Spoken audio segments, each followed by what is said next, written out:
大家好，我们现在在 EWC 的现场，跟亚太赛区的第一种子闪电狼来进行一下交流。闪电狼可以跟大家说一声好吗？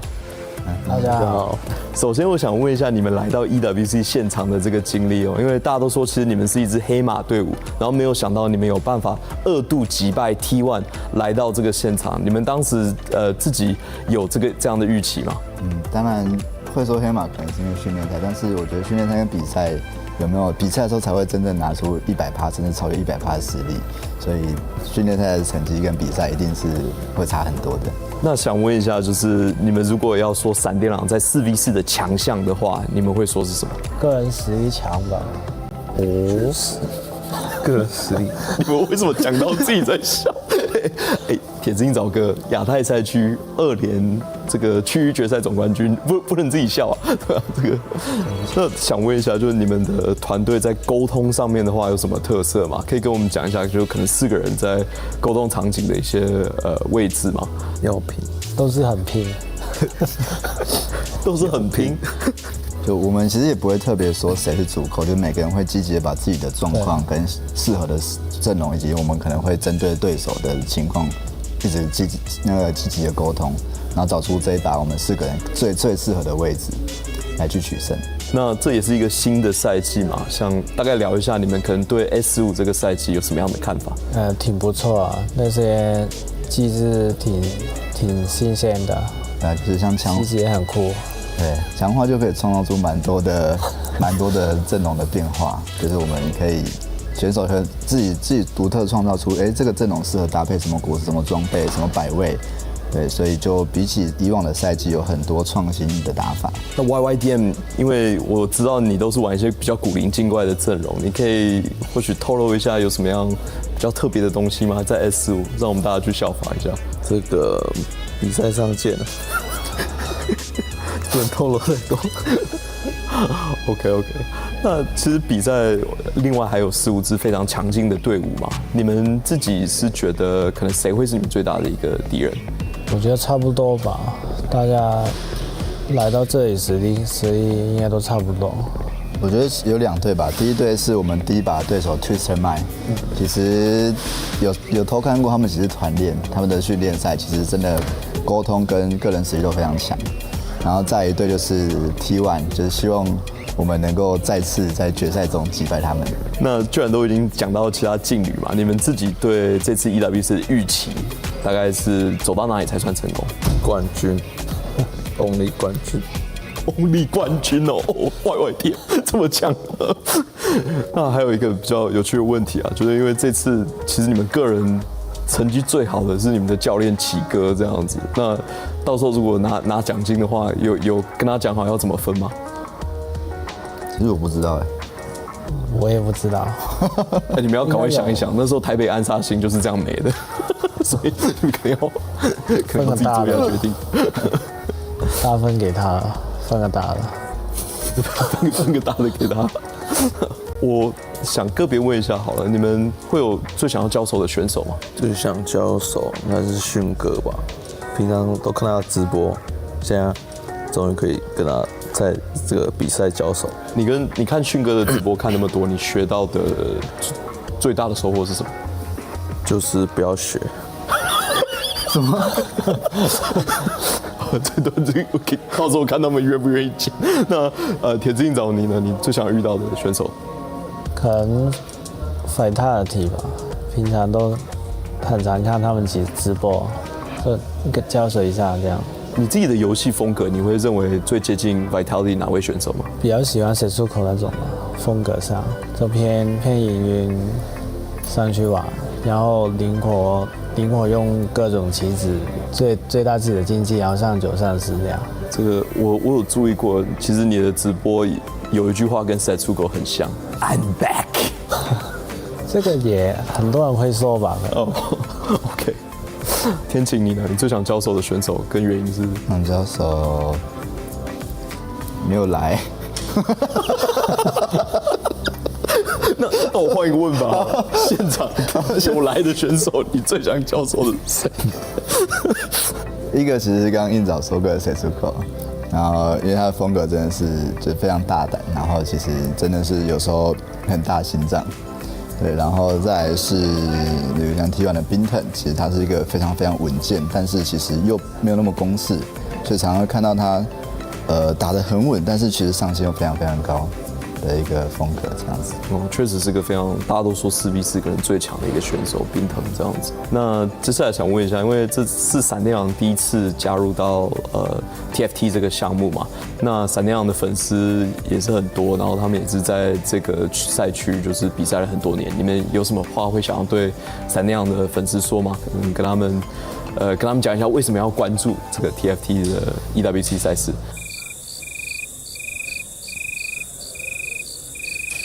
OK， 我们下个问题，就是跟粉丝讲话了，就是他都等我们拿个冠军回来吧。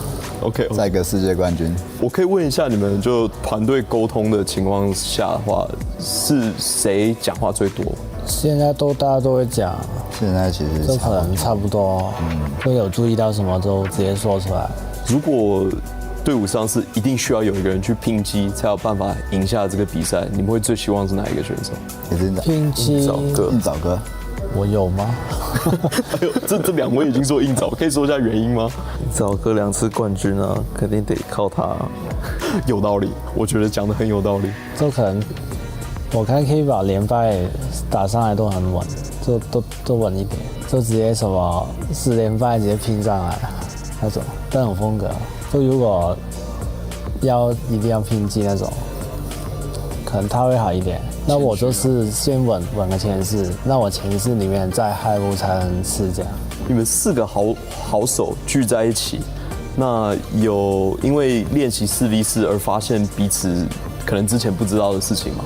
有什么有趣的可能选手的点滴可以分享的吗？其实之前你们跟硬找不熟，觉得他是个很冷静的人，但其实他团队的时候有时候冒出一个冷笑话，然后就是还蛮好笑的。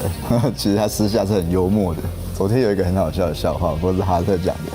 我们在吃buffet的时候，哈特说这每道餐点都像银色命运一样。OK， 那 YYDM 你呢？因为你是队伍上最年轻的一位选手嘛，有办法就是这样子直接加入职业战队，可能对你的生涯规划或者对你目前玩 TFT 有什么影响吗？要拼啊！我真的觉得要拼是媒体训练，哇，对不对？哇，很少。那你的家人会支持你就是加入职业战队吗？很支持啊！现在有钱拿就很支持。你的家人蛮实际的，我欣赏。对，那可能铁之鹰爪或天晴呢，就是加入闪电狼这个传奇战队的话，对你们玩这个游戏的心态啊，或者是可能在直播上面有什么影响吗？就比较现在玩战棋比较多人，比如讨论或者一起玩什么，就比较欢乐吧。对啊，之前下棋有时候比较多自己下，但现在多了团练，以不同的形式，就是之前战棋1v7嘛，全都是对手，但现在战棋中有队友，其实那感觉是很不一样的。你们应该比较多团练的，可能还是亚太赛区的队伍啊。但EWC 之后，其实欧美队伍啊，其实都很多团练了。对，那在之前上一季的资格赛的时候，是比较多亚洲的队伍。那你们如果要请你们排去亚太赛区的队伍的话，你们会怎么排？除了我们吗？你们当然也排进去啊。我们啊，那当然是我们先放在上面啊。OK 啊，这个电狼第一。再我觉得 T1 OK。其实我觉得 ROC 也蛮强的。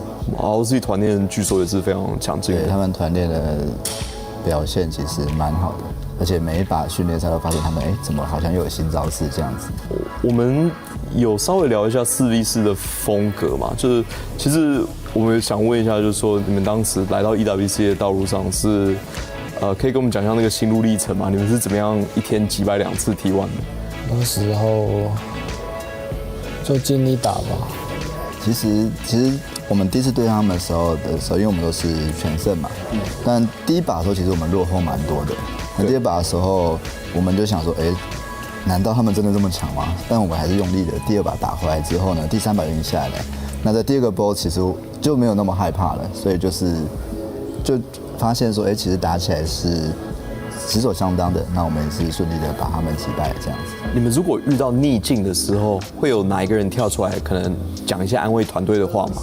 其实我们吧，我叫大家要拼。OK， 还是那两个字了，要拼。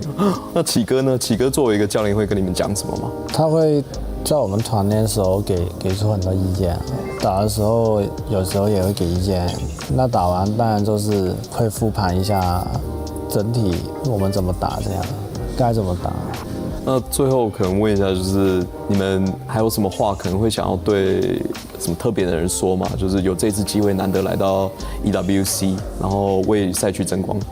就闪电的各位吧，然后教练啊，后面医生啊，教练医生，我们团队。医生是你们的是闪亮的什么职位？你可以稍微讲一下。什么职位？什么职位？我们老大，我们头啊。你们头是医生。对啊。Okay， 那想要对他说什么？是对医生。都辛苦嘛，辛苦。然后他还有支持我们闪亮的粉丝。我看那个 IG 的贴文下面，就是很多人，不管是有看战旗，或是原本是传说对决的team，反正很多粉丝就看到一直留言支持我们，希望我们 EWC 可以夺冠，也很谢谢他们。好，请你加油，闪亮 fighting， 加油，加油。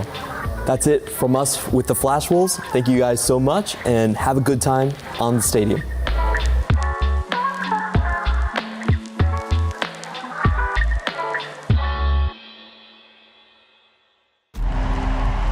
Last year, I don't want to blame it all on luck. We definitely could have played better, but overall, I think we were the better team, and we just fell short. So, this is our second year at EWC. We actually subbed out Toronto for press event. We've been all friends for like 4 or 5 years now, so we definitely have a lot of team chemistry. We're not scared to say what's on our mind. We're always trying to improve together. So I think that's what makes us a stronger team. We definitely had a lot of time to prep. I think we're pretty strong. Team Vitality is about fan expectations meeting performance. They have the greatest streamer in Soju, they have the greatest yapper in Milk, and they were also the most dominant team until they met the Wolves last year at EWC. 2 Vitality members falling. Toronto, Tokyo also goes down. It's and over. The Wolves have taken out Vitality. I don't think anybody expected this result. So for the road to EWC, it was just kind of like an open qualifier with a bunch of teams, 120-something teams. So we were kind of worried that we might not even make it. We actually dropped a lot of first games in a BO3. We're getting kind of stressed after the first game, but overall, we ended up winning without dropping a single match, even after dropping so many first games. I think the teams there are not nearly as good as the teams competing like internationally here, so I don't know if it's too much of a confidence boost because I think the players are just much worse. If you're a Soju fan, you should love 4v4 because Soju is actually their ace when it comes to this format. I think Team Vitality is also one of the favorites because they're the team that has changed the least. They have the same core members. They've had one more year of chemistry to kind of ferment and to catalyze all of that individual power. So I think they're a team that you have to put in the top 3. I think we have a good shot to win, so excited.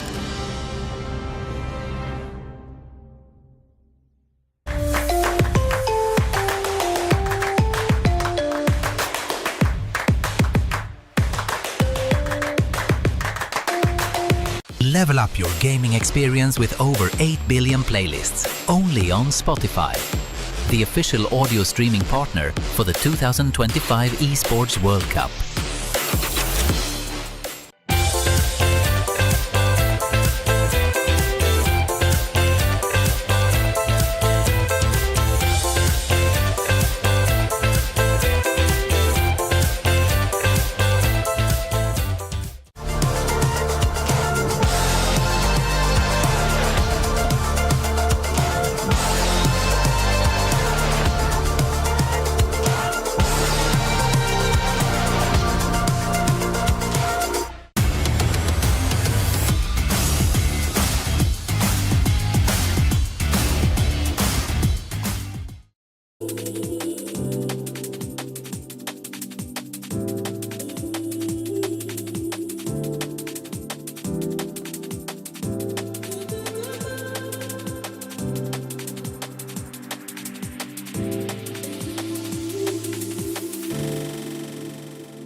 I've been here for hours and hours. The pain that's in my throat continues to grow. They say it'll get better. How can they know if time's supposed to heal? Why do I feel like I've been here for hours and hours? The pain that's in my throat continues to grow. They say it'll get better. How can they know?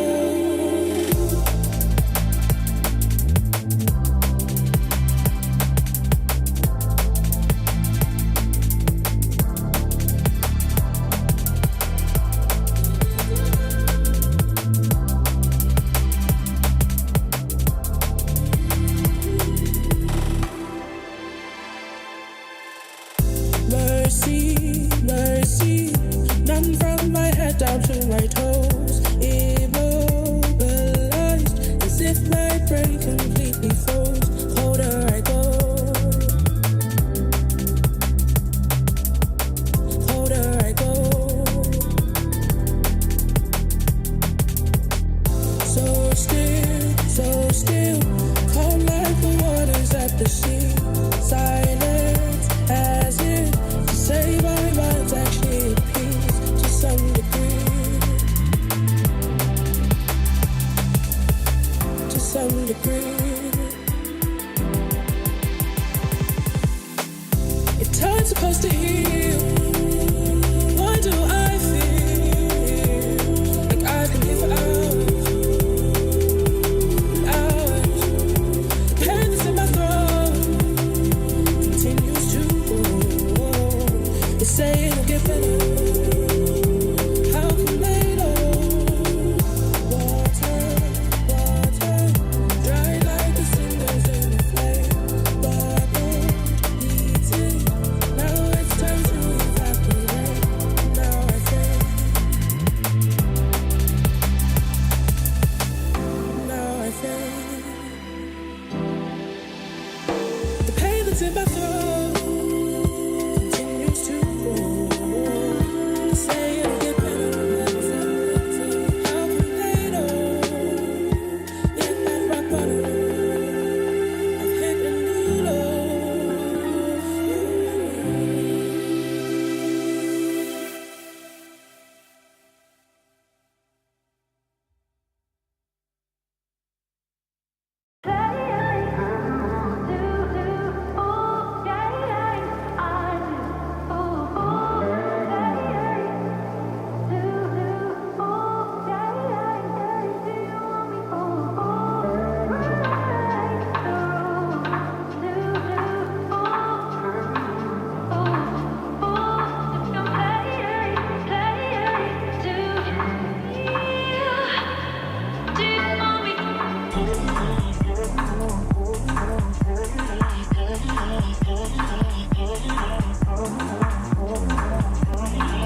我都不知道我自己在挖什么了，真的很明显吗？想象力不够丰富。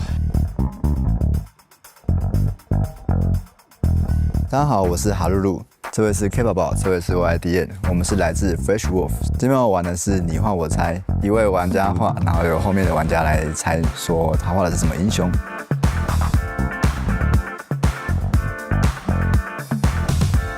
我都不知道我自己在挖什么了。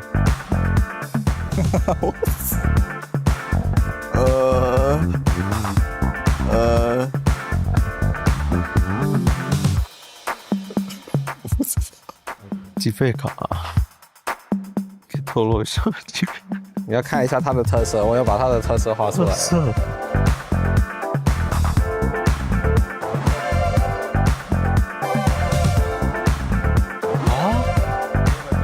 喂，你猜中哎！天才，真的是天才，这里都猜得中。啊，这是耳朵不是吗？这是那个摔跤场的摔跤，哦，这是胡子。你怎么猜？盲猜？你怎么中的啊？很夸张。怎么做的？我以为是牛哎。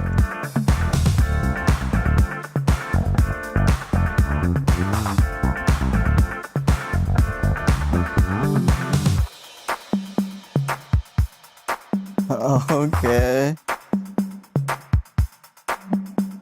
OK。这个是我画的很好，你这是。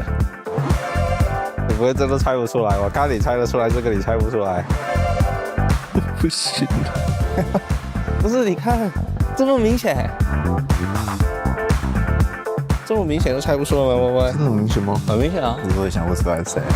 想象力不够丰富，2块钱。啊，这不是一讲就知道了。不然叫什么？还在磕不磕啊？大家磕不磕啦？磕不磕？谢谢大家看我们的视频，请在 EWC 继续支持我们。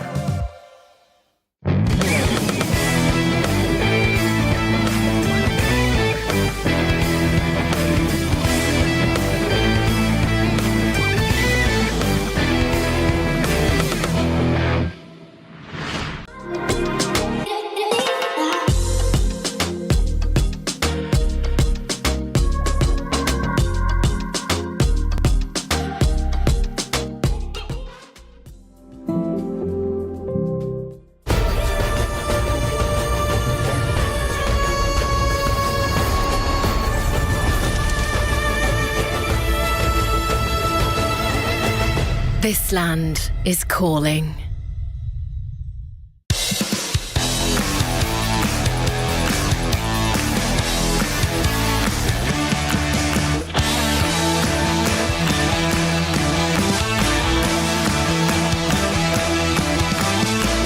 Okay, either I'm the imposter or one of you two is the imposter. I think it's me. I know it's him. But why? Wait, trust me, it's Bro, I'm confused, man. Hi, I'm Soju. I'm with the Vitality TFT team, and today we're going to be playing Who's the Imposter? Does the imposter know that they're the imposter?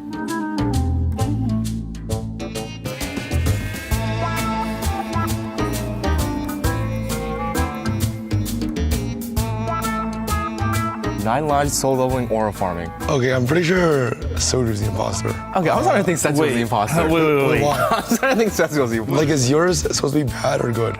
I'm not telling you. I think President's the imposter. Wait, I think Soju's the imposter. I'm like almost Okay, certain. honestly, Soju's the I'm not. I think Soju's the imposter. He's same. voting me. No, the thing is, ours are like similar, kind of, but his is like different. Are you sure? Because I feel like you, for the prompt, me and you have the exact same. Okay, and that one doesn't even answer the I'm prompt. the imposter.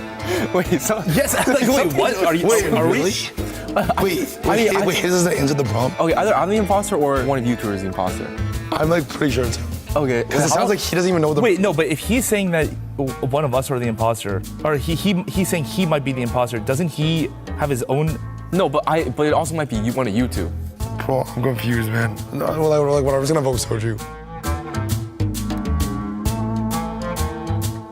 Great, I'm the imposter. Bro, I had a feeling it was him.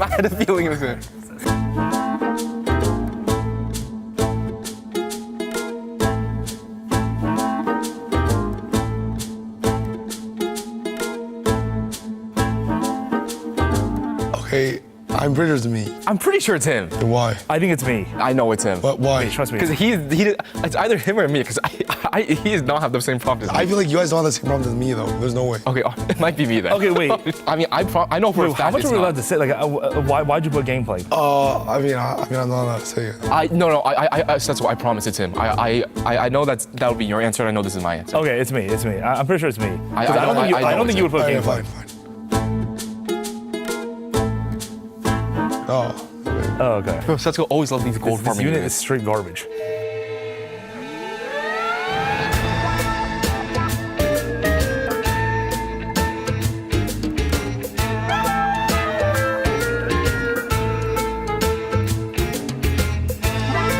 Okay, I'm pretty sure it's President.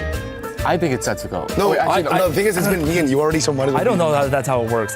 No, the thing is, I think for my prompt, I would never choose that. I actually, No, I think would never Setsuko choose as that well. idea. I think Setsuko as well. No, the thing is, for my prompt, like you. Oh, you understand mine? Yeah, yeah. Wait, I But understand that one's like no way. Do you understand Soju's mine as well. because of I a would- game yesterday? No, just like in general. Like. I think it's Setsuko as well. Okay, honestly, it's probably me then. Yeah. Oh yeah, I was gonna say like, there's no way anyone's overrating Vision. Thanks for watching. Please support us at EWC. Let's start in. 4, 3, 2, 1, 0.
That's when we forget just who we are. Make us come together and it's alright. That's when you remember who you are.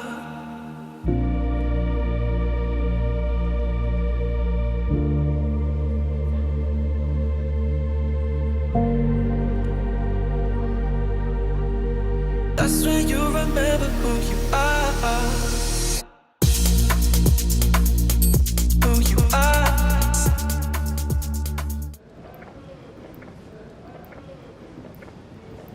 So you heard of what happened to the Falcons, all right? Yeah, Miles sent them packing. Tournament favourites gone, just like that. You want to hear my theory? Give it to me. All right, well, what if the Falcons weren't actually Falcons? What do you mean? What if instead they were actually Maus? Okay, so if that theory is correct, then what happens to Vitality today? Well, if Vitality lose, it's already too late. Day 3, let's find out.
Welcome everyone to day 3 of TFT at the Esports World Cup, live from Riyadh, Saudi Arabia. Another day of elimination ahead of us. 4 teams will be sent home to start us off with the playoffs tomorrow. But before that, we gotta get through today. And honestly, Counterfeit, whatever was in that coffee, I would like some because that absolutely made no sense, but it was so hilarious.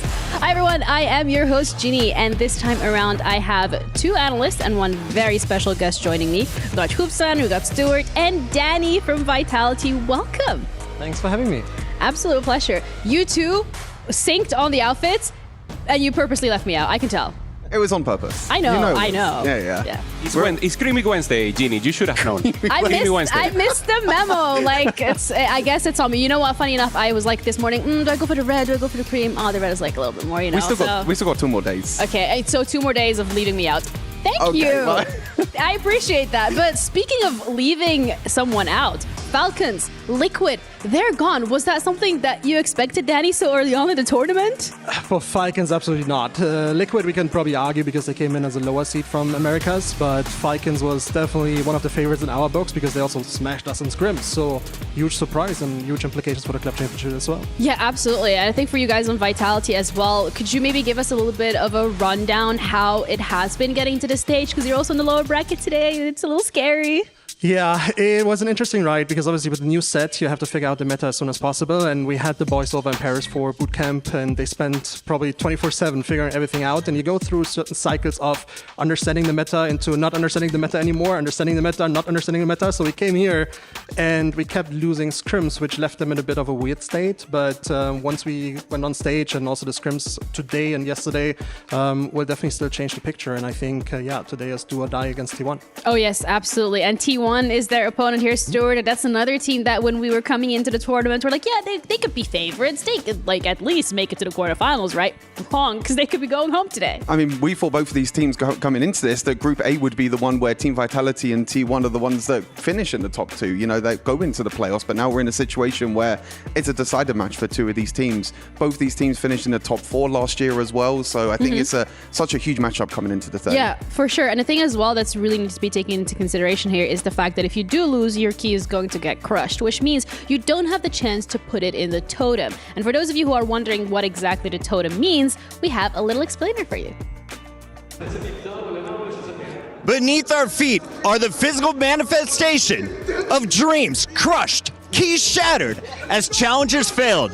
But today, 8 keys remain. And who will make it to the final 8? 4 more get crushed. But the frames that survive have a chance of being placed in this totem. I'll tell you one thing though, it won't be Falcons, it won't be Liquid. Now it's anyone's game in the Club Championship. This is the Esports World Cup Club Championship, the ultimate cross-game competition that will crown the best esports club in the world. Let's break down how it works. Clubs will be able to compete at the Esports World Cup and as many titles as they can qualify for. The clubs will then earn points based on their placement in each title. To qualify for the Club Championship, a club will need a top 8 placement in at least 2 competitions. But to win the championship, a club must place first in at least 1 competition. At the end of the Esports World Cup, the 24 clubs with the highest number of points will earn a share of the $27 million, with the winner taking home a staggering $7 million. And of course, the title of the best esports club in the world. Who will rise above and write their place in history? Watch it all here at the Esports World Cup. The EWC Club Championship point ranking so far, Hoopsan, those 5 teams, Twisted Minds, VP, Vitality, Falcons, and Liquid, are all competing in TFT, which makes this game just so much more important. Yeah, and we have the possibility already losing Team Liquid and Fancals that today will be a total disaster. Of course, Danny, that's not my wish. I want Vitality to succeed. Going up against T1 also here. They've been screaming so much together. And I want if you can tell me a little more about the story of how the meta has been for the teams or for the players, how the adventure has been. Yeah, you actually touched on an interesting thing because T1 was kind of our scrim partner last year at the Esports World Cup, and we prepared going into this year working a lot with them as well. But then we saw the groups, and all of a sudden we were in the same groups, and we're like, I don't think we can scrim. And even when T1 asked yesterday, because they were in the lower bracket, we were in the upper bracket, they were still like, we want to scrim. And our guys were like, we probably want to be prepared if we face you, hide our strategies, and then go into the game without knowing what will truly happen. And that makes the game even more special today. And that plus the Club Championship point, just the fact that 2 very big titans in the esports scene in general when we're looking at Vitality and T1 as organizations, but also in the game when it comes to TFT, because you guys had an incredible run last year as well, making it all the way to the finals. T1 is very known for their ability to do well in TFT too. So this game is just, it's not just, we're not looking at the stakes only of TFT here, Stuart, and your key being crushed. It has larger implications on the ecosystem of the EWC as well. Yeah, we saw the point totals just there as well. We saw how close everything is right now. You know, if Team Falcons, with Team Falcons and Team Liquid already going out, it means that you have chances like Vitality can catch up with points.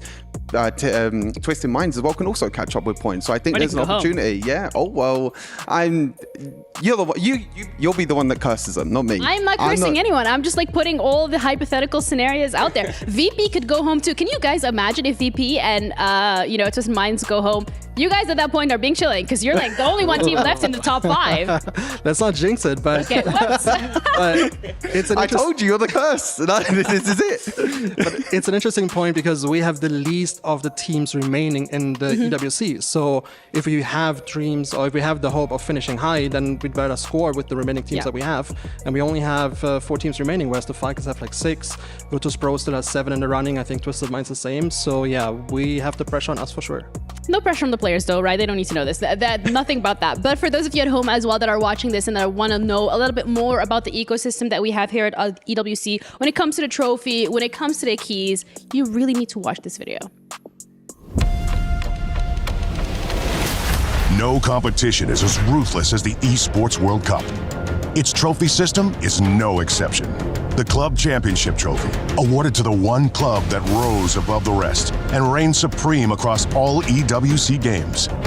The Game Trophy, when a competitor closes their eyes, it's all they see, and it's not complete until it's sealed with a champion's key. Every participant earns a key engraved with their name. That's their right to compete. This year, returning champions hold a key unlike any other. Only one can place their key into the game trophy and become an EWC champion. The frame of the champion's key is embedded into the totem, a stone marker of legacy displaying every champion of the year. The keys of the eliminated will be crushed. The champions select 3 broken keys as a personal token, a reminder of who they have humbled. Beneath the totem, a resin block holds the remaining keys, a graveyard of fallen contenders. Will your dreams be broken or your name carved in gold and stone? At EWC, nothing is granted, everything is earned. That's a lot more things to be taking into consideration, especially when it comes to the key crushing. It's a representation really here, Danny, of the hopes and dreams that we're seeing. And so far, you might get to crush a key today.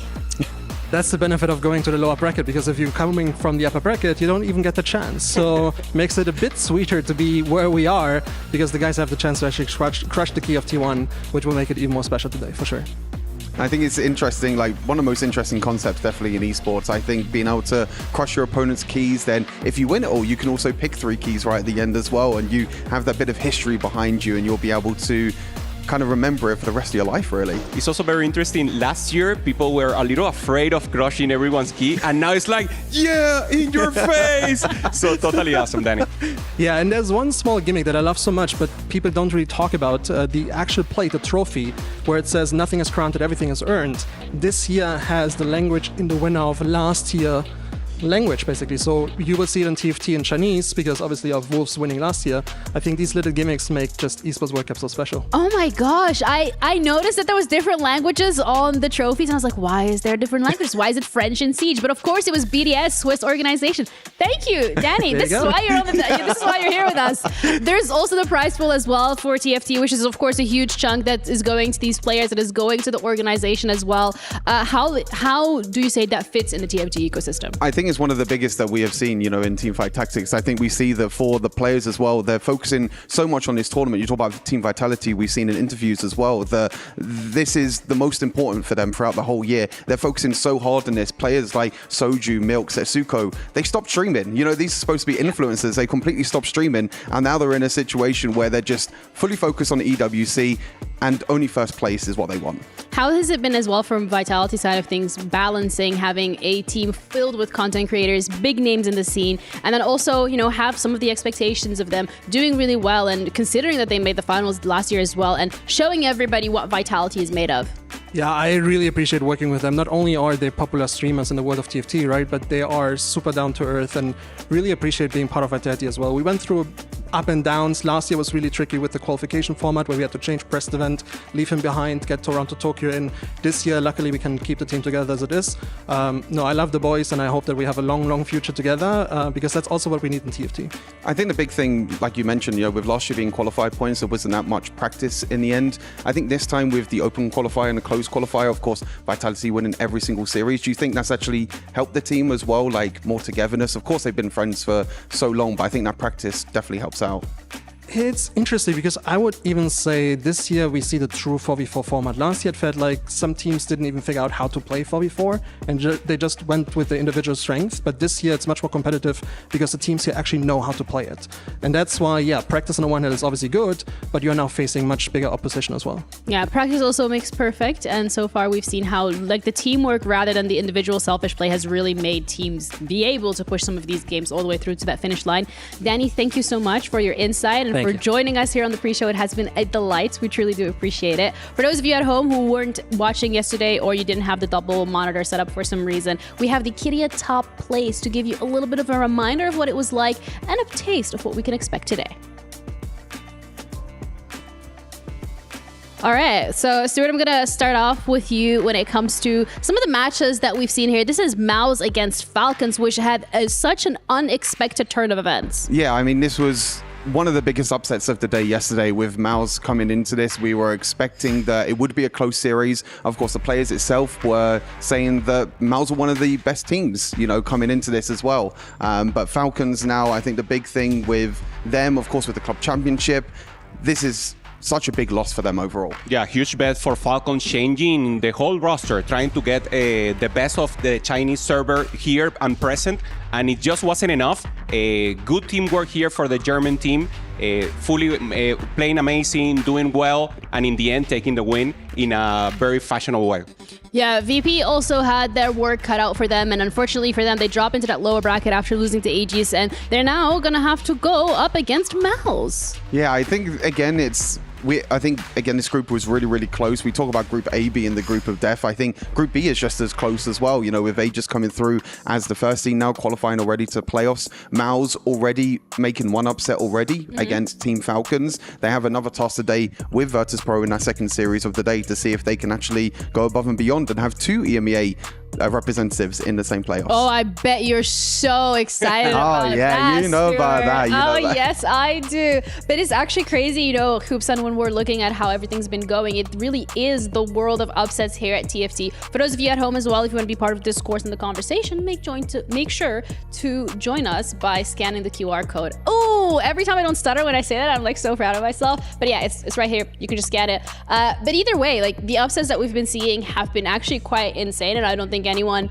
expected them to play out this way. So if that continues, today could also be another upset. Yeah, 100%. It's because we don't have many information about the 4v4 scrims because it's very close. So actually, we only depend on the individual strengths of the players. But actually, communication, the fact that they're being friends, is the power of friendship that you mentioned yesterday, Jenny, is what's making it work right now. So I really hope we can maintain having some of the favorites, still 3 today, and this decider day will be a hype. Yeah, yes. I think it's really important as well that you'll be able to see the, you know, for someone like Falcons, you can't really bring the 2 best players from last year and you can't stop the whole competition. You know, you need that communication, you need that friendship as well, as you mentioned with Team Vitality as well. We saw with, you know, Danny just being on here, they've been friends for so long, they've been playing together for so long.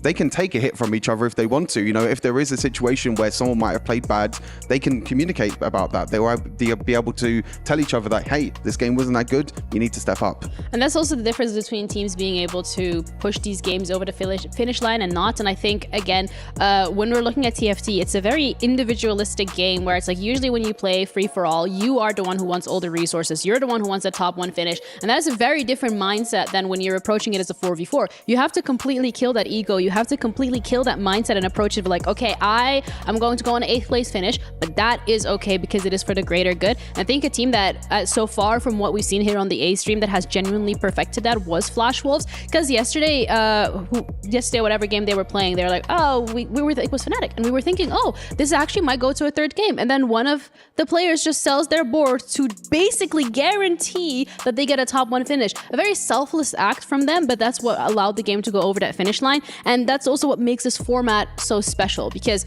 you have to play 4v4, you got to start off here in the playoffs, the group stage, to go into the playoffs, and then it's just up and down wherever you want to look at it.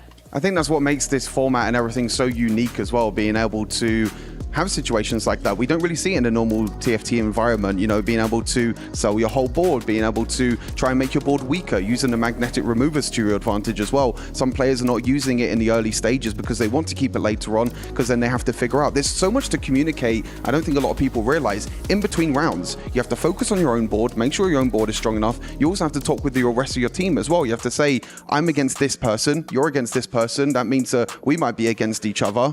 And then they have to make their boards weaker to make sure they save HP. So there's so much going through the players' minds. Yeah, and in the moment, we just saw the format, Genie.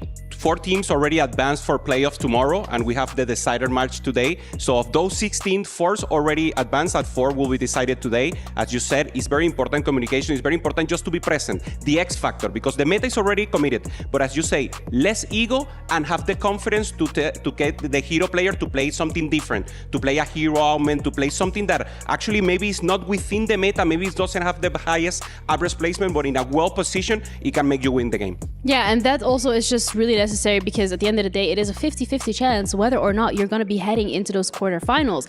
It's not a guarantee, which is absolutely crazy because we're losing half the teams already by the end of the day because we started off with 16, we're going to be only 8. And that also affects the points when it comes to how many you'll be able to get for those club championship, but also when it comes to the points of the top 8 finish. And that's a strategy that we're seeing a lot of teams do, where it's like, okay, you have one of your players drop to that 8th spot, you need a top 1 finish. Yeah, I think that's the most important thing, is trying to find the win-outs for each of these teams. You know, with this being a 4v4 environment, if you do get that 7th and 8th, you do need that 1 and 2 to win on the tiebreakers in the end. So getting that first place, not only if your team doesn't even go a 7th and 8th, you need to make sure that you have that win-out player, as you mentioned, Hooper, you know, being able to get that extra bit of spice that you need in your composition, whether it's something like protagonist, where it's something like a unique composition that we haven't seen before. One win-out player or maybe 2. We saw yesterday, we were talking about this, Stuart Mill got double first in the game on yesterday, but they lost. So even if you have one winning player, if that player is not funneling the HP to the rest of the team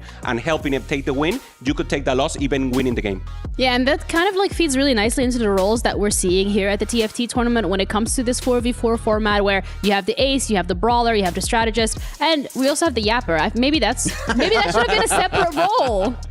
That might just be on Team Vitality in general. You know, we were talking about yapping with players like Soju and Milk on that team. But yeah, I think this perfectly explains like how the roles work in 4 versus 4. You know, making sure that you don't get that 8th place. We saw it a little bit yesterday as well, where that 8th and 7th place makes a huge difference. That 1 point can make a huge difference, because as soon as your team gets that 8th, you know that the rest of the players need to play more aggressive, try and play for the first. Yeah, and also the strategist normally is the player, should be the leader of the team. He's losing, but he's actually helping the rest of the team with full communication. This is the normal, or what you're looking for.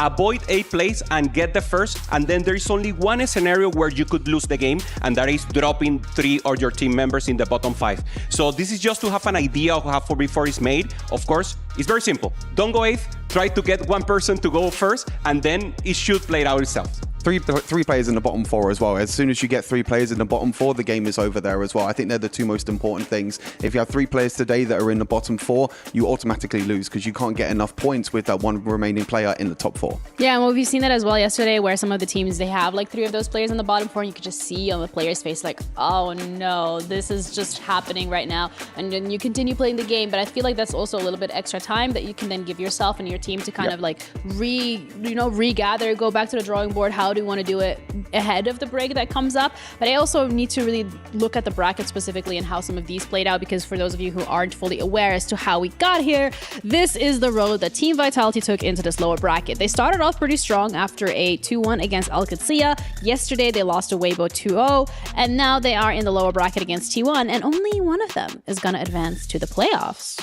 Yeah, I think Team Weibo Gaming is like the big surprise as well for this group. You know, yeah, I mean, 2-2-0s is great. And then Group B as well, we have Mouse that is advancing in this lower bracket. They're going up against Virtus.pro, so that's also something to look at. You know what? Who do you think is going to go? I have to get to Mouse. Virtus.pro is just on the down run, if you say, and Mouse just won against Cat Falcons, the favorite. Oh, yeah. So they seen amazing on stage. They were laughing, they were having fun, and they've been playing amazingly. They're living their best life. Twisted Minds had that incredible win over Flash Wolves, knocking them into that lower bracket, and now we see a rematch. Yeah. Oh, yeah. Rematch of the banger of day number 1. One of the best games that we've ever seen at the Esports World Cup for TFT. So really looking forward to that 3rd match of today to see that banger go head-to-heads. Yeah, wonder whether or not history is going to repeat itself, but either way, in Group D, no rematch here. Wolves already advancing into the playoffs pretty much unscathed, 2-0. These are the defending champions when it comes to that last year title. And then we have Evos against Rock. Yeah, Rock eliminating Team Liquid in a hype game, the last game of yesterday. And Evos, the Polish team that want to make a statement, they have, once again, the power of friendship, huge communication, zero ego. Is that enough to take the win? We'll see today. We'll see, because today's schedule is pretty much packed with every single one of these elimination games. Only here on the A stream, no B stream today, so no double monitor setup is needed. Instead, we're going to start the day off with an absolute banger of Vitality against T1, followed up with VP Mouse, Twisted Minds rematch against Flash Wolf, and Evos against Rock. I think Evos and Rock specifically are more of those dark horses, so I would really like to see that game in terms of who is going to be moving forward. I mean, honestly, every one of these games is a must-watch, right? Yeah, I mean, every one of these games, you need to make sure you stay tuned because the winner is going to playoffs, the loser is going home. So there's such big high stakes in these, next 4 games that we'll be watching as well. But I love that you pointed out the last game as well with Evos and Rock. Again, 2 of the biggest underdogs, I think, in this tournament. No one expected Evos to even win a series, let alone, make it through to potentially make it to the playoffs with 1 more series left to go. So seeing that as the final series of the day is going to be so important for them. Yeah, also really crazy here, the fact that out of the 4 games we have, 3 of them have clubs that are competing for the club championship. Yeah, we have Virtus.pro. We have then trying to look for the first win, actually. They're very good. They're 4th right now in the standings, but they're trying to go for that win that actually will enable them, if they keep winning, to get the club championship. Of course, all of them already have at least 2 top 8, so that will enable them to win points and go for that plus 20 million in the club championship, and then try to grab anything they can about the 71 plus million that we have in EWC as a whole now in 2025. Yep, but we're going to start things off with the SNB match of the day. Vitality going up against T1. This is an absolute must-watch. The clash of the Titans in the lower bracket. One of them being eliminated even before we head into the playoffs. The Titans of America against the Titans of APAC. I think that's the perfect way to sum up this series overall. I mean, Team Vitality, we've seen already how they can perform on the A stream. We saw them in day number 1 against Al Qadsiya. A little bit of script writing with losing the first game and winning the next 2, but I mean, Team 1 as well. They had an incredible performance yesterday with that really huge stop against Al Qadsiya. So I think it's anyone's game coming into this, decider match. Yeah, Danny was just talking about they've been screaming so much and maybe it's parity in the screams, but actually who learned the most in these few days, that will be the most prevalent. They didn't scream. He said, okay, we're going up against each other, so we have to learn somewhere else. We cannot show our tactics, we cannot show our strengths. So now it will be who is the one who most prepared and most adapted in these last few days.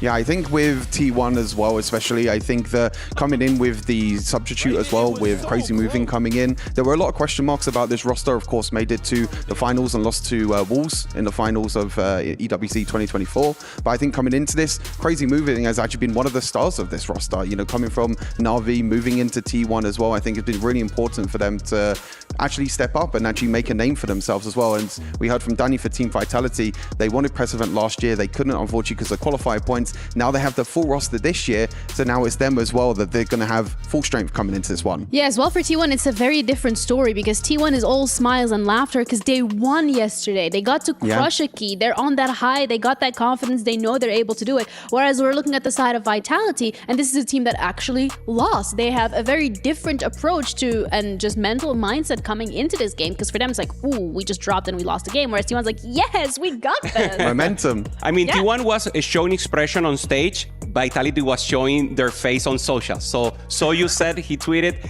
I mean, we're ready. We will not lose another round. We are prepared. Ooh. So they know they little mistakes yesterday for sure happened. Mill getting double first and it wasn't enough. So Vitality is still in the round. They're still prepared. They're really focused. So I still have huge hope for them. I really don't know who I want to win. These are 2 of the best teams we have, both in presence, in streamers, in fashionable, in image, and of course in gameplay. Yeah, and then we also have the SEC Power Rankings, which we did on day 1, and that currently seemed to be pretty much wrong, considering the fact that Falcons is already out. We, Twisted Minds, T1 and Vitality are all in the lower bracket. I don't want to be that guy, but you guys may have actually cursed these teams by putting them in favorites. It's a classic. Oh yeah, it is. Would you have it any other way? That's the question. No, absolutely not. The exactly. script writers need to be like getting a bit of a raise because they're working overtime with how incredible some of these games have been. But T1, a heavy favorite alongside Vitality to win this. But again, the reality is there's a world where more than half of the teams that we put in favorites are going to be going out today. Yeah, it could be a chance. We're seeing there being Team SCSC, these players that have so much experiences last year and now going up against contenders. Mouse, once again, Team Liquid eliminated. Also, Aegis doing amazing. So this is a contender that has been the best now for EMEA, being first seed and now making it work in EWC. Yeah, it's very similar to Team Vitality, where Aegis went through the entire open qualifier and closed qualifier, didn't lose a single series as well. Of course, we've got Wolves there, who are the defending champions. They did lose some of their best players, but now some of their best players are actually are out. Oh my gosh. Yeah, some of their best players are out, and the 2 remaining players of Wolves are still in the competition and qualifying first seed as well for playoffs, which of course is going to be so important as we move into the playoffs tomorrow. So very unexpected, I think, for Wolves. I think coming into it, we weren't expecting them to be favorites, but they proved ourselves wrong. Yeah, absolutely. And then in the underdogs, we have Citadel, we have Flash Wolves, we have Rock. Every single one of these teams are still in the competition. Yeah, for me, the surprise has to be Citadel Gaming already advancing in the upper bracket and already being for tomorrow. They were the underdogs and they have been proving that they have been done so good. Rock, another of the underdogs facing the last game of today against Evo, against the Polish. Araye, the Filipinos, together with the South Korean. So hyped, showing emotion again, being so happy and sharing the opportunities. Every time they have something good happening on the game, they show expression, they show the love, and that's actually working out for them. Yeah, I think that when we saw yesterday as well, they were a little bit innocent as well when it comes to trying to crush to someone else's key. So they were cute. like, "Are you ready to crush the key?" Yep. Yeah, and like, then okay. they crushed the key and they're like, let's go. And then you see that smiles on their faces. So yeah, I mean, they'll be very excited they can crush another key and also make it to the playoffs as well, coming up against one of the big underdogs in Evos. Yeah, Vitality, though, their key is on the line as well as T1's today, as they're going to be clashing up against each other on the stage for the first time that we're going to have a look at, especially Vitality. They haven't been on here yet. T1 was here yesterday because they were playing an elimination match. So a little bit of a different atmosphere, so to say, for Vitality. Yeah, I think for Vitality, I mean, we mentioned Milk already. I want to a little bit mention Setsuko as well, where last year he was struggling a little bit with the 4v4 format. This year's kind of been similar as well. I hate to kind of cancel out a player because obviously it is a team game, but he has been struggling quite a bit. Yeah, and we are not going to curse any of these teams today because we are not even going to do predictions. Instead, we're going to head to the stage immediately because we are so excited and ready to head into this clash of titans of T1 against Vitality.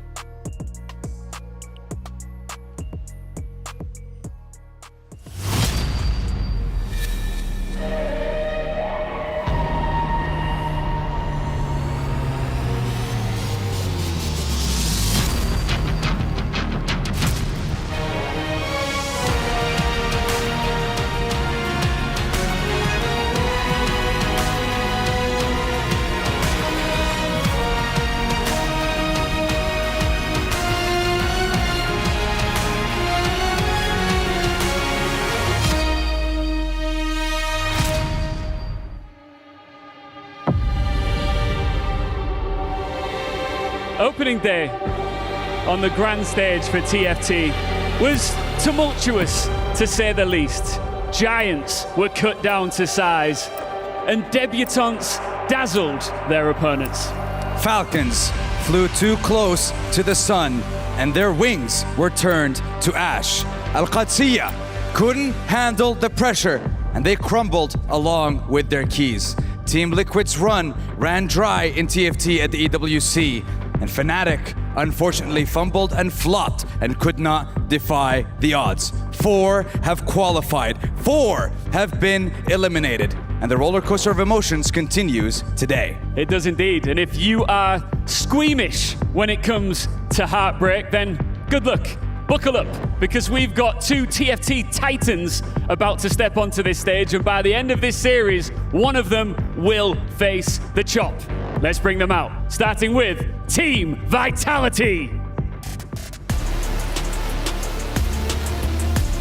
They need to start cooking right now because they are coming off the back of a devastating 2-0 loss, and America's top team have to find form fast.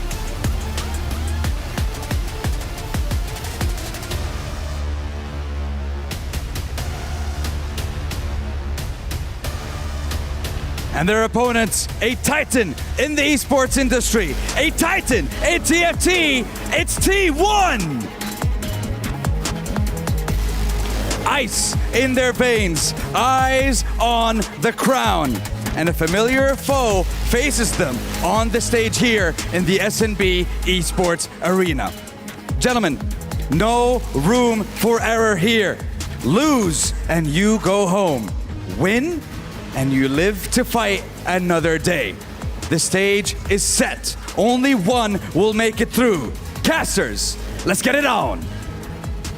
All right, we've got our game between T1 and Vitality. Casanova and Alan ZQ on the cast for this one.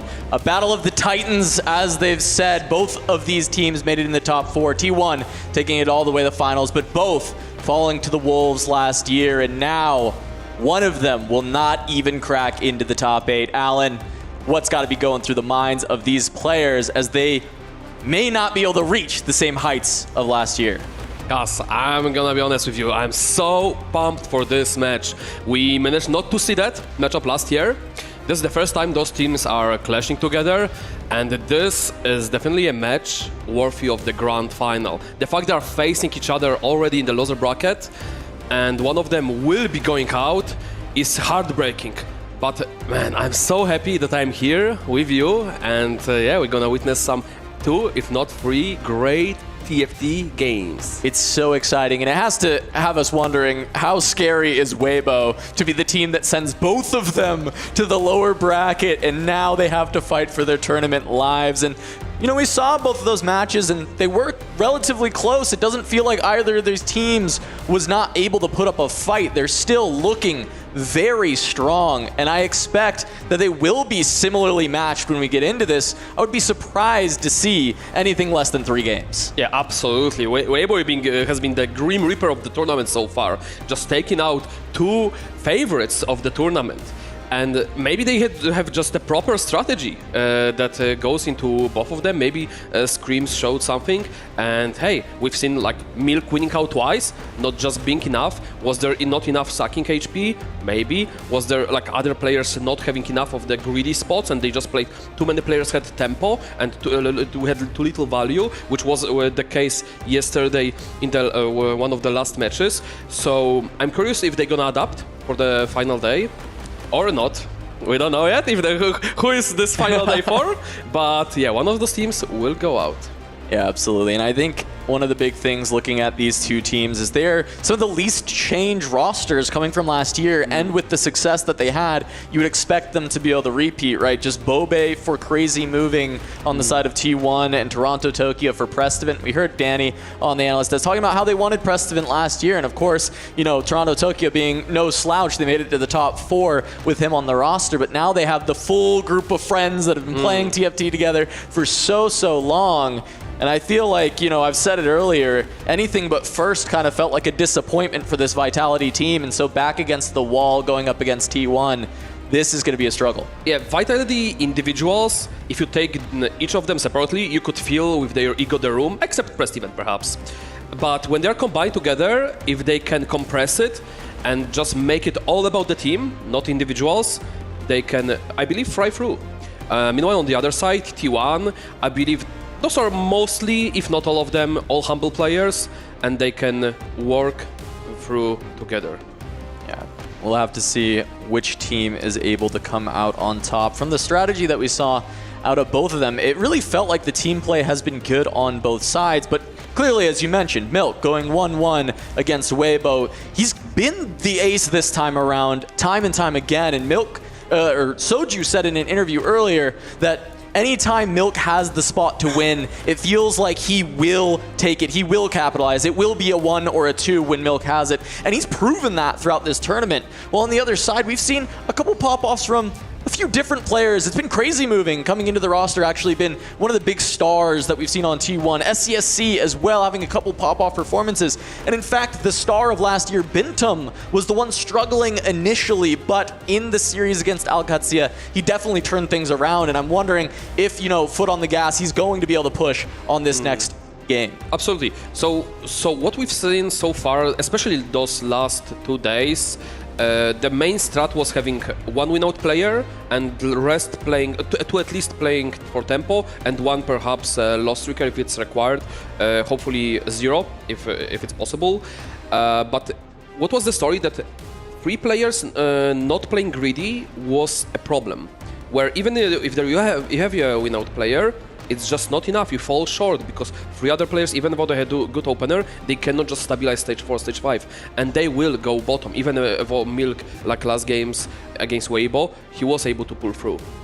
Yeah, I think that is the issue that maybe Vitality has to turn around, right? We saw them playing very selfless, sacrificing for Prestivant a bunch of times in the second game against Weibo. They end up falling just short with all the Weibo members surviving on 1 or 2 HP, at least 1 life, as Milk takes the first, and the rest of the Vitality teammates fall down like dominoes. And I think if they can find a way to get a second player kind of getting those big win outs like Milk has been getting, I think there's going to be a tough time for any team to stop Vitality, as we're going to jump into the first game of this series between T1 and Vitality. Let's go. This is going to be such a banger. We have a Zyra opening encounter, which means the last augment will be a prismatic one, pretty rare type of the encounter.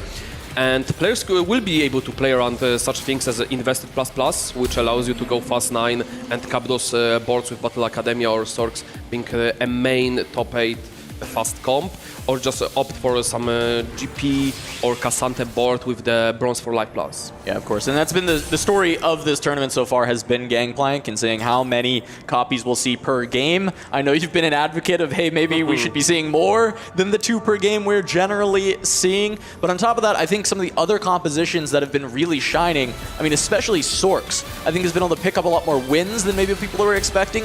Everyone probably expected to see a lot of Sorks, but the fact that it's been able to actually win over Gangplank in all of these lobbies has been really impressive. Yeah, it's the problem with the GP is it's very heavy reliant on the augments, on the items. You want to itemize a lot of units. And if you pick up Econ augments as GP, the comp is not as scary. So like you need to hit those 3 stars, otherwise the comp falls short. So that's why going for the more power from the augments and leaning back on the 2 stars and pushing level often is a better strategy, especially if you are 2, 3, 4 way contested. And I'm actually surprised there is so few GP players usually at the lobby, because they are opting for reroll GP instead of tempo GP. Yeah, and speaking of that Gangplank, Bintum, we're jumping on board here, and he's got that Gangplank ready to roll. We'll see about the itemization that he's able to find for the early stages of the game, and also seeing a Crystal Gambit Crest, but solo leveling on the other side. Yeah. It's tough because usually the crest is actually pretty nice, and we've seen a little bit of the 5 crystal do pretty well. However, solo leveling Gangplank is very hard to pass up, and that was one of the catalysts in Wolves' very quick 2-0 to start the tournament. Yeah, like having solo leveling is when having already GP is such a massive advantage, especially if you can find a slam behind it. Meanwhile, we can see on the left side already some of the players picking up the first arguments, where Prestivan has a treasure hunt, which means he will be playing some sort of reroll, either Mundo with GP, Mundo with Jhin, or Nar or the Kai'Sa. Perhaps the contest on the GP just to stop the potential high roll from the solo leveling player. If he ends up picking, and he does not, he will go for the reroll line. Yeah, too much value instead. Just going to try and ensure a bunch of rerolls to find the Gangplank, and Crazy Moving has 4 copies of Gangplank right out the gates, and Midas Touch is available. Not quite the stretchy arms, but still going to increase the econ quite a bit. Crazy Moving in an insane position to start the day. And we said this was a carry player for T1 going in, so I think they're very happy to hand the reins off to Crazy Moving to try and run away with it once again. Hitting from 2-3 GP is a very impressive thing to do. However, I would love to see Binheum still go for the solo leveling and just go for fast 8 strat. Just make the like tank slams, or perhaps like Cassante type of slams, and play out towards that. He doesn't have to play a reroll GP. The argument is just so strong, I don't think you can pass on that. I think this is too much of a, oh, you're playing GP, I will not go into that type of line. So not sure how I feel about it. But yeah, we'll see. Milk probably will be playing reroll as well, given his preparation. Crazy Moving will be GP with 4 GP copies already. Setsuko goes for the dev cap, so some sort of AP flex fast state most likely. Especially as you mentioned with the final Prismatic, we could see that invested ++ for Setsuko to try and cap out the board. Probably around the Sorks, but it could still be Prodigies. Those have been the primary 2 AP lines that we've been seeing in Prestivan. Just starting out with this Gnar, not much else being held. Maybe gonna look for, you know, maybe the Mundo Jhin line. There's a couple other rerolls. We've seen Kai'Sa, but usually Kai'Sa does require you to be playing it from the get-go so that you can start getting those stacks. Absolutely. So we'll see if this is another story where the teams mirror the comps, given how strong certain comps are. Perhaps we'll see some crew instead of mirroring Mundo, but like we should see like 1 Battle Academia, 1 Sork, because they don't usually share units apart of the frontliners. Yeah, well, this start for Setsuko, as far as the tempo to try and find a win streak, is not bad. Having the Rising Chaos Syndra already upgraded, getting the death cap there and having 1 tier, so if he can find something on the carousel to convert that, can be very nice. Going towards either Sorks or Prodigy, but I like Sorks generally with the tier. However, the units that are being held lend towards Prodigy. Absolutely. And then Setsuko will be facing against the crazy moving, and the GP actually struggles against Syndra boards early on because Syndra provides so much single target where she does struggle later on. And this is looking pretty good for Syndra. She gets the steel scaling. Oh, one more cast. Raising Chaos. One more cast. Oh, Setsuko's going to lose that, and that's tough because we're just going to see Crazy Moving run away with this full streak on the stage, and the only other player that's streaking right now is SCSC. So Vitality not able to get the win streaks to start the game off. They're going to be at a disadvantage of life right out of stage 2. This is a very bad for Setsuko. He just pre-leveled, he has at 0 econ, he's holding the bench, he'll probably start making 10 at a run before the creeps. So fast state, if there is no reduce from the creeps, might be pretty rough given that he took the component augment on 2-1. Yeah, might need that bailout from the Prismatic to try and turn things around towards the end. Taking stock of some of these other boards. We're jumping on with SCSC and how he's been able to win streak so far. Angling towards Sorks, holding on to these Luxes on bench. Slammed a Shojin as well, and also just had the Syndra 2 with an upgraded front line. So very similar board to Setsuko. However, you know, more items for the front line to buy more time for the Syndra. And it didn't have to face Crazy Moving yet, so there's a possibility that both T1 players will be able to full streak. And at the bottom of the streaks as well, right? Prestivan on the 3 loss, but also Bintum and Dunizuni on the 3 loss, and with the mixed streaks in between, it's the rest of the Vitality players. Absolutely. We still don't know what Bintum is going to be playing, Dunizuni and Milk. Bintum will be, yeah, we see the Bintum board will be getting grieved by the rest event, and he will be playing some sort of reroll, probably Mundo. It goes the best with the too much value because you can fit so easily to Jagger, Jin, and just a Kabuko for the both heavyweight and the mentor, and you place it over later for the Udyr for the 6 Jaggers. Yeah, I agree. It's probably going to end up being Jin. Kai'Sa's in for now, which theoretically could still end up being the carry of that reroll line, but just playing the Kai'Sa to have 4 unique, 2 costs in for that too much value, get those extra rerolls. Crazy Moving will be looking towards some components because, again, he has a great board, great opener, but the problem might appear when the cracks will drop. Those items are horrendous. They are good for the stage 2, but it will quickly fall off during stage 3, stage 4 if he doesn't get a good GP items. Oh, and he is just so rich, right? 4 win streak with the 38 gold there, and the Midas Touch GP is going to be able to potentially generate more as Prestivan just full open, trying to deny Dunizuni the lost streak, at least keeping 1 full streak for the team as SCSC and Crazy Moving will face off. So T1 will not be able to complete 2 5 streaks in stage 2. However, it looks like it will be Crazy Moving that will take the loss. SCSC actually going to be able to hold on to the win streak. And honestly, he needed it a little bit more. He was at 19 gold going into that round. And I think Crazy Moving at 40 gold can still kind of make up for losing the streak with the just base economy that is there and the Midas Touch gangplank. This is a pivotal turn because if there is no extra gold from the cracks, the fast 8 players will struggle heavily. Because even if they get there, like hitting 2-star, like even front lane, on top of having some sort of resemblance on the back lane, will be a problem, and the reroll players will be running over them. So this is, if this is like item-heavy cracks, it will be an issue. Yeah, really have to have our eyes on Preston. Did go for the full open loss streak. Just now buying the full shop to feel the board against neutrals. We still don't know what Prest event is planning on playing. The components could indicate the GP contest. We have Eon, we have Cup, Rageblade. Could be Hodge as well, Slam. Yeah, I would be surprised if Prest event doesn't go for GP contest here. The components are good enough. The only other thing I'm seeing is going towards Fast 8 and All Out Cassante, which we saw not much from these teams. I think a little bit from T1, but we saw a lot of other teams starting to play more towards that All Out Cassante. So I think there is, at least with the items, there is that as an option, but I also like, because there didn't seem to be a Gangplank player for Vitality yet, Prestivan potentially kind of forcing his way into that line because the itemization is good. Yeah, we see that Crazy Moving did find at the end bow, so he can actually support the GP with the 2 items, which should be a good stabilization tool for the throughout the stage 3. The arguments... like the best out for the both of the teams, I think would be like silver arguments for the Vitality and the gold arguments for the T1, given the if they can keep up the tempo. Oh, it will be Prismatic. Yeah, so we're going to get 2 Prismatics in a row, right? Because the last one should be as well for the Zyra.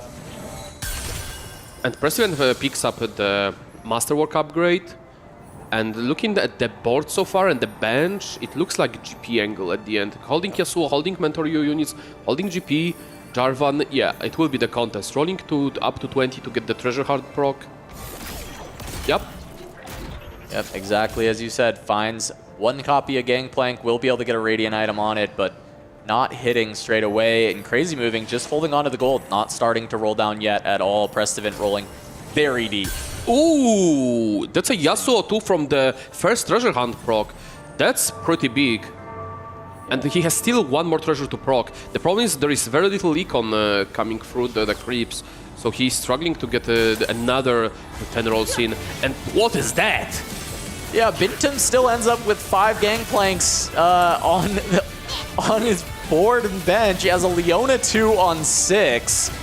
Very, very strange what has happened here with the extra rolls, and yet not finding the copies of Mundo or finding Jins, really. I'm curious where Bintum even goes from here. Yeah, this is very interesting, because he did find the Leona too early on, which will screw up a Battle Academy player, which was Setsuko for this game. And the other side, we've seen Milk with the sponging on Bramble, which will be pretty good into all the AD flex players. And Milk is prepping Mundo Jin and holding a bunch of Kaisas, I guess trying to prevent Bintum from getting those, because there was the potential out of Kaisa for Bintum. And I guess with the Shojin Slam as well, it's more likely that it wanted to stay Kaisa than go towards Jin. Yeah, so far we have pretty much a mirror comms going from both teams. We have Bintum and Milk on the Jin Mundo. We have the Soju and SCSC on Sorks. Setsuko on Battle Academia. Prestivant and Crazy moving on GP, and then Dunizuni on Flex AD, which looked like potentially all-out Cassante. And Setsuko having that Bramble opener with the sponging and prep should be rocking through the stage pretty easily. There is one big issue on the screen that precisely is 0 gold. He's a spender. Yeah, Milk rolling very deep for that, and as we mentioned, right, holding on to all these extra copies of the Kaisa, but he is very strong. The Bramble, as you called out with the sponging, can be really good, at least into Dunizuni, who looked like they were playing potentially more 80 items, 80 focused. Looking at the 4 costs, Dunizuni is able to get a Cassante. You said he was angling potentially for all-out Cassante, so getting that for free off this carousel is massive. Now it's the matter if you have to tailor the power-up by placing it first on the unit similar to being an attack fighter, and then you go for the Cassante and he might miss. That does happen. And if you put all your eggs into that basket, and if it doesn't hatch, oh boy, it's a problem. Yeah, we'll have to see if he does get to hit, as Setsuko's board still looking towards the potential prodigies. This is so cool. So what happens with the Rabadon augment? Each Rabadon stacks. Every few takedowns, every 4 takedowns, I believe, you get an extra AP for the unit. And the more Rabadons you have, the more stack. And they don't get retrospect stacks, but they get fresh one whenever you equip them, and they will keep the stacks. So this is a really cool thing to see. Yeah, it's really nice. We saw the rod overflow, basically getting a ton of rods to make 2 more death caps than the first death cap that was there for Setsuko. So being able to get all those stacks, there is a lot of win-out potential there for Setsuko because he can get so much of that extra AP. However, he was looking on that Prodigy track, and we did see a lot of those Leonas already out of the pool. So look what happens here, because this is very smart what Vitality is doing. Vitality has 2 players that are playing AP, and 2 of them are playing AD. Milk will be sponging out the Bramble, where T1 has a 3 AD players and only 1 AP player. So Milk is the one that's supposed to keep the HP high to later just suck it to the teammates potentially. And the Bramble will be very effective against opponents while not being that effective against teammates. So it will be like a sucking to a teammate without having to use the remover. It's big. Being able to save those removers for the end game is critical. Soju now is going to just transfer items over to an Ahri, is going towards the Sorcerers, as we saw that Setsuko, of course, going towards the Prodigies. Both of them going to be looking for that level 8, trying to pick up as much as they can. As we look at Crazy moving, still only on 4 Gangplanks and has pushed to 7, so not going to stay on 6 and re-roll like we've seen so many players do before. You'll see that Milk is designated to just be a player that holds everything and plays defense. We see that Kai'Sa being held, that Bintom desperately wants, while going for the Jhin himself. Like, this is not the game where we'll see probably Mundo free, Jhin free. Like, this will end probably on just being level 6, rolling and holding the units from opponent Milk, and Milk is supposed to go 7th, ideally 6th this game. Yeah, and I mean, as you said, holding on to HP, right? Milk is definitely doing that. He's very high HP at the moment. He's still winning these rounds, the Bramble paying dividends. That was even into the AP player, right? So that was not even quite exactly where he wants to hit, and he's still being able to find the win. Meanwhile, Prestivant has now fallen very low, still only on 1 Gangplank, and he's just now rebuilt his econ trying to play around this Yasuo that was dropped off of the treasure hunt. Yeah, the issue was there was not much gold coming off the cracks, so he couldn't get easily the second proc of the treasure hunt. So he needed to build up econ to make sure he can proc the treasure hunt on stage 4 as well, on tempo, to get strong, get the GP2, get that stabilization. With Yasuo 2, if he is able to find items for both Yasuo and GP and for mentor, he should be able to stabilize. But I believe Prestivant has to go 7 to find that mentors, while he has already that Yasuo 2. Yeah, big roll down for Dunizuni. He ends up finding the Akali 2 and the Cassandra. He's hitting everything that he needs immediately on this 3-5 roll down. Invested paying Found dividends all out there. of the first hit. Well, talented. Yeah, and we'll have to see how the itemization pans out for Dunizuni when he starts to get those slams in, but hitting both of the main carries for the composition, hitting the all-out. No combat from his augments, it's all economy, so could potentially lose due to that, but he is so much stronger. This is, okay, I don't know about the TG slam. Oh, he has another glove open, he had to slam TG, but oh, I wish to see that. This is a problem. He's not gonna, like, if he doesn't get the item on the 4-2, or there is not good items coming from the creeps, it might be an issue. However, it was 3-5 roll down. Keep that in mind. And his full upgraded board. He will not be bleeding out anymore. No, he is definitely going to win for at least a little bit here. Now, of course, because of the double prismatic, the game's economy is a bit messy. It's a bit crazy as we get another invested pickup by SCSC. You were talking about the invested plus for the Fast 8 players. So SCSC is actually going to be first to the roll down, looking for the Sorks, trying to find those Karmas and the Jarvans. And we'll have to see. He's racing against, I believe, is Soju in this game. Does find the pair of Jarvans and gets a Gwen. This is big. There's the Karma as well. So he's not found the upgrades, but he's found the units. He does have solid items. He did pick up invested, and when you pick up invested and you don't find upgrades, this might be a tragedy. Like, still on Karma 1, still only 1 Cassandra for the front. However, does find the Jarvan. Only 1 Gwen. This is looking rough. Yeah, the Jarvan upgrade is big to stabilize this backline, especially because the Gwen is there. So at least for the first few rounds, it might be okay. Soju also hits the Karma 1, does not get the upgraded Jarvan, and does not find the Gwen. He does have a pair of Karmas, though, so maybe he can get there before SCSC. But overall, I think advantage is T1. I would say Soju having insane combat arguments. Those are 2 premium prismatic arguments for the Sorks, while on the other side, a CCP, like a lot of T1 players picked up econ arguments. And even though Dunizuni hit everything, he's still down 2 arguments. It's like gold plus more gold. So even though he hit, I don't know if he'll be stable past stage 4. Meanwhile, Prestivant, Yasuo free. He did find the invested we talked about. Yep, found it. He needed that influx of gold because he was playing extremely low econ early on. You called out needing exactly that. Does not find the Gangplanks, but Yasuo 3, that can work for now. Try and save as much HP as possible. Don't go 8th.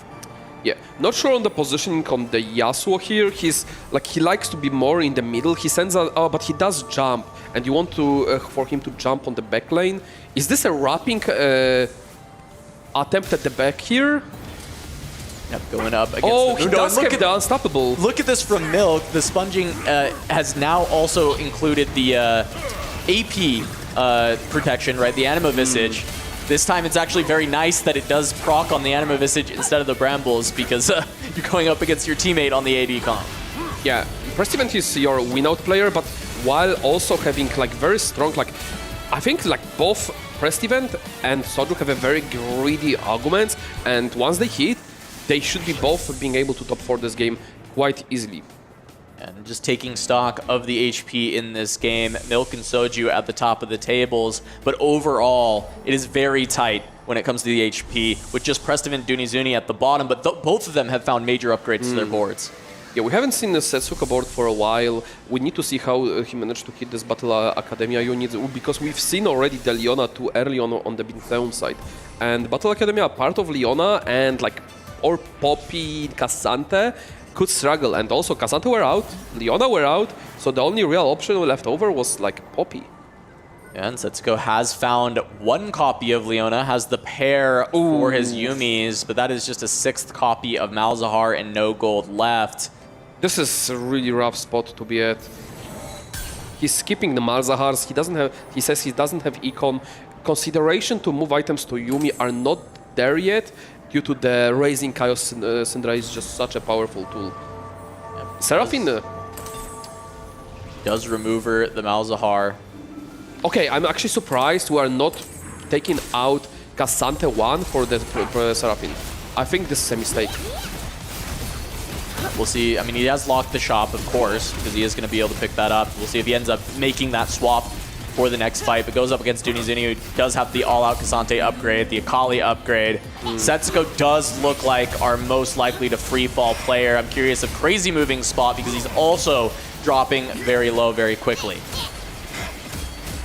They are targeting Bintheum to send him AF. They are holding all the Kaisas, even though Setsuko could have made the stronger board for this turn, by sending Kaisa and buying Seraphine and just holding on the Cassante pair, he refused to, because they are dedicated to send Bintheum AF at this point. Yeah, one away from the Gangplank, trying to roll down his Crazy moving. Doesn't end up finding it. Bintum finally hits the Kaisa 3. They tried to jail him, but couldn't keep him there. They bought enough time, though, is the big question. Look at his arguments. Like, he did find Max Cap, which does influence with the massive econ, and getting that extra phone, and like pretty much having 2 econ arguments. Will it be enough? There is like the belt overthrow, which should have front lane, but this Kaisa did not scale much. Been almost on the downfall throughout pretty much the stage 3, so I think there is the window of stabilization is already not there. And yeah, SCSC just damaging his own.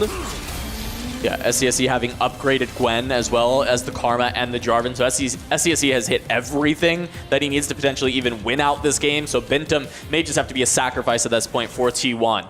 Yeah, absolutely. The problem is that Setsuko is not unable to find stabilization, and he pretty much won't be able to unless the Leona 2 or the Yumi 2 comes. He picked up an Egon argument, which was supposed to stabilize him. We see that invested is pretty much the story of this game on the last argument, and that's why like there was a bit more fast-8 players than it usually should be, because the players were playing around that out. But yeah, not having the upgrades for stage 5, not being able to go for 9 already, is a big drawback, where it's just a matter of the race who goes safe, Setsuko or Bintheum at this point. Yeah, and we still have to have eyes on Crazy moving here because the GP3 out is still available for T1 as a potential way for Crazy moving to also scrap for the top of the tables instead of falling down. Vitality may be in a spot where they could take the bottom 3 spots again, as that is the GP hit. Setsuko does find a Seraphine 2. I don't know if that's good enough, honestly. It's a problem. It's one of the 5 costs that doesn't feel like it really makes you stable, right? It's going to be a little bit more damage, maybe take down a few extra units, but right now there's a lot of danger. This should be very effective. Like Leona is such an amazing unit against Zorks, because you don't get this chain reactions from the explosions. So like once there is like, and we have the Prodigy to heal up a bit the front lane, but it's just so much damage. Yeah, I mean, it's a close fight, and actually, Setsuko gets there and wins over Soju exactly with 1 unit, which is perfect Prestivan gets a win over Bintum. Crazy Moving loses after hitting the 3-star Gangplank. So overall, this round, heavily going to Vitality, shifting those HP bars a lot for T1. And Vitality just holding on, but there is still just the problems that are Dunizuni and SCSC, who both hit their comps extremely hard. And they hit all the items they need. Like, there is no single brick on the item. It's just, they hit everything. And this is the different variation of the comp with the 4 Supreme Cells. Usually you see that a comp being played out with like 5 costs and like strategies. It's not the case here. We see that he angled more towards the Supreme Cells instead. All right, well now Crazy Moving goes up against Bintum, and it looks like they are just sacrificing him as C Moving did not take anything out. The stretchy arms of that Gangplank going to be the end of Bintum, and that's going to be an 8th for T1.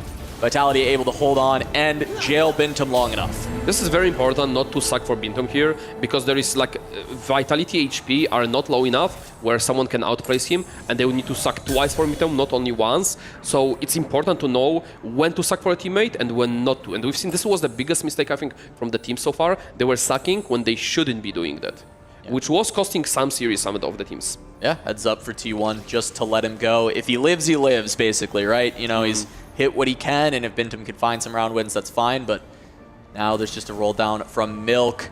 We've talked about, like, we see another Max Cup, which is pretty much premium argument for the reroll, and also griefing other players. We said that pretty much Milk was designated to go 7th or 6th. He didn't go 8th, which is ideal, and now he did grief everybody. Unlucky a bit for the Vitality that Dunizuni hit as much as he did on 4-1 roll down. But still successful game from Milk. Just gonna lose the teammates here, and had, as you said, just held on to a lot of HP early on, right? That was the big thing that he was supposed to do. The problem is now Setsuko not able to hit anything. Does eventually find, of course, the Seraphine, but that doesn't really stabilize you. We saw some Yumis being held, not able to get the Prodigies online in time, even with that really cool setup of the Rabadons into getting all the rods, trying to put something together. But if you don't have the units, it doesn't matter if your augment and item combination looks very strong. Yeah, we see the power of griefing from the other team essentially here, because even for Invested, you fail to hit the uncontested comp. No one played Battle Academia, but he still can't hit because there is so much denying from both teams going on, and like if you manage to hit through that, you'll be stronger than usual when you see your like ladder games. Like you would not see some boards do that well because the overall strength of the lobby is higher. Now, still the last rolls for Setsuko, not able to find the last copy of Yumi. Milk still 3 away from Mundo, still forever away from Jin. He was never going to hit with how much he had to hold. Have to get very lucky to actually find everything. I mean, Max Cup does help a lot. It does help, but Vitality might be looking to go 6th and 7th right away. The same case as for Bintum. No one is sucking for Milk. He was designated to go 7th, and that's exactly what he did. He's out. No, like there is no absolute reason to suck the HP for him. While we see Soju being pretty strong, having with those Giga combat arguments, just needs the Gwen to desperately. Yeah, and the problem is you know, SCSC has already hit that, right? You know that the Sorks are already very strong for SCSC. Dunizuni actually ends up taking a loss, which is very big for Vitality. A couple of losses for T1. The biggest problem for the T1 is that Vitality is so healthy. Normally in this spot, after this fight, if the Vitality is low enough on HP and they didn't fight each other, you would send the weakest player to die to the creeps to guarantee pretty much the win-out player to take the win and to not allow Vitality to get a bailout ghost fight, which could be a case. But now this fight will determine the strategy for the creeps, essentially. And meanwhile, just taking a look at Dunizuni, who had pumped up to level 10, finds a Twisted Fate 2, really looking to maximum cap out his board, and that explains kind of the loss. He was saving up to go 10, try and finish this game out, as SCSC is going to find the win over Soju in the Sorks battle. Crazy Moving going to beat Prestivan. It is a struggle for Vitality. And this is what I was exactly talking about. This could be a sell board from the weakest of the T1 players that already faced and is in the matchmaking of Soju or Prestivan. then if the Soju and Prestiven didn't face each other and they are in each other pool, it would guarantee facing them and just knocking one another, and this would make Vitality T1 win the first game. Yeah, and it seems tough for Soju and Prestiven anyways to figure this out, right? They need to win out from here, try and make this happen. Pair of Jarvans for Soju, only the one copy of Gwen. 10 gold in the dream here to try and upgrade this board as much as possible, but we know Dunizuni is likely to run away with the win. Prestiven at least finding one more upgrade with the Kabuko 3. Getting this last treasure chest, does get a Zyra 2 off of that. Yeah, I'm curious what's the matchmaking and who has whom in the pool, if the Vitality already faced a Ghost before this fight, but I believe they both lost. So T1 was getting the one getting the Ghost. So now Vitality has 2 chances to get a Ghost and the other player winning. So this is very risky, allowing this to be 5-player lobby still. SCSC versus Prestiven. It's like, oh no, it's Soju versus Prestiven here. Yep, they still face each other, so it's over. They face each other, and that will just end the game, because I don't think either of them have enough life to survive here. 10 and 12. Prestiven gonna go down. That's gonna be 3 in the bot for Vitality, and T1 is gonna take game 1. I think this has to be an oversight from T1. Not like they knew the matchmaking. They knew they could, Vitality can get a Ghost, and they still didn't send one player to die to creeps. I'm not a big fan of that. Yeah, well, end of the day, it does work out. I think this was a tough match for Vitality. It felt like they had a couple of spots that were looking pretty good and could not find what they needed. As you said, the griefing out of T1, holding on to the Yumis, holding on to the units from Battle Academia, ends up sending Setsuko in a bottom spot with an uncontested comp and a very strong augment combination. Yeah, the problem in this game was definitely Prestiven on his roll down, unable to hit GP2. Like, it was such a struggle, because like, even though he did hit Yasuo from the cash out, Yasuo does not print you the gold. And he's actually a weaker unit without 4 mentor than the GP2. So this was pretty much the story of the fall for the Prestiven, even though he was potentially having the best spot out of all the Vitality. Yeah, and from there he ends up having to just kind of cook up a board where he's playing the Yone 2 that he found instead of actually playing around the 3 stars, playing around the Gangplank, because you're never able to find it. And the board worked out okay for a while, but it's not the same that we've seen out of the Gangplank, out of that early money printer that we get to see here with Crazy moving, and ends up being a 5th, and they go 5, 6, 7. Yeah, so when you're that deep already into matchmaking, you can outposition all those kind of boards with the Akali and Cassante. Like Akali having the precise jump range, jumping guaranteed to be 4 hexes away, so you can always dodge her if you know where the opponent puts her. And there will be some last fights going on. Dunizuni facing Soju's Sorg board. We'll see if it's strong enough to take down level 8 board. However, with a very strong arguments. Yeah, of course, pushing to 10, trying to cap out, but you called it out earlier. Soju's augments with this Sork's comp, incredibly strong, even taking down that very capped Dunizuni board at level 10. So you see how here, this is the matchmaking that actually could have saved Vitality.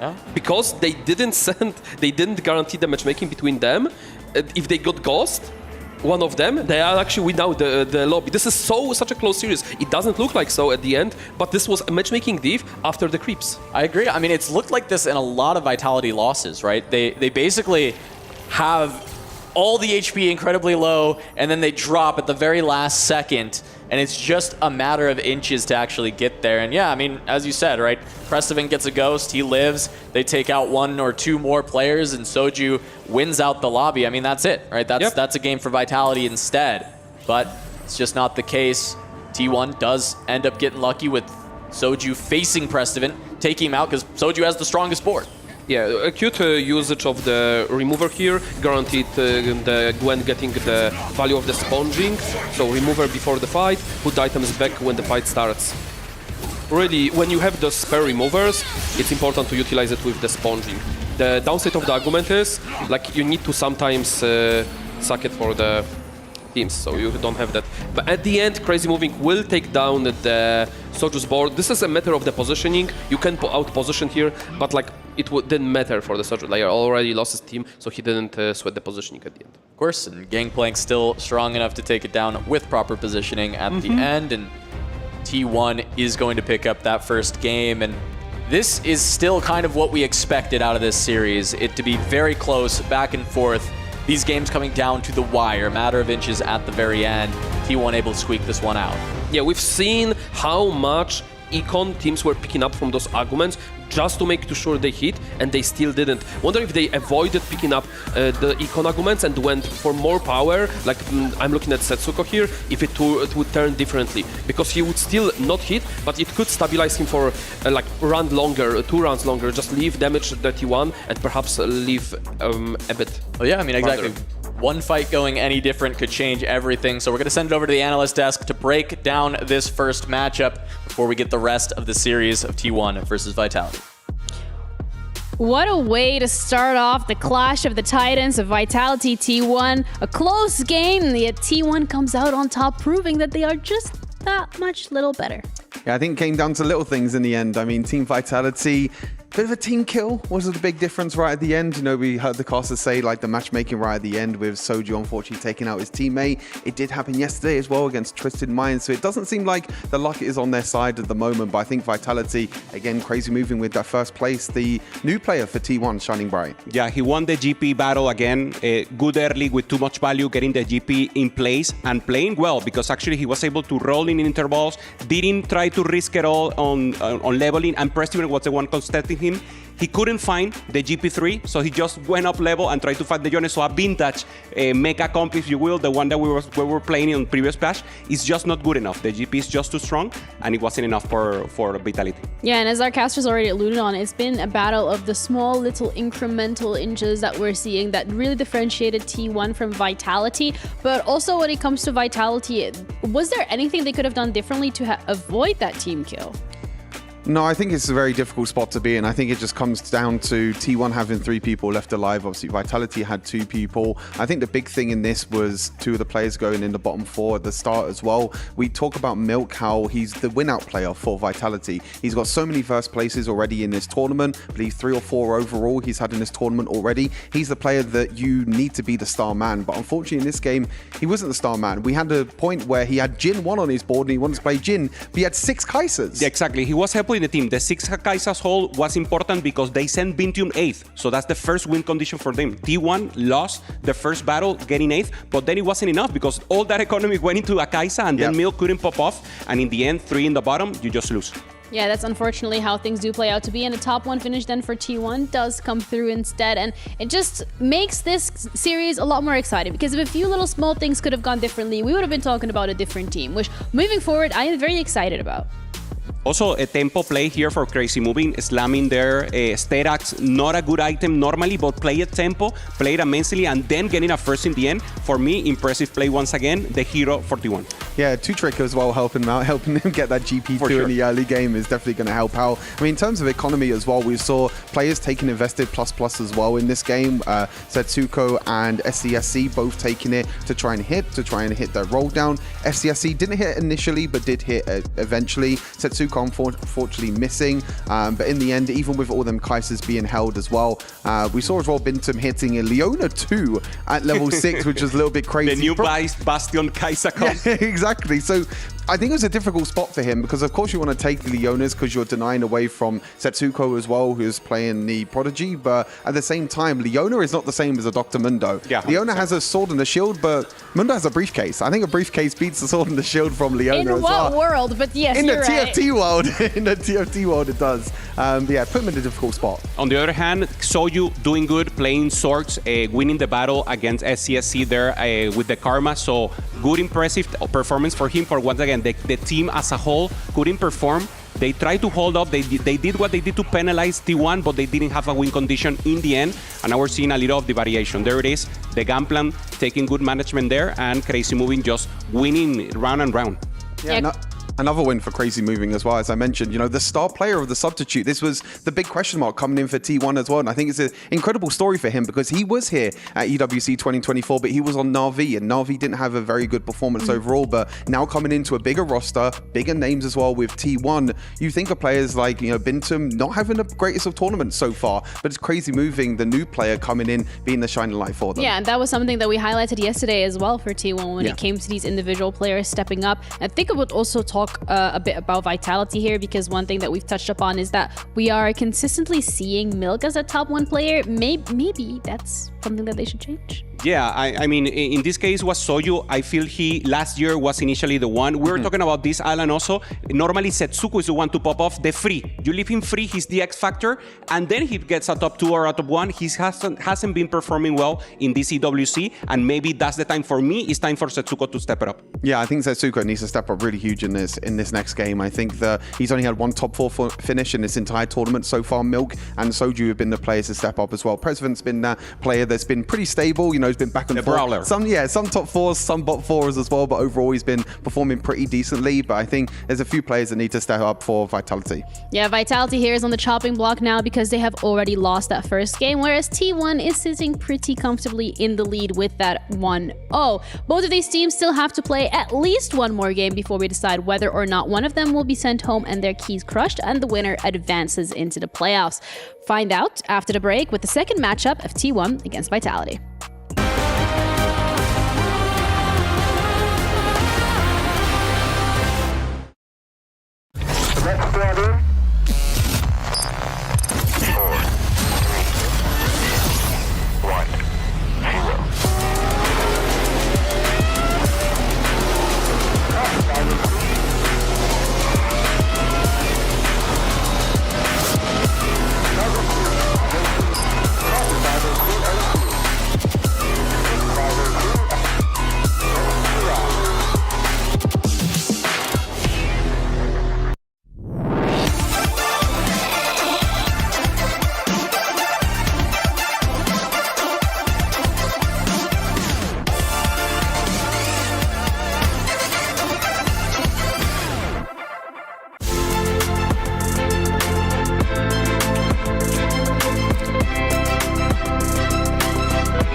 takes out the last hope for T1. Big Bad Wolves have won the EWC.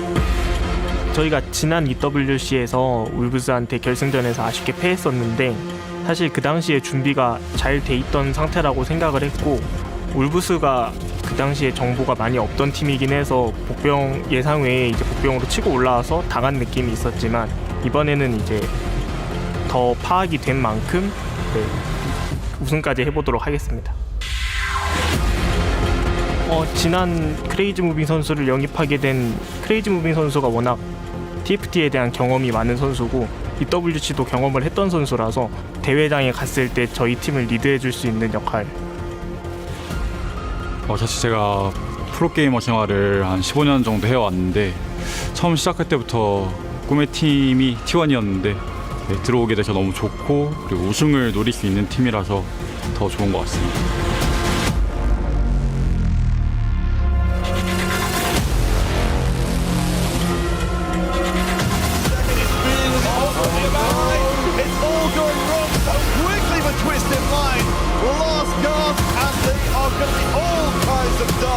사실 이번 EWC TFT 대회가 팀전으로 열리는데 제가 그 전에 팀 게임을 좀 많이 경험했다 보니까 뭐 콜적이나 아니면 브리핑 같은 부분에서 도움이 좀 많이 되고 있는 것 같습니다. 이번 연도에 저희가 바라는 거는 당연히 우승이고 이번에는 작년보다 준비가 더 잘 돼 있다고 생각하기 때문에 좋은 결과로 증명하겠습니다. 사실 개인적으로는 제가 커리어 하이가 세계대회 준우승이에요. 그래가지고 이번 대회를 통해서 멤버도 좋은 만큼 커리어 하이를 좀 이루고 싶습니다. 우승으로. 다 보시고 오겠습니다.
We're back at the SNB Esports Arena for TFT at EWC. I'm Casanova, joined by Alan ZQ. We've just had our first game between T1 and Team Vitality, with T1 taking it home off the back of a first from Crazy Moving. And now, Vitality has to find a way to bounce back. The game, much closer than the placements may tell you. And Alan, what do you think they got to do to turn this around? Honestly, a bit of more luck. Like last game, there is a lot of things that did go T1 way, but didn't go Vitality way. Starting from press event rolldown, not finding GP2, then looking at Dunizuni rolldown, just hitting everything and maintaining eco. It's just like even those two factors was quite a lot, and Vitality was successfully going for their game plan, sending Bindome 8th, making sure Milk goes 7 or 6, and also Setsuko not being able to hit through the invested. There's just so many things that didn't go right, and they still made it look so close, and hence you have to be scared of them. Jumping in to this second game, we are going to get some varied loot at the start of each stage with the Akali encountered there. And Soju is the first board we look at. Always taking a look to see if anyone gets dropped that gangplank to start things off. I mean, or even more cursed, the three of them like we saw from the Wolves. Absolutely. It's a very big series for the Vitality, because they are at the third place right now in the club championship standings, and if you drop out now, you get absolutely 0 points. And just for getting to the playoffs, there is already 200 waiting for you. Exactly. And they are trying to catch up to Falcons, which are in the second position, so it's pivotal match for them. Exactly, and if they are able to win TFT, take it all the way down to the finals, they'll be just 50 points behind Team Liquid in the club championship rank. Yeah, they would pass Falcons. Exactly. That would be very impressive, given how Falcons are accomplished. All right, here we are with Crazy Moving, starting things off. This was our champion from the last game, and also just in general, Crazy Moving has been winning a lot for T1 over the course of this EWC.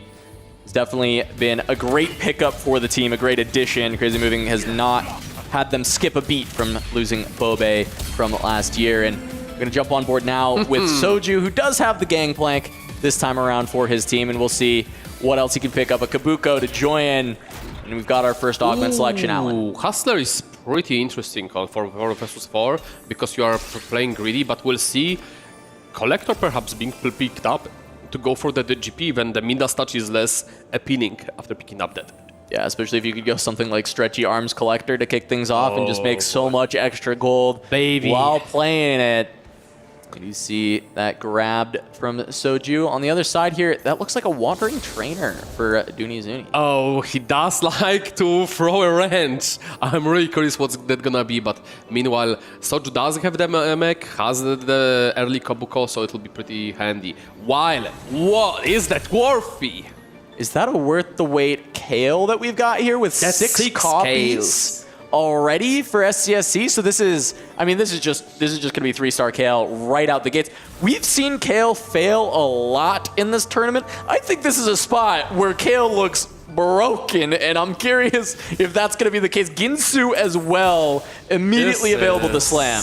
Yeah, and Aatrox too. Like, you struggle with Kale early on if you have no front lane, but it won't be an issue here. And being able to push that early 6 with Kale is absolutely pivotal. And the fact that he has so many Kales early means that he will be able to pursue actually Kale for this game for a potential win out.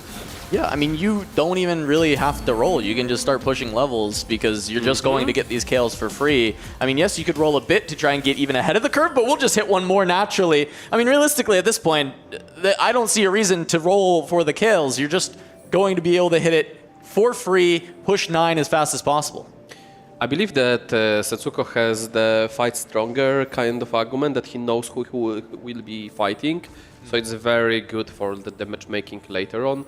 And to properly suck and save HP early, preserve the streaks, especially if you're at the bottom. So you already know that he plays against someone. Oh, he just gave Soju to farm the GP proper amount of the gold. Yeah, and we do see that, you know, it is the gold collector for the Gangplank, but it does not look to be stretchy arms just yet. A bit of miscommunication because Setsuko moved and Setsuko donated to him Lucian to make sure he heals 1. So 1 HP diff. Yeah. We'll have to lock in Evan there. We'll log it for later, Alan. Yeah, we'll see if 1 is the magic number at the end of the game. Yeah. Actually writing it down, right? Just in case. Yeah, just if in it's case. 1 HP diff. Looking on board with Crazy Moving, did get that Gold Destiny, so going to be a little bit ahead in Econ, but it has converted into a couple of 2-starred units to try and play for the win streak. Lucian with the early Sork slams, Shojin, and the Jeweled Gauntlet. This is exactly what you want for Sorks for your early game. So we see a reason why Donizuni opted for Wandering Trainer. It's a loot sub, and the first loot is the Spatula. So Wandering Trainer becomes a lot more potent when you know that. Yep, exactly. You'll be able to get not just the +1, but potentially the +2 out of this spat, and that can lead to some very crazy compositions and some very high cap outs, including the potential to get one of those prismatics online because you can start stacking it very early with 2 emblems. And we see that Milk will be opting to play some reroll with the Mundo. Try to slam the Vawedi last second to make sure he can beat Crazy Moving, but that will be not quite enough to take out that Lucian and 2 items. Yeah, it's going to be that heroic grab bag to try and pick up those extra copies later on. Nice, easy pickup for the reroll compositions. We see it a lot within 4v4 because you get griefed a lot, so having some duplicators is a great way to try and escape from there. No additional spatulas or pans on our first carousel to make things extra insane with the spatula off of the loot sub, so we're not going to get any Tactician's Crowns to kick things off. We see Prestiven picking up the Pandora box with interesting what he'll go for, because again we know that there is a spot. So from the he holds on to the PF. You could think it could be some Supreme Cell. We knew it was coming, but it's not any less jarring to see the 2-5 kill 3, even knowing that this was happening. So the interesting part will be if he'll decide to roll for Mundo 2 or not, because this is like your main tank for a very long time, pretty much until the game ends. So you either roll on 6 or you roll on 8 with the comp, depends how stable he is. But given that he has already 8 rocks, if he finds then like 1 more upgrade for the front, he might just sit until 8. Yeah, I mean, you natural the Zac 2 and then just call it good. I think that could be easily the way that we see SCSC go, and especially just having already, you know, the Rage Blade. You already have the best item that you need for your carry. You can start to even potentially put items on the front line because level 6 Kale 3 with a Rage Blade is going to be enough damage for stage 3. Yeah, we see from Vintom having the Keepers with the Rage Blade Slam, which could indicate playing the GP holds. However, 2 Kaisa still, so could be either. While we see finally, oh god, that is Prodigy, Heavyweight. This is insane Battle Academia 1, because you can just play the Jace for the Heavyweight instead of Rakan and get for free Heavyweight while playing 5 Prodigy. And while maintaining the streak, this is such a good spot. And having the spot to slam just the Battle Academia. So this is potentially 7 Battle Academia, 5 Prodigy kind of board coming from the Donizuni. Yeah, and that is one of the crazier cap outs you can do with Prodigy, is getting the 7-5 split on it. It's just way too much power on that Yuumi, being able to have both of those traits fully online. Absolutely. So we already see there are like from both teams we have the GP player, Bintam Soju. We have also Kale from SCSC, Milk playing for the Mundo, probably might be contested by the CSC, depends if he rolls down or not.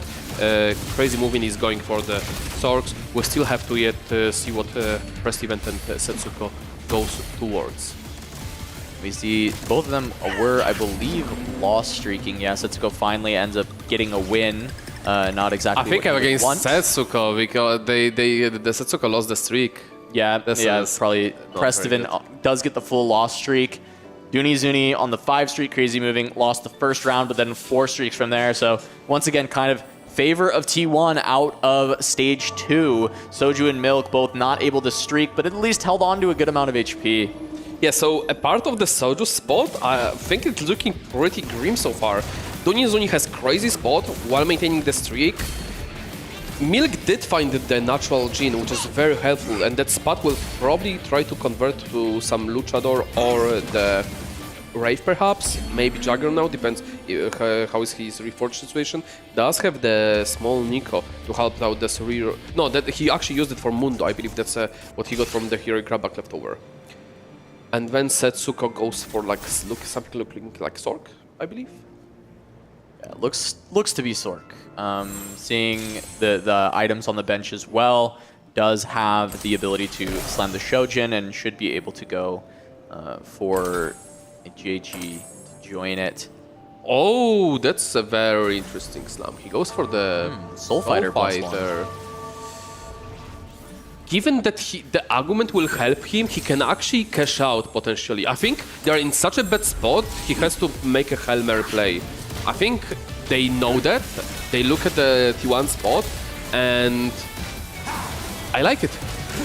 Right. I mean, we'll see if he can go for a Soul Fighter cash out. We talked about this as maybe the Prismatic that is most likely able to be cashed out because you can find some wins off of your own teammates as well throughout the game once you get it online. And there's the +1 already for Setsuko. We'll see if that ends up being the direction. I mean, of course, you are slamming a Soul Fighter +1, so realistically, we have to expect some amount of Soul Fighters. Feature cancel for the Soju. There was some premium ones, now your enemy, second wind and like last second save, and he still just insta-click. Oh wow, and he already finds it. He has also like sitting already on the Yasuo too, having Kobuko, just needs a rise and he's being chilling. I think Vitality needed this. It seemed like T1 were getting some spots that were feeling pretty tough for Vitality to have to overcome, especially with that Kale 3 coming in so early and having a lot of potential to cap out with the 4-star Kale. And Soju now getting the Gangplank online is definitely a way for Vitality to get back into this. Absolutely. The items are not very optimal. However, it's good enough for this stage, having GP2, having the upgrades. And he is just making sure the proper positioning goes into the potential teammates to farm maximum. Yep, goes into Setsuko, so they would have known that this was coming due to Setsuko's augment. Yep. And they just donated the right side for the Setsuko to make sure he kills the most to preserve the HP. We really love the augment utilization. This time, they made the correct use of it. Yep. They maximized it. So still only -1. Holy, look at this gold galore. Yeah, that is so much that Soju was able to farm. He dug down below 30, and before the round is over, he's back above 40. So this is we see what was the missing piece for Prest event last game, not having the itemized GP because he couldn't find GP2 and wasn't able to build up that econ back as we see this game for Soju. Yeah, and you mentioned that Luchador emblem might getting slammed. Yesterday, we actually saw this composition not put the Luchador emblem onto Jin, and I remember backstage you telling me you felt it was a mistake. Yes, and so we are seeing this immediately. Yes, this is Beast Jin. Not putting Luchador on Jin is a mistake. There is no play around it. Because it's essentially better Eon. It heals you up, it gives you ID, it's just... You need that protection, because when the Mundo procs, the units go to the backline, and Jin is just, well, I guess I die.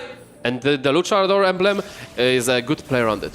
Yeah, there we go. And here's a couple more Soul Fighters found for Setsuko. He rolled down to 0.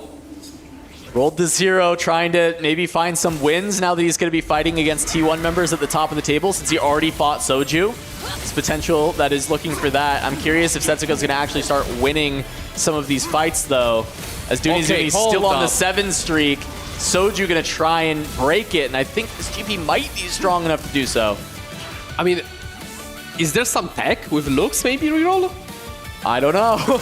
I have no idea. I don't have an immediate explanation other than Setsuko trying to contest. I mean, we know, look at the top of the tables, right? It's Soju and then all of T1. Yeah. The way the augment works is he's just gonna fight T1 players. So maybe he's just trying to beat some T1 players, but I don't know. It seems kind of suspect. And Setsuko continuously losing after having rolled down to 0. This is not looking very good for the... Even though Setsuko's a crazy good start, Mundo doesn't... Like, the Milk doesn't have that good of a win-out spot. Setsuko looks like he's going cave. And then Rest event also doesn't have an amazing spot. It looks rather grim. Like, Setsuko Prest event goes for the... Looks like Sorks, I believe. Yeah, those items, I mean, it really just kind of has to be Sorks. I'm surprised that Setsuko didn't go either towards Battle Academia or just slam the strategies, go for the Sorks. Or again, the Battle Academy decided to stamp Soul Fighter. If this was his line to just roll down, I guess he wanted to try to preserve the HP and not go AFE. But like, look at the HP from the T1. Are you really saving anything? Like, you are not still losing fights. Not really. And I mean, looking here, SCSC actually gets to slam the Wraith emblem, and I think 6 Wraith with the level 9 Kale is really crazy. It just helps out the front line a bit, but also it's actually just a lot of extra damage that comes out from the level 9 Kale. The key unit is essentially Cassandra, so he will be rolling on 8 most likely to find that Cassandra 2 before he goes to 9. Meanwhile, on the other side, Bintum now grabs Cassante. This is Supreme Cell Cassante. We've seen this before. Supreme Cell all Cassante. There are items on the Kaisa that can go over to Cassante as well. So there is a pretty good setup for Bintum to go towards that composition, though he is also pretty broke. Yeah, he's re-rolling Kaisa, I believe. He's like 6'10". He will just re-roll Kaisa at the end, I think, and play for the Protectors. Which is a kind of interesting comp. While Soju sitting on the 60, just slow rolling 50. Meanwhile, Prestiven does find the Karma, does have a premium item, literally Giga Astral Beast items with the Pandora. Now just needs to find more front. And yeah, just hit. Actually, if the Prestiven hits, like 1 Gwen, Karma 2... He can win. Any front lane. Like, the comp can use any front lane, literally. Yes, but he can definitely win with this itemization, this item setup. He's already got 1 combat AUG, best friends. It's not the most premium for this comp, but it's fine, right? It's going to give some good value. It gives you also armor, which is really good into 80 flex. But he can potentially even, because his economy is quite good, he can even go 3rd combat AUG on 4-2 and really set himself up to win the game. I'm not sure about the... 50 is on 7, 3-6. It's not that good for... He can't 4-1 it. He has to 4-2. No, true. Unless there is a lot of econ coming on the creeps. It is loot sub as well, right? So we could just see big influx of gold from that. Here they hope just Prestiven twins, I believe. They don't want your, like, essentially second strongest player to lose HP here to the Milk. And that's what will happen. It's gonna happen, yeah. There's the Lucha proc from the Jin. 4 unit loss. Soju at the top of the tables, win streaking after getting that Gangplank online. Really good hits, and win streak cover his econ very well, but he does look like finally lose a matchup. T1 having very optimal losses. Since Soju, it looks like being uncontested GP, he decided to roll on 7 instead. Yeah, ends up getting a double GP shop. Pretty nice for Soju. Pairs his Kabuko. 6 Gangplanks for Soju, still 40 gold on 7. Sells Karma to make sure that Prestiven can hit, not hold on to it before his roll down, potentially going on the 4-1.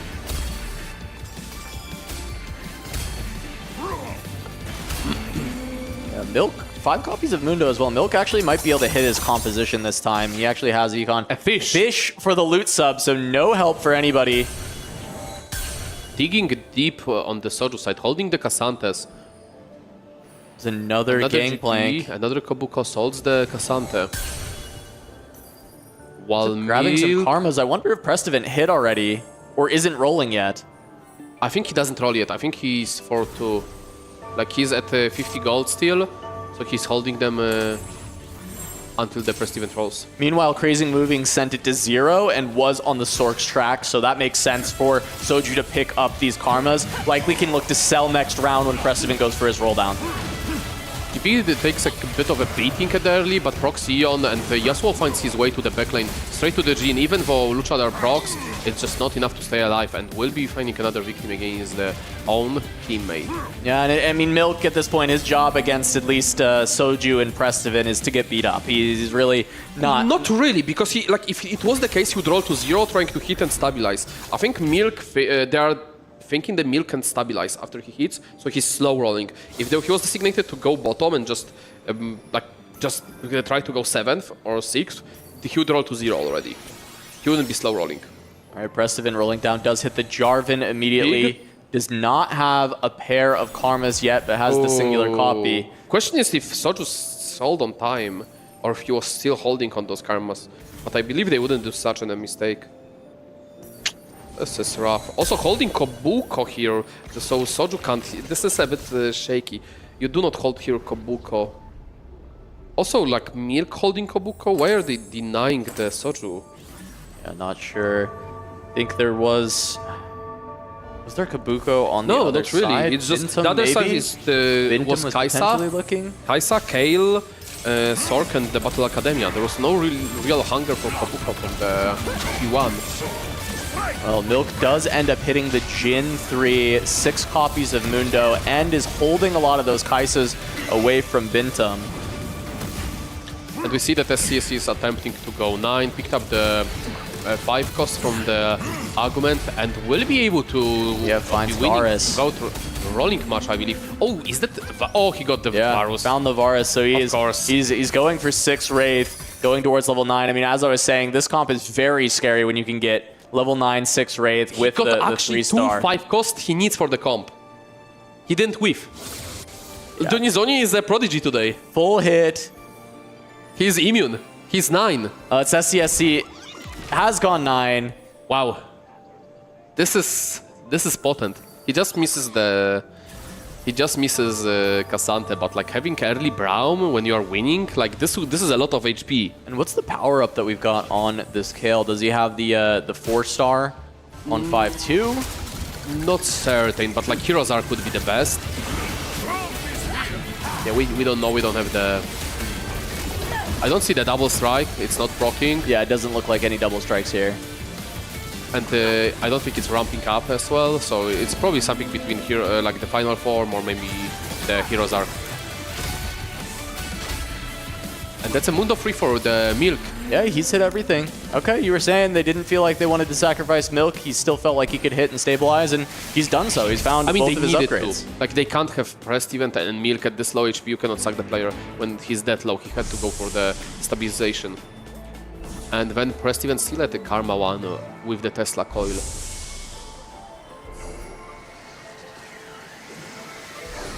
Looking at the arguments, Crazy Moving found another combat argument with on the back of the explosive growth. I thought he's gonna try to go the fast 9, but no, he just wanted to go 8 and have more gold to roll for those Sork line. While Soju still does have the GP3, however the items are a bit suboptimal, while Bintum struggling to hit the Kaisa and it's not happening. There is too much defense being played, and Soju hits.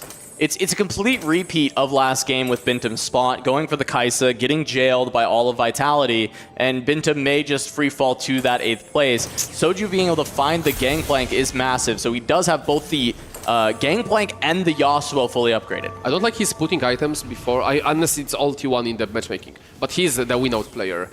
So unless he has only T1 players in the pool, then sure, but if he had any of the teammates, he should be sucking here because he's the strongest in the lobby.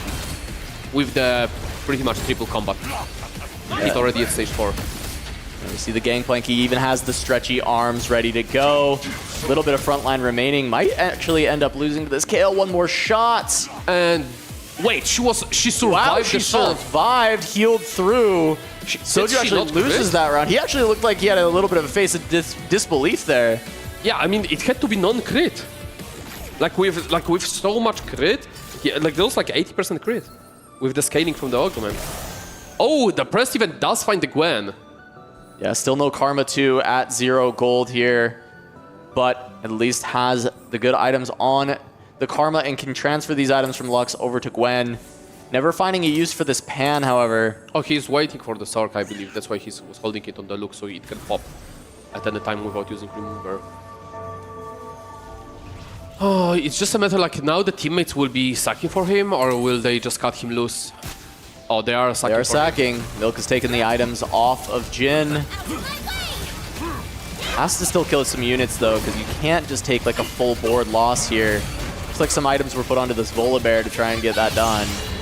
But it is going to be a rough loss for Milk. Yeah, I think Pressed Event caps higher than the Milk. So I think it's correct, but Milk will not be stable soon. I think this board will fall off pretty much at stage 5 given the arguments and no artifact on the Jin or Mundo. And the question is can they still send Bintum to the bottom? It looks like Bintum has actually started winning a couple rounds. We take a look at the health, and I mean SCSC obviously at the top, 77 life to spare for the team, but it is T1 all the way down the list, 1 to 4. Yeah, but the HP is not that big of a difference because it's again within pretty much 10, 15 HP diff. So it's one fight and it can all turn around. pretty much will know the outcome within the one stage. Stage 5 is going to be massive for both of these teams. Vitality's backs against the wall. They lose this game, they are out of the tournament. They go home. They win, they get one more shot against T1. T1 trying to lock their spot in the top 8, but Prestivan is going to find the karma, try and start turning things around. Yep. So he can fit the... He does have a Rise, he can throw fit more frontline together with Cassante. If he gets Cassante too, this board is quite scary. Well, Setsuko has gotten to 8 Soul Fighter. The question is can he actually win 10 fights to get there? I'm not sure when this finally hit the board, if it was just now. But he goes up against Bintum, playing around a Lux still as one of the carries, but does have the upgraded Samira. But 8 Soul Fighter. Just level 8, tried to reroll Kaisa but failed. And like, is this Cassante 1 stabilizing enough? I mean, it looks like it might be. One more cast, and Bintum actually takes this win over Setsuko. Then that's terrible for the side of Vitality. Setsuko, of course, to actually win out would need to get the 10 wins for the Soul Fighter. They need Prestivan to go with the Soju 1-2. I think this is 7-8 for the Milk and Setsuko. Dunizuni, the only one from T1 that's starting to fall, and he's just on the Yumi 1. If he can find the Yumi upgrade, his front line's actually quite stable, and this is pretty terrifying that Dunizuni could potentially turn things around. Has the upgraded Battle Academia on the Seraphine. Yeah, this is quite scary with the damage amp all that all comes from the Battle Academia. If he gets to 9, Dunizuni has a win-out spot. Yeah, Milk versus Bintum. Milk should be able to pick up this win and survive a little bit longer, but we see that all Cassante starting to wrap a little bit. Does end up getting onto the Boulevard, will get stuck on Mundo for now, but the damage just has not been here. The Jhin is not getting it done. Gets wrapped on. There is the proc from its own Luchador, but he's gonna go down to the Akali. Milk's just gonna lose this, and even with just Cassante 1, Akali 1, and a 2-star Kaisa, Bintum able to take down Milk's upgraded board. A true masterclass from Bintum. Getting greeted from left to right and still maintaining top 2 HP for a win streak. Taking out 1-by-1 players from the Vitality. Very, very impressive. Yeah, I mean, the stabilization out of Bintum here is completely turning this game on its head, saving the game for T1 and potentially punching their ticket to the top 8, because this was a player that Vitality tried to send 8th, and it looks like he may top 4 this game. That is absolutely crazy. SCSC got 210. Oh, it's a keen eye on the Kale. I'm pretty sure we're gonna see a reroll on that. It's a ignored resist one, and there is not much resist coming, like the magic resist. There is mostly just brambles. Yeah, we see Soju here tried to sack for Setsuko. They're trying to at least send Dunizuni below him, wondering if the Edge of Night might grief that sack, but no, they're able to get there. That is going to be... Was this intentional? Yes, it was. It was intentional. The front line, the GP, put everything else in the back corner. They did send Dunizuni bottom, I believe. Yeah, so this could be a saving grace, Soju sucking there. But the problem is, Prestivan and Soju might be potentially at 1 life, and they won't be able to suck for each other when it comes down to the top placings. Yeah, been able to escape the 7-8, so they don't have to go 1-2. However, very likely that Setsuko is the next to fall. I think this intentional lose against Setsuko will have to be reviewed again, because I don't know if it's correct. It's just a matter, like, they might have sent him bottom and they just might need to go steal 1-2 to win this out. I don't know if this will matter at all, and that losing that 1 extra HP that you could suck for the Prest event might be way more important. Yeah, we'll see if Setsuko can actually win this next fight. That is the big test. Gets the set upgrade. Playing around this 8 Soul Fighter. I still think he's probably way too far away from actually getting that prismatic upgrade. He would have to win quite a few rounds to make it there. That would also change whether or not that sack was good or not, is if he's 1 fight away from getting there, then of course... He got 1 more placement because Dunizuni went 7th because of it. You see Soju is going to run into Prestivan. Ooh, has to be really full strength. Soju has to win and Prestivan has to live. Actually, you know stuns what? everything. This is actually very good. If Seju wins by the margin, that means, and they won't fight against each other later, this might be the best case scenario to play right Yasuo now. takes out Karma, but there is one more Karma cast that tries to take out a few more units. That's good. That's it's good. a pretty good loss. It's a very good loss, in fact. Yeah. This is ideal. Like, they had to face Setsuko now. falls, though, to Bintum, so that is going to be the 6th. Prestivan and Soju at the bottom. They have to go 1-3 to lock this down. Absolutely. So now it's absolutely incorrect to trying to like lose to the creeps at the next one, because you already know they faced each other, so they won't be in each other pool any time. At least they need to be one fight deep. It could be they fight against each other, but it's less likely. Yeah, the big thing is SCSC 63 HP at the top of the tables, where some of the stronger T1 players at this point are actually crazy moving, and somehow Bintum is still there. I mean, now he has the Kaisa 3. Now it's the comp is online. He's 6 bought protector, enough time. 4 Supreme Seal. I think that's the first time we see the composition like this on the stream. Bintum absolutely cooked to keep his team alive, keep his team looking for the win. As we are seeing another cast from Prestivance. Karma staying alive on the other side. It is a win from Soju. So once again, Vitality hanging on and taking out Crazy Moving. Yeah, Prestivan getting Ghost is really nice here. Now it's the matter of the question, who will they get matchmaking-wise? This is so important. The problem is SCS is 63 HP.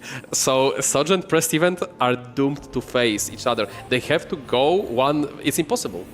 They have to go 1-3. They have to take out Bintum. Yeah, 2-3 is not enough. So, okay, if they need to take Bintum out. Exactly. Right. Yes, if Bintum goes down, it doesn't matter how much HP SCSC has, because it's just about can Vitality they both chase beat there. him, I think. Oh, maybe no. I think Soju might not beat him. The problem is if they can fight each other. If they can fight each other... Yeah, they can. It's less likely, but they can. If they fight each other, it's doomed. It's over. Yeah. But if they can take down Bintum... Oh god, that's a big red juice! There is a chance for Vitality to stay alive in this tournament to face off against T1 for one more game. But they have to take down Bintum. They have to go 1-3.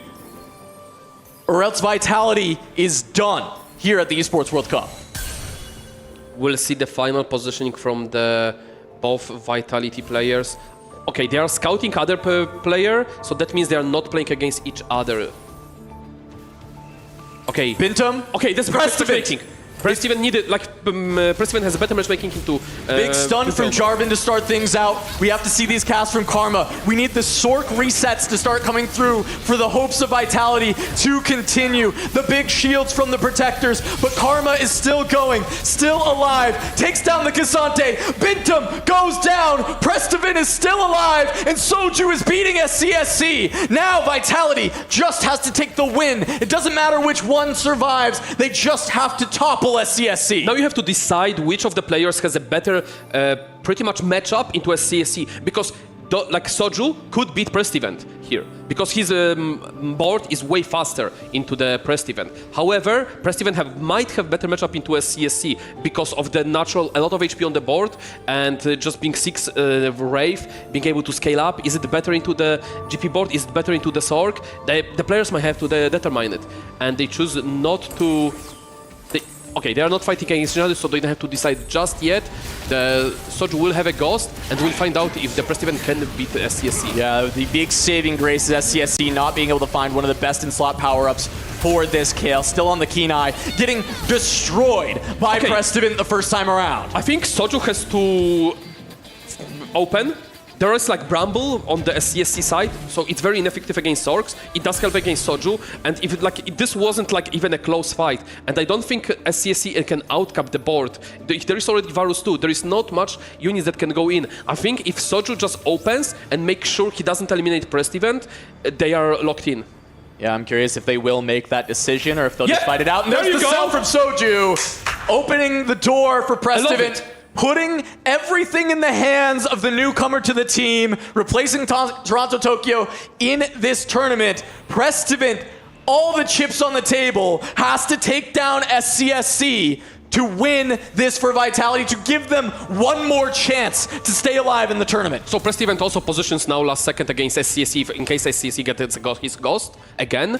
I believe SCSC will be getting the Soju's Ghost most likely. Yes, yeah, he won immediately. He won immediately. one more item that gets to go onto Varus. That is the big difference that can happen There is plus from sniper this plus carousel. Sniper plus one could go along. Work. It could just be an IE. It could be its Juggernaut emblem. More front lane probably from Prestivent. He has enough damage. Warmok looks very potent. And that's final item for the Jarvan if there is a remover. Lee 2 as a denial from the SCSC. The Gwen was denied by SCSC though. We saw a Gwen 2 on the bench. Prestivent not able to find that upgrade, and that is the nerve-wracking thing for Vitality, I think, is that the Gwen has been denied. Now there is the power-up being moved over to the Varus, the Juggernaut being put on him, the Lee Sin going in with the Wraith. A lot of upgrades for SCSC, not much for Prestivent. We'll see if he can still win or if SCSC can close the door on Vitality. Watching for those first casts from the Karma that make all the difference to see what they can take down. The Braum's still alive. Another stun from the Jarvan as Cassante makes his way to the back line. It's close, but still Prestivent has it. Yeah, that durability on Lee Sin with the Juggernaut looks scary. It forced 2 casts from Karma, but it was just not enough to being able to stand out to that. And we'll see Zyra pretty much producing the best front lane there is in the game, which is a plant. Without items, more frontline, exactly what Prestivent needs, and it also synergizes with the best friends. Yep, no removers, so can't get this Warmogs onto the Jarvan, but the blue buff has helped that cast happen a lot quicker. So the Jarvan is getting the cast off in these fights. So all that is needed is that big stun. Prestivent potentially just one more fight to take down SCSC, 17 life. It needs to be 5 units lost or more. Final positioning going in, and we're about to see if SC manages to outposition. There is a beautiful outposition on the Lee. Zig will be getting 0 value out of the durability on the right side, and the Karma is spinning on the back already. Yeah, it's crushing the entire team from SCSC. Finally, the Lee's trying to take a little bit of this, but the back line does have the Swain tanking things up. The damage from Varus takes out a lot, but Cassante is there, and he will win the fight, but SCSC lives for one more. Prestivent trying to hold all the hopes of the Americas, all the hopes of Vitality, and SCSC is a wall that won't crumble. This looked way too close. The problem is Gwen took too much damage early, like the DPS, like the Kayle was damaging her, Varus was damaging her. You want to put them on a safer side, and actually dodging the Lee might not be the correct play, because it's all about Gwen being safe, not about Karma damaging either the itemized frontliner or none. Yeah, and once again, another item going to be added. Not sure who this actually is advantageous for. I mean, Prestivent does have a Zyra available, but the remover, right, that is a benefit, but he has already slammed the frontline item on the Swain, so this could just be an item for Jarvan. Yep, most likely. You just want more front for that Karma to get more cast, make sure the Gwen doesn't die. Looking for that Gwen too. Will he be able to find it in? Okay, sell Zyra. Finds Gwen 2. It has to be Sell Zyra. Sell Zyra, Gwen 2. That is a big upgrade for Prestivent. Trying to find something better. Found a strategist. Yeah, reasonable to put in. Better than Zyra, I would give him question. No frontline item available. Oh, no, not repositioning? Okay, last second. Needs to slam the items. Okay, he's hitting the Lee Sin once again. This jump from the Jarvan is very important. It is going to stun 2 of the carries, but not the Kayle. Oh, but this is Jarvan is so big. Big damage coming from the Karma. The Kayle still untouched all fight, getting a lot of value. And the Gwen is still up. There's one more cast from the Karma. It gets there. Prestivent clutches up, and Vitality are still alive. This was so close. The all-out Cassante just being barely there alive, allowing the Karma blade to spin, and they will get series tied up. There will be one more game. Prestivent says Beyblade, let it rip, and Karma takes out the board for SCSC. The call to put all the trust into P-God's hands, selling out of the GP3 board. Yep, the faith was there. They believed into him rightfully. He managed to close it out. Good positioning. Clutched it up, finds the Gwen at the end. Sell out of the Zyra, has the whole team there helping him out, making sure they know exactly what they want to do. Yeah, SCSC not positioning the Braum in front of the crucial frontliners to throw them away was probably the biggest highlight. Just out-positioning beautifully the T1 player. And Vitality is not dead yet. 1-1 in this series. Gonna send it to the analyst desk to break it down before we get a final match to decide who will advance to the top 8. What an absolute nail-biter from Vitality to stay in the tournament for one more game. At the very least, this was down to the wire, Hoope. This was totally beautiful. So many small decisions, Stuart. So many things happens. Milk stacking for Prestiven in a moment, taking the 8th. We saw him winning yesterday, but then the team lost. And they're recognizing who is the one who really has the win-out spot. Then Setsuko also selling the full board, making sure he has the angle and finding the win-2 at the end. This is just cinema. Absolute cinema. No, that's what Absolute cinema. You were losing. I was losing your my mind. mind. That's one of the best games of the Esports World Cup now, for sure. I mean, that's what we love about TFT. It comes down to the wire, Soju selling his board right at the end, and it comes down to the little plays, understanding, Soju and Prestiven at the time, understanding that Prestiven is in a stronger spot to beat that KO3. SCSC hit that KO3 in stage 2. He hit worth the wait, he had 6 KOs, and we were saying behind in the green room that, this KO is going to win out. This KO is just going to be too strong and get to that level 9. But Prestiven hitting that Gwen 2 right at the end, that little bit of extra gold he needed. I don't know what more there is to say, to be honest. It's just absolutely crazy. So many things happens also. Only Soju was the one playing GP. So T1 decided, okay, let's not contest. Let's play the early game. So they play exactly what the game gave to them. They play tempo amazingly. There was a moment where we said, okay, it's done. This is the game for T1. And then just wrapping it up in the end, I love the gameplay. I love the teamwork, especially, Stuart. This is what we want to see from Vitality. I mean, overall, the loot subscription definitely put a spanner in the works as well. I think the early spatula meant that there were some very interesting compositions as well. We had the Prodigy on the Wandering Trainer as well. We had Setsuko going for Soul Fighter, potentially going for Lux Reroll, rolling it was a Lux tempo in the end. I mean, tempo into try and make sure you don't go 8th, basically. But there was so much going on. That's the wonders of loot subscription as well, that it just offers and just you get so much from loot subscription, and you don't know what you're getting as well, so you have to adapt as the game goes on. And at the start I felt like it was T1 the ones that were actually adapting better with the spatulas, building things like Supreme Cells on Cassante, but in the end it's the win outcome, it's the sorcerers with the 5 costs. Prestiven win it all. Yeah, we saw a CSC playing tempo, playing with a different atomization there on the kill. Normally we see double crit. No, he played tempo. He worked for the just simply full value and trying to also heal the front line. In the end, the GP from Soju also did amazing. That was also a win out possibility, but no, he decided it's not strong enough. Losing against the kill here, there was a moment where we thought it was totally over there for Vitality, and then they ramp it up in the end. Here's the Gwen. Bastion Gwen, normally she dies in the front line, and she was able to cycle the ability, taking the win and accessing the back line.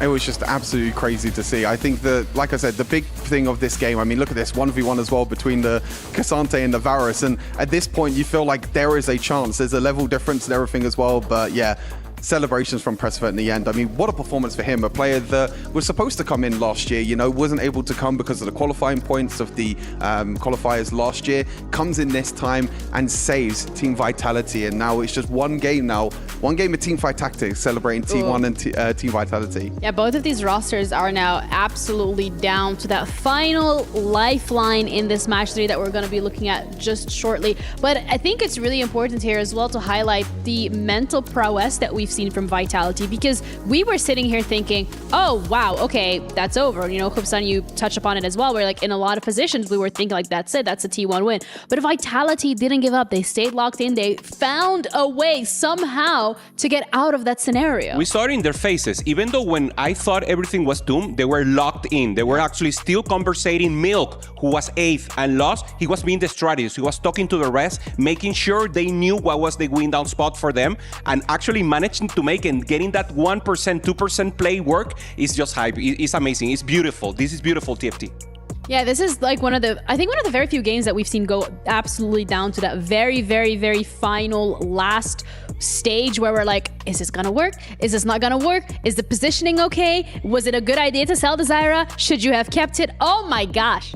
It was, I mean, the positioning in the end as well, I think, is a key factor because President was actually deciding his items on Gwen. You know, what were the best items on Gwen instead of positioning. You know, we saw that in the fight beforehand, it was very, very close because Kayle was the opposite side of the Karma, which meant that the Karma struggled a little bit to try and get onto the backline to try and kill that Kayle. But in the end, the position didn't matter. The Gwen 2 upgrade, we saw SCSE had a Gwen 2 on the bench. He was trying his best to make sure that this Gwen 2 wasn't going to go in the hands of President, but in the end, he got it, and I think that's what made the big difference. Yeah, Alan also mentioned in the casting desk, the Brown positioning may be a possibility for T1 if they manage to get the tank out of the way and the Kayle access into the backline. But in the end, it wasn't enough. It was Vitality show at the end, and this third game, Genie, will be probably one of the best, if not the best of today. Oh yeah, whether or not one of these Titans is gonna knocked out is no longer a question because either T1 or Vitality will go home on this third day of the Esports World Cup. Who's it gonna be? Stay tuned to find out.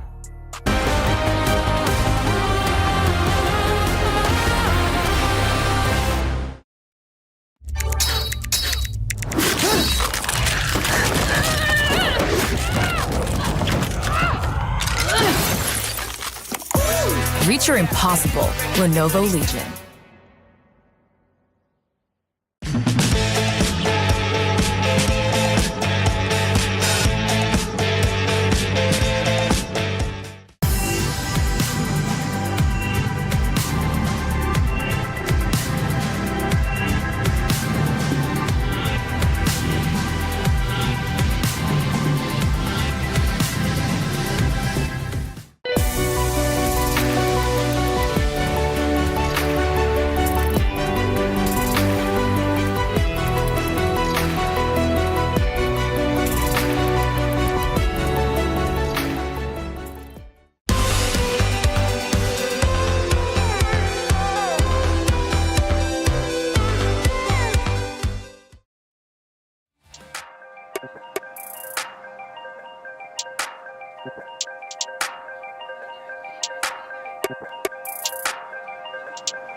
If all they've been saying is true,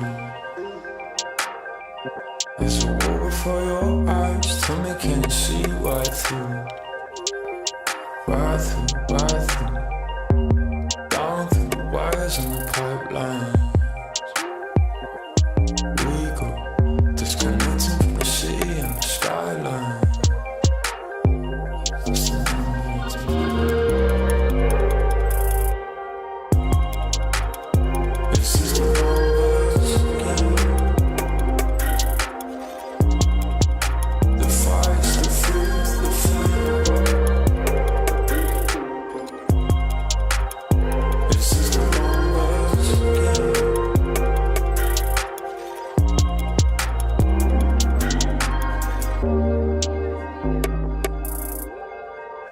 Counting up coins for a soda can, and there's nothing going on, no game plan, no plans. So I'm jumping out the fire, back into the frying pan. I'm trying to disconnect from the stats and the spray tan.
One more game to decide it all. Casanova and Alan on the call here in the SNB Esports Arena for TFT at EWC. T1 versus Vitality. Both of them able to top 4 in last year's TFT at EWC.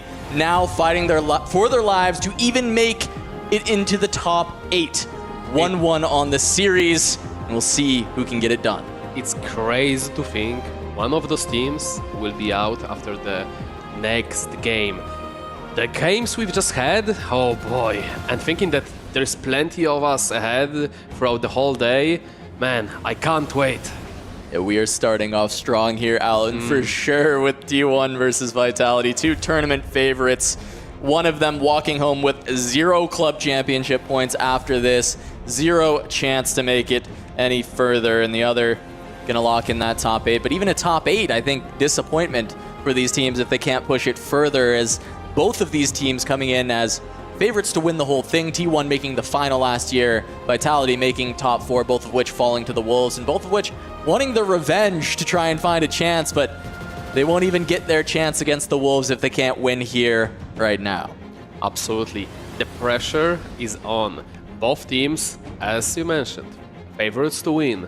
It might get into the head. Again, all of the players are individuals that are quite skilled, but when it comes to the team, you put it away and you play as a team. The problem is if the pressure gets there. On top of that, you might be thinking, oh, I might need to pull some miracle for my team, but no, you have to play as a team. You have to lock in and don't do any Hail Marys unless it's agreed with everybody.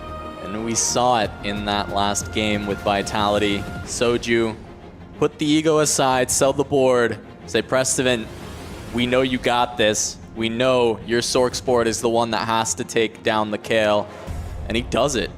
4 fights back to back to back to back, finding those victories. One finding a very narrow victory on the back of the Cassante, but still able to get it done over SCSC in the end. And absolutely determining that the GP board without a proper items and facing Brambles, facing Braum, which is a counter to melee units. One bad positioning and boom, Soju's board is gone. And they couldn't afford to have that bump where Prestivan, he just needs to properly position Jarvan, properly get a snowball effect, and he was locked in. But the final match will be with Yasuo and Counter. 3 gold augments, just as Mortdog intended. A fine balanced game, no invested, no egregious spot, except treasure hunt and solo leveling, perhaps? Well, a couple of those, you know, there's the mentor augment, right? You know, the teachers coming in. And, we're like we've seen last game. It's pretty good with Gangplank. But we're going to look at SCSC here. Grabs one of those mentors in Yasuo, but also Swain, notably. Crystal Gambit. There's potential to maybe go for that in the early game. Try and put it all on the line with some Gamba. Yeah, absolutely, and it's been one of the stronger frontliners for stage 3. It's quite hard to kill. If he picks up like Anima Visage, if he picks up Gargoyle, this win could be quite potent just for the win streak. On the other side, we have Yasuo if he finds that early GP or some type of some edgelord board. Or solo leveling Yasuo is quite potent as well. Not as GP, but hey, Yasuo is pretty good. And I mean, SCSC was trying to be the hero for the team in the last game. Saved so much HP throughout that entire game after getting that early Kale pickup with the worth the wait, but not able to convert the first at the end of the day, not able to find the best power-ups, not able to get towards the Kale 4, as we are going to have Setsuko potentially looking towards this Katarina reroll with the over 9,000 stacking right away. Yeah, this argument on the certain units is beyond broken. If you look at the units like Kale, it's not as good because she cannot utilize the mana regen. But once you get to the units that actually can use it, such as Katarina, once you get like 6 mana per second, this unit does some obnoxious things. Yeah, it's every single stat gets to be used, in the Golden Guillotine even being an I think it's time right away when you're already angling for Katarina. Get you another copy, and that copy makes it a 2-star since it was a pair on the bench. Kalista 2, Ezreal 2, Katarina 2 with a good slam. This is looking very good. Setsuko, last 2 games, Didn't have too easy of a time, but hey, Mort got his back this time. It's his time to be the star, to be the ace on the team. Everyone's got to look to this Setsuko board and see how can we support this? Is there anything that we need to do? Or is this just going to be tempo? And Setsuko is just supposed to hold on to a ton of HP with this. But considering the over 9,000, the cap out potential of this is absurd. Absolutely. We're gonna see most likely reroll Katarina here with the 5 Battle Academia, 2 Executioner, eventually could be 7, and playing either Akali if we have some spare items to put on her, if we don't hit Yumitu, or it's gonna be Rise just for the utility plus Mentor, while providing also the Executioner for the Katarina. We see that Breast event will be more on the open side of that. So he picks up the Clutter Mine, so looks like a fast 8 kind of board. Crazy moving. So far just having the artifact pickup, which is some on the front lane, I believe. We didn't catch it. SCSE got the Treasure Hunt, which is pretty solid. Bintome goes for the Stars Are Born, looking for the GP. Yep, try and find the GP. We saw a lot of players with some early XP augments. We saw Patient Study, we saw Cluttered Mind, so a couple of fast 8s immediately identified alongside a few of these rerolls, right? Precedent with that Cluttered Mind, Patient Study for Dooney Zuni, so we'll see where that goes. Milk also actually Patient Study, so there's immediately a couple of our fast 8s identified, and Crazy Moving having that Artifact Anvil. We'll have to see what gets pulled from there. Yeah, absolutely. We see that there are already 2 players from the Vitality that wants to go towards the fast 8. So I would be surprised if Soju is one of them, because he's probably with Salvage being going for more of a reroll line. SCSC looking like is he gonna contest Katarina? Like, this bench only looks like a Katarina contest, but it might be anything. It's interesting, he has the Treasure Hunt as well, so yeah, it's definitely one of those very strong augments, but we have seen it crash and burn when the wrong line is selected. I'm curious because we've seen Milk have a full cell board. I'm curious if he and the Setsuko already face each other, because you kind of want a unit to kill for the augment proc. So like a little maybe optimization if it would allow him to make econ and make sure he loses to the fewer players. Soju, on the other hand, I think is going to be kind of designated to play more tempo this game. Doesn't have an immediate line, but could play towards Gangplank. We actually see one in the shop and the Ginsu Slam already. The other option, of course, being Jin Mundo. Given that he's not binded, we didn't see any GP player yet on the Vitality side, and it kind of looks like a Mundo Jin game. Yeah, I mean, there won't be a GP if Soju doesn't go it, right? Because we've got Milk and Prestivant both with kind of fast state augments with the Cluttered Mind and the Patient Study, and then Setsuko obviously is Katarina, right? We can't go GP. I know what I see where the one GP is going towards. It's a Crazy Moving with the Flicker Blade.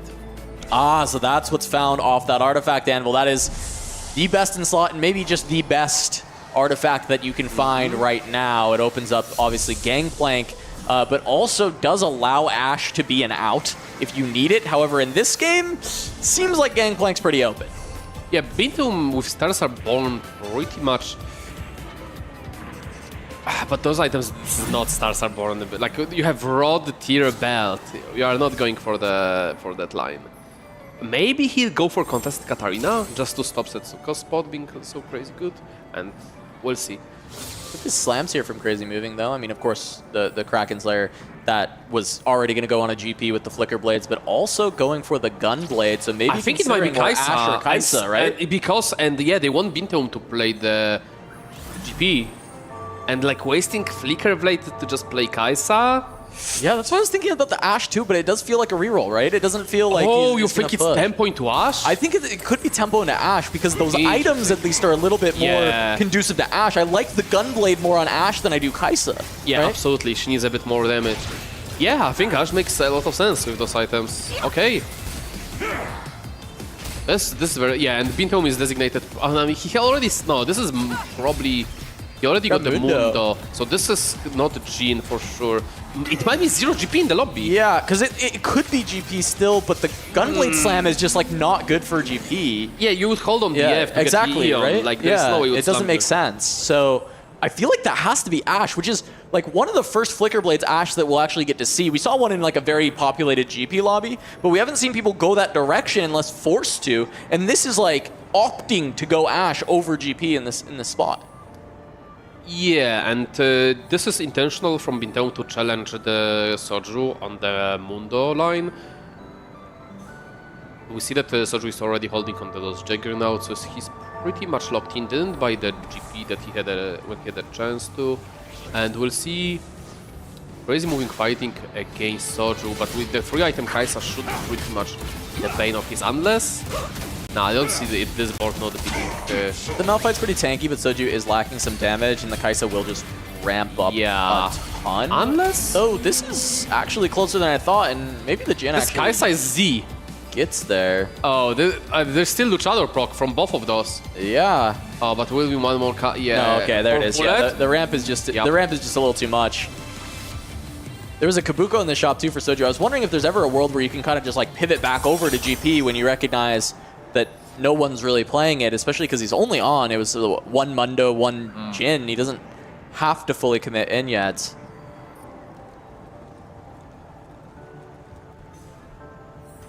Yet another GP showing up for Soju. He just keeps finding them and he shops. Yeah, the regrets might be there. Setsuko, however, closes on the 5 streak as expected with that big opener Katarina too. And Milk full open, full loss, 69 HP. Well below the next in the lobby with Bintum at 82. Insta sell that, don't get that Katarina out of here. Yeah. Save it for Setsi. Exactly. We'll see if we're gonna see any contention there, but two Nars might lock him in on that Mundo GP line, Mundo Jin at the end. While on the Dunizoni we see what something looks like Sorks most likely. Yeah, some Prodigy line. Still be Prodigy, right? He's holding both Lucian and Ezreal. The thing is, you don't prio void stuff if you try to go battle like the Demia because of the true damage. And it's gonna be contested as well by the Setsuko, so it's less likely to hit if you're fast hitting. You want to play something that will be less common across other players, given that you have to stabilize after rolling. Yeah, it can still go on the Malzahar, of course, and spread across the entire board, but I mean, you're right, with the true damage, it's way less necessary. It may not have been the ideal slam early. It's still open between the two lines, and I guess if he just hits a bunch of Yumis or hits a bunch of, Battle Academia, he might just go that route. But Sork's probably a better spot, as we do have a GP2 for Prestivant now. Yeah, I believe that SCSC will be playing GP, that's why they are opting out, both Bintum and Crazy moving. Because like otherwise his spot is looking kind of rough if they'd rather just make sure that one Treasure Hunt player has a better spot. We see there is a Heavy Crown. Ring the bell. Wow, Heavy is the crown taken by Bintum. Spicy. Is it? It could be it could be just Mundo item. Oh, Mundo item? Yeah. I guess it's that unit just doesn't die. Yeah, exactly. I haven't seen that. That's so spicy. Like it's time. Is it time? All the cards on the table. Like on Heavy Jin? is the crown Mundo. You can put on Jin for now. And I mean, Mundo... it's just worse than Rage Blade. It gives you less damage than Rage Blade. It's just Maybe it's Mundo. Come on, put it on Mundo. You can close it. Trust the boy with the chair. Are we really gonna see Heavy as the crown Mundo? Is this another game where we see like 3 Leonas from Bintum on 6? I'm just perplexed by the Heavy as the crown choice. And it is on Mundo. Oh, Soju rolled down and he's only seen one Jin. This is tragic. And we do see Heavy as the crown on the Mundo. Yeah, it does go on Mundo. Oh. It's just a Jin 1, so it probably works out for this fight for sure with the Luchador proc coming through. Look at the HP healing. This Mundo is not going down. Yep. This is crazy. Everything on the line. This can be your last game at the EWC, and we have Heavy is the crown Mundo, Alan. Yep. Was this on your bingo card coming in? Because definitely not on mine. But that's something I love to see. While we see the half of the lot playing Crown Mundo, just a stage 3 transition. No even Jagger, it's just Luchador. Is this just tech that T1 has? Is this just dark tech that they know is good and it's the right time to pull it? I mean, yes, this is exactly the time where you pull out of the stops. SCC found the GP. So look at the scaling worth of the arguments. We have Treasure Hunt and Package, which both has the scaling with the stages. Like, CSC is definitely the players dedicated to go for a win out in this game. Get on board with Crazy Moving, and now pivoting towards Gangplank. I mean, just for the At least for now. But it has the Mentor augment as well. Wait, I'm confused. I was talking about like how there should be 4 GPs per lobby, but like... And yeah, as you said, he rolled the 0, right? So this is not Ash anymore.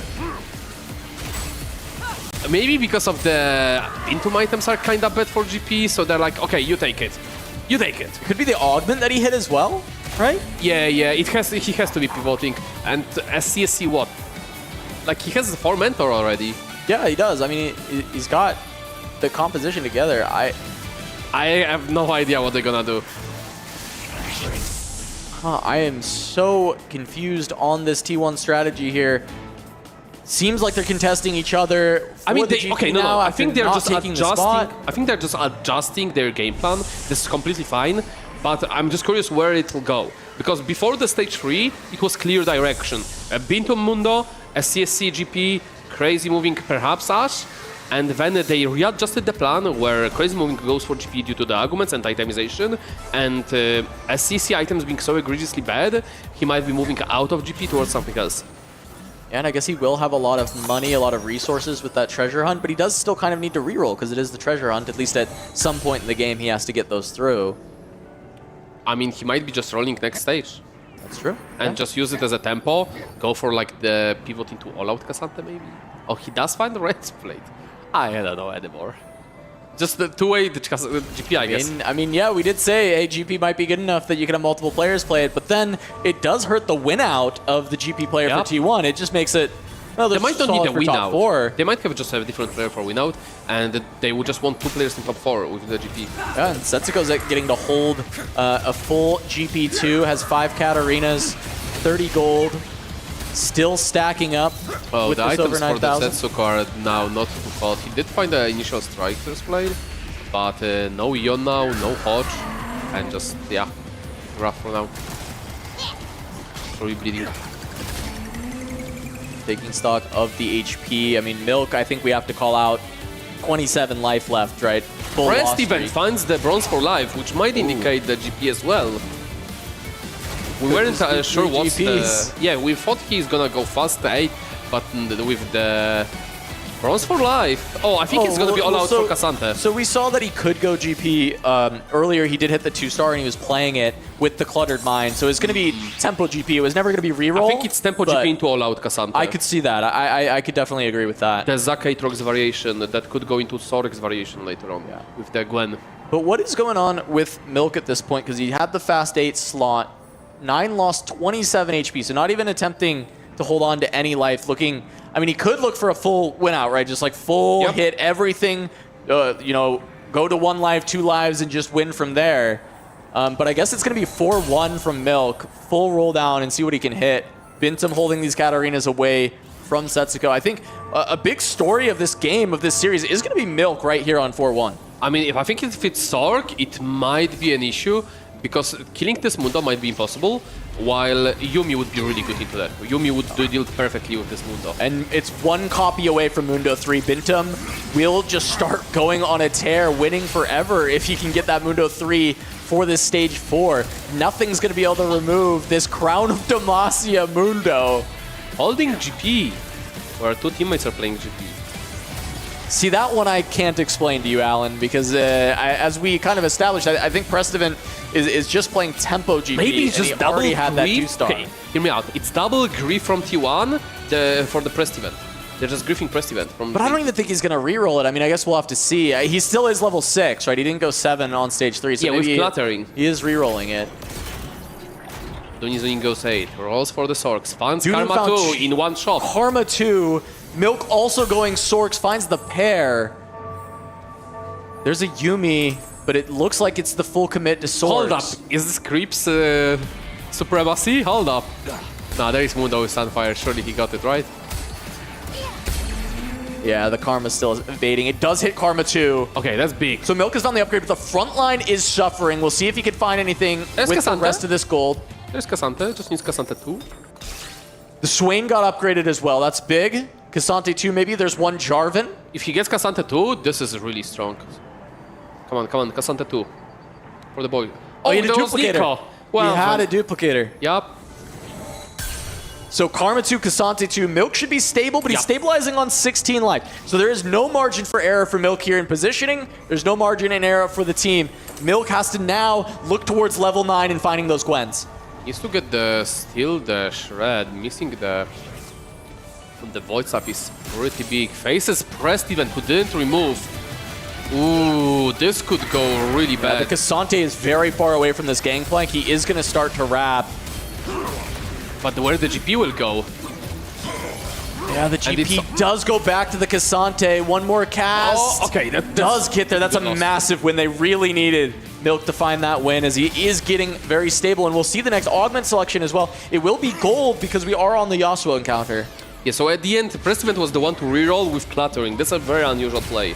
But after finding that Bronze for life, he opted for that precise to especially play as a defense option as well against the T1 members. End of the day, I guess you don't lose any value from your augment because you're playing Cluttered Mind and your reroll, so you just have the entire bench full anyway. So it's actually not that strange. It's just kind of unconventional how people don't normally go for it in that direction. Good to identify that it can work, and so that does make sense that the gangplanks are getting held. So Prestivent was trying to get denied. He does find the 3-star anyway. Milk picks up the Healing Corpse, which is pretty good for the exclusive comp as Karma is, but it kinda is bad if you fail to meet the initial condition of killing units. But this is a pretty low item so far game, so it should be looking pretty good for Sorks. Yeah, the scary man on your screen there, Bintum and his Mundo with the heavy as the crown, does grab the duo Q and is just gonna hold on to this Gwen. The problem is, if Bintum meets Milk, that's -1 life for Milk. Unless there's some miracle spin goes to the back lane and ignores this Mundo. Yeah, right now, Bintum, I mean, it's so tough to actually take down this Mundo. Even with single target characters like Jin, yes, this is just a Jin 2 into the Mundo 3, but it just feels like he's getting tickled. It's not actually breaking all the way through. It's slowly starting to go down, but he's still the Sunfire from the Sunfire from Nar, TG applying onto the Mundo. Oh, that's so big to try and slow down the Mundo. Come on. One more fourth shot maybe does it, but the healing coming through every second. Oh, and overtime. Again, one more shot. One more. Doesn't so get close. it. Soju can't find a win over Bintum. He still keeps his streak, and Soju loses his. Damn, that Sunfire on the Nar from TG was actually massive, but it wore down, which actually hurt Soju a lot there. Yeah, and Setsuko started losing as well. He ended up going to 7, didn't roll on 6 for the Katarina, recognizing there were 6 copies being held on one bench from T1. They were heavily trying to jail Setsuko away from actually putting this composition together. Finally, the items came together, though, for this Katarina. Ends up getting both the Edge of Night and the Hodge. Okay, but he doesn't do the Moses positioning where with the Unstoppable, which is definitely possible. Oh, Milk is at 1 life. To be careful. It looks like they planned this positioning to try and get the Katarina over onto the side away from the Karma, and it looks like it will be enough. We'll see that Edge of Night proc, one more cast. This Katarina is starting to wrap, but there it is. Got a good loss. Milk holds on, but Milk actually did take a loss and dropped to 6, so he is actually just 1 life now. I mean, there was a question at 16 during stage 4 that would always be 2 lives, but it could be 1 life later on in the game, but now it's just always 1 life for Milk. 0 gold. Can he find stability as this Mundo doesn't want to die even though the backline has disappeared? It will be finally a loss for Bintum as Prestivent will stop the win streak. Okay, so they have Soju and Prestivent who are at a very good spot. So Prestivent will not be losing anytime soon, unless it's maybe to the Milk. And the problem is once the Milk faces either teammate or the Bintum. Those are the problematic matchmaking. And I think they cannot be sucking for him that much unless some of the T1 members will be close in HP. I think he has to do on his own at this point. Yeah, they just need him to win. He just has to win fights. And Milk, I mean, they've put it in his hands before, right? They've said, Milk, every time he has the spot to win out, he will take it to the 1-2. Now, I'm not sure that the spot he's been given here is a win out, but he has found the Gwen. He's found some of the pieces that he needs to try and make this happen. The problem is the gold. He still has the patient study to scale up if he can make it to that stage 5. The thing is, believe they can send SCSC 8th because he played again contested GP. He didn't find good items early on. He's trying to reforge the artifacts. What did he find? What did he find from reforge? Oh, okay, that was probably nothing good because he just made the Kraken, and the final artifact will go probably on the Yasuo. And he faced Milk finds Bintum. The question is, can he break through this Mundo with the Crown of Demacia? The damage is slow from the Jhin. The double cast on the Mundo. There's the shred, but it's just not getting there. Oh, the targeting from the Jhin. It's now on to Karma, and she goes down. It's just going to be the Shadow Clone remaining, and the Jhin is still alive. There's the all-out from Cassante.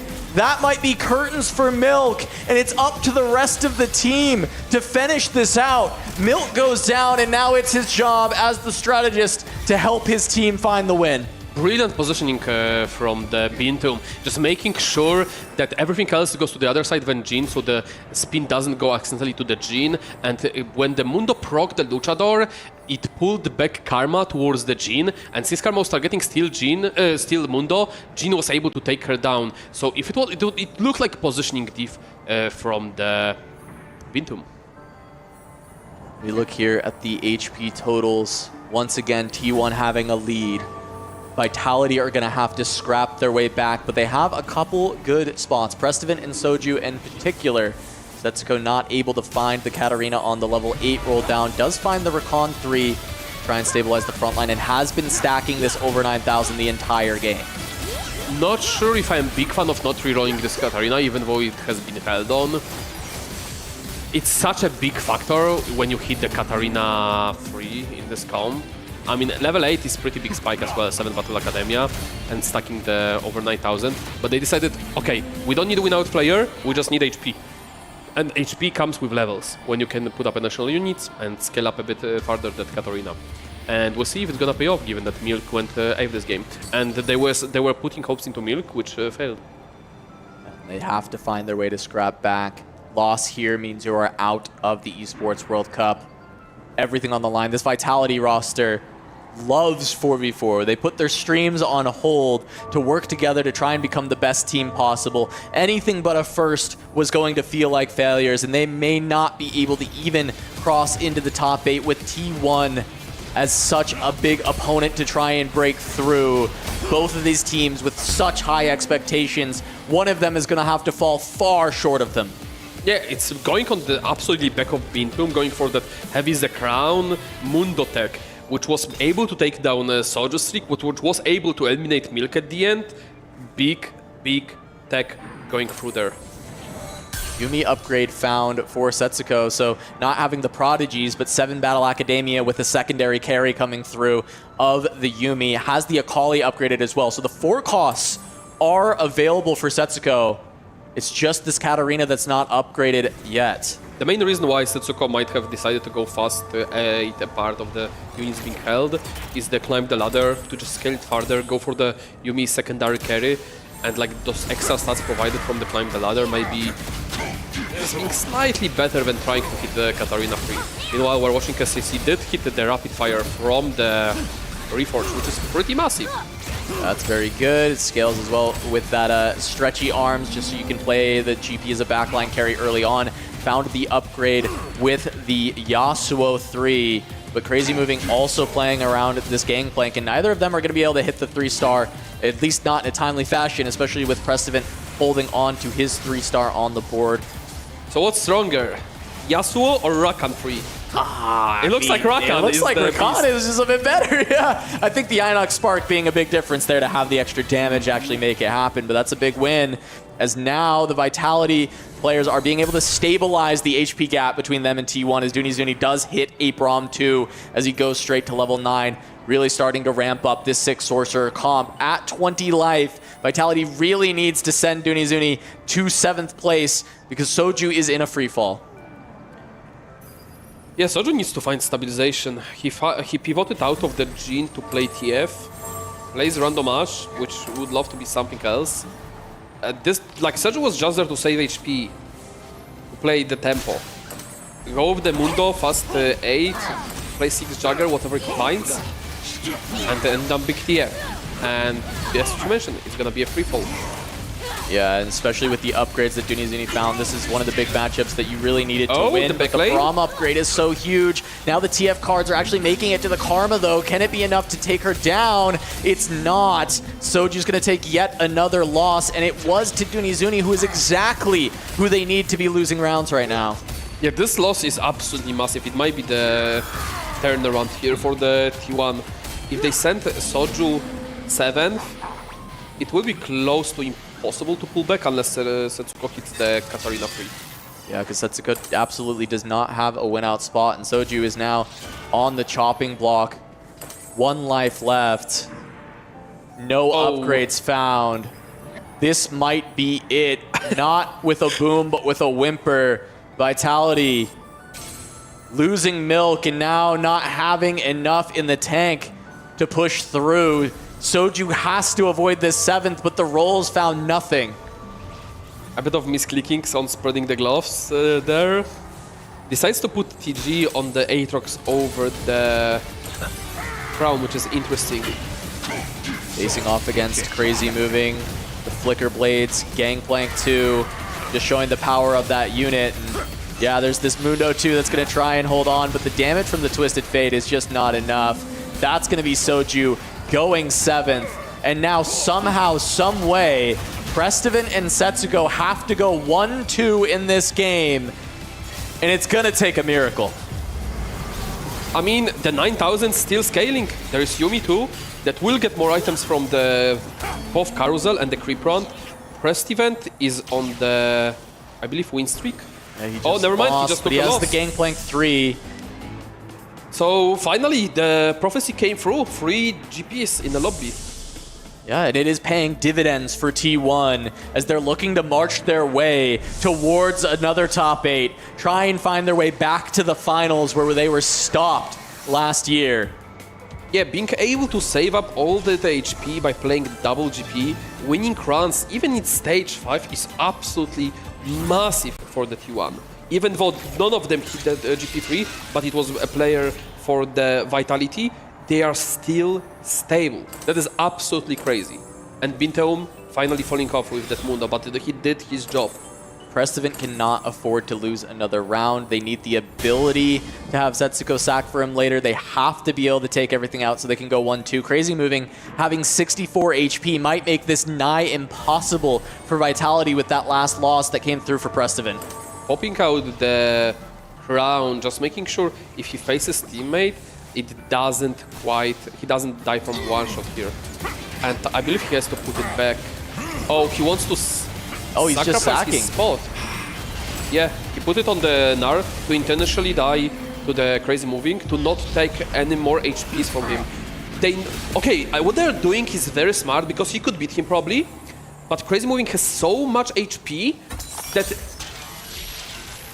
Vitality won't be able to overcome because they'll be forced to face each other. So all they have to do is just preserve HP on Crazy Moving, and then even if now Dunizuni and the CSC would go bottom, they still can't go win. 1-2. I know, and they just faced each other. Setsuko did have to sack for Prestivan. So now they're both essentially on 1 life. There's a little bit of HP buffer where they can maybe get 1 more, but 1 is not enough when Crazy Moving is at 64 life. Once again, so they might look to sack for him.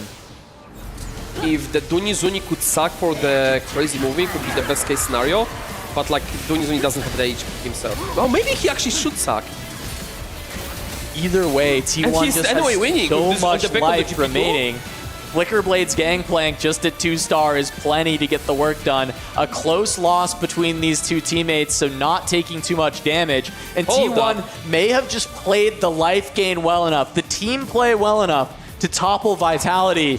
It is just a few more rounds remaining. Setsuko and Prestivan have to go 1-2, but 64 life on Crazy Moving. Okay, hear me out. SCSC dies to the creeps now, and they chill. And the T1 wins. It's possible. We'll see if he sells. It's just a matter, like, they will need to make a setup where Prestivan loses by, what, 4 units? It's hard to set up without, because it's a GP board. Did SCSC? No, they didn't sacrifice. It's also depending if they face each other and when. Yeah, I mean, they really have to be doing 20 damage per round to Crazy Moving, and even if then, it's tough to make it happen. We'll see shortly the matchmaking. The Katarina's still way off. We'll see probably some last item for the Yumi. Oh, it is TG at the end. I think T1 might have done it, Alan. I'm not going to call it too soon because, of course, Vitality still has some life left in the tank. It's Bronze for Life, Tesla Coil, GP, level 9.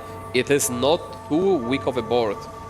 I think Prestivan might win the game. The problem is holding on to the life. Look at Crazy Moving, still 64 HP. Runs into Setsuko, so Vitality both hitting the T1 members. This is what they need to happen. The question is, does Katarina deal with the Flicker Blades GP? There's a lot of crowd control from the Kabuko. It looks like Crazy Moving might just even beat Setsuko himself. Crazy Moving has been an MVP for this squad throughout the entirety of the event so far. And just one more time is all he needed to play for a first. Crazy Moving at 64 HP sends Setsuko out in third and clinches the victory for T1 and their top 8 spot. Colossus GP2.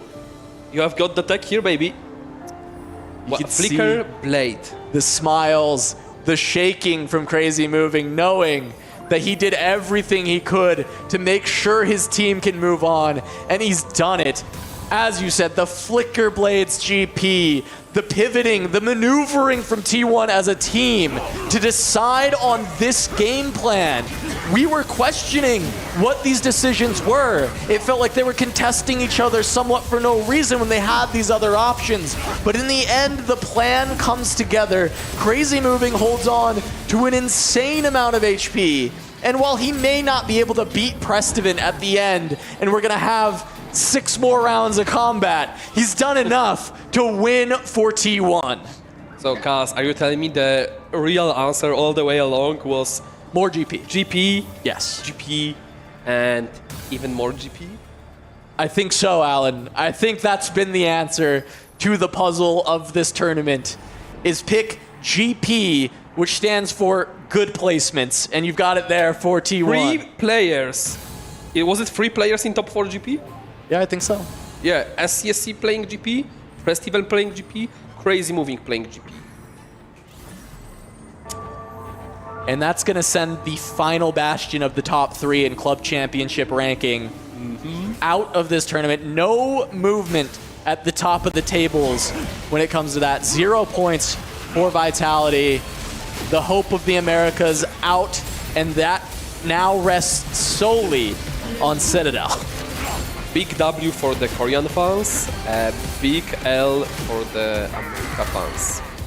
And no, maybe not all the way. There is some Soju fans that will truly appreciate him going bottom, but most of them was definitely cheering for them to move on. Yeah, hoping to see a little bit more Soju. And I want to stress, Vitality, I think, played a hell of a series here. Yep. I think they played some really excellent 4v4 TFT. That game 2 was gorgeous to witness, and even in game 1, how close that was off of some really just excellent 4v4 knowledge with how they played around Milk as kind of this bruiser, dealing a bunch of damage, holding a bunch of units, and getting the 7th over the 8th place to win that part of the game, but they couldn't quite close it out as T1 being that worthy adversary, being that big boss that made it to the final last year. The fact that we have to lose one of these teams is tragic, but that just goes to show the strength of everyone else in this tournament, the strength of Weibo to take down both of these teams and move on, and how much these teams have leveled up in 4v4 over just one short year. I mean, just this one match show us the hell of the proper 4 versus 4 TFT and how much fun it is to watch those series. This is a whole different level of TFT. The strategies you have to prepare for this one is truly something else. And we see that Crazy Moving. He's still winning rounds. Yeah. 0 3 stars. Just on the back of the augments, being able to pull the runs with this GP. That's crazy. Absolutely insane. Crazy Moving, a long and storied esports career, StarCraft, Heroes of the Storm. I think he had a couple other games before TFT I think as this well. is the first colossal GP we see. And he's playing Colossal GP. Like, he doesn't need more units, he just needs a big boy. Scaling up together with the overheal, getting all the stats from the upgrade. Also, that's a teaching without a 3-star. This is such an inefficient way to play Dogman. It's just overheal together with Flicker Blade and the power up together, making all the work. No stretchy arms as well. Yeah, no stretchy arm, don't need it. Just big boy GP. Yep. It's truly very joyful to watch. See the 2-star take down the 3-star due to the Flicker Blades, due to that synergy with the Colossal, just making it as strong as possible.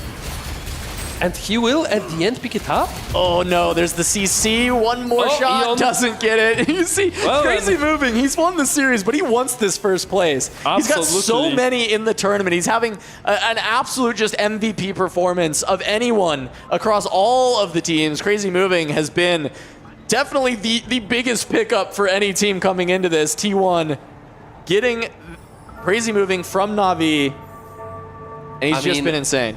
I'm just curious if that was a team call or if it was an individual decision. Oh, are we playing freeway GP? Or is just, okay, this is correct. This is what we're gonna do. I mean, the way they pivoted back and forth in those first few rounds, I think it was a team call. I think they decided to go there. I mean, I'm hoping we'll find out. We'll sure. Yeah, absolutely. Get to talk to them later on, and that is the pivotal moment that we all want to know about.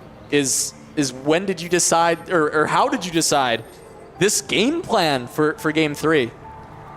And just one last fight is upon us to lock in the series, which he won quite beautifully with a style taken down. Prestovin still spirit of a competitor, still trying to play his best, try and take the win at least. Go home with another first in the series. Yeah.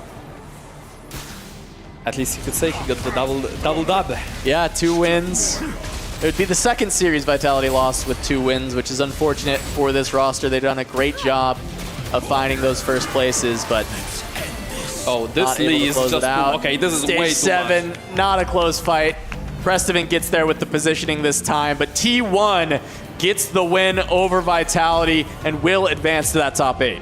What a hell of the series. I think this was one of the best BO3s we've seen so far. And like the communication, the team play was very much there. The techs.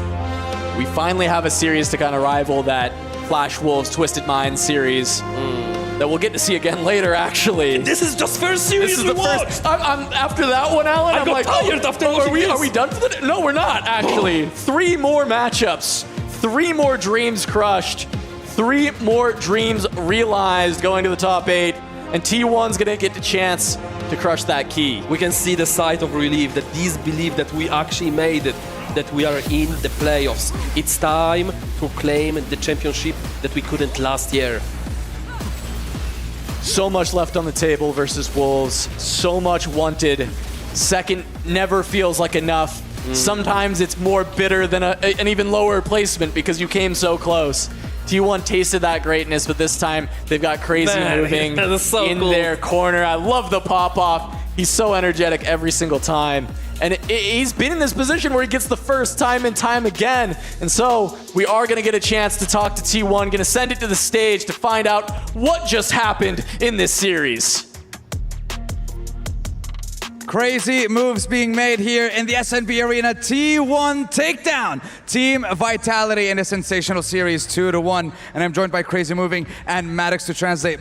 First of all, congratulations. Insane series and the consistency from yourself to constantly end up in the top 2 and the amount of wins that you've been getting. How were you able to do that? Is it the meta going in your favor or is it straight up aura for you?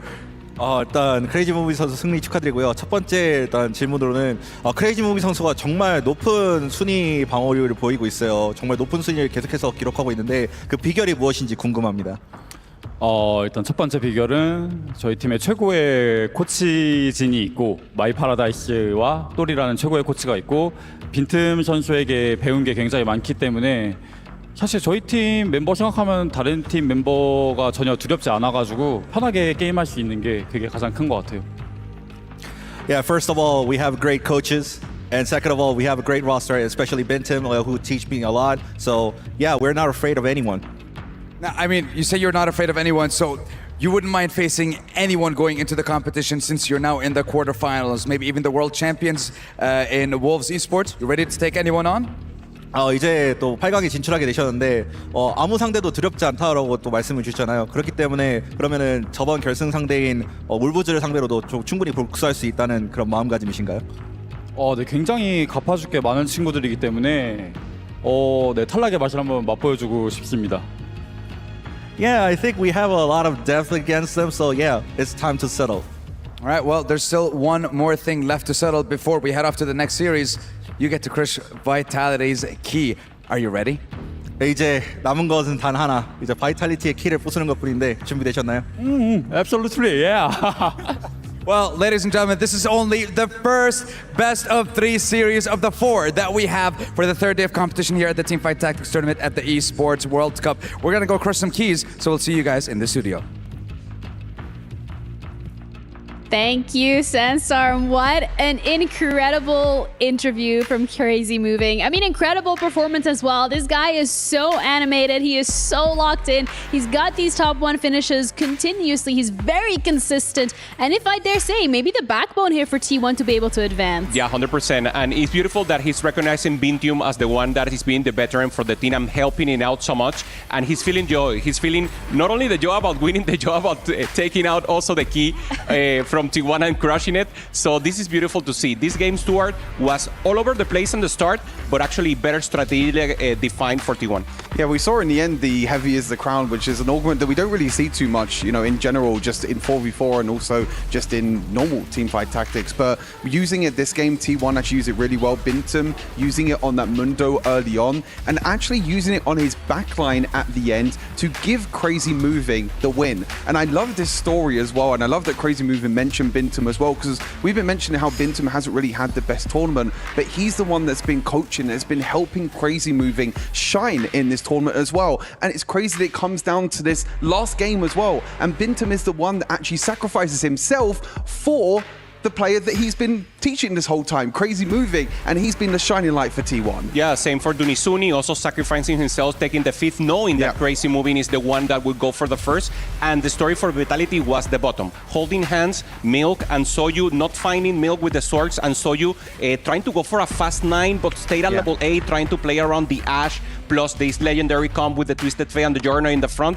Just not enough. It's a good comp. It's a comp that I love, but you need to have so much resources, and he just needed to step out of the Jin Mundo because he was totally contested, and in the end, it didn't work out. Yeah, the contestation was way too hard for Soju, like you mentioned, trying to push levels, but didn't have any economy really to push the levels. So when you go to level 9, you don't have enough gold in your bank to be able to roll down to hit the likes of the Ashe 2 and the Twisted Fate 2 that you need for that backline. Your frontline's totally fine. Mundo 2, Set 2, that's a totally fine frontline, but you need that backline damage in the end. And we saw GP players galore in this lobby as well. Yeah, as well, the expectations specifically that were on Vitality, not just when it comes to their performance here in TFT after how they've performed last year, but also when it comes to the club championship points. They are now out of the running of the club championship point for TFT specifically. And we heard Danny say it earlier as well. They don't have that many rosters left. Yeah, for Vitality, it's a huge loss here for the club championship. Not even getting 200 points. That is the one you get for surpassing for tomorrow. So only right now, Virtus.pro and Twisted might have that possibility. And those are 2 matches that are coming up against. And it's hype. They all want to get it. Virtus.pro obviously want to get the first to be able to qualify for the possibility of winning even the club championship. Let's see if they make it. I think that's the exciting thing as well with Twisted Minds and Virtus.pro. Them 2 matchups are coming up just next, with Twisted Minds going up against Flash Wolves a win, Virtus.pro going up against Mouse. If they're able to get into the top 8, that's more points they can catch up against Team Vitality as well. And Danny mentioned that these rosters also have more as well. Like, these organizations have more rosters than Vitality. So the pressure is on for Vitality with the club championship now. Yeah, the pressure was on today, and unfortunately for Vitality, they weren't able to live up to it, and that means that their key is going to get crushed. But T1 has really made this run through this lower bracket. They've been in here since day one. They found their backs against the wall, and the adaptability and the growth that we've seen over the last last 2 days has been pretty incredible. Yeah, we see hunger also in them. Last year, runner-up, second place, losing against Wolf, and they looked like the favorite before. Now, more of a rough terrain, as you mentioned, going up into the loser bracket, but they're feeling strong. And obviously, with the aura that Crazy Moves is able to emit, this is just a winning team. Yeah, you can say, if anything, because of the fact that they dropped to that lower bracket so early on after their loss against Weibo Gaming, they're hungry, but they're also getting a lot more reps when it comes to figuring out exactly how they want to approach this and how they want to be playing on the stage. So with that, they qualify into the playoffs bracket alongside Weibo Gaming from Group A. Yeah, I mean, Weibo was definitely the big surprise of this group as well. You know, no one really expected them to even get it out of groups, let alone getting into, you know, the first seed as well of this group, which is really surprising. But I mean, this T1 roster, I think, is defied all the expectations as well. As I mentioned, you know, Crazy Moving coming in was maybe expecting to not perform as well as Bobe last year, but now with the Asian Champions League, they got second place, they lost the Falcons, now they get to crush the key. And this is probably the part that they were looking forward to the most. Yesterday, they were very excited to crush a key, another one added to their tally. That is also the beauty of being in this lower bracket so early on. Also, I thought it was going to be Crazy Move, but he popped it yesterday, so now it's Bintium. There it is, the expression, the pop in the end. And this is beautiful. And probably for them, if they win, recognizing maybe this is one of the keys that they would like to have in the trophy. Yeah. So much historical background for them. Even friends, I think. T1 and Vitality playing Scream so much. So this could be another accolade to be considered. Yeah, I mean, the road doesn't stop here. It's still pretty long. You still need to play the quarters, the semis, and the finals, but they are on a good path. And I think for the side of T1, when we're looking at how they have been performing over the last couple of days, they're just getting better and better, which for any team watching this right now, it's a little scary. Yeah, I think they're finally deciding their identity as well. They're finding it out as well with Crazy Moving being this star player of this roster. They say to Crazy Moving, you go and win out. You play these, you know, RNG styles where you go for portable forwards. You try and find these win out compositions, and if they can find that win out, then other players are willing to sacrifice for him as well. You know, when you get 7-8, we know that you need to get that first and second, and in that situation, T1 understanding that, hey, Crazy Moving, you're running away with the game. You only have a GP2, but you have that flicker blades, which means you're able to just win out the entire lobby. He wasn't able to win out the entire lobby, but he did his job. They just need a 1-2. Important to recognize, Prestiven was the one who won, and he played amazing for Vitality, so they have a lot of things to consider. Even though they lose here in groups, they showed amazing. They showed really what is up to in the 4v4, and they showed us a lot of tech, a lot of things that have to be managed, how to control carousel, how to actually grief the opponent several times. They didn't let Bintium play any of the game holding so many Kaisas. So, I mean, the development, Genie, that 4v4 is having, TFT as a whole, is impressive here on EWC. Yeah, and with that, Team Vitality has been locked out. We do have an exit interview ready, just to have a couple final words before they are out of the tournament. What's up, everybody? It's Puckett, aka Discount Matt Damon, alongside Soju. And first off, how much does Gangplank suck?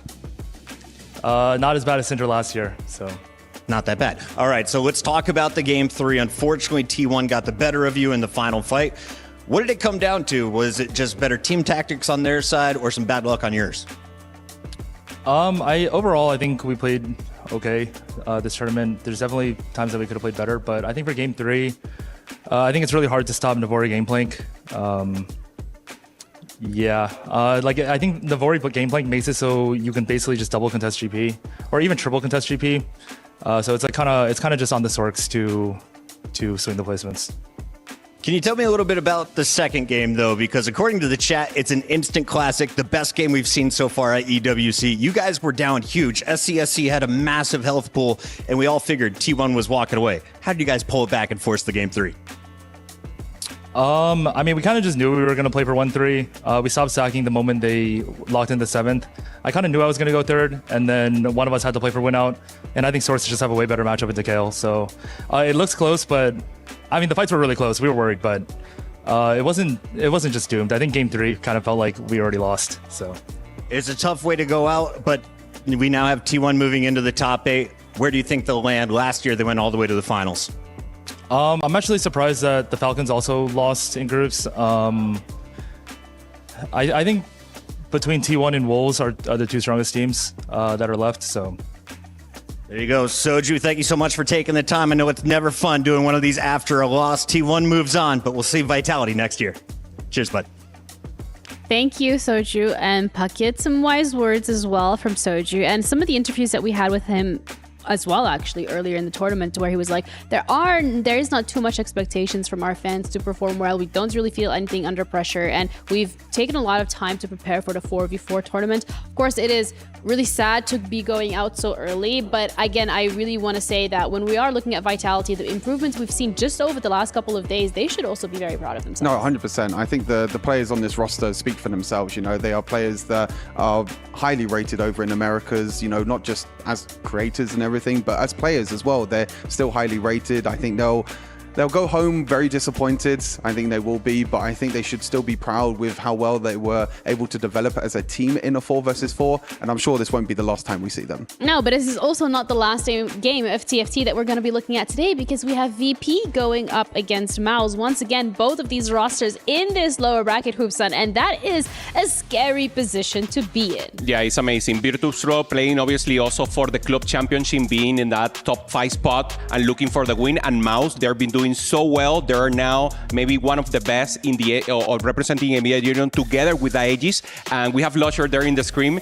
He said they were prepared. He said they were locked on. They were feeling so good, and we saw it on stage. They were laughing. Solo Hesan was doing cool. Salvi also, that is normally more of a cold-minded player. He was taking a laugh. He was having fun, and that's exactly what you want to see. Obviously, when you win, it's easier than when you're losing. I think it's going to be another very close series, because we saw yesterday, like, the Mouse played exceptionally well against Falcons, you know, one of the favorites in the tournament as well. But Virtus.pro are definitely no slouches as well. I think they've been performing very well. We know that they've come through from, you know, into the lower bracket now. It's do or die for both of these teams. But I think, as you mentioned, in terms of EMEA, in terms of the German roster with Mouse, I think they have a slight edge. But again, it's going to probably be another 2-1. We might be in for a long day. Yeah, we could also say the slight edge potentially for Mouse coming from the fact that they have already played a game in this lower bracket, and they already had the ability to crush a key. So they are on, you know, that little bit of a confidence boost. But whether or not that is actually the case, and that's how they are looking at this matchup, let's find out from them. Mouse is in the building. We have Lucia once again, and congratulations. We got to start with the win over Falcons. Everyone was saying this is the super team. They brought in 2 world champions. You took them out in 3 games. How do you get it done? Well, I think our coordination and teamwork was a bit more on point. We had some good patterns for holding units and then good rolling patterns. Obviously also a bit of luck involved. They're a strong team, right? But I think we proved that we can take down any team. So let's do it again today. And today you have a new opponent with a lot of pressure. If you win this, you move on to the playoff bracket. You secure top 8 and at least 200 points for your club championship run. How are you feeling about the matchup against VP? I think they're a strong team. Kind of surprising. They were a bit of a black box before. Obviously, we didn't scrim them since they're in our group. And I think they played better than I expected them. So should be a hard matchup, but I'm confident we can win. And also, we kind of have to win since we have 2 German-Vietnamese players in our team, and it's a Vietnamese team. So kind of for them as well. You think Wet Jungler is going to finish on top again today? Yeah, of course. He's cracked, man. Crackman. Final question. Alan, one of our casters, is a huge fan of course, all the European teams, but he said the Germans might outplace the French. Are you looking at that battle against teams like Aegis, or what is your personal goal for this event? I mean, we want to win. It doesn't matter against whom. We want to beat them all. But obviously, in EMEA, I feel like there's a bit of competition since France is usually very dominant between France and then the rest of EMEA. So Alan, as a Polish competitor, also, I'm glad that he's cheering for us, and hopefully we can prove him right. I love it, man. Well, best of luck. Make the Germans proud. Good luck. Man. All right, the confidence from the side of Mouse is there, which is very much going to be needed as they're going to be going up against Virtus.pro. We also had a little bit of a switcheroo. We have Panda on the desk as well as Clement. Welcome. Thank you so much, Ginny. So excited for this matchup. Mouse had their first big test yesterday. They passed it. Now maybe even a bigger test against VP. I'm really happy we finally get to see a show of VP. We haven't seen them so far, but they were the ones that took down Falcons in their earlier matchup, only dropped to Aegis, the most dominant team so far. So might be an underdog that we finally get a showing for. Yeah, excited to see how this goes. And we already touched upon Mouse a little bit when it comes to the fact that they have been tested in this lower bracket yesterday. They were under a lot of pressure and they prevailed. The question now remains, Virtus.pro has now dropped into that lower bracket. They're coming into this more of like an, oh, we lost kind of mentality. Whereas when you're looking at Mouse, it's like, oh, we won. I feel like it could be a little bit of a different approach here today. And for VP especially, I think the heartbreak of them being close losses as well. It wasn't a blowout like you've seen from some series, like Rock, for example. I think all in all, it comes down to, is our game plan correct? Are there things that we're just losing out on from variance or from the other team being slightly better? Or do we have to completely, rechange our game plan, come into this day 3 with an entirely new plan altogether for Mouse? That's my question. Yeah, I think VP is a very interesting team to kind of look at. They have a couple players that are not as well known on the international stage. Huge shout out to Keon. He has so far been the biggest GP caller of the tournament. 80% of his games, he has been playing on that line. I want to see if they're established or are they fixed on that. Is that then the player that you are going to be looking at today specifically when you think, okay, this is the ace for VP? As an APAC regional casters, these are all my homeboys. I'm going to start from probably individually the best player. That is going to be Maris. He has been known as sort of a loner. He kind of practices up by himself, but he has been so incredibly good in the 2 regionals most recently. If we're talking about team captains, I think it has to be NCC1. He's the eldest of the group, peaked in set 8. Took a while for him to come back, but then he's finally here. I think with him at the helm in the leadership, this is a very strong squad. Well, you're singing the praise of APAC as the APAC casters. You're not going to have to do the same for EMEA as an EMEA caster. When we're looking at Mouse and how they have been performing over the last couple of days, are we sticking with the same players, expecting them to show up today? I think it's a little bit hard to say because Salvi historically, I think, has the best career out of anyone here, but he also has the riskiest game plan. He's the fast 8 AP player. It's been his play style across maybe 7-8 sets now. If he misses on the roll down, this is my big question. I want to see what spots he gets into in stage 2 and 3 to come into stage 4 with a little bit more breathing room. We saw that in Vitality even. Game 2, we saw Prestivan with a great Sork spot, ended up winning that game. And then game 3, Milk goes into a Sork spot, gets way too low in HP, goes out in 8th, and that completely derails the plan of Vitality. So Salvi will be that similar player, I think almost forcibly across both Yuumi and Sork comps. And I want to see how much HP he gets into stage 4 with, and if he can kind of stabilize off of more unique boards as well. Is there going to be a big differentiator between Mouse and VP's approach to the game that could be the reason why one team wins more dominantly? It's really about the philosophy, because these are actually our 2 least flexible teams in terms of what they play. Mouse, they play the most 4-cost rerolls. 4-cost boards. 70% of the games have been around 4-cost. And on the other side, for VP, we see a much more standard game where a lot more of their games are centered across the 2-cost reroll. So I think the decider for the matchup is going to be stage 2, stage 3 tempo. If we've seen Wet Jungler being able to stabilize the team for them, that means that Salvi and then Lusher get that chance to go into the fast 8 and then find the win outs there. All right, for those of you as well at home who would like to be part of the conversation, make sure that you join the Discord. You can scan the QR code to do just exactly that. And we're going to continue having this discussion here around TFT, because when Clement, you're looking at it more from a philosophy perspective. Wow, English is hard today. Would you agree that that is most likely going to be the differentiator here for this match? I think there's 2 X-Factor players, Wet Jungler and Solo. I want to see what they do on this day 3. We saw some Kai'Sa reroll on day 1, didn't quite work out. Mundo Jin worked a lot better for Wet Jungler yesterday, especially that Talisman game, that was crazy. But I want to see if they can bring out more unique comps that can, maybe off of a certain condition really pop off. Yeah, we have Mouse going up against Virtus.pro. Both of these teams looking to stay alive once more in this lower bracket. Mouse are no strangers to being here with their backs against the wall, but for VP, this is their first time with the possibility of their key being crushed. A lot of added pressure, but who will prevail? We'll find out, Genie. What we do already know is that Vitality searched for the key to success, but instead, it was theirs that was smashed to smithereens. Their ride in Riyadh is over. And T1 were the first to claim the coveted quarterfinal spot today in the SNB Esports Arena. The question is, who joins them? And who will be the next to meet the fate of our key crusher? You good? Did you just glitch? Yeah, no, just have a little too much fun. Anyways, ladies and gentlemen, our first contender on the stage, it's Virtus.pro. Their first ever EWC TFT main stage appearance. Looking to build on a strong start and leave day 2 firmly in the rear view mirror. Key and tournament life now on the line. Line.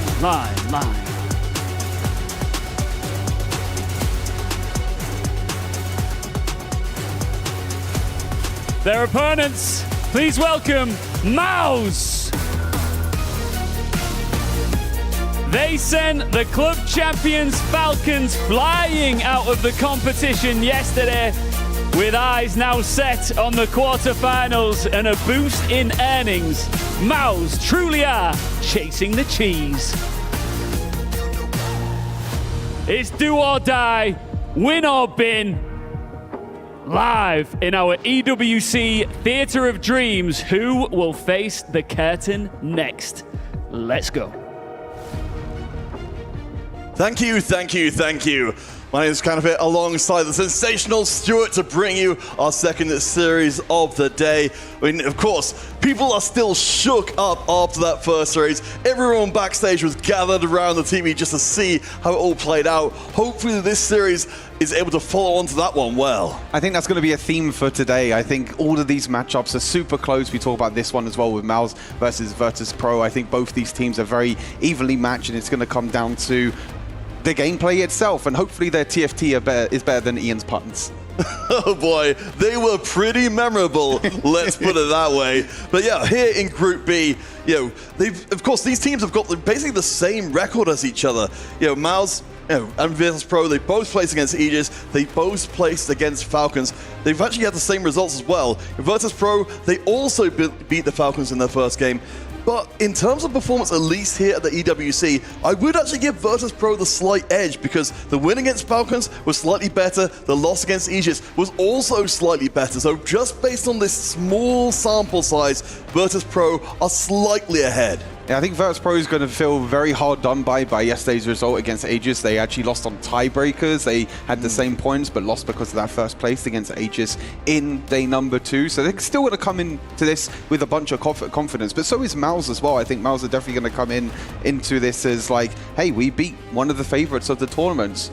Who else is going to stand in our way? Who else should stand our way as well? And it's great that Panda spoke about Salvi as well. I think Salvi has been one of the most consistent players as well at this EWC, is this consistent fast 8 player trying to play around Sorcerers, trying to play around the win out. So we've seen it in the previous series as well, that Sorcerers can be this win out comp and can be the likes of Jet KO3 and even Gangplank. Yeah, I mean, absolutely. I mean, we're starting to see from these teams players being pushed more into specializations. Of course, not every game you're going to be able to play exactly what you want to, but in terms of overall performance, Kian was mentioned before as a player to watch out from Virtus.pro. He's got a 3.6 average on Gangplank. He's been their designated player to get in and do the damage. Yeah, I mean, Gangplank is still going to be one of the most contested picks, but I think overall there's been a lot of differential in terms of if you compare day 1 to like day 3. I think in day 1 a lot of people were just tunneling towards like Prodigy, Sorcerers, Gangplank, and another reroll. But I think we're seeing a lot more variety in terms of rerolls now. We're seeing a lot more differences, especially it helps with like the encounters at the start as well, whether you get spatulas, whether you get anything else in between as well. So I think that it becomes a point of when we get to the gameplay, it's understanding your spot, as you said. Well, I mean, to bring that in closer to Mouse as well, of course, their story getting to this point, they didn't get in through the EMEA qualifier. They just missed out. They had to go to the global qualifier, and they won that entirely. In this tournament, they started off with their first loss to Aegis, where they were going more towards a fast 8 style. So overall, it seems like the whole journey has been stumble initially, then adjust, and hopefully overcome. I mean, the adjusting is the big thing of this tournament. I think every single team has to adjust every single day, because we're seeing that there's different comps that are coming out every single day. There's different win-outs that are coming out every single day.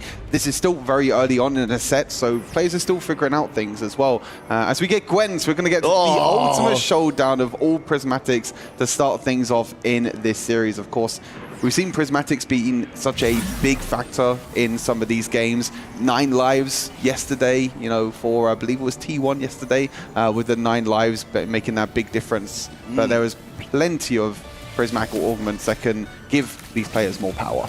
Do remember, of course, extra pressure on Virtus.pro, knowing the club championship points are at stake. If you don't get beyond this point, you won't get any, with it being so tight at the top of the table. Let's get things started. You said, Stuart, we're really looking forward to seeing where our players can really rarefy this, because 1 prismatic, sure, that's game shaping. 3 prismatics, all bets are off. I mean, makes it absolutely wild. And I think it gets to a point where you have to figure it out and you have to communicate so well in these prismatic games, because there'll be things like maybe protagonist as well could be a big thing that we've seen be very, very popular at the early starts. Maybe some econ augments will come in for the likes of Salvi. I'm expecting to see maybe some early econ augments to allow him to get to fast 8 and play around his more comfortable lines, playing around AEP.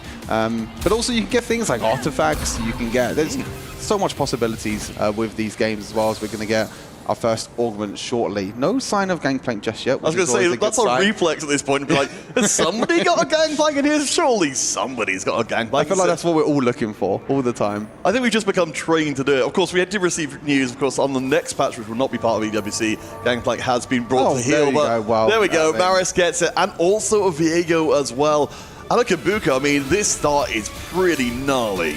Yeah, Maris, one of the most decorated players on Virtus.pro, one of their best players on Virtus.pro as well. Hasn't been the shining light in this tournament, but individually has had some incredible performances over the last few sets as well. And we have to remember with these two teams that it's really important to see what position they're going to be in. Prismatic Destiny is there. We have seen this backfired a few times, but I think it's a lot better to take on 2-1 to give you direction rather than taking on 3-2, which can definitely skew some compositions. Oh, for sure. I mean, because, normally if you're taking a mid-game, you've got a board to lose if you get one of the ones which eat your boards. But in this case, all right, yep, just got money in the bank and the XP as well. So we've already got a player who could conceivably be matching up well into Salvi by just having that extra boost up in power. But it's not immediate come up power, but it does get more bodies on the board and maybe gets you to 6 faster to find those Gangplanks. I wonder if he's still going to go towards this Gangplank and go for something else instead. It will be interesting, because going long, you normally want to try and push levels. You want to try and use that extra gold that you're getting to your advantage. Of course, with Prismatic Destiny, you'll also be able to do that as well. Salvi taking upwards, so it's going to be helping him out as well. Also trying to push some levels. And we see 9 lives again.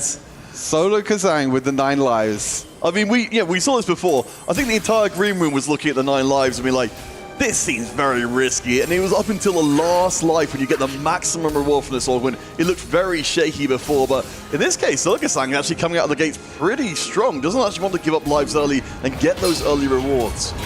Yeah, I think that's a big thing with 9 lives. Of course, you don't take any extra damage. You just have 9 lives. When you lose 9 times, you're going to die. But every single time that you lose with 9 lives, you're going to get some extra bit of loot. Early on, it's just a little bit of extra gold. But later on, when you go down to 3, 2, or maybe even 1 life, you can get things like radiant items. You can get some extra power onto your board. Sometimes some +1s as well from Tactician's Crowns. And that's what was one of the win conditions for the Katarina yesterday. Playing the Katarina, putting 2 radiant items on that Katarina was a big difference. But I think with the items that Solo Kazang had, and with Pac being the power-up as well, for the Nefiri, allows them to try and win some rounds early on. It does look like we've got some helpful accelerants to move up level the upper mobility for Lusher here from before. Of course, was mentioned before, but it's worth reiterating again. Lusher, the best performing player statistically on the squad overall. But of course, in the 4v4 format, players are serving a role, not rather necessarily being players who could only manage that. Still though, Lusher has been a high performer. It's good to see him in a position where he can build a strong late game board. Yeah, Lusher's one of them players that can play pretty flexibly on Mouse. He can play for rerolls. He can play towards these fast 8, fast 9s if he feels comfortable to as well. So he has plenty of flexibility options open to him, depending on the rest of the team as well. Of course, with communication being key as well for these players. Every single round, you're going to see a lot of communication, a lot of talking to see matchups, to see where things are going as well. Kiana also taken up. Is that 3 upward mobility players? I saw a lot of arrows on the side. I think you might be right. So if that's the case, I mean, thank you very much. Yeah, Salvi also has it. I think we have 3 upward mobility players, which is definitely something we don't see too often, because... Well, I mean, so we've got at least a little bit of the shape of the lobby developing there. We talked about Salvi as the late game player for the field, but I suppose that means the advantage is for Mouse in terms of being able to get up and push the levels, get themselves a little bit further along in the field. For Milo on the other side with a pumping up, interesting choice there. Not one we've seen a huge amount, but certainly some good long-term potential as well.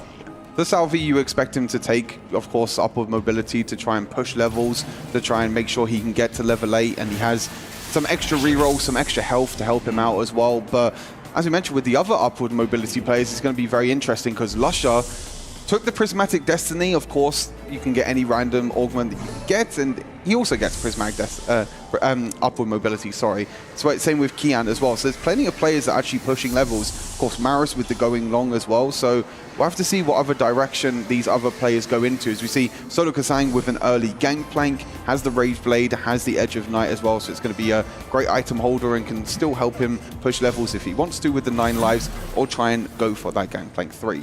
Well, yeah, as mentioned before, he's certainly an extremely good Gangplank player, but of course, across the entire tournament as well, we've seen now players, trying to go for more of the reroll style, or just sticking with the 2 and pouring out raw power. Wet Jungle on the side there, of course, one of the big talking points that's been coming in more recently is the power of the Dr. Motto. I mean, we already knew he was good, but people are trying to find ways to make him even stronger. Yeah, things like Talisman, Heavy as the Crown, a lot of unique items you can put on this Dr. Mundo because he has so much healing, because he has so much tankiness as well. And he's becoming more and more priority, I feel like, as the tournament goes on. We know the Gangplank was going to be up there as the #1, but it was a question of who can go up against the Gangplank, who's going to be the other 2 cost that players try and roll for. And that one is Mundo. You pair it with the Kai'Sa, you pair it with the Jin. We've seen some crazy variations in terms of different boards as well, as we see on the right-hand side as well. Maris also winning around with Going Long, being able to keep some units on the bench. I think with Going Long, because you're going to be able to get gold every single round, you'll be able to keep some of these units on your bench. Yeah, I really like this from Maris again. It's worth noting he was praised before, just to come specifics there. A 2-time crown player and a very strong domestic performer as well. Certainly one of the better ones in the region, and I love to see him trying to run away to the races here, kind of using that, the levels and things aggressively to keep his streak going. Both players we see right now, both on a streak, both trying to keep it as well. It's going to be difficult to try and take down Maris, already level 6 as well. Maris going to be going up against Salvi on the right-hand side, and Wed Jungler going up against a Syndra 2-star to try and break it down as well for Milo. Mundo 2 is going to be pretty hard to break down, and especially when a Caitlyn casts as well, the damage to the backline just one-shots the Ezreal in the end. And Wed Jungler is going to do enough to keep the streak, as well as Maris as well. Looks like he was also winning his round, so both them players winning. In terms of Solo Kasang, he was able to lose one of his lives, so now he's down to 8 lives. He was able to win a few rounds as well, so he's got an extra little bit of gold from 9 lives, but we haven't gotten to that strong point of 9 lives with the Radiant items and other power spikes that can come on through. It kind of throws off our normal calculations here, because yes, we've got the 2 win streaks, 1 from each team. We've got the 2 loss streaks, so not a full 1 from Salvia, but pretty much close enough. And then Solo Kasang down at the bottom. Of course, another aspect of 9 lives being that Solo will be able to grab any item he wants from the carousel for pretty much the entire game.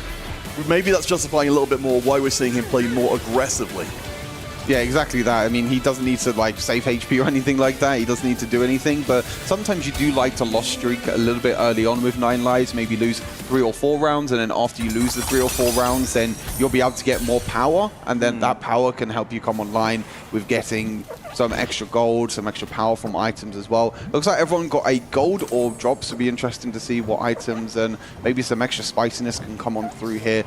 With this being a gold orb drop, you can try and get maybe potentially spatulas as well. Could be a big thing. We saw in the previous series that spatulas definitely put a warp in the series to create some very unique compositions that we haven't seen as well, with some things like Supreme Cells on Cassante. Oh yeah, I mean, that was a ton of fun.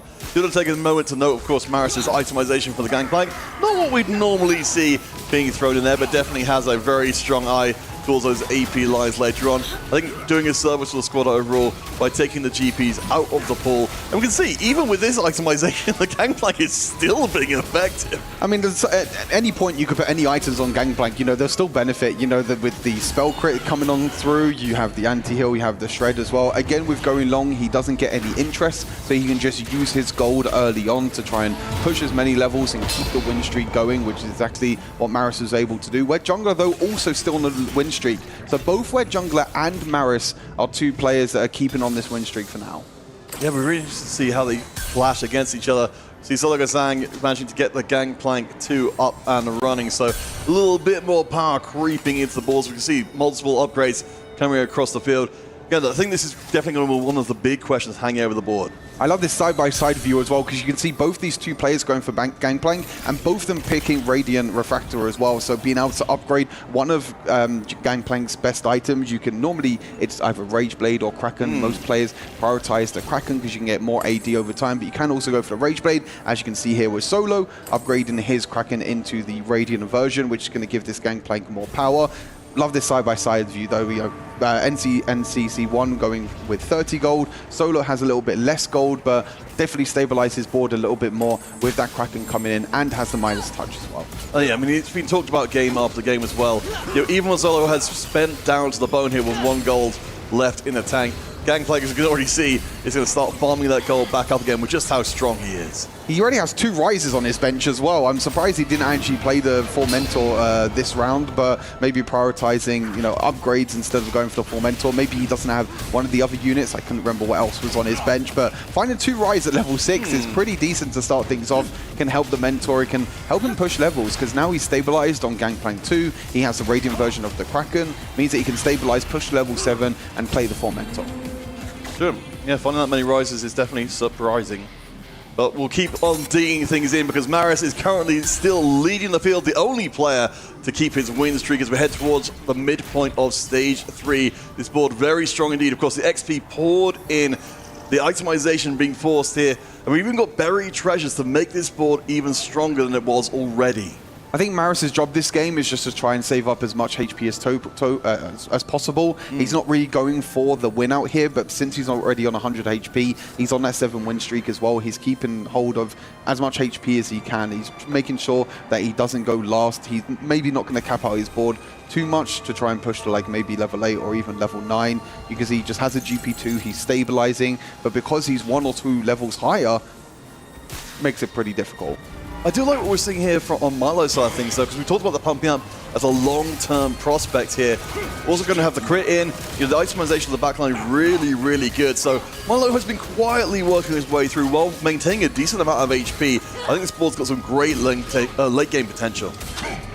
Yeah, Milo not leveling to level 6 as well on Stage 3, which is very surprising, prioritizing the econ over leveling, and still winning rounds as well against Salvi, who Salvi is level 7, so a level 5 beating a level 7 at Stage 3 is very surprising, but with that Syndra, as you mentioned, with the items, are just extremely powerful at that point, and pumping up can help you with attack speed if you want to go for units like even Yumi as well, can benefit quite a lot with the extra attack speed that can come on through.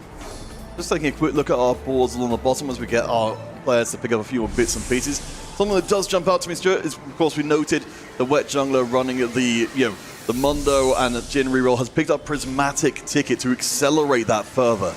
We know how aggressive players have been playing in 4 versus 4 as well. Playing aggressive, rolling down, trying to hit the 3 stars before someone else can hold on to them. And that's the real big difference, I think, with 4v4 compared to like normal games of TFT, because normal games of TFT you can just econ up to 50 gold, slow roll. You're not expecting units to be held by other players. In 4v4, units are always held by other players, so you need to play this aggressive style. You need to play things like Infested, you need to play things like Prismatic Ticket, and try and roll down to 0.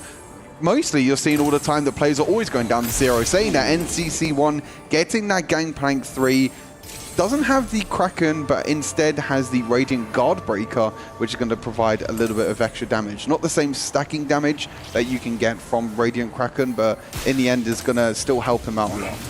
Yeah, I mean, it's still a lot of punch. I think picking up the Prismatic Ticket first for NCC1, of course, giving that advantage in getting that Gangplank in early on. You can see what a menace the Gangplank 3 has been. I mean, we've seen so many lobbies being topped out by these kind of Gangplank boards. And again, we're seeing every single player pretty much roll to 0 gold. Not a lot of players that are sitting really above 20 gold or 10 gold at the moment on the right-hand side of your screen. You know, Maris is down to 10, Wet Jungler down to 10, NCC1 and Solo Kazang as well. So really showing that these 2-cost rerolls, they're playing aggressive, they're trying to hold on to the units as much as possible. And with units like Gangplank, you can get so much extra gold back anyway, thanks to his ability, and also if you have things like Midas Touch. Yeah, and I think this does play really well into the conversation. We see the Mundo 3 coming, which of course absolutely enormous. One off Jin as well. Yeah, I mean, the conversation about what a player does for their team overall, because I think you point out really well, you've got such great contrast in the gold totals.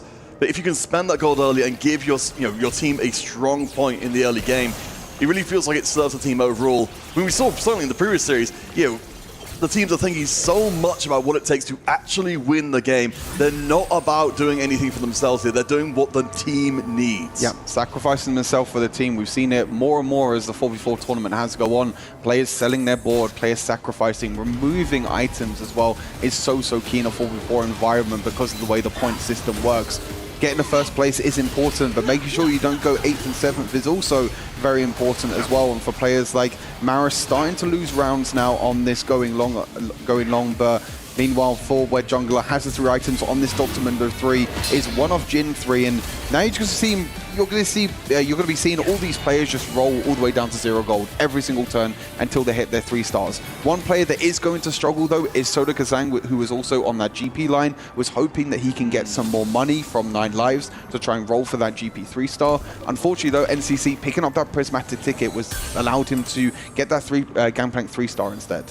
Yeah, and I guess you've got to be aware, that's the position in the game where Soldier's got so much better of a spot to be able to sneak through and grab that out from underneath, with Salvi has already picked up previously the buried treasures. Of course, they were talking on the desk about the concern about Salvi's HP. Mentioned, of course, with the upward mobility, a little bit of HP back in the bank, and Salvi trying to make sure he doesn't lose too much more.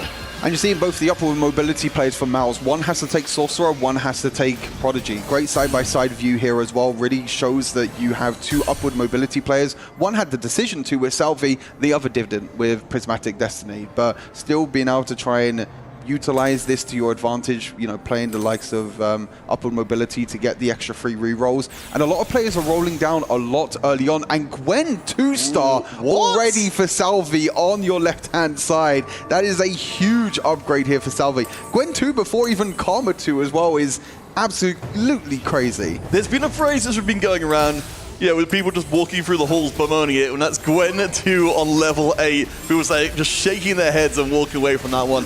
The Edge of Night in there as well to make it even more difficult to deal with. This is nightmarish and maybe one of those things that can actually blow the game wide open. Of course, we've got to check in with Zergasang, who is now down to 5 of his 9 lives. So we'll start to get some more serious stuff coming through as rewards. Another big thing for these Fast 8 players as well is they're also rolling down a lot more aggressively as well. They're playing for things like rolling down on neutrals instead of rolling down on 4-1 or even 4-2 as well.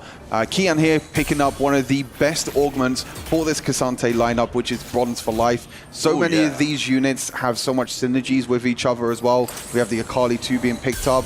Ryze 2 and the Jarvan 2.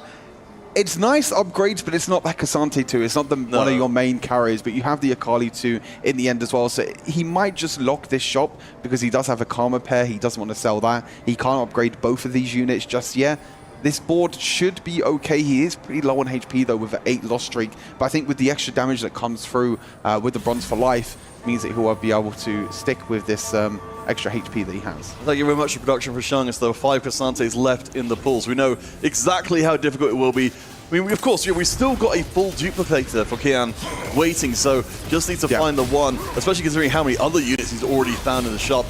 I do like seeing the Akali, of course, one of the villains which wasn't necessarily expecting to see as much of coming in, but pairing so well with a Cassante. We can see just an absolute menace to the back line, while even the 1-star Cassante menaces the front.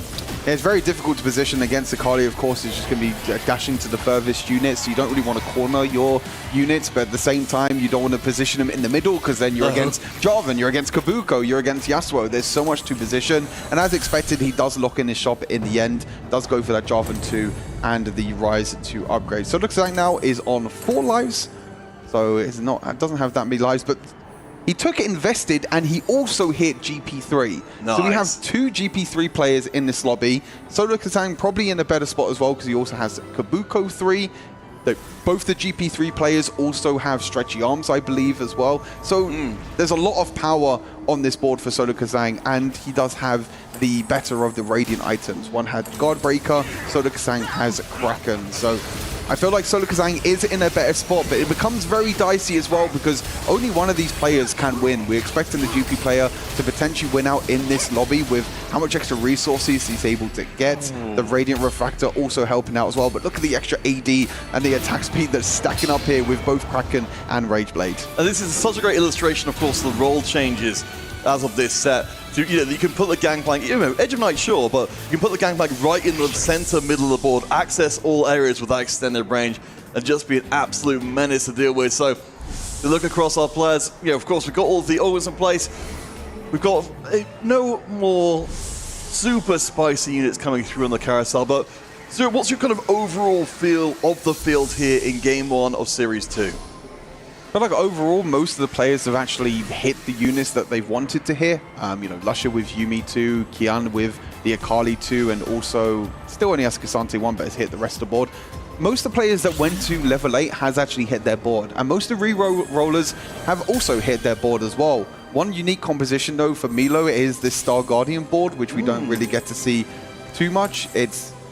I would say it's pretty difficult at the moment. It doesn't really, the Star Guardian units itself are not really too strong outside of maybe Ahri. That's why you normally see players itemizing Ahri over the Jinx, for example. Also picked up, I believe it was Mage, yep. So it's going to have the double cast as well for Ahri. She can be a great carry, but you really need to hit her 3-star to try and hit some of these and trying to kill some of these outcapped boards. But overall, we'll have to see how it goes for Milo to see if he's able to stabilize this board. Well, remember, you know, Milo's been building up with the augments. We've got the pumping up with the Water Lotus as well. So kind of effectively 5 items on the Ahri to make sure she can hit like an absolute truck. And Burst is one of the ways to deal with Gangplank. We just saw it there, just absolutely ripped through him. And I think, you know, this is the moment to really see, you know, that board come into focus. I think the extra Lotus coming on through as well, the extra crit damage for the Ahri, the attack speed, as you mentioned, with the pumping up as well. Pretty important win to play against the GP3 and also win out against the GP3 as well. When we're looking at life totals, it's neck and neck between these two teams. I mean, Mouse at the moment all sitting in the top 3. Salvi on a win streak at the moment, of course, with that Gwen 2 that we've seen already. Lusher at the moment as well, also hitting that Yuumi 2. Still doesn't have a Karma 2 yet, though. The big thing with Salvi, because he has extra gold in the bank, and because he's stabilized so well on that Gwen 2-star, is he's now holding Yuumi's on the bench. He knows Lusher has already gotten the Yuumi 2, the communication has come on through, and he's actually denying it away from Maris, who is on 0 gold at the moment, does have the Leona 2-star, but doesn't have the Yuumi. So the damage on the backline is very lacking, and both these players are coming head-to-head. I really like your point there, because particularly in these situations where economy is a real issue, you're just not going to get that many bites at the shop to find them as, oh my gosh. The whole board just evaporated from the Gwen, basically. The needle's doing so much damage. I mean, that's the reason why Salvi's been put in the position of responsibility so often. He can put together boards that will punch through pretty much anything, but further to what you said, you know, Mao's all in the top 3 spots right now. I was thinking this maybe would be the point where we would see Virtus.pro start to come back, but they're actually dropping HP. It's only Zolokasang, of course, who's on a misleading 3 HP, who's in the bottom for Mao's at all. I think Mao's in general are in very comfortable positions. You have Salvi at the moment, who has the Gwen 2-star is stabilized. Lusher with the Yuumi 2 also stabilized. Where Jungler hit the Dr. Mundo 3 early. I believe also hit the Jin 3 earlier. And then also you have Sodokasang, which we can see on the board. Of course, as you mentioned, on that 3 lives, but now has the Twisted Fate on the board to give him some extra power. Hit the GP3 really early on with that extra money he was able to get from Invested, and is also level 8. And this is where, you know, 2 GP players come side by side. Kabuko 3 is a big secondary, I guess you can call it quote-unquote carry or tank in a way. You can see the items are actually on the Udyr instead of the Kabuko. He's actually selling all of his copies of Yasuo and everyone else and trying to make sure that he gets the Udyr 3-star. But with him selling his Yasuos, Sodokasang was able to get Yasuo 3. So I think the timing there was a little bit unfortunate for NCC1, because as soon as he sold the Yasuos, the Yasuo 3 came on through for solo. Well, I mean, that's the thing. It's such a tightrope these teams are playing with each other, because you've got to prioritize what's the most important thing right now, and sometimes it is just getting your own board online. For NCC1, it didn't quite happen. Going up against Kian in this one, we can see the all-out board just rips through. I think NCC is out of there. Of course, Sodokasang, despite the low HP, will just drop down to another life. And something which I want to talk to you about, Stuart, is the Nine Lives approach. Because again, we saw Salgasang playing pretty strong early on rather than taking the losses. Now, no matter how bad the loss is, he only takes 1 life away. So he can take some big losses and still stay competitive.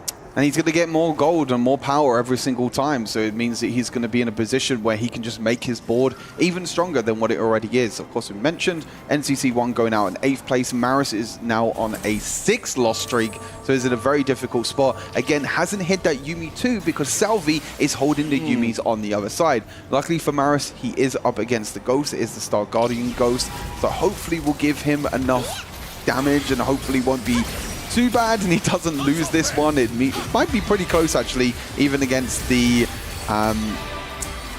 Ghost board, because yeah, this Poppy is tanking so much damage and Maris loses against the Ghost, and that's Virtus.pro in the bottom 2.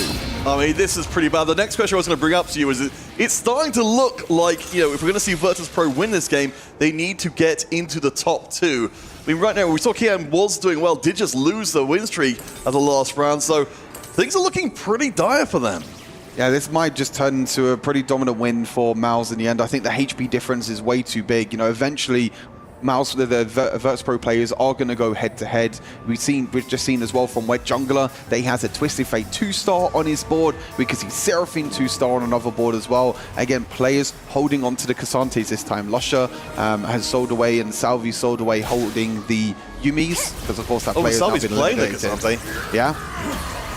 Yeah, I mean, it's nightmarish stuff. I mean, Milo definitely, I think, had the right idea here, but it seems like it's the only thing really going right for the squad overall. We can see it's enough to overpower Salvi. When? Wait, I thought it was enough to overpower Salvi, but it looks like instead we're heading for a pretty short game 1. We just need one more member of Virtus to go out in the bottom 4, and... Oh, that's happened. Milo actually died. Wow, okay, well, it was a very short attendance for the first game. I guess we'll just hang out for a little while we officially get the last pieces in place. Incredible performance overall by Mouse. I mean, this is one of the most dominating wins I think I've seen in this tournament so far, with them dominating with the early pressure, rolling down aggressively, you know, players like Solo Kazang taking 9 lives, contesting the GP, but taking invested, making sure that he can guarantee himself to hit that GP 3-star. Salvi and Lusha playing for the fast 9 compositions. They both hit upward mobility as well. One taking one composition, one taking the other. But the thing that I loved is the communication between Mouse players. You know, as soon as Lusha hit that Yuumi 2-star, Salvi was in a position to say, I have enough economy, I have a Gwen 2, I'm not going to lose any round anytime soon. I can roll down a little bit instead of going for level 9 and be able to keep hold of these Yuumis. And that's exactly why the player like NCC1 went out in 8th place. Yeah, I mean, you can generally characterize German players playing TFT as usually very methodical and organized as a squad. I think Miles really exemplified that extremely well, so I'm 100% with you. I think this was a game 1 in strategy.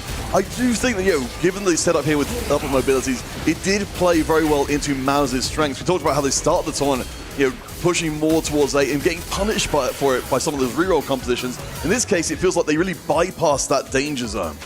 Yeah, upward mobility gives you that factor as well. You know, the extra HP that you get, the free rerolls that you get as well. We saw the side-by-side earlier of both Salvi and Lusha rolling on neutral rounds, before we even got into stage 4, getting to level 8 sooner than anyone else in the lobby and being able to hit before the likes of NCC1. So being able to... A big factor in 4v4 is being able to hit before your opponents, and if you can hit, then you can hold them units and actually stop them from hitting their 2-stars, which, for me, made a huge difference in the end. Yeah, I mean, it's one of those things that you've seen in a lot of these games. You'll see people holding, but people will still hit. You say, okay, it wasn't a big factor overall. But yeah, as you said, in the games where it does happen and you're able to completely stymie your opponent's strategy, it just ends up looking like they couldn't do anything at all because their carries are stuck at 1 star and they're just wading through treacle to try and get anything done at all. Yeah, I think that perfectly sums it up. I don't think Virtus.pro could have done anything in this game. I think it's one of them games that you're in a very tough position really from the start. You have 2 players at upward mobility and 2 comfortable players on upward mobility as well. I talk about Lusha is very flexible. He can play multiple lines very well. Salvi is always going to be the player for Mouse and is giving his identity up. Yeah, of course, like rushing level 8, trying to play towards these AP lines. And then Solo Kazang playing the GP contest in the end Wasn't able to hit GP3 earlier, but still hit it in the end with the extra invested, so doesn't have the extra combat strength, but sometimes the Radiant item is all that you need for the GP to have enough combat strength to be able to win some rounds. Yeah, I mean, one of the reasons, of course, we love the 4v4 format is just, I guess to bring that out to the larger point you were making there, the team utility of so many of these different aspects that not necessarily what it does for you directly, but what options it allows for your team. As you said, extra rerolls, being able to take units out of the opposing team's pools. Of course, we saw in the previous game as well, being able to feed extra information across can be absolutely game-changing by itself. But since, of course, again, this game is done, you can see in the top right, Maus officially get the first win that they need to be able to potentially take the series. I want to take a moment to recognize Virtus.pro, certainly on their way to getting into this, Ben. They did beat some pretty big names. I think you could arguably call both of these teams Giant Slayers. There's a reason why titled Summertimer, Japanese world champions are not here as part of this event. Virtus.pro beat their team to make sure they couldn't be in. And of course, Maus, they managed to earn that title by taking out the Falcons as well. So I'm really excited to see what Game 2 has got for us. I think both these teams individually, they are very strong, and even in 4v4 environment as well, as you mentioned, they've, Maus beat 100 Thieves, Virtus.pro was able to beat Talon and also Zeta Division to get to the Esports World Cup in the first place. But I think for Virtus.pro, this game is going to, be a little bit long-winded, but I think in the end, it gives Virtus.pro enough time to maybe recap on how this game went and how they can play it a little bit differently as well. Maybe it's something to do with maybe picking up some more econ augments, maybe not focusing too much on things like, Bronze for Life, for example, which does give you a crazy amount of combat power. I'm not saying it's bad at all, but I think the big difference this game is that for Maus, they were able to pick up some econ augments early on and use them econ augments to be able to push levels and get them 4-cost 2 stars before any of Virtus.pro can, and it got to a position where they had their backs against the wall. I suppose the good news of Virtus is we know that Game 2 is very likely to be very different from this one. Yes. This is an all-prismatic game where things were pushed to their most extreme, so we don't know if we'll be seeing anything like what we've been seeing in this game so far, as looking like Kian will not be able to be moving towards at least getting the little bit of comfort from winning the lobby overall, where Jungler drops down. We're down to our final few bits of HP, and it'll be Lusher and Salvi, of course. Upward mobility brings them both to top 2. Exactly that, upward mobility allowing both the top 2 players, Salvi and Lusher, to get in there. I believe Kian also was the player that had upward mobility, so top 3 in this game for upward mobility, which means that you have, you're right. you have. It just shows the power of this augment, especially in like a 4v4 scenario as well, where it allows you to push levels, allows you to roll down. And it's a victory lap now for Maus. Maybe a little bit of personal competition between the likes of Lusher and Salvius. I'm sure this isn't the first time that they're going head-to-head. I mean, Lusher just taking a sip of drink, just making sure that they stay relaxed because they know the job's not done. Sorry, I just love seeing Lusher's expression now. You can even see, like, this, even at this point where the game is completely done, I think you're right, like, this match is, of course, very far from over. The focus can't drop at this point. Yeah. There is always a little bit of a danger. The first game goes well, and your team can start to relax a little bit and think, you know what? We've got this. We're better than this opposing team. We don't need to fully focus. But you can see very much on Lusher's face we saw there, this team, even while they're just running out the tail end of the round, they're strategizing. They are in the next game mentally ready as Salvi closes this one out, officially 1-0 to Maus. First place for Salvi in the end. The Gwen 2-star early on at level 8. It was so huge to stabilize, but he did well for his team, holding on to the Yumis, making sure that NCC won, got that 8th place, and I think from there it was a steamroll performance from Maus. Great from start to finish. Prismatic Destiny helping them out as well. A lot of great performances across the board. And Salvi again, the player that we highlighted before we got into this series, saying that he's really the star man. He's been the consistent player. He's playing the same compositions, but that's all you need sometimes. If you have that player that is so comfortable on a line, like playing the fast 8 into an AP line, whether that's Sorcerers or Prodigy, then the rest of the team doesn't need to really worry about that line unless they're in a really strong spot. All right, well, that's game 1 done. We need to head across to our analysts to break down everything that happened and get ourselves ready for game 2. What a dominant game. Really coming out of the gate swinging here from Maus in this lower bracket, looking to send VP home. And the best part is that Mouse, I don't think they were sweating at all this game one. If you ask them before the game started, what is your most comfortable and best default game plan? It's exactly this. Every player played the comp they prepared across the tournament, they played the most of, they've mastered, and it showed. It's just kind of crazy about the setups, and I think we can dig into that a little bit more. They are the most Fast 8 heavy team in the entire tournament. Lusher and, of course, Salvi got their AP lines early on. They hit the Gwen on level 8, just incredible. And you might have thought that Sologasan was low HP, but he had 9 lives, so they were all basically in the top of the roster from the start. Yeah, this is a really great performance, and it speaks volumes to the fact that, you know, we've already heard some rumblings from the team saying that this was a very formidable scrim partner. This is one of the strongest teams that we have in the tournament. And after the performance on day one, we had like raising some eyebrows thinking, why is that actually the case? But they continuously are showing us that this is why. I do think this game is not maybe the best showcase because you have two players who are more X-Factor, who have to work harder to find success. Wet Jungler on his Mundo roll down, and Solo with 9 lives, risking a little bit more, but then hitting in the end. And then you have two players who are kind of, if they miss, it destroys the game plan with Sorix and with Yumin, the fast 8 players in general. But the moment the two players who are essentially kind of gambling a little bit on their roll downs hit so early and so hard, the game becomes a blowout. And most blowouts happen exactly because of this. It just becomes a feast on stage 4 where VP cannot do anything about it. Yeah, and I would like to add, the reason why they need so much early game tempo is just because what Panda said is that a lot of times Lusher and Salvi, they're not going to hit like this every game. That's impossible to do. So you want to have that sort of padding from the rerolls in Wet Jungler and Sologasan to just kind of cushion you through that.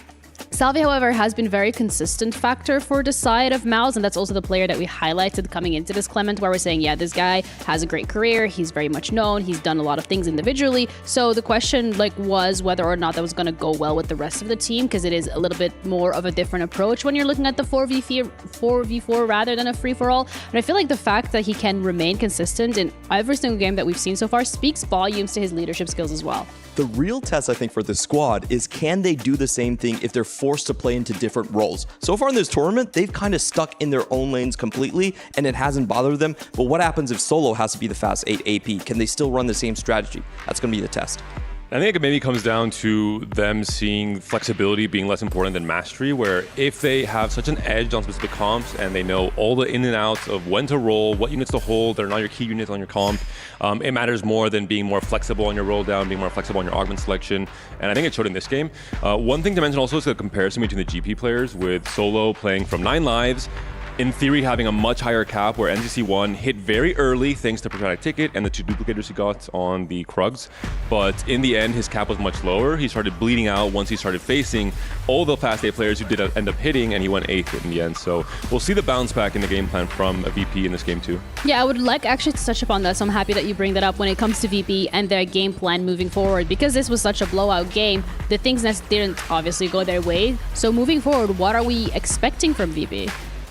You know, I would hope my Vietnamese boys, they can find their footing a little bit more early. When you're contesting against Mouse that has so far have only won blown out games, then you want to push them off their comfort zone. You want to gamble that Salvi and Lusher are not going to hit like this every time on their level 8. So maybe get early tempo, make sure they're low HP onto level 8, and then deal damage there.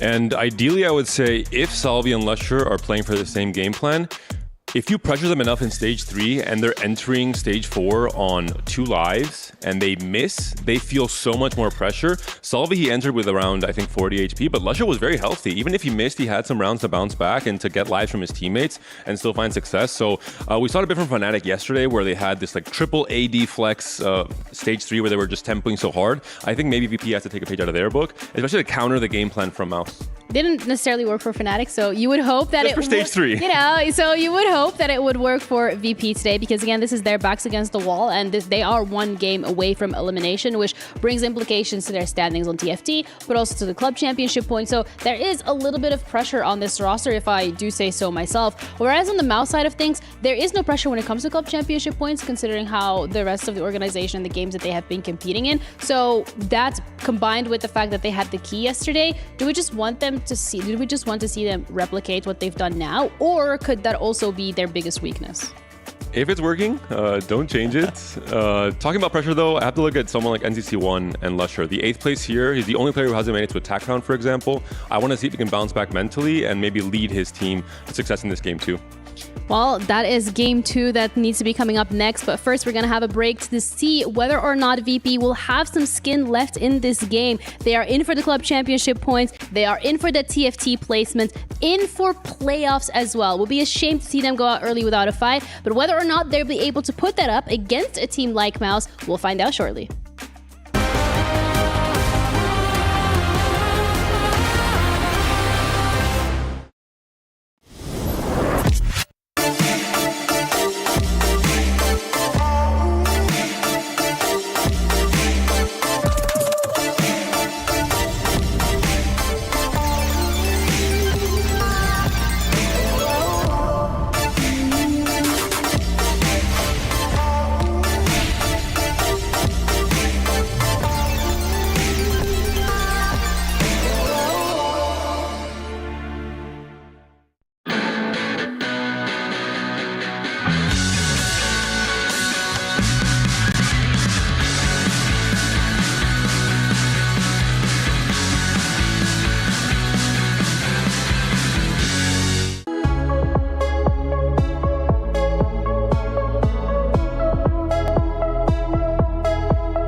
Our journey to EWC was pretty rough. Open qualifier went well. Close qualifier we lost to AEG. Through the close up last few moments, and as the Annie drops in, Soga-sang eliminated. We lost a low bracket when we went to the last chance qualifier. I think in last chance qualifier we were the best team. We also placed first place.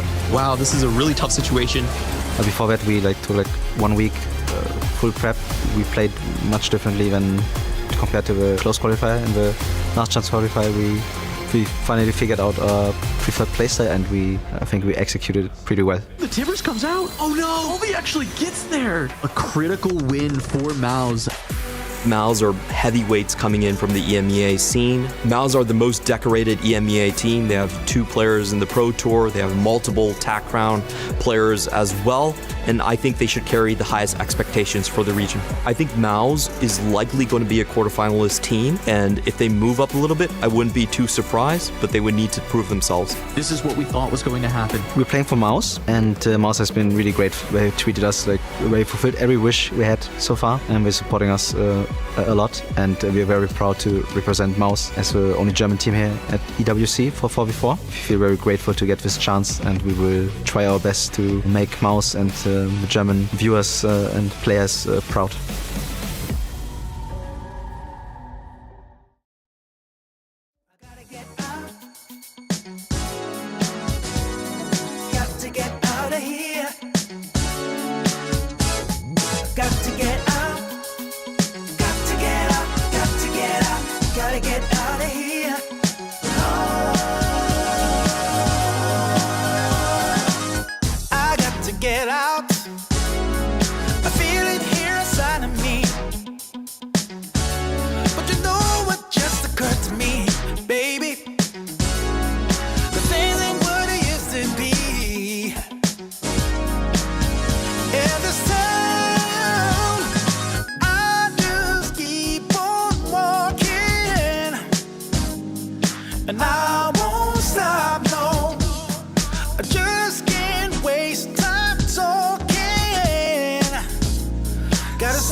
Welcome back, one and all. Game 2 is ready to begin. The players refresh themselves between those 2 games.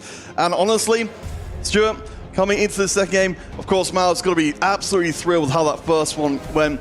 did get a chance to have a brief word with them between games. They certainly felt, as a lot of teams do, relieved and happy. Salvi saying, from that first augment coming in, really the game all played to Mouse's preferred style. Yeah, when you have one of the best augments that you can pick up as well for players that are so comfortable on a line, like going for fast 8 into this AP, into these common AP compositions that we've been seeing a lot. As soon as you see them at the start, you feel very comfortable. You just need to make sure you play your own game correctly. You play it to the level of standard that you want to be. But I think, as you mentioned, counterfeit, for this game, hopefully it's not going to be as crazy as the first one with the full prismatic, because obviously with the prismatics it can be very wild with how much extra power that you can get onto these boards. But I think Virtus.pro has what it takes to come back. Of course, this is a team that has still done a lot to be able to get here. They've beaten some of the best teams in APAC to be able to get here as well. Players like Maris performing very strong overall at Tacticians Crowns before, and being able to be a winner in a Tacticians Cup. So these are players that are like I said before, no slouches, and they're going to do what it takes to try and stay in this competition.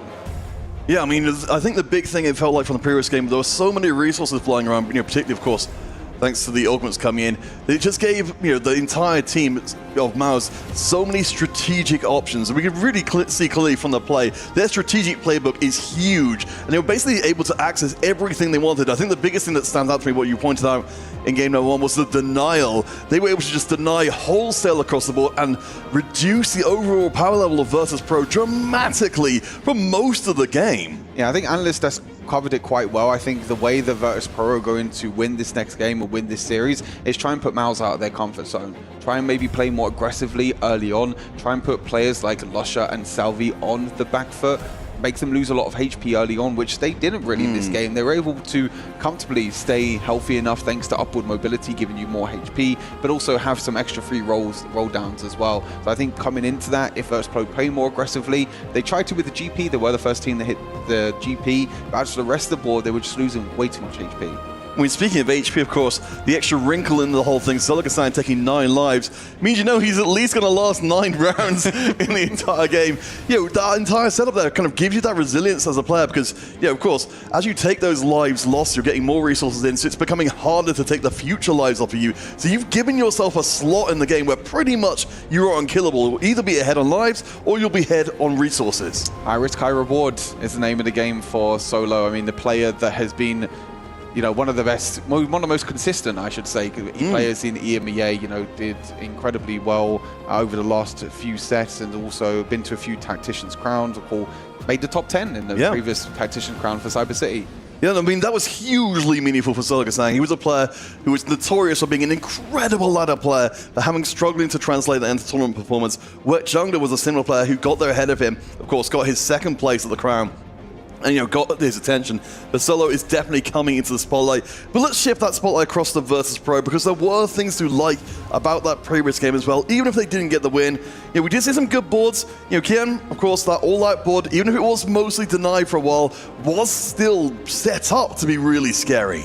I think the all-out board is something that definitely a lot of APAC players and China players are prioritizing a lot more than EMEA and the Americas. We don't really get to see a lot of EMEA players or Americas players actually going for the all-out Cassante. Maybe they're not comfortable on the line. Maybe they don't want to risk it on that line because there is a lot of flexibility with that comp. You can play into Protectors, you can play the Supreme Cells version with Akali. There's so many different variations of the comp, and I think you need a very high level to understand what is your strongest board at certain times. So I haven't seen too much from EMEA. Maybe it's something that they will bring out over the course of this tournament, but definitely a comp that is prioritized a lot more over in China and APAC. I suppose we did see to an extent what it would take to push Gangplank somewhat out of the conversation just because there were so many resources in there.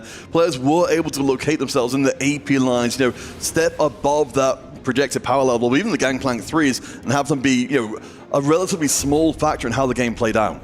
It's one of the compositions as well that you can move from Gangplank. Cassante doesn't really work well with these, attack speed items. I think he much prefers things like the Infinity Edge and the Guard Breaker. But if you use these items and just slam it on a GP early on, you can tempo with GP, play into the Cassante all out, or try and play into Luchadors as well, try and play into more Volley Bear style. We'll have to see what unfolds in this game number 2 as Mouse, just to let you all know, is currently 1-0 up in this series.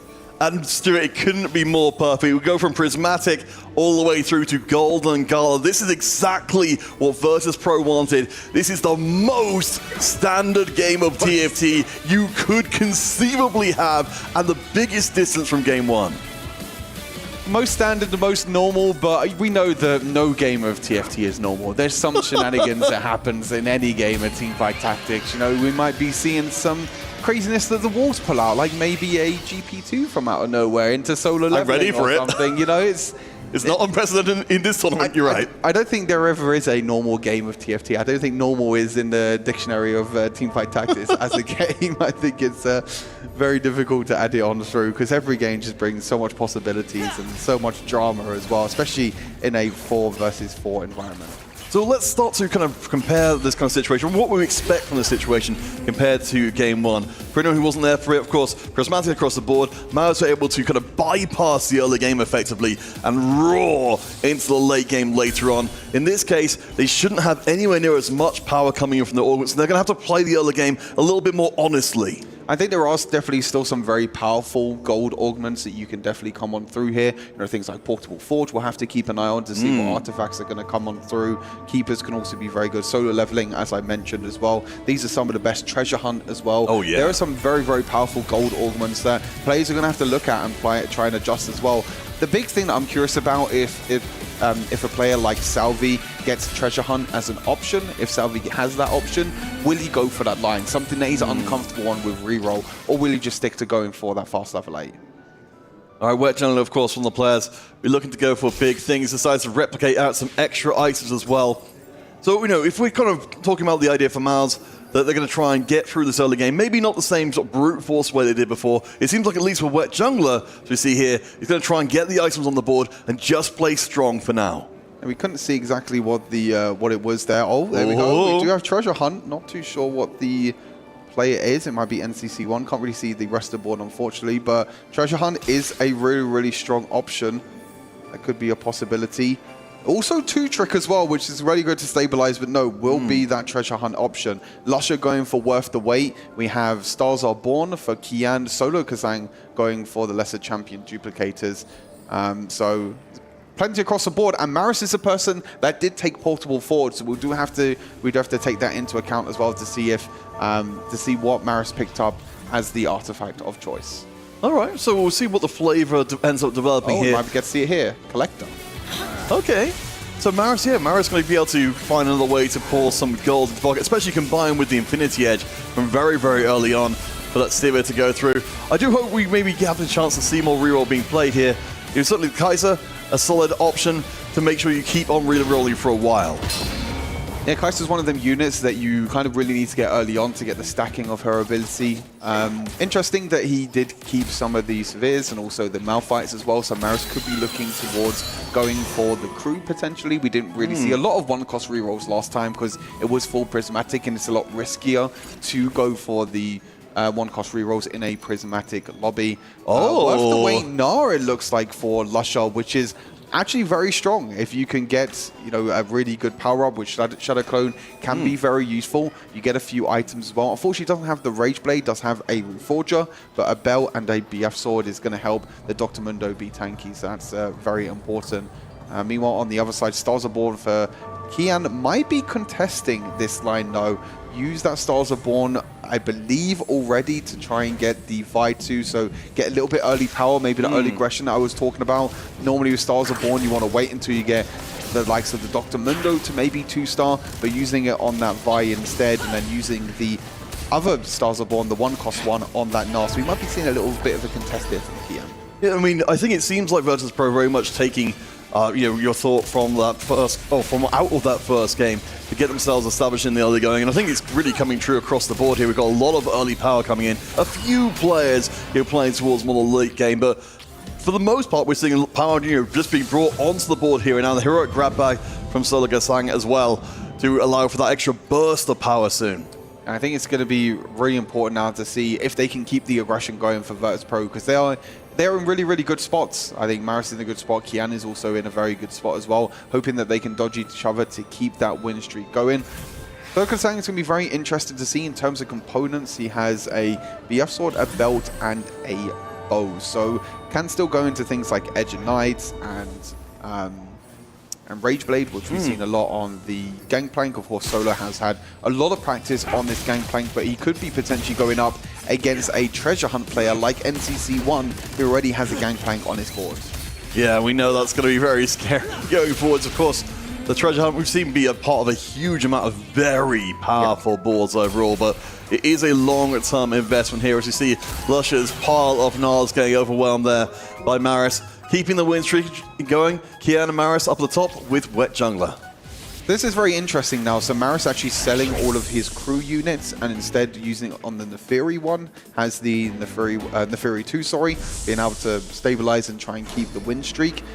Could be pivoting towards, you know, something like the Cassante all-out from what we've been seeing. Can maybe using that Neferi early on to just try and push as many levels as possible. Because we already know that NCC1 is potentially looking for the Gangplank. So they can't really contest each other with Gangplank. It's very difficult to have two of the same teams going for the Gangplank unless you're both pushing levels. But early on here, you know, I think there's a pretty solid direction overall from Virtus.pro players to see where they want to go. Actually, they have 2 treasure hunt players. I didn't even realize. I think Virtus.pro, from what I saw from the HUD, have 2 treasure hunt players on their board. I think one is going for the Dr. Mundo. Yeah, NCC1 and Milo both have treasure hunt. So they're both going for the reroll line. So we know already what position that they are in. And we know that they are both going to be the reroll players here for Virtus.pro. And they're both treasure hunt. We know how powerful it's been throughout the whole tournament.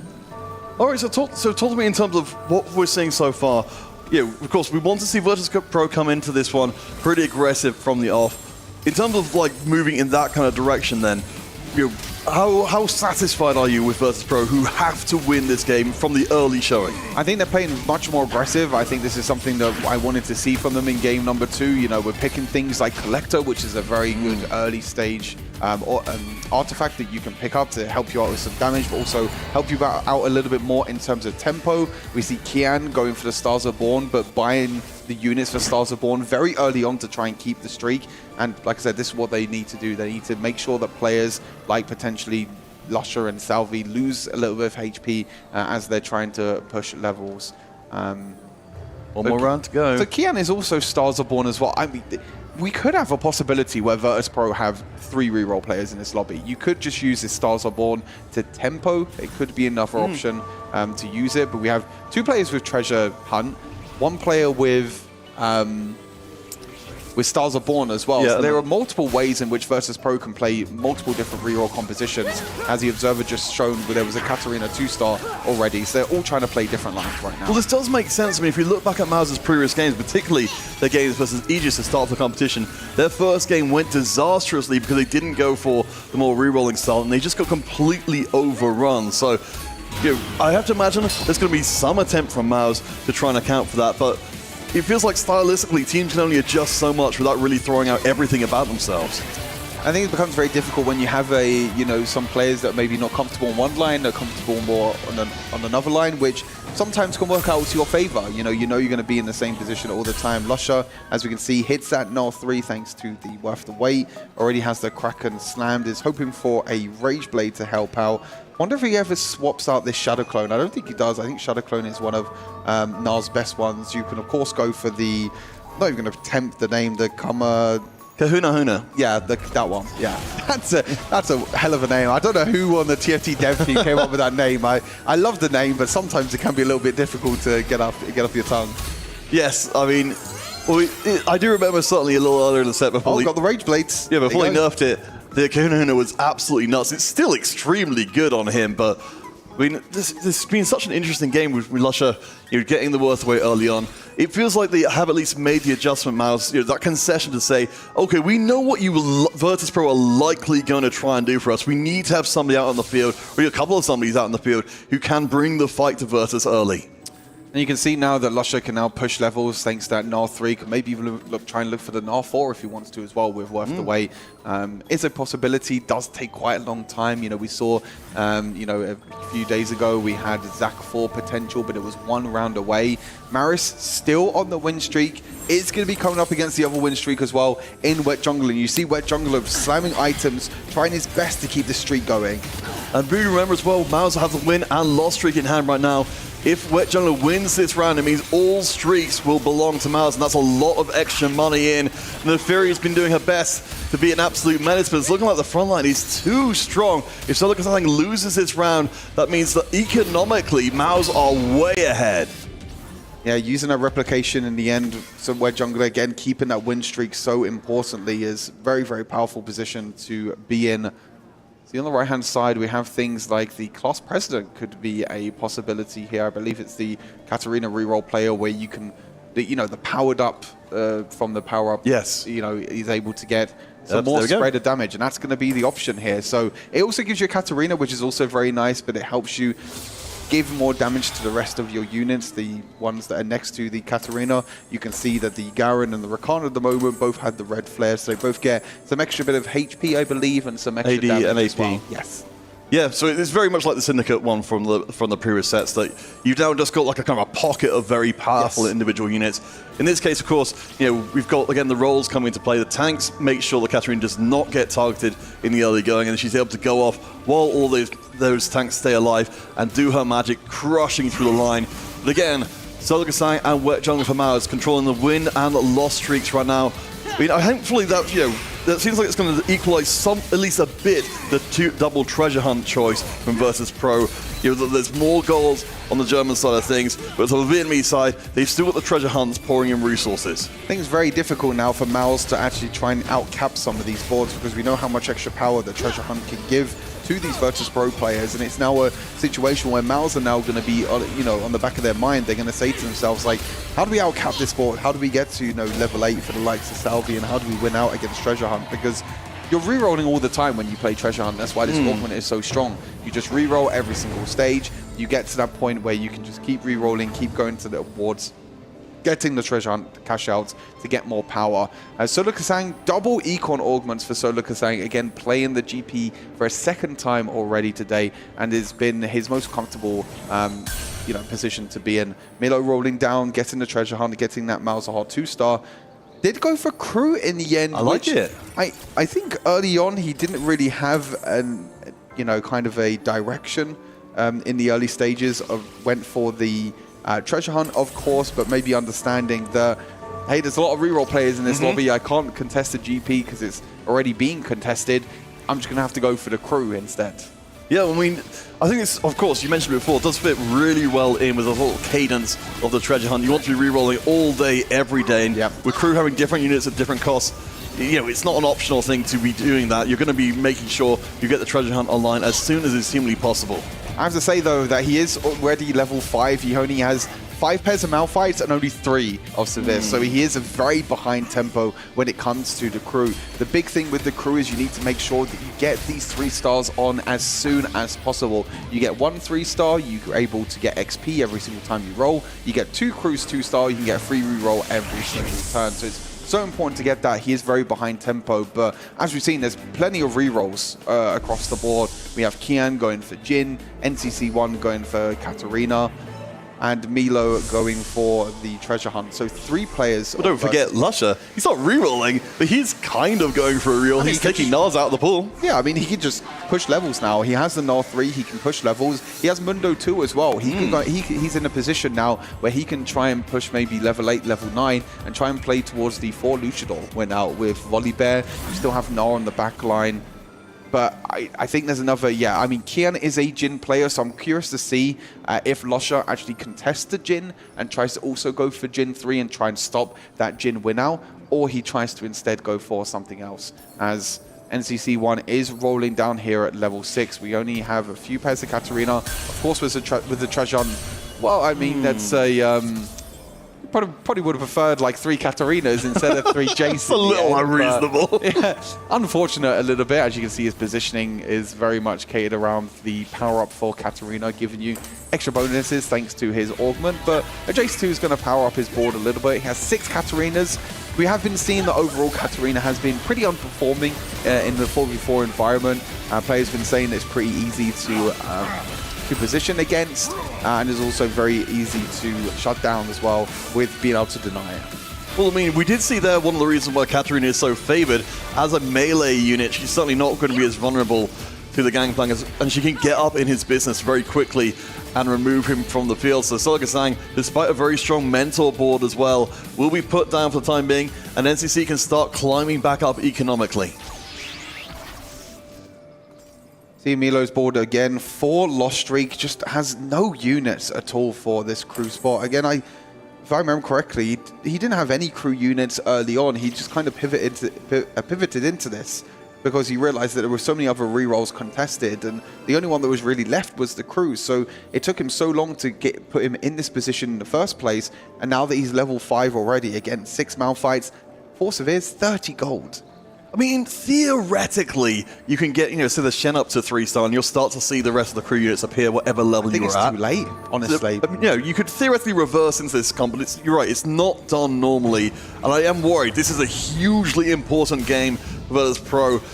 Whether they get any club championship points at all is dependent on this series, and any mistake, even at a wide level like this could be disastrous. Mao's 1 up in a best of 3 series means 1 victory is all it takes. I do have to mention that he does have 2 lesser champion duplicators that we can see on the bottom of your screen, so that is going to help him a little bit, but he still needs more Malphites. And I think the problem is right now is that you want to get one of the 3 stars straight away, because as I mentioned, when you get one of the 3 stars with the crew, every single time that you're using gold to roll, you can get experience at the same time, which is really, really nice. But at the same time, it's very difficult to be in a spot where do you use the lesser champion duplicator to just get 1 3-star of the crew? Or do you use it to now get like multiple? Because you need so many, as we see on left-hand side. Kian going for GP3 on the bench, which we have seen before. There's plenty of... Best place for him, honestly. Yeah, GP. I mean, I'd much rather GP on the bench than on the board, that's for sure. As Lusher on the right-hand side, looks like he was pushing levels in the end, nearly level 7. I think this is the correct play to go for. Lusher could have very easily just tunnel vision into Jin, realized that Jin is contested. He already has that Nafri that can stabilize his board pretty well. Oh yeah, I mean at this point, knowing that it's going to be contested, I think it makes sense not to waste too much time here. When you've got options like potentially bringing in Luchador for long term to make sure this remains a relevant concern. But for the time being, as we look at the field overall, we can see Miles in possession of 3 of the top 4 spots at the moment. But Kian, again, as we saw from before, he was the most powerful player for Virtus, finishing out 3rd in the previous game. He's also doing well in this game. Maris is expected, going for the Cassante all-out, as I mentioned, with the Collector and the Infinity Edge Slam. Does hit the Cassante 2-star as well, which is a big upgrade. Wow. Really need to hit the Akali 2 as well. Pretty much, there you go. Akali 2 and Cassante 2 in the same round. And that's all thanks to the explosive XP that he was able to get from his second augment. It allowed him to push levels a lot earlier, allowed him to save gold so he can use it on his roll down. Meanwhile, on the other side, Milo went down to 0 gold with the treasure hunt, was able to get Severe 3 and Malphite 3, so that is a star. That's huge. But you need to get these other units online. Zig's 1-star is also nice, but on the other side, there's a Twisted Fate. I mean, Milo at the moment is saying, hey, Maris, can you sell that Twisted Fate? That's mine, buddy. I want Trade offer incoming. Yeah. Might turn into double up in a second, just send it over, Well, I mean, one way to send over is to beat him up with it, I suppose. Lusher continuing his streak with our little friend Na, as we've now got the 2 win streaks, of course, off the top of the table now, sharing the spots. Everyone else having their streaks taken away from them, as it will be gold to end out our augments here. Yep, with Golden Collar, it's very important to see what you can get as the last real combat augment as an opportunity, as Tomb Raider is an option. I'm surprised it's not. I'm surprised it's not rolled past. Oh, okay. I think it was just a visual bug. I thought he rolled past the right and left augment, and he was actually I'm feeling it. He was actually considering Tomb Raider. That would have been absolutely crazy. Looking at the left-hand side now, the final augments of choice. More lesser champion duplicates for Milo. Wow. He is completely committed to just getting as much as possible with the lesser champion duplicators and trying to spike as soon as possible. And he did hit that Ziggs 3-star, which is normally the most difficult unit to try and hit. So he got lesser champion duplicators from Treasure Hunt, and he got lesser champion duplicators from his augment. The problem is he has no combat augments. So he's really relying on the 3-stars, and he's really relying on that battleship on the bottom left-hand side of your screen, doing the extra damage and being an extra combat augment and extra combat power, that he needs for his team. Yeah, I mean, he's very close to the Shen 3 as well to help enhance that power further. A long-term aspect, we'll be seeing the Twisted Fate, but you're right. A lot of resources of every description have gone into trying to bring Marley's board online. Still loses though. Yeah, I mean, this is so painful. It feels like a real determined decision to go this direction, but from where we're sitting at least, it feels so risky. Gangplank in the end winning out. We did see Solo Kasang pick up Portable Forge. Was hoping for one of them S-tier Portable Forge options for the Gangplank, like Flicker Blaze we've been seeing. We seem to be so powerful, sorry. But Trinity Force is the option here, going to give the extra. Still going to be really good for Gangplank overall, given extra HP, extra AD, attack speed, everything that you need in terms of stats. Everything a growing Gangplank needs. Yep. But speaking of growing, we've got Salvi, who's managed to find his way, as usual, up to 6 Sorcerer. I mean, HP-wise, down to about 40. Yeah. It's not incredible, but could be worse. This is the difficulty right now for Salvi, is that yes, you can play the level 8 every single game, but playing level 8 every single game comes with a risk, and at the moment that risk hasn't really paid off. He only has Karma 1 and Jarvan 1, only has a Jarvan pair on his bench with 0 gold in the bank as well, and actually losing to the crew, which is really tough for Salvi. So that aggressive playstyle that we mentioned that we want to see from Virtus.pro in this game, playing more reroll compositions, trying to stop players like Salvi from getting pretty much a free early game and saving as much HP as possible. Now Salvi's the one that's going to be at risk with not hitting any of his 2 stars. I mean, it's rare to see someone go as all in as Milo has gone, and that's exactly the kind of thing you don't want to see as Salvi, when Salvi himself is now dropping down to 2nd lowest hit points in the lobby, which means he's going to have so many fewer opportunities to have bad matchups, bad positioning that cost him a life. Big thing to note this game is that Milo, NCC1 and Kian are all playing reroll. They're all playing different reroll compositions. You know, again, with the treasure hunt being such a big factor in that, with two of them getting treasure hunt, one getting stars aboard, and then Maris is the player for Virtus.pro in this game to try and go for the Cassante all-out, try and go for that win-out composition as a potential. Now we're seeing Wed Jungler roll down. Again, only one Yuumi has a Gwen. Hoping that Gwen was on the other side. I was actually picking up. Hey, we're not playing Sorcerer, Wed Jungler, and we're playing Protagonist. Sorry, I was saying Protagonist. I want to see Protagonist. Prodigy for this one. I sold it eventually.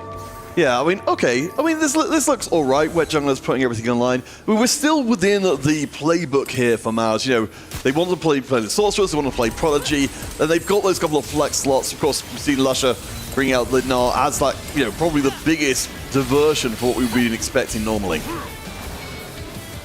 The Owner 2-star is going to be great as that frontline tank. Yuumi should hopefully do enough damage as a 1-star, but that Jin 3-star on the other side is doing a lot of damage. And you can see the power of just Mundo 2-star. This is not even Mundo 3. It's just Mundo 2-star and how much he can tank with the Bramble Vest, with the Dragon's Claw in there as well, just being able to survive so much damage overall. And both Wed Jungler and Salvi in really kind of tough positions, in my opinion, where both of them haven't really hit their 2-stars. Wed Jungler has hit 1. We haven't seen if Salvi has hit the 2-star Karma or even 2-star Jarvan. If he does, then he can stay in a pretty stable spot if he's able to get these 2 stars in the end. Well, I mean, this is a kind of a demonstration of what we didn't see in the previous game. The early to mid-game sort of section here, where Mars are dropping a lot of HP. They're trying to put together these late-game balls, but it takes time and it takes money.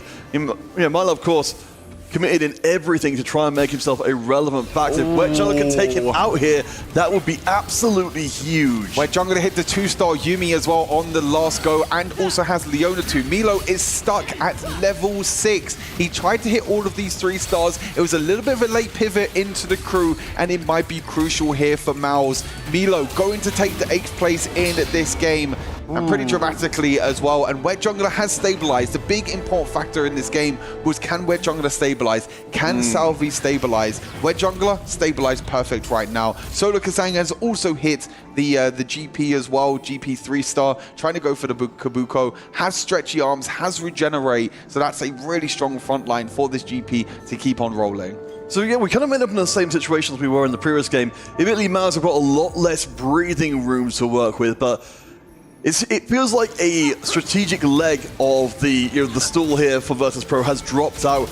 I feel like Milo was supposed to be a much bigger part of their offering heading into Stage 5. He continued to put pressure onto Salvi and other players who are still trying to put their balls together, but now that's gone. and there's a lot less pressure overall on Mouse.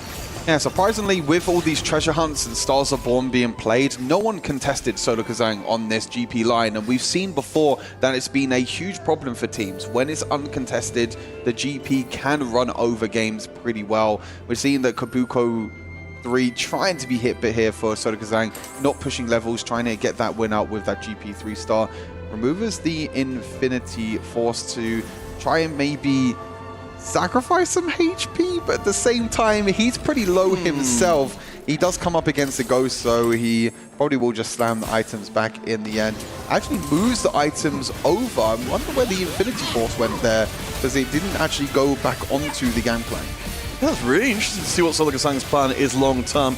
I mean, as we look at the field overall, certainly Kian had been looking strong. Of course, his teammate NCC1 will demonstrate the problem of having the 1 Omega tank. Do know that NCC had a couple of treasure chests still waiting to be rerolled open though. Yeah, NCC1 actually removed the items off the Jin there as well, making sure that he was able to sacrifice him basically for, not NCC1, the what was it? Kian was able to remove the items, off the Jin to actually help NCC1 try and push levels and try and save as much HP as possible, because at the moment we're still only sitting on a Yumi 1. We did see a lot of Yumis, or some Yumis being held here by Mouse to make sure that this Yumi 2-star doesn't get hit, especially when you have Bullet Hell as well. It's such a big carry, this Yumi, even at 1-star, but if you can hit it 2-star, it's going to be very important. Well, yeah, and particularly as we saw before, that you can get around these big single tanks up in the front line. We haven't checked in with Lusher for a little while, but he's made his way up to level 9. He's got a Twisted Fate, he's got a Jinx as well, but we can see the Katarina just completely obliterates one side of the back line. And we can see Nas trying his best, but, you know, even with the stuns coming in, he's going to struggle mightily against the Katarina from here to forever. Rattlesnaw's Claw as well on that Jace is pretty interesting. It'd be interesting to see if the Jace 3 does get 3-starred in the end. And yeah, you can see that Mundo can go neck to neck against the Gangplank. This is just the power of the 2-cost 3-star. Hold on, oh, I thought Gangplank was going to win that in the end. Yeah, you can see that if you hit this Mundo 3-star, it can go neck to neck with the Gangplank. Gangplank being, you know, one of the strongest carries, but Mundo is just tanking so much damage in the end. The stretchy arms, of course, killing that Jin on the back line, but Mundo being able to tank up enough damage. Well, you were asking where we're going to be seeing the Infinity Force going. It's looking like Solo Kazang's trying to build up a secondary threat for his board with Yasuo as well. So splitting the difference a little bit. And the problem is, it's nowhere near the Yasuo 3-star, so normally you, as you mentioned, you try and get Yasuo as a secondary carry. You normally try and hit the Kabuko 2 and then try and hit the Yasuo 2. Problem is, he hasn't hit that Kabuko 3-star in a lot of rounds. He's just been rolling every single turn, trying to hit this 3-star. And it does look like maybe Wet Jungler might be knocking out his teammate, as this Yumi 2-star and the Leona is going to be very hard to break through. Maybe Stretchy Arms will be the saving grace here for Solo, as the Edge Knight has already been procced, and it's just stuck on this Leona the whole time. And it might be a team kill here. Wet Jungler taking out his teammate Solo Kazang. Bit of a miscommunication there, because I feel like if you're in that spot, you know that Solo hasn't hit that GP 3-star just as yet. So you need to make sure that you maybe remove items from Leona or from Yumi to try and save the HP for Solo. Okay, well, so we've now had both teams running into stumble, unexpected early elimination. Do you think this kind of equalizes things between the teams in a way which wouldn't have been otherwise? And now it comes down to who can get that win-out composition, who is the one that is the strongest in the lobby. I'm looking at players like Lusher, you know, reaching level 9 with that worth the wait Gnar. Is he going to be in a position where he can try and roll down and try and hit some more units this game? Salvi, as you can see, again, as you mentioned, going for the Sorcerer, was able to stabilize on the Karma 2 and the Jarvan 2, so both Salvi and Wet Jungler has stabilized. Salvi winning the last 2 rounds, which is great for Maus. But in terms of HP totals at the moment, Mara is sitting at the top on 39 HP. NCC1 on a 5-win streak with this Katarina.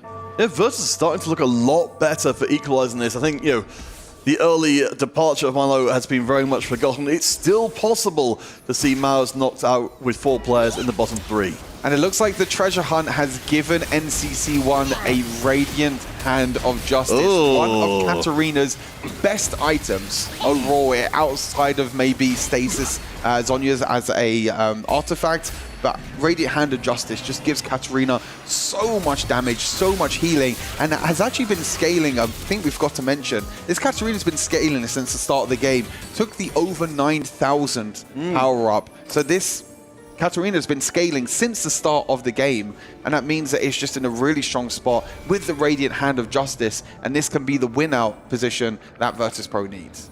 Well, to go back, of course, to one of our earliest thoughts coming into this series from Analyst Desk as well, Salvi and getting knocked out a little bit too early. Certainly with that Katarina going off, very much like that 9 lives Katarina we saw in series past. Salvi's been having to spend everything to try and preserve his board. No Gwen 2 on level 8 like previous. Instead, just going to have to try and make the best as he goes up against Kian in this round. I think this is going to be a tough matchup. Yeah, it's going to be very tough right now because you don't think this Karma is going to be able to break through this Dr. Mundo. Maybe if the Karma can spread onto the back line, it can be enough, or maybe the Gwen can do enough damage. The Luchador does proc, and as soon as that Luchador procs, the Karma damage goes straight onto the Jhin, and that is a knockout blow for Kian. Wet Jungler also goes down though, so we have to see what the HP totals are overall, and it's even. It's completely even right now for the, in terms of, Virtus.pro now needing to get that first place really to try and secure this victory. Well, no, so just a small correction there, because Wet Jungler have got the 5th and Silica Sign the 7th, so they come in with a slight advantage in the second half, which, it's all a little bit complicated, honestly, but the big thing here for Virtus.pro is a first place by itself will not be enough to get a win. They have to get a second player into top 3 as well to make the maths and secure a game 3. All comes down to the wire now for these top 4 players. It looks like Salvi was able to win that previous round. NCC1, though, is on that 7-game win streak. This Katarina, I think, is going to win out this lobby. So now it's all down to Maris to try and secure this top 3 spot. Yeah, no, you're exactly on the money there. All Maus need to do is knock Maris out in 4th, and then it doesn't matter whether the Katarina goes around and obliterates everything else. The series will be done, and Maus will move on to the playoffs themselves. There's going to be a lot of hell breath going on right now, as every single HP is going to count. NCC1 on the left-hand side of your screen is going up against his teammate Maris, so they're hoping that the loss is not too bad here. NCC1 probably going to be winning out this time, and actually, it's completely the opposite. Maris actually destroying his teammate NCC1, which actually goes in their favor. On the other side, looks like Salvi was able to win over Lusher, but look at the HP totals now on both Maus' players. They did play against each other, and that means that they're in a very difficult position right now to see if they're able to even reach that limit point that they need to. Yeah, we see NCC reallocating the items to the Katarina, so taking the knee there to make sure that his teammate didn't take the loss. Certainly, it seems right now that it's very possible that even though, again, on raw points right now, Maus have the advantage, but on HP, any slip up here, any Maus player that goes out right now allows Virtus.pro into the top 3 twice. Now exactly what they need to try and win this. You can see a head-to-head Virtus.pro versus Maus on the right and left-hand side of your screen. Maris is looking very strong with this Varus 3-star. 1 knockout for Virtus.pro on one side. Is it going to be a knockout on the other side? It is! It's a double kill for Virtus.pro. They could get the victory in this next one. And we do go to a 1-1 and go to a game number 3. Wow, that was brutal and quick, but yeah, I mean, I think the 2 treasure hunts we were talking about from the beginning of the game, it just lets you get into this unstoppable position. That's going to be so disappointing for Maus. It felt like so much of the game was done so well. I think you identified it really well from early on. There was always this sword of Damocles hanging over their head. If they couldn't close down the game fast enough, they were going to face an unstoppable force. And players like Salvi and Wed Jungler, who were trying to push levels, weren't able to stabilize quick enough, and these re-rolls were just way too strong for Virtus.pro. As mentioned, 2 treasure hunts, 1 Stars Are Born, all going for different re-roll composition. In the end, Milo went out in 8th, which was a very rough start, but Solo wasn't able to stabilize on that GP3, and in the end, it comes down to the likes of the Katarina and also this Cassante All-Out, which again is a composition that a lot of players in APAC and China are playing. EMEA haven't really shown it too much, but showing the power of this composition when you can get these 2 stars online, the duo carry of the Cassante and the Akali, it's just such a big threat to the backline. Of course, we'll be hearing from our analysts in a minute, but just from your side of things, it seems like it's much more likely that Game 3 is going to be looking more like this and less like Game 1. This was a full gold augment lobby, Game 1 was full prismatic, so likely we could see this entire thing just repeat over again. So from Mouse's side, what would you personally like to see them change? I think it's very difficult because they all have distinct play styles. They all know what they're trying to go for in their games. You know that Salvi's looking to try and, play for level ups. We know that Solo is the reroll player. Solo is the GP player. So it's very difficult when you have this position as Mouse where we haven't seen a lot of flexibility from them. And when they do get put on the back foot, like we've seen in this game, with double treasure hunt, with the Stars Are Born, this game, Virtus.pro were on the front foot. They were playing more aggressive in this one, and it just shows that it's very difficult to try and go head-to-head against some of these reroll boards that can be very powerful, as we see that the Cassante versus the Katarina on the right-hand side. And Katarina this time actually breaks through the Cassante, so it does seem like NCC1 might be coming out as the victory in the end. Will it be enough HP? It will be, as Virtus.pro bounce back in game number 2, and we'll be going to another game 3 in the decider of this day number 3. Yeah, officially the series is all drawn up right now, so I think honestly, with a match this important, we deserve to see it go to a 3rd game, but a nightmare scenario, reroll power combined with endgame power from Virtus.pro, the recipe for success. Mao's definitely going to be a lot more trouble coming out of that game, knowing that, again, it's likely to go similarly in game 3. Yeah, back to the drawing board now for both of these teams. They only got a little bit more time to prepare as well. It's going to, again, be like the previous series. I felt like it's going to be a running theme today. All these teams are so close in these decider matches, and it's going to come down to individual brilliance, individual realization of where they can actually find the end. But yeah, you see the highlights on your screen. That was the double kill that Virtus.pro needed. It was beautifully aligned for Virtus.pro in this game number 2. Well, speaking of beautifully aligned, let's head across to our analysts and they can line up everything that happened in that last game. Virtus.pro equalize it over here. A one-on-one for this elimination series where so much is on the line. It looked pretty good for Mouse until it just genuinely no longer did. There was an adaptation, I think, from both teams on Mouse's side. A bit of a role switch between Wed Jungler and Lusher, but the biggest thing was they just low rolled a bit more. The Salvi roll down was not as good. Solo did not hit despite having double econ augments for the GP line. And I think VP did the exact adaptation we're expecting. They tempo played a lot more in stage 3. They added up a lot more pressure. 3 reroll players. Some didn't quite work out, but I think the game plan was solid. Yeah, that's exactly what I wanted to join in as well. They had 3 reroll players, double treasure hunt, their power level was really high, and that just signaled to the rest of the crew that, hey, we can actually just play for max tempo possible. They weren't holding on to interest. And the thing about playing so many rerolls that's powerful against the Mouse strategy is you get to hold their forecasts before they even hit level 8. Much harder for Lusher and Salvi to stabilize. Does this answer your question then, Panda, that you said before the game even started, where you're like, I would like to see how Mouse is going to deal with things if they do low roll? It does, but the bigger question is, it's kind of like a counter move now from VP. So how does Mao's counter move in the game 3? Do they stick to the same game plan where they're trying to play Salvi on Sorks pretty much every single game this tournament, and either Lusher, in this case Wed Jungler, on Prodigies? Do they find conditional lines to play new comps, for example, Treasure Hunt into Katarina reroll? Is something that you wouldn't play by itself maybe, but with Treasure Hunt it enables it to become a first place comp. So I think a lot of it is 2-1 augment selection as well. If you find lines to play the crew, Katarina, you can pivot off of the default game plan of playing Sorks or Prodigies and have more tempo yourself in stage 3.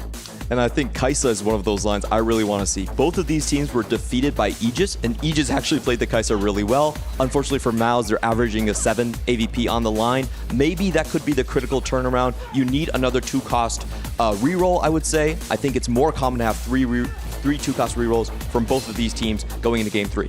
It's really great to see VP with the adaptation, as we touch upon when it comes to this game, but then now we're back to ground zero. It's back to only one match where both of these teams have to an extent kind of like shown their strats a little. So when it comes to the adaptation that we are expecting from MOUZ, considering the caliber of a team that they are, the question remains, can they do it? I think for the fans and for the viewers and for maybe us as well as analysts, the fun thing would be to see an encounter that adds a little bit of spice to the mix, that forces players off of their default game plan, or just augments, maybe prismatic augments that open up new lines. We've seen lines like 80 Flex with Boulevard coming into play with Bintum. We've seen Fast 9 lines with Ash and TF. I think these are the difference makers when it comes to one player finding an X factor comp that they can play, they can succeed with and kind of bring out their just more than what's expected from them, and in the end swing a matchup in that favor. I think playing for the same exact 4 comps again from MOUZ would be a little bit too boring, but also I think they've learned VP, right? They're countering it already with more tempo, more rerolls, so I think they have to spice it up a bit in this game 3. One of the key weapons for VP is actually going to be the all-out composition. They have great AVPs on this, and it actually counters the Sorks incredibly hard by taking away their Jarvans and focusing their backlines. So I think that is something they have to be a little bit worried about. VP has already shown the trend both of these games. They played in that composition as a specific counter. Can MOUZ kind of adjust around it? Even with the Mighty Meg variation, you're holding Karmas without having to rely on Karma and hitting it because you're not itemizing her. So it's just the cleanest way to counter Sork without playing Sork yourself and entering that same kind of fiesta of rolling down and trying to hit Karma 2 and Jarvan 2 to stabilize. I think back-to-back games they've played it. Yes. I think overall much more of the Eastern teams have played all out Cassante compared to the Western teams. And I think that's one thing that will be a trend throughout this entire tournament. Some regions learning from others and adapting on the fly as we move in every day of the tournament. Yeah, adaptation here is going to be the name of the game specifically for this final match. Also would like to touch upon a little bit of the pressure that we have heading into this. VP obviously with the club championship points as well, but MOUZ also because other teams have been speaking so highly of them when it comes to contesting them in scrims. Yeah, they've been scrimming against everyone all the time. So Logasong has been putting aside his streaming, his personal, individual kind of training just for the 4v4. So there's a lot invested in this squad. I have personally seen them just grind out games over and over against Flash Wolves, against a lot of the APAC teams. They're very active in that scene as well. On the other hand, for VP, I think no one really expected them to get here, to be honest. They took down Tidal, they took down YBY1, much bigger names on their side. So I actually feel like there's less pressure because of that, because of the unexpected nature of their run. So in that case, you would say that this is MOUZ's game to lose? I think so. I think because they just have a lot of expectations on themselves. They're very confident players. They've had an illustrious career. In EMEA qualifiers, they expected to be more dominant, but they weren't quite there. So I think this is their time to prove that they deserve to be here. Well, one key is going to be crushed at the end of this match, and either MOUZ or VP will be sent home, and the other will be able to press that button and see the key explode right in front of them. Which one is it going to be, and which team will taste the glory and advance to playoffs? We'll find out after the break.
All right, everybody, it's Puggy with Sandstorm, and today we're going to find out how well does Sandstorm know his TFT. Are you ready? No. Good luck anyway. All right, first one, guess today's unit from Teamfight Tactics. All right, you know what? I'm going to start with the one that's been used the most. I'm putting my trust in Gangplank, and if it's the first one. Okay, so it's not, so it's a 1 cost, it's a range, and it's a female. So it's lower than a 2 cost, so that means it's a 1. Good. So that means narrows it. Yeah, so it's a 1 cost unit that's a female. I'm instantly thinking Kale. Okay, right. So it's not Wraith, it's not Duelist. Female. Oh, One okay. range, I one forgot. So cost. it's one. So we got it. Who are the female? Not a one duelist. cost. Not a mighty mech. No. But at least we know that the cost is one. I'm trying to think of what other one costs I know. It's not Sivir. Callista? No, but Callista, again, Callista's it's long range, but I guess this gives a... Okay. Soul Fighter, okay. Is it Nefiri, maybe? No. 2 more categories. Nefiri. So it's got, like, let's go with... No. Oh, it is! It yeah, is let's go! Nefiri. 4 guesses in. Sandstorm. Okay, let's Well take done. it. Let's get it. Oh, I was ready. Not bad.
Welcome back, one and all. One game remains of the Group B deciders. One of these teams stays in the competition. Will it be Virtus.pro or Mouse? A single game of TFT is all that is left for them, Stuart.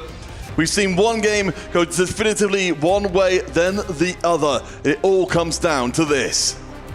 Game 1 was very much in the favor of Mouse, with them pushing to level 8, the prismatic augments going in their favor, with players like Salvi being in a very comfortable spot. Game number 2 was all about the rerolls. You know, 3 of Virtus.pro players going for these reroll compositions, not contesting the gangplank, which is very surprising to see, but I think it just shows the power of Treasure Hunt, the power of Stars Are Born, getting these early 2 costs and this extra power online. Solo Kusang at the end not finding that Kabuki 3 to help that GP3 get online, but yeah, all comes down to one game of Teamfight Tactics. One person will go through to the playoffs tomorrow, and someone's key is getting crushed.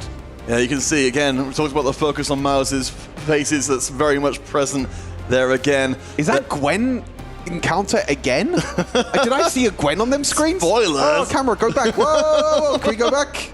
I want to see the screen for a second. It might be Gwen encounter again from a small snippet that we just saw. If that's the case, then more prismatics are up for grabs. Well, I mean, it's certainly if that is going to be the case, as we'll take a sneaky Gwen, peek. right? Yeah, it looks like Gwen to me. There we go. It is Gwen. Another game of prismatic. Oh boy, this is. Well, I mean, if this goes the same as game number 1, which it looks like the portal is to start things off, the encounter is, then I don't want to jinx it, but it looks like Mouse might be able to run away with this game. But we'll have to wait and see. Of course, the augment selection might be a little bit different this time. Yeah, it's going to be a little bit wild to see what these prismatics are going to bring out for some of these players. Well, I think you point out really well in game 1, ultimate mobility taken by the 3 players who ended up in 1st, 2nd, and 3rd place. So you're right, it's still a volatile space, but it definitely feels like RNG in terms of the encounter has very much swung things back into Mouse's favor. Of course, Stuart, we talked a little bit to the other casters coming into this one, if they thought it was going to be Maus or Virtus who made it out of this series. Universally, they all said Maus, so there's a lot of belief behind them. I think we're starting to believe, as well as the players as well, in it. Like I said, it all comes down to one game, and there's plenty of other prismatic augments that, of course, we have to keep our eyes out on as well. Things like Prismatic Destiny, which was able to help out a lot as well. Prismatic Ticket to try and roll and try and get as many of these early units as possible. Buried Treasures being able to get more units, or maybe someone like Crystal Gambit, which we haven't seen in this series so far, but it can be a possibility where you play for this lost streak and you play for this crazy winner, which we've seen a few times in this Esports World Cup, but maybe not as much as what I was expecting. Well, certainly something we've seen plenty of is the Mundo Gym kind of set up here. It seems to very much be a comfort area for Virtus to work with, so happy to see them back in the saddle again with that. But we are waiting to see what the Prismatics are going to be giving us here. Remember, Prismatics across the board. Two Mundos. I mean, when one just won't do. I mean, 2 Mundos is better than 1. That's what they all say. Max Vitality as well for this Dr. Mundo, so he's going to be stacking a lot of HP, but he does get Protagonist. You're in a really tough spot. One of the most transformative augments be coming in. There are so many games on the record where the Protagonist player just ripped through the lobby and was completely unstoppable. Surely, Lush, you see him talking. He knows he's in this spot. He's saying, I've got a good mono spot right now, but the Protagonist is off the charts good. He has Max Vitality. It's going to be Protagonist in the end. So the Malphite. Protagonist going to come on through. Malphite. We haven't seen this, if I'm not mistaken. We've seen the Zac, we've seen the Kennen, we haven't seen the Malphite just yet. Becomes more of a carry unit, you know, just very much like able the to slam around. Yeah, is able to slam around and do a lot. But you've also got over 9,000 if that was his selection. But the other augments on the left-hand side of your screen, 2 players going for 9 lives with Solar Kasang and Milo. We see Salvi going for Living Forge, Wet Jungler going for Living Forge, Maris going for Worth the Wait. So this is definitely going to turn things around very quickly. Wow, this game just got a hell lot more interesting. Solo and Milo, we're seeing Milo already here playing for the lost streak, which is what you want to do a little bit with 9 lives to try and get more power. But Solar Kasang also playing 9 lives, which is what Solar Kasang played in game number 1, which he feels comfortable on. I just want to take a second to recognize, we'll come back to Lusher in a minute, but definitely with a very strong start there. I'm really fascinated to see how these 2 9-lives players work into each other. We've got the Shimmer Scale on the other side, just to try and inject some extra gold in. So while it is all Prismatics again, we are seeing some notable differences here, as Maris is going to be worth the wait, and looks like we've got Katarina on order. Oh my, Katarina. Oh, it's actually Build the Bud. It wasn't... I get confused sometimes. They are very similar. Build the Bud, Severe. Wow, Salvi is in a spot. And now this is where things get interesting, because Salvi is a player that we know loves to push levels. He loves to go to level 8 and play towards these AP lines. Now he's in a position where he needs to play for reroll. You know, he's playing the Severe. He has that crew online already. And when you get Severe this early on as a 3-star, every single time that you're rolling down, you're gaining that extra experience. So it's going to be interesting to see how Salvi is able to, you know, pilot this reroll composition. This is a bit unfortunate though, Stuart, with the way in which it all worked out. We got a random Protagonist, a random Build-A-Bud. They've ended up being on the same lines. We've got Lusher who's going to try to reroll Malphite. We've got Salvi who wants to reroll Malphite as well. This is very unlucky. Yeah, it's a very unlucky scenario. You know, overall with the Malphite, you normally don't play with the crew, you normally play with the Protectors instead. And then when Wet Jungler's Build-A-Bud was Aatrox. So both Build-A-Bud players with Wet Jungler and with, well, at least they got 2 different ones in a way. You know, one got Aatrox. It would have been terrible if it would have been like Malphite 3 Build-A-Bud into Severe 3 Build-A-Bud into Protagonist Malphite. That would have been an absolute disaster for Mouse. We've got enough nightmares of what's already here. We don't need to make up new ones, but I mean, if we're talking about the approach to the game we're seeing from Mouse here, you know, the previous game, they got run over early on. But taking 2 Build-A-Buds instantly, you couldn't have a more dramatic turn and say, there's no way we get run over early. It is very, very difficult because it could go horribly wrong. You could go 2 Build-A-Buds and they can both go into the same composition as I mentioned. So it's high risk, high reward for Mouse is what they need in this game number 3 to try and win out. And I'm very interested to see what the direction goes now with, with Salvi and with Lusher, because Lusher is of course going to go for the Malphite. Salvi also wants the Malphite to try and get the 3-star, to try and get more crew units on the line. So I wonder if it becomes a situation where maybe, I don't know, it's tough because it could be a case of maybe Lusher doesn't go for Malphite 3, but I mean, it's pretty obvious that he is, because he's going to get one every single round. So let me theory cross a little bit here, Stuart. I'm probably going to be told I'm completely wrong on all of this stuff by multiple different people, but at this point, with crew, with one 3-star activated, your crew units will appear at any level. So theoretically, I'm wondering if we might see an attempt being made from Salvi to push levels instead and maybe go, and get access to the Ziggs faster and sort of backfill the Malphite along the way. I don't think that's a possibility, unfortunately. I mean, you have to get this Malphite through. You have to get 4 crews to get online to try and get that extra power from the rockets that are going to be coming on through. I think the only thing that's not going to happen this game is like 4-star Malphite, for example. I think sometimes with protagonists, you want to try and play towards the 4 stars, but in the end, I don't think they're going to. Where Jungler also looks like he is playing for the 1-cost reroll. So this is, at the same time, this is actually going to help out the other players as well, because we have 3 1-cost reroll players for Mouse, which is pretty crazy. And Solar Kasang also might be playing reroll with GP with 9 lives. So we might have a scenario where poor players of Mouse are all playing reroll compositions in this game number 3. So what I'm hearing is, Stuart, is just saying, if you can't beat them, join them down in the mud, running reroll all day, every day. I mean, that's what they say. That's how it works in the end, but we'll have to see what direction where Jungler plays, because of course he can roll for the KO 3 as well if he wants to. Maybe he just uses the Aatrox to push levels and try and maybe go to level 9 with the KO. That's also another possibility. He is keeping units like Malzahar and Udyr on his field, so he's not actually prioritizing Econ, but he is on a win streak, so he still wants to keep them units. We'll have to wait and see what happens. Kian on the other side, on the left-hand side of the screen, took the Prismatic Destiny, which we said is already very powerful. Got Lucky Gloves in the end, which is going to go on that Dr. Mundo to give him some extra power and some extra items that are going to be tailored towards the tanks in general. It's going to switch every round, but overall he's going to be getting 2 items, which are guaranteed going to be good for the unit. Yeah, I mean, we're certainly knowing as we do how powerful Mundo can be, even at the 2-star version. Having the 2 items immediately is very, very good indeed. Of course, we must not forget Maris on the top left of your screen, the worth await Katarina board.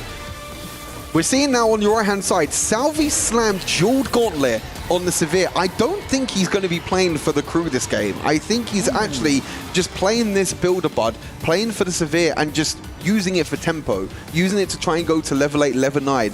Understanding there must have been so much conversation between Lusher, between Salvi. How do we pilot this position? Because as I mentioned, you've got the Malphite. The Malphite 3 is guaranteed already with Protagonist. On the other side, the crew with Builder Bud, with Severe, you can't really do too much. But I think in this position, you can see now, Salvi slamming the Jeweled Gauntlet, playing towards more tempo. It's already level 5, so it's completely ignoring the Malphite, and it's going to play more traditional AP line for Salvi.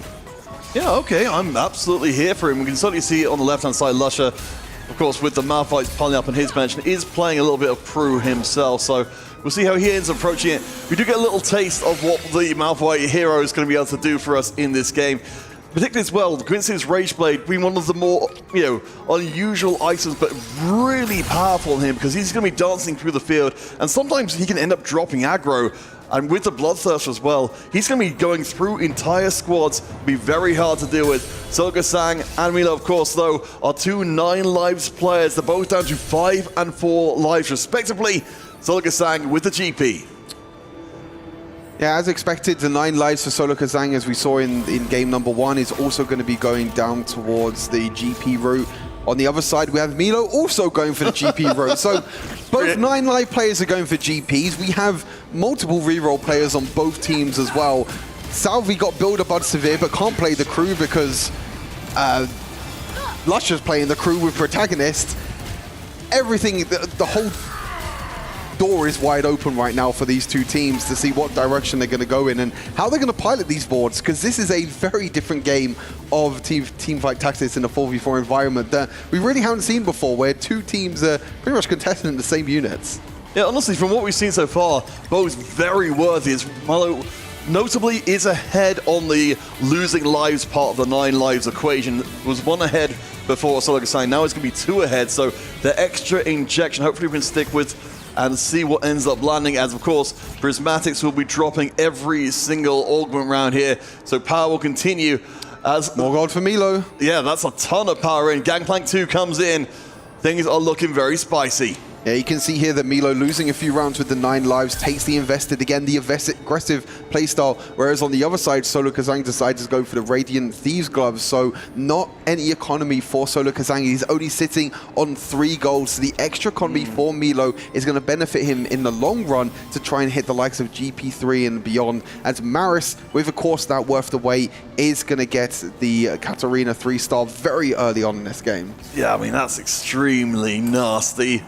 And of course, we've even got more building up as well. So Maris currently on the loss streak, but we know this is going to get stronger and stronger throughout the game. We've seen that she's nightmarishly good at taking out those backlines if she can punch through and access all areas up against the NCC, who looks like they are more in the Prodigy line. You can see the middle of the board gets cut through instantly, and that Katarina just jumps right onto the backline. In the end, taking unlimited power, getting that Morellonomicon on the backline, getting the anti-heal, getting the death cap as well. Not normally the best item for the Katarina, but just wants raw power straight away. That Katarina 3-star can really help you tempo and help you on that win streak, as we see Kian, very healthy at the moment on 100 HP. Triple Death Blades. If you don't want 1 sword, you get 2 swords, but maybe you want a 3rd as well.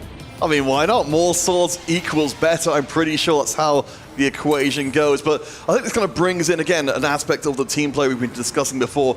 We're seeing some of our players here really defining their roles in the game. We're saying immediate power is what is needed for the team. This is going to be my role in the game, to be powerful right now, even if it long-term isn't as strong as it could be. There's a very interesting spot for Milo. Actually, he's on a 7-game losing streak. So I said, do you want to lose a few rounds with 9 lives to get a bit of economy?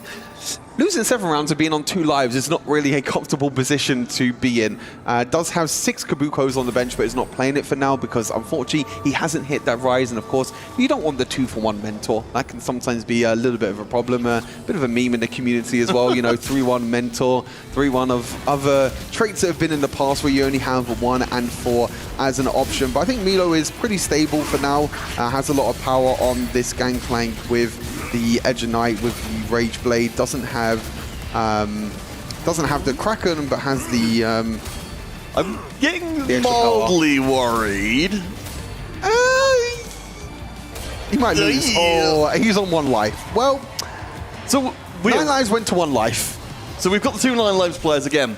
We saw praise Solo Kasang before for keeping his life total up for as long as possible. Whereas Milo has gone all in, got every reward. But from this point forwards, of course, we saw him in the previous game going out in dead last. That door has been flung wide open for it to happen 2 games in a row. We're going to have to keep a track of Milo's board, especially after this carousel, to see what he's able to get from the 9 lives, see if it's powerful enough for him to get into a spot. NC11 actually going for the pan, could probably go into the Prodigy. He already has that Mauser Heart 2-star online, so could be a possibility there to trying to go into, or maybe if he has a Reforger, go into a pan. We'll have to see here what the extra it's going to be. Could be, I believe Duplicators can be a Radiant item as well, Radiant upgrade as a possibility. Set 2-star. Don't really see too often. Still no rise. That's really what he's looking for. He's looking to roll down the rise. And yes, as I mentioned, the Radiant Refractor is one of the cash out options, and it will be the case this time. But this board is looking, honestly, he might be going out in stage 3. When you look at invested and someone has got 12 gold on the bank, you're like, things haven't gone exactly That's an Aatrox 3-star. Yeah, I mean, well, we'll see. Wet Jungler, well, if he can handle the loss here, again, that's a huge tool out of the arsenal of Virtus.pro. They did recover last game from losing out on Milo, but maybe they won't be able to do it again. Suddenly we can see how fast that Ginsu stacks for the Radiant is just absolutely cracked. And he'll be able to cut through the board like it isn't even there. Yeah, KO's just not enough damage to do in the backline. You can see the stacking up of the Rage. Look at these stacks. He has 350 That's not a Rage stacks. Blade. This is a Rage Blade. It's absolutely crazy. Yeah, Milo lucky there that he was able to win another round, but again, still in a really, really tough spot, I feel like. Was really hoping that with that invested at level 6 that he rolls down, he try and hits that gangplank, and sometimes that's the risky scenario that you play. You know, some players are saying that it's actually better to go to level 7 with this gangplank board to have more of a chance to hit the rise, because the difference between playing 1 mentor with the Udyr and 4 mentor makes such a big difference. You get so much more crowd control, so much more damage in the end. As Lusher did go towards the crew, you know, with Salvi, of course, not going for the crew, I was maybe expecting, you know, maybe Lusher can go towards more protectors, but of course, crew with the protagonist with Malphite is a lot better. But I was thinking that maybe with Salvi, you know, with Build-A-Bud, they could maybe switch things around, but Salvi, I suspect maybe sold the Severe at some point, trying to make sure that Lusher can hit. Well, of course, the rest of Virtus.pro will be taking care of Milo for the time being and making sure... Okay, it's really well played. I don't even think they even need to do anything, honestly, to make sure Milo wins these rounds. I mean, it was actually really well played there, because honestly, at this point, it could have been really scary if that Katarina 3-star has the extra power and has the extra items. It could have actually beaten Milo in the end. I think there's a huge possibility that Kian could have taken out Milo and could have gone into 8th place. That's really good communication from these players, understanding the position that they're in. Not Kian, sorry, the Katarina player, not Kian. Kian's still on the win streak, but understanding his spot, making sure that you actually remove the items from the Katarina and keep Milo alive up until stage 4. I do want to take a second to recognize, of course, we're seeing Kian doing really, really well with, of course, the regular setup we see with the Mundo. On the right-hand side, though, Wet Jungler brings in the heavyweights, bringing out the Emblem as well. I mean, having the Aatrox 3 from the very beginning of the game incentivizes some more unusual lines of play.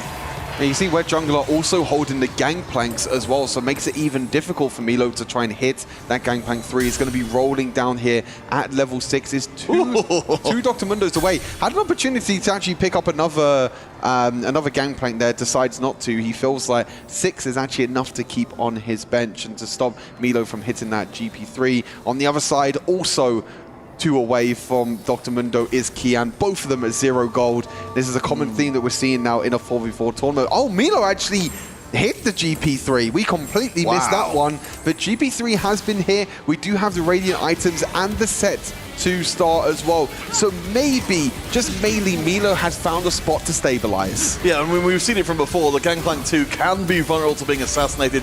Gangplank 3, very much not the case, and rips through the board there.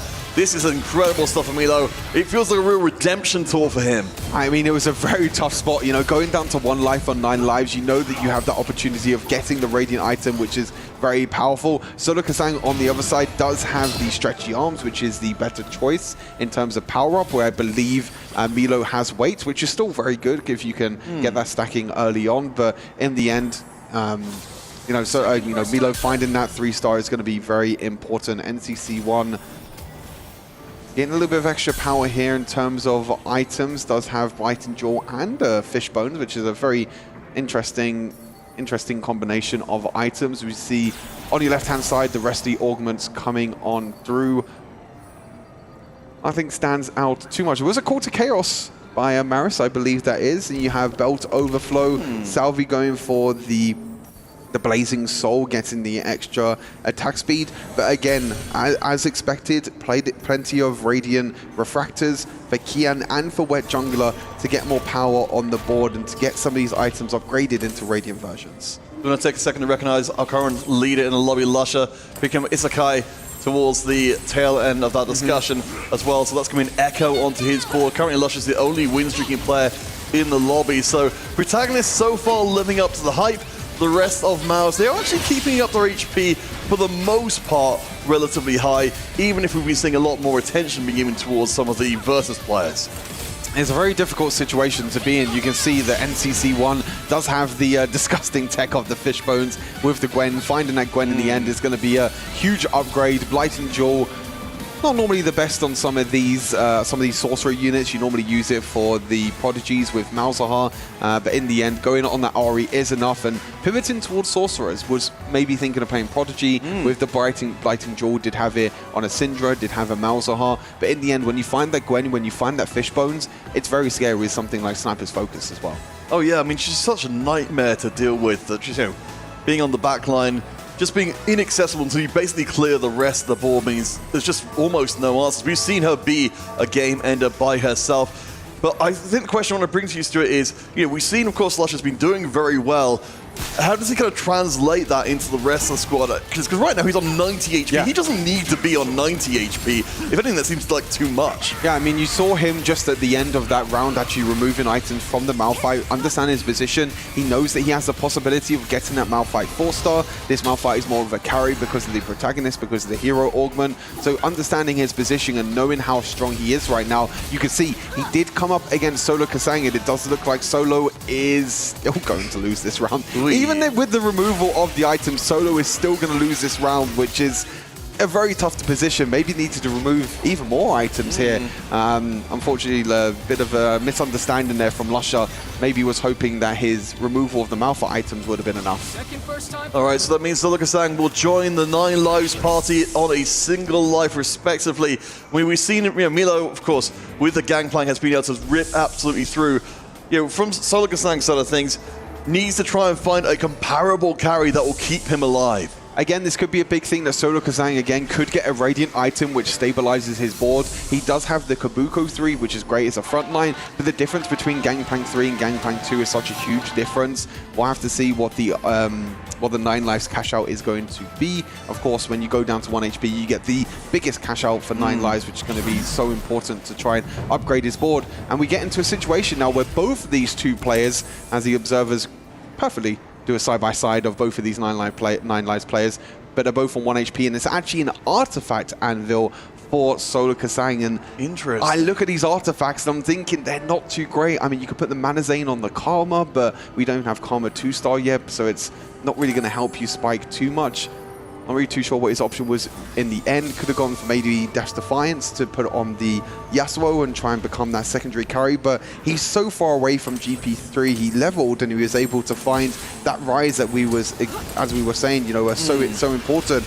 But now coming up against the Gwen with Fishbones, we know how much damage this Gwen can do at range, and you can see how much safety this Gwen has as well. And I wonder if this Gwen is actually going to be a big enough carry in the end. The Karma as well, trying to do enough damage. It's extremely close. And Solo Kasang on 9 lives is now down to 0. He wasn't able to find the Gangplank 3, and he goes out in stage 4 with 9 lives. Such an unfortunate situation to be in. We saw how Solo played so well with 9 lives in the game number 1. This time around he was contested with Milo. Milo taking that invested at stage 3 I think was such a huge difference, because we saw Solo on 0 gold rolling down, was able to find the rise. Milo was able to find the GP3 early on, was able to stabilize his board with the 9 lives. Yeah, so Virtus.pro outmaneuvering Miles. You have to think there's going to be a sinking feeling coming into Miles' stomachs right now. Know that they've now, they've lost the face-to-face between the two, and they've still not got a way to stop Milo or for being able to come through and ruin absolutely everything. I think this is difficulty now, is how you're going to outcap this GP board if you're on the side of Mouse, because as soon as you get that 8th place, it's something we talk about when it comes to TFT in a 4 versus 4. As soon as your team gets an 8th place, you're thinking straight away, how are we going to win out this lobby? Is there a way that we can send 3 Virtus.pro's players in the bottom 4? Which doesn't look very likely at the moment, with Milo performing incredibly well at the moment. Kian on that Jin line, also very powerful right now. Maris on a 4-win streak. So at this point, I'm trying to think of how really Mouse can actually come back from this early deficit with Solo Kasang dropping out. Well, particularly in the 4v4, when you look at the numbers on the right-hand side, to have a win streak at the bottom of the table and a win streak coming towards the top of the table, that's weird. All terrible news for Mouse. It seemed like they might be sandwiched out of the game. I mean, Salvi's almost gone, and that will, of course, put Mouse into a position when they have to get first and second. And basically what we've seen so far, the ones who seem most likely to get first and second are Virtus. Yeah. I mean, in hindsight, in the end, you probably would have said for Mouse, you don't go for like the protagonist. Maybe that player goes for the Mundo instead. We know with the Mundo pair, with max vitality in the end. Maybe you don't take Build-A-Bud, because that's the unfortunate situation that Mouse were in. Salvi took that Build-A-Bud, got the Severe, but then the protagonist on the other side was the Malphite. So Salvi has to play towards his comfort, towards going for the Sorcerer board, but he has to sell his Severe 3-star to try and help Lusher try and win out this lobby with the protagonist, but it's put Salvi in a really difficult spot where he has no econ augments. He was only able to get a little bit of econ from Boulevard. Wasn't really able to, I mean, his board is pretty stabilized at the moment with Karma 2 and Cassante 2, but when you if Salvi comes up against Milo once, that's it, the game's over. GP3 is just going to be way too powerful for this board. Yeah, and we've seen Milo's been able to just sustain himself up, walk through every board, teammate or enemy alike, keeping a close eye up on Salvi here. I think in this case, should be able to stay up against his teammate Wet Jungler, who does have a little bit left in the tank, left to spare, but it's looking absolutely diabolical. Even with Lusher continuing to be a menace at the top of the table, it doesn't matter unless someone else from Mouse can come and meet him there. Yeah, Wet Jungle on 1 HP, Salvi on 3 HP now. As you mentioned, with Wet Jungle and Salvi playing against each other, Wet Jungle survived on 1 HP, all calculated in their right mind, but Mundo 3 has been hit, does have that Radiant Gargoyle to help him out with the heavyweight, has 3 stars on his board now with the Builder-Bud Aatrox early on, but is this going to be enough? This could be the round where Salvi and Wet Jungler could be knocked out. We'll have to see who goes head-to-head here, as Wet Jungler is going to be coming up against the Ghost, and meanwhile on the other side, Salvi is going to be going up against Lusher's board, which, I mean, they're both against Lusher's board. One's the Ghost and one's the Real. But to be honest, Lusher just might be too powerful for the Ghost and for the Real. You're seeing both the Malphite's just stomping on either side of the board. Lusher takes out one of his teammates potentially. He's good. No! He's good. Okay, he's good. Oh, he still might knock out another one of his teammates, but maybe the Ghost factor might come into play as the Dr. Mundo is trying his best to tank enough damage.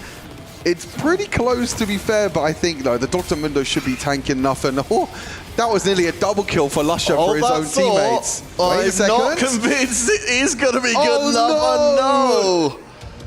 Ay. Wet Jungler down as well. Top 2, the only option for Miles. Virtus.pro, they've been winning out the face-to-face. The 9 lives are being stripped away and have been stripped away. Lusher, maybe king of ashes here. He's still at the top of the table, but it's so far below for Salvi. He's on 3 HP. He has to make this work. He somehow has to get into the top 2, but I don't know how Salvi stabilizes in this position. This might just end right here, right now with Salvi, depending on who he comes up against. Lusher for now is going to be going up against someone, but we have to see Salvi. Salvi comes up against the GP3 board, and I don't know if Salvi's going to have enough damage. It was going to be a matter of time until you face the unstoppable force. It could all turn here if you can bring that gangplank down. But CC for Deja, backline's disappearing. 1 unit left in the mix. Could it be? Finally, he brings him down, and that's going to be such a huge relief. Wow, that is really surprising in the end. I thought the GP3 was going to be enough, and there's another elimination as well. I'm not too sure who that is. We'll have to wait and find out who that is. That might be NCC1 also. No, it's Kian also going out, so hold on. The table is now completely, it's very, very difficult still for Mouse. 2 players of Virtus.pro now went into the bottom 4, but Mouse still needs to get a first and a second place. Lusher is pretty set right now for a first place. You know, this protagonist has been very, very powerful, has pretty much stomped this entire game. Lusher's HP is safe, but now it all comes down to Salvi. With that 7-8 for Mouse, Salvi needs to somehow get second place to give them a chance of getting into the next round. The playoffs are waiting. Club Championship points on the line for Virtus.pro. We could be 1 round away from this series being closed down. The matchups are absolutely everything. Lusher, yeah, that's all the HP in the world. It's all about, can Salvi survive into the top 2? Salvi could be coming up against the mirror board, but it is a Karma 1 against a Karma 2, but that Gwen is going to be a big problem on the back line.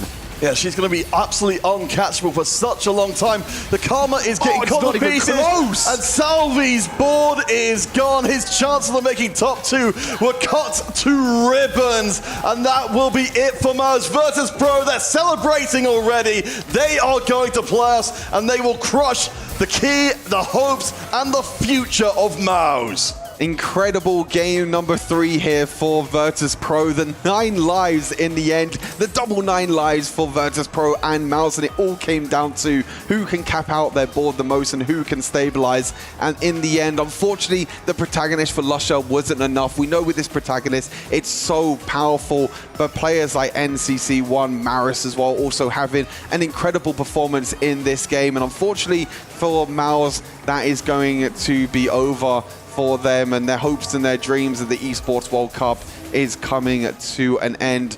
So close for this EMEA roster. I think they put up an incredible performance throughout this entire tournament, and we knew that this group was going to be so close. The same with Group A as well coming into this tournament. We know that Group A and Group B have been very close, but you can see smiles on the faces of all of Virtus.pro as well. The relief for Virtus.pro. Lusher will win out the lobby in the end, but it will be Virtus.pro. The celebrations come on through. They book their ticket into the playoffs. Yeah, spectacularly done. And you have to think, on any other day, with any other not clash of one of the units from ours, it could be a very different result, but that's not the world we live in. Virtus.pro, they move forward. They're waiting, of course, to find out who their opponents will be in players, but for now, it's all about the celebration. A 2-1 series, down to the wire. One round swings it one way or the other, but the pendulum lands with Virtus.pro. And they defy all odds again. They did it in the qualifier. They took down teams like Talon, like Zeta Division. Everyone thought that this would be a weaker APEC team coming into the Esports World Cup, but they have proven in this group stage that they are here to play and they are here to fight as well. And what an incredible performance from them in both game number 2 and game number 3. Game number 2, that triple reroll composition that they were going for. In game number 3, you can see Maris on your screen. Ecstatic with this result as well, and even behind the scenes, a brilliant result for Virtus.pro. And it means that it's such a huge difference as well when it comes to the Club Championship now. With Virtus.pro qualifying, they're able to get more points and try and catch up to the likes of Falcons, of Team Liquid, and also Team Vitality, who all got knocked out in the group stage. Not only this is big for Teamfight Tactics, this is really big for the Club Championship. Yeah, a minimum of 200, a maximum of 1,000 can propel them further forward. Can they go all the way? Yeah, it's going to be quite the thing. Oh my gosh, well, we need to, of course, head across islands to break down how... oh, sorry, my apologies. We're going to, quickly before that, we're going to head across to an interview with our winners Virtus.pro. We are indeed. Virtus.pro are into the quarterfinals. They lock in that playoff spot. And I'm here with NCC, who has just been celebrating with his team like they just won the entire thing. It's what we love to see here at the Esports World Cup. I'm here, of course, with a translator, Andrella. Let me get it right. How do I say your name? Yes. I got it right. Good. I thought I got it wrong for a second there. So NCC, you were celebrating like crazy up there. You must feel so relieved and proud of yourself and your team here. Mình đã ăn mừng một cách rất là vui lúc nhưng mà ban nãy thì mình đang cảm thấy rất là tự hào ngay khoảnh khắc này hay như thế nào? Sau khi em ghi cái tên đó thì em cảm thấy rất là vui và có một tí hơi xúc động ạ. When I won that last match, I was really happy and also like excited for the thing that I have done in the match. Yeah, well, you had to keep in immense composure during the matchup there to make sure that you secured the win. It was a nail-biter to watch from behind the scenes. How was it in-game? How did you keep your cool? Khi mà ở trong game á, làm thế nào mình giữ bình tĩnh được để mà mình có thể thắng trận đấu? Trong game thì nếu mà có một chút gì mất bình tĩnh thì mình cứ nhìn về các đồng đội của mình thôi. So in game, when I keep my composure together or keep it cool by looking at my teammates, that's how I keep my calm. Is it a good, friendly relationship? Have you got a good, strong friendship group there within the team? Is there a good vibe and energy going into the quarterfinals? Vậy là trong team của mình đồng đội với tinh thần đồng đội rất là tốt, cho nên là mình đã có thể giữ được bình tĩnh để mà mình có thể đi vào vòng chung kết, đúng như vậy không? Vâng, team em thì đồng đội là một cái gì đó rất là kiểu quan trọng ấy. For me, my team is super important. So you are into the quarterfinals. You'll find out later on tonight who you will be facing off against. Have you got a message to the other teams waiting for you in the playoffs? mình đang chuẩn bị được đi vào chung kết á, thì mình sẽ đối đầu với những cái team khác. Thì bạn có cái thông điệp nào muốn nhắn gửi với lại đối thủ của mình hay không khi mà mình được tiến vào vòng chung kết? Tụi em đến đây với cái mục tiêu là vô địch nên là cũng không ngán một ai đâu ạ. So my message to other opponents is that we're here for the champions, so we're not gonna afraid of any of you. I love that. You better be concerned. All right, so have you seen the key crushing that's been happening at this event, and what have you made of it so far? Mình đã thấy được cái cảnh mà nghiền cái chìa khóa của đối thủ chưa trong EWC? Có ạ. Yes, I did. Would you like to crush Mouse's key right now? Bây giờ mình sẽ crush key của Mouse team nha. Yes. All right, he's ready for it. Unfortunately for Mouse, this is where their EWC journey ends. But for VP, they are just getting started. Quarterfinals next for you. And for now, it's back to the desk to talk us through that series. Quarterfinals locked in from the side of VP. A strong showing here today against Mouse. Against all odds, especially after that first game being dropped, they managed to crawl their way back into the competition. And NCC1, I think, was the big star at the end there. He was going more for a Prodigy line. Suddenly found himself with two of the strongest artifacts in the game for Sorcerers with the Gwen and the Fishbones and Karma with Budding Jewel, and then completely took over that stage 4. Yeah, and I do have to say the Prismatics were really in the favor of Virtus.pro this game. On the other side for Mouse, it was a lot of self-contesting. They had a Tectonic Titan, a Sniper line coming out, so there was a Sivir 3 from Build a Bud, and both of the lines were taken by their own teammates. So they had to do hard pivots, and the caps just weren't high enough. Yeah, we talked about Mouse specifically and how both them and VP are some of the teams in the tournament that are very rigid when it comes to that roles. And if anything, it kind of came back to bite them. I think it's my fault. I asked for Spice in the last analyst desk, and we got a lot of Spice with the Prismatic starts. Hero augments, you mentioned it, playing a Sivir 3 and having to essentially play for tempo into Sorks. We saw the last fight there. You're losing by so much in that last fight. It was such a blowout 1v1 because your down Prismatic Augment essentially doesn't do much for you at that point in the game, and Salvi was not able to hit his usual cap.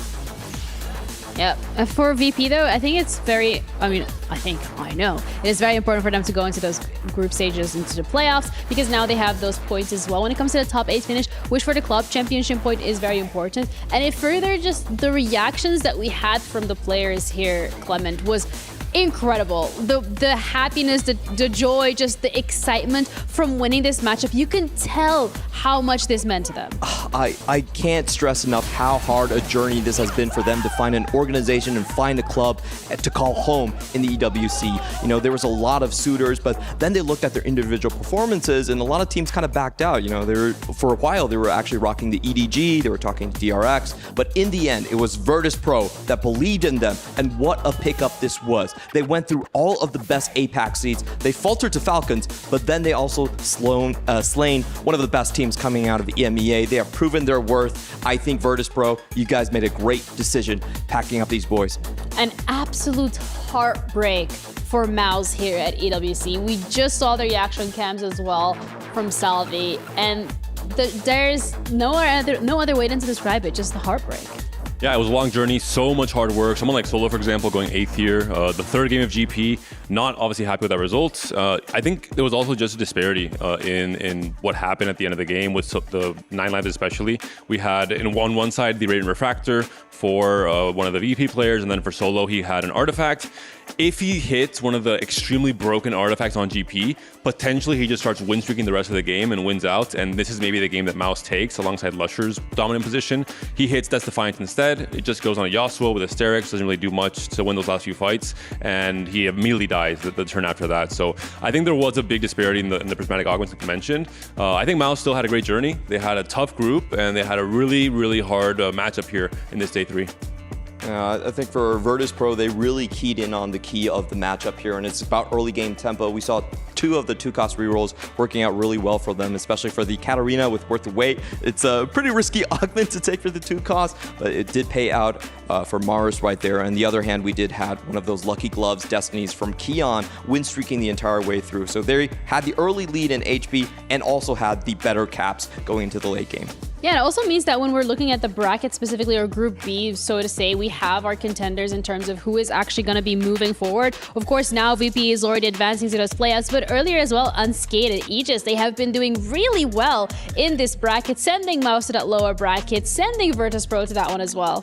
I will say maybe it looks a little bit more dominant here. I know the match with VP was very close. They had to pull out all the tricks in the book with the Crystal Gambit comeback in that Game 3 yesterday to even make it directly to the playoffs. So I'm excited for Aegis. I think every team that's now qualifying to playoffs is incredibly strong, and they've proven it across these 3 days. Yeah.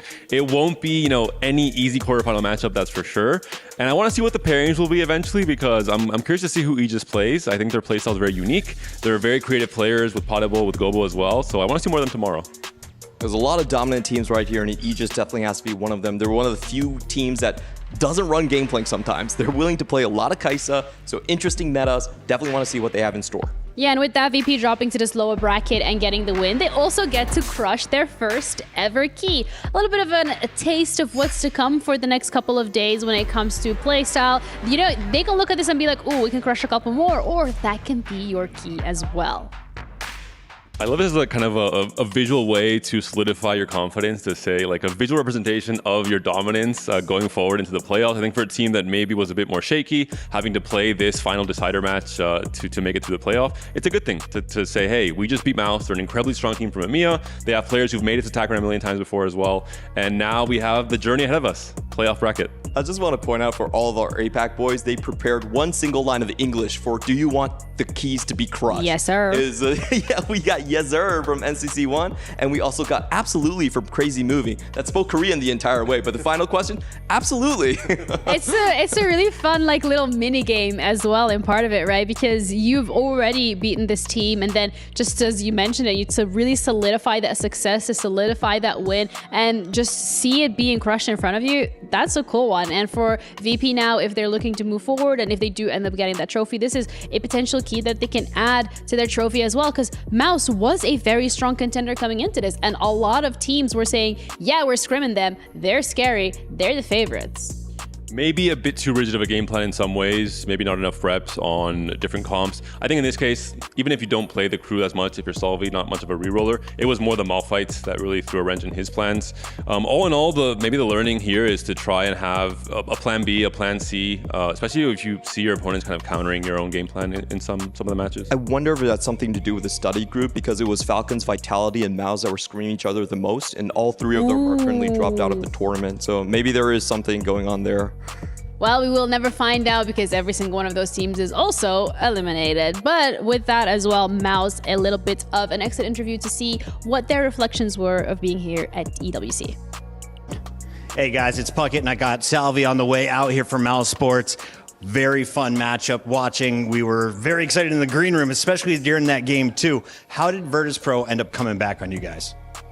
Hard to say right now. I have to look back, but I think we once lost some flips. I think we made some mistakes. We were low on econ, both our forecast players, so we had to delay our level 8. I was never able to get the money to play for win out there either, so that one felt somewhat out of our hands. But I think the last game we maybe could have clinched it back. Yeah, what would have you done differently now that you know the game is over? Because it looked like at a time you and a teammate were going for the same roles.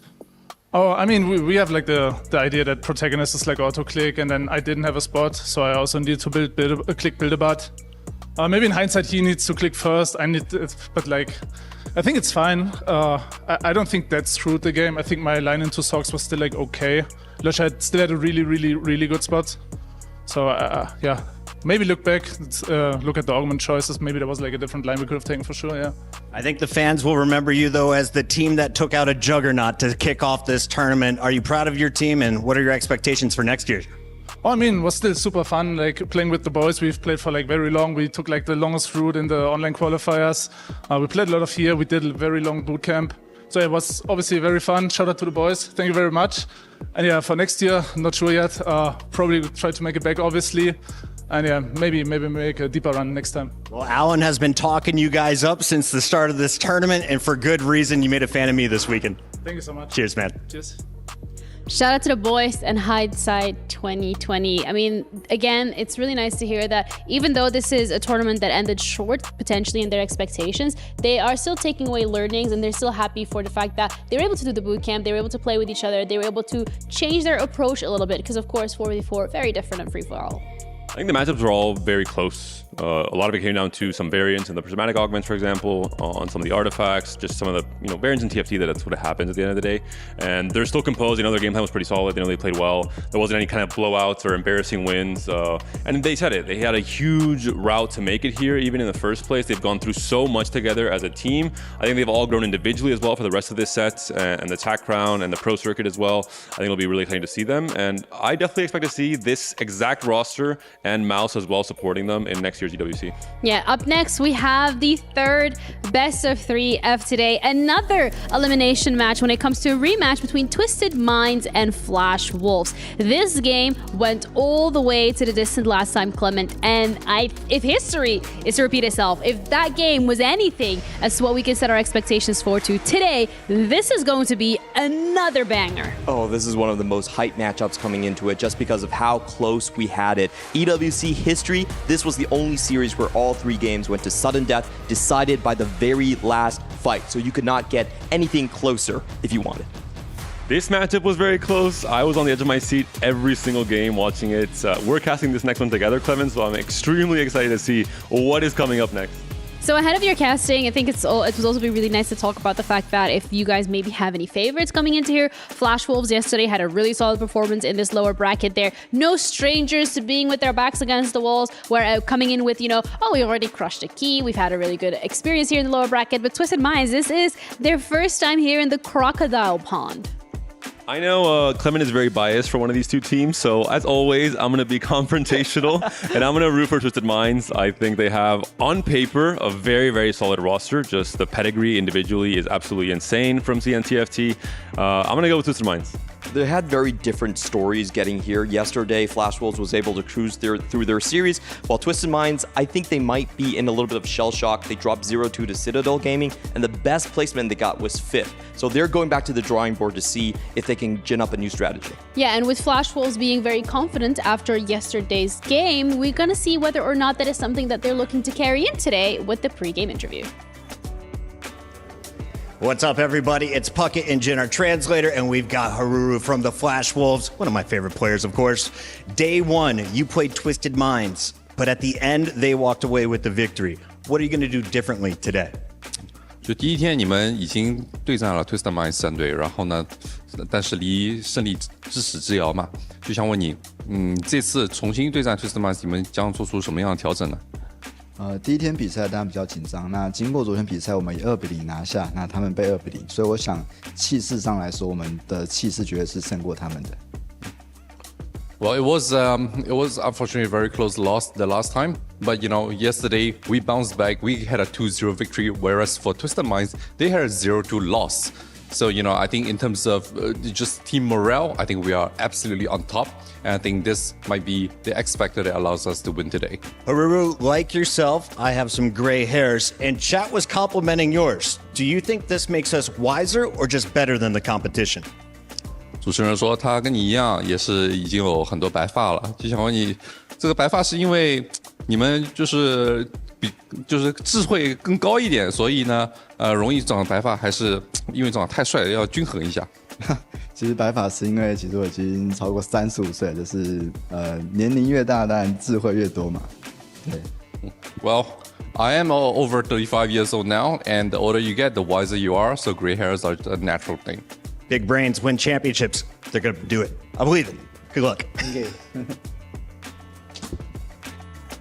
Flash Wolves are very confident heading into this matchup against Twisted Minds. Both of these team titans in their own rights, considering how the game went last time, Hoopsan. I mean, this is a treat. Yeah, totally treat. And this is an amazing game. Once again, the possibility to crush a key. And Twisted Minds, for me, pedigree. As Panda was saying, they have Sunge, winning Dragonlance, the champion of Dragonlance in this case, Alan. And I really think this team has a lot to offer. I really want to see them perform. And I want to have as hype a game as we have on day 1, the rematch once again. And for me, Twisted Mind is the favorite.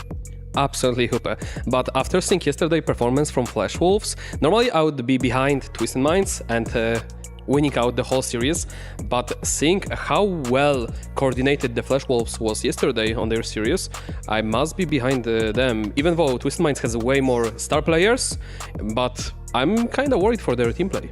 You know what? I actually really like this because now there is a little bit of a differentiation on the desk. We got Twisted Minds, we got Flash Wolves, so whichever team loses is going to be able to blame at least one of you guys, which is, looking forward to that. But it's also really important to keep into consideration when we are looking at Twisted Minds here, Hoope, is the fact that this team is currently top 5 for that club championship point running as well. VP has already made it through, so they are at least getting a couple of points because they are top 8, but Twisted Minds, this is their chance really to carry that organization even a little bit further. Yeah, on the other top 5, Falcon, Team Liquid, Vitality, they already dropped. So this is the chance both for Virtus.pro that you just mentioned, and now also here for Twisted Mind to get a chance to pop off and have maybe another win, maybe pop off, because last year we know Falcons win it, the club championship very, very far ahead, and now we have 5 teams very close to each other. So I really, really think this is a good chance, and as we know, TFT, as the same of other games, you win, you get 1,000 points for that club championship, more than $20 million only in that segment. Yeah, and as a Twisted Mind fan here, Alan, I'm going to have to ask you to maybe single out 1 or 2 players. I know Flancy was the one that really brought the heat when it was against Flash Wolves last time. Are you expecting him to do that again?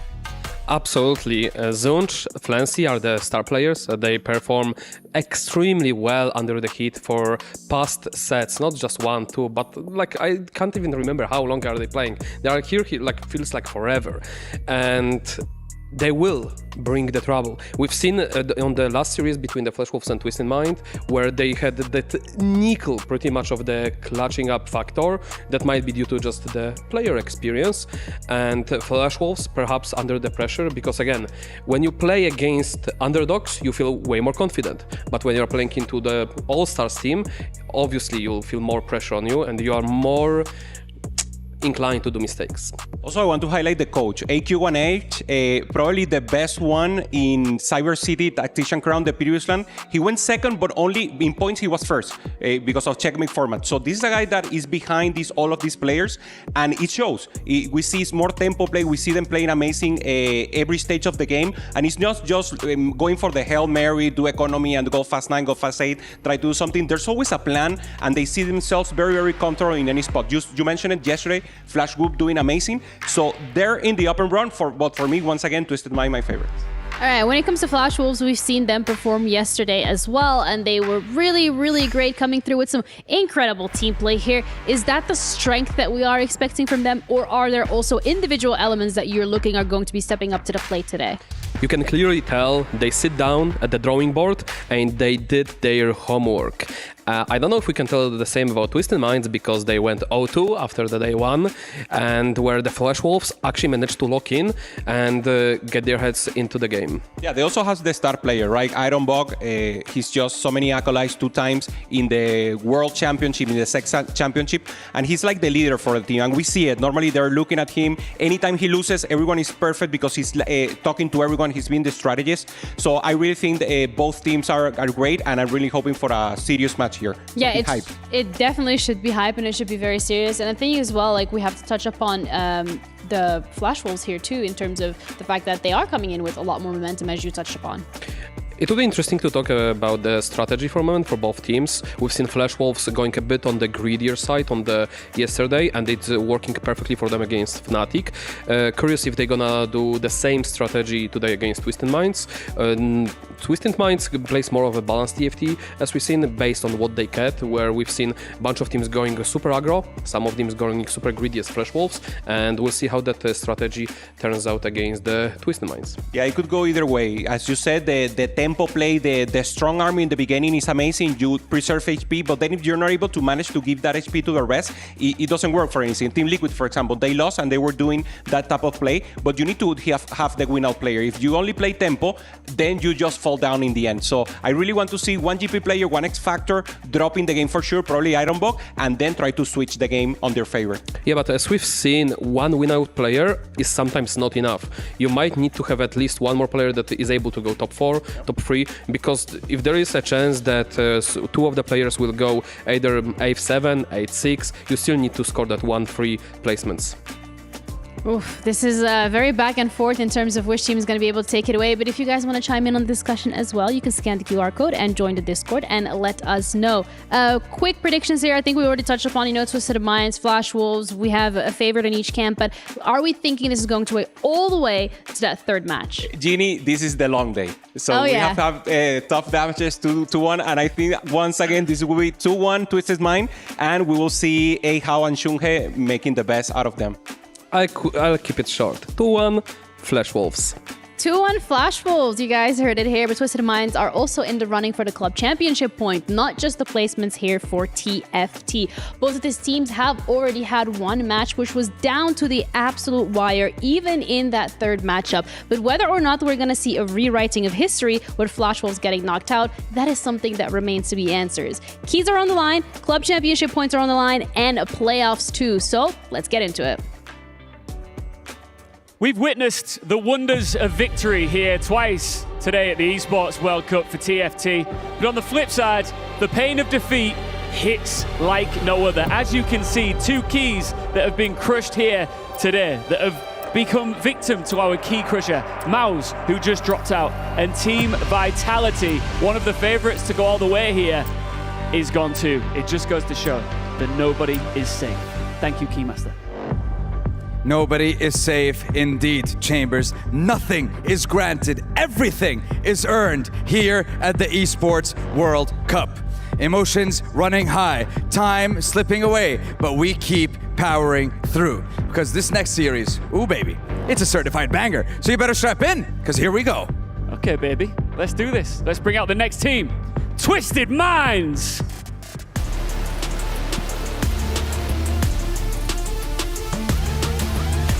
After an upset against the NA representatives, it's now or never for the hometown heroes here in Riyadh. And of course, they are very, very reliant on valuable club championship points too. The pressure is on.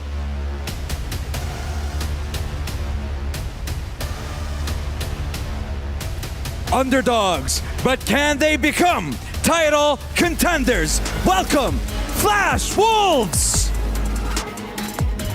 The APAC representative has been here before. 4 HP stood between them and a win against the Twisted Minds. Is this where they turn the tide, or will they be swept in a twisted tsunami?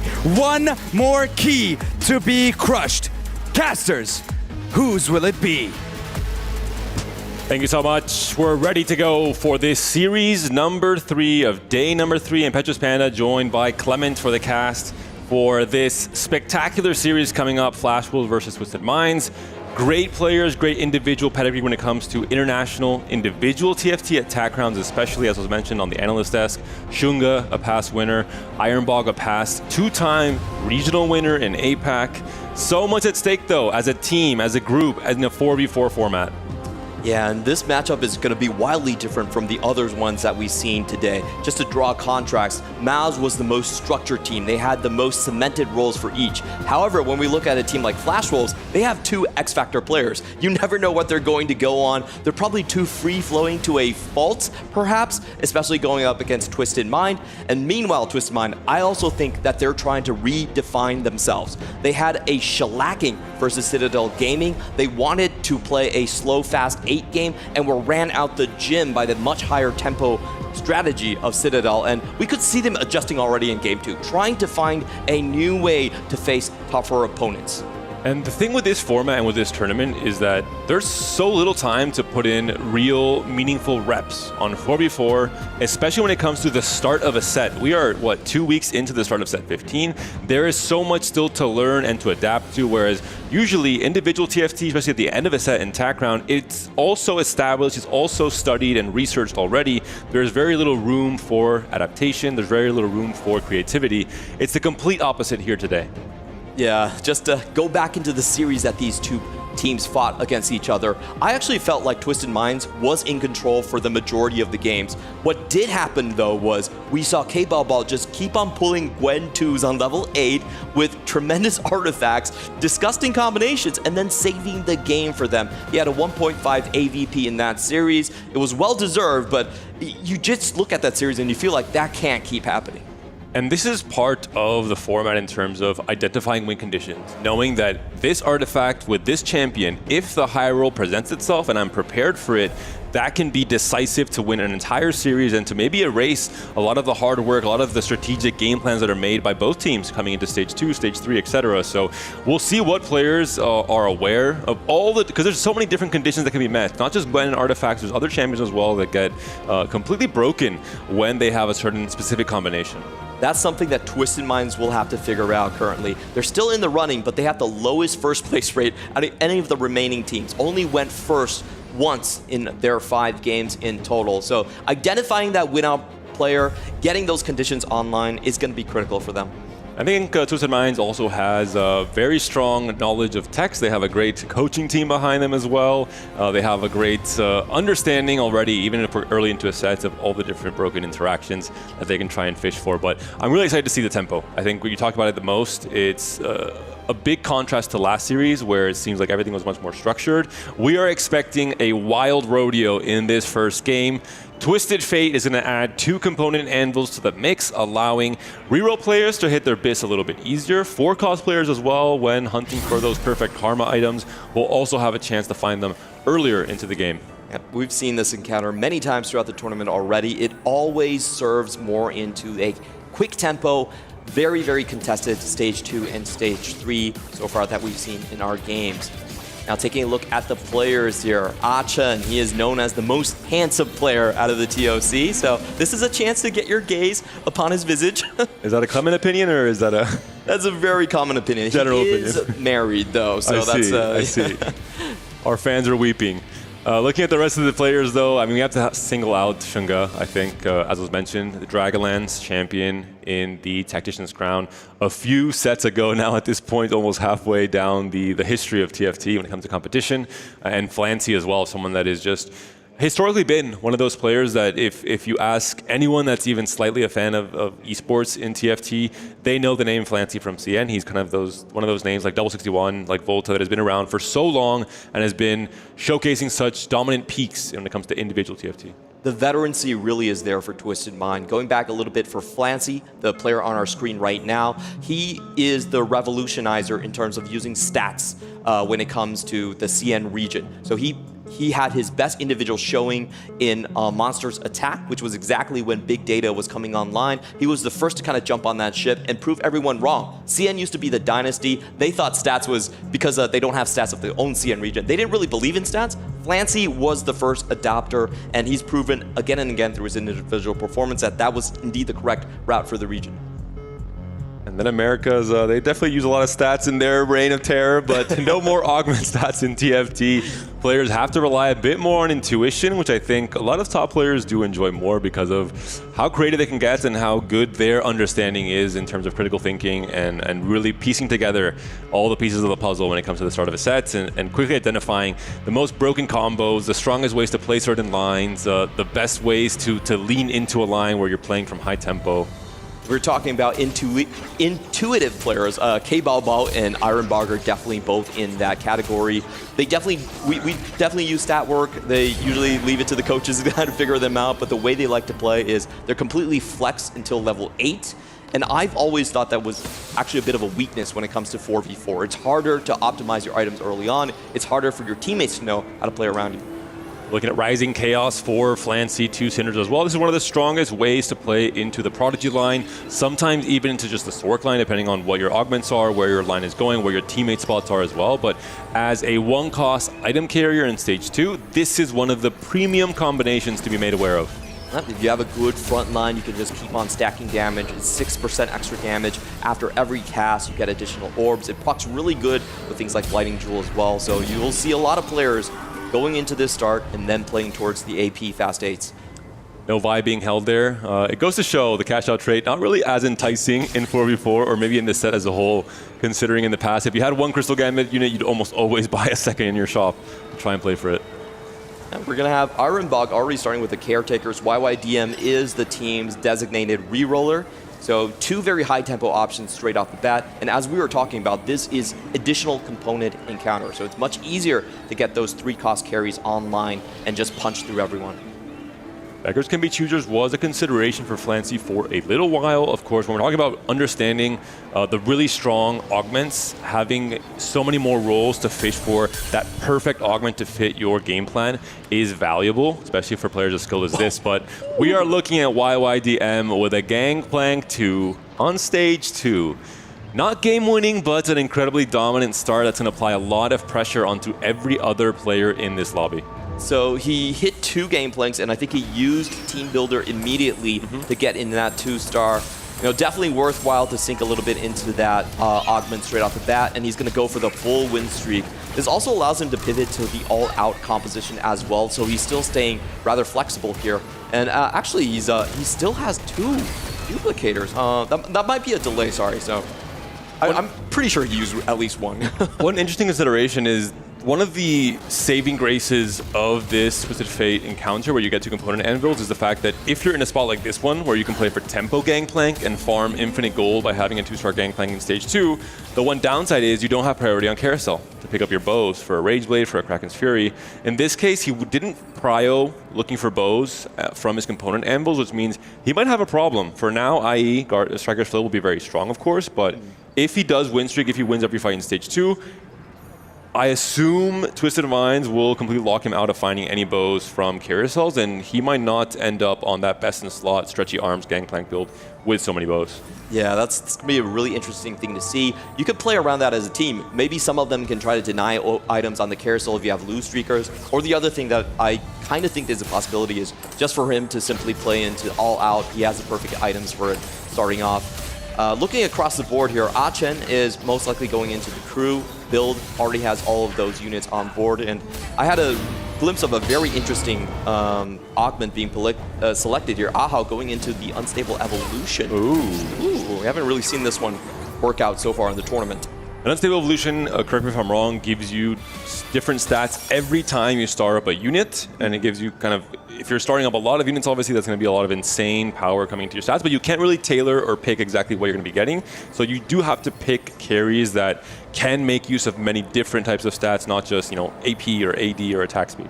It's just really interesting to me because we haven't seen 1-cost rerolls actually take off in this meta whatsoever. Kale was probably the front runner in that category. Average is still about at like a 6.8, which is not something we want to look for. Very curious to see where that goes. For Ironbog, it does look like this is going to be a Caretakers into a Vi 3, so he's already setting himself up. We have seen Juggernaut frontline just be incredibly flexible in terms of comps and in terms of tempo.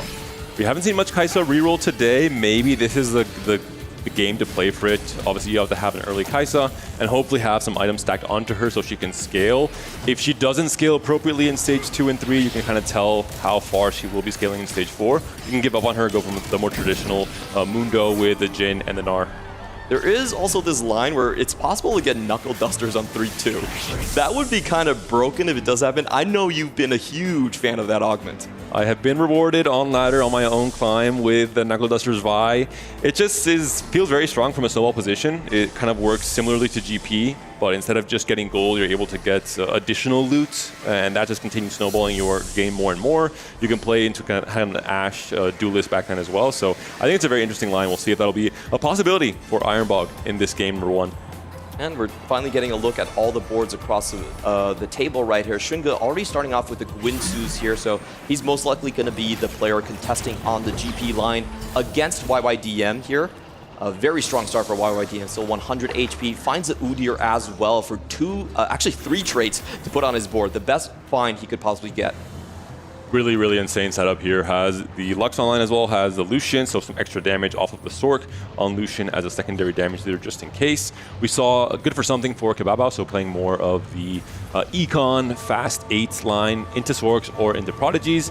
And that's a game plan that we have seen many players find success with in the case of someone like Solvi, for example. But it is the risky game plan where you are going down and you're at the mercy of your roll down when it comes to stage 4. Oh, talking about having mercy on roll downs, Flancy just hit a Yuumi on level 5. So, you know, I think he has his path set quite ahead. And is that a Jarvan?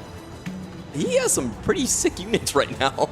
The Yuumi especially is going to be very, very impactful in terms of having just way more of your vertical Prodigy while still having the 3 Battle Academy online onto your board. And just, yeah, the early direction, it's going to be so easy to play inside Yuumi now.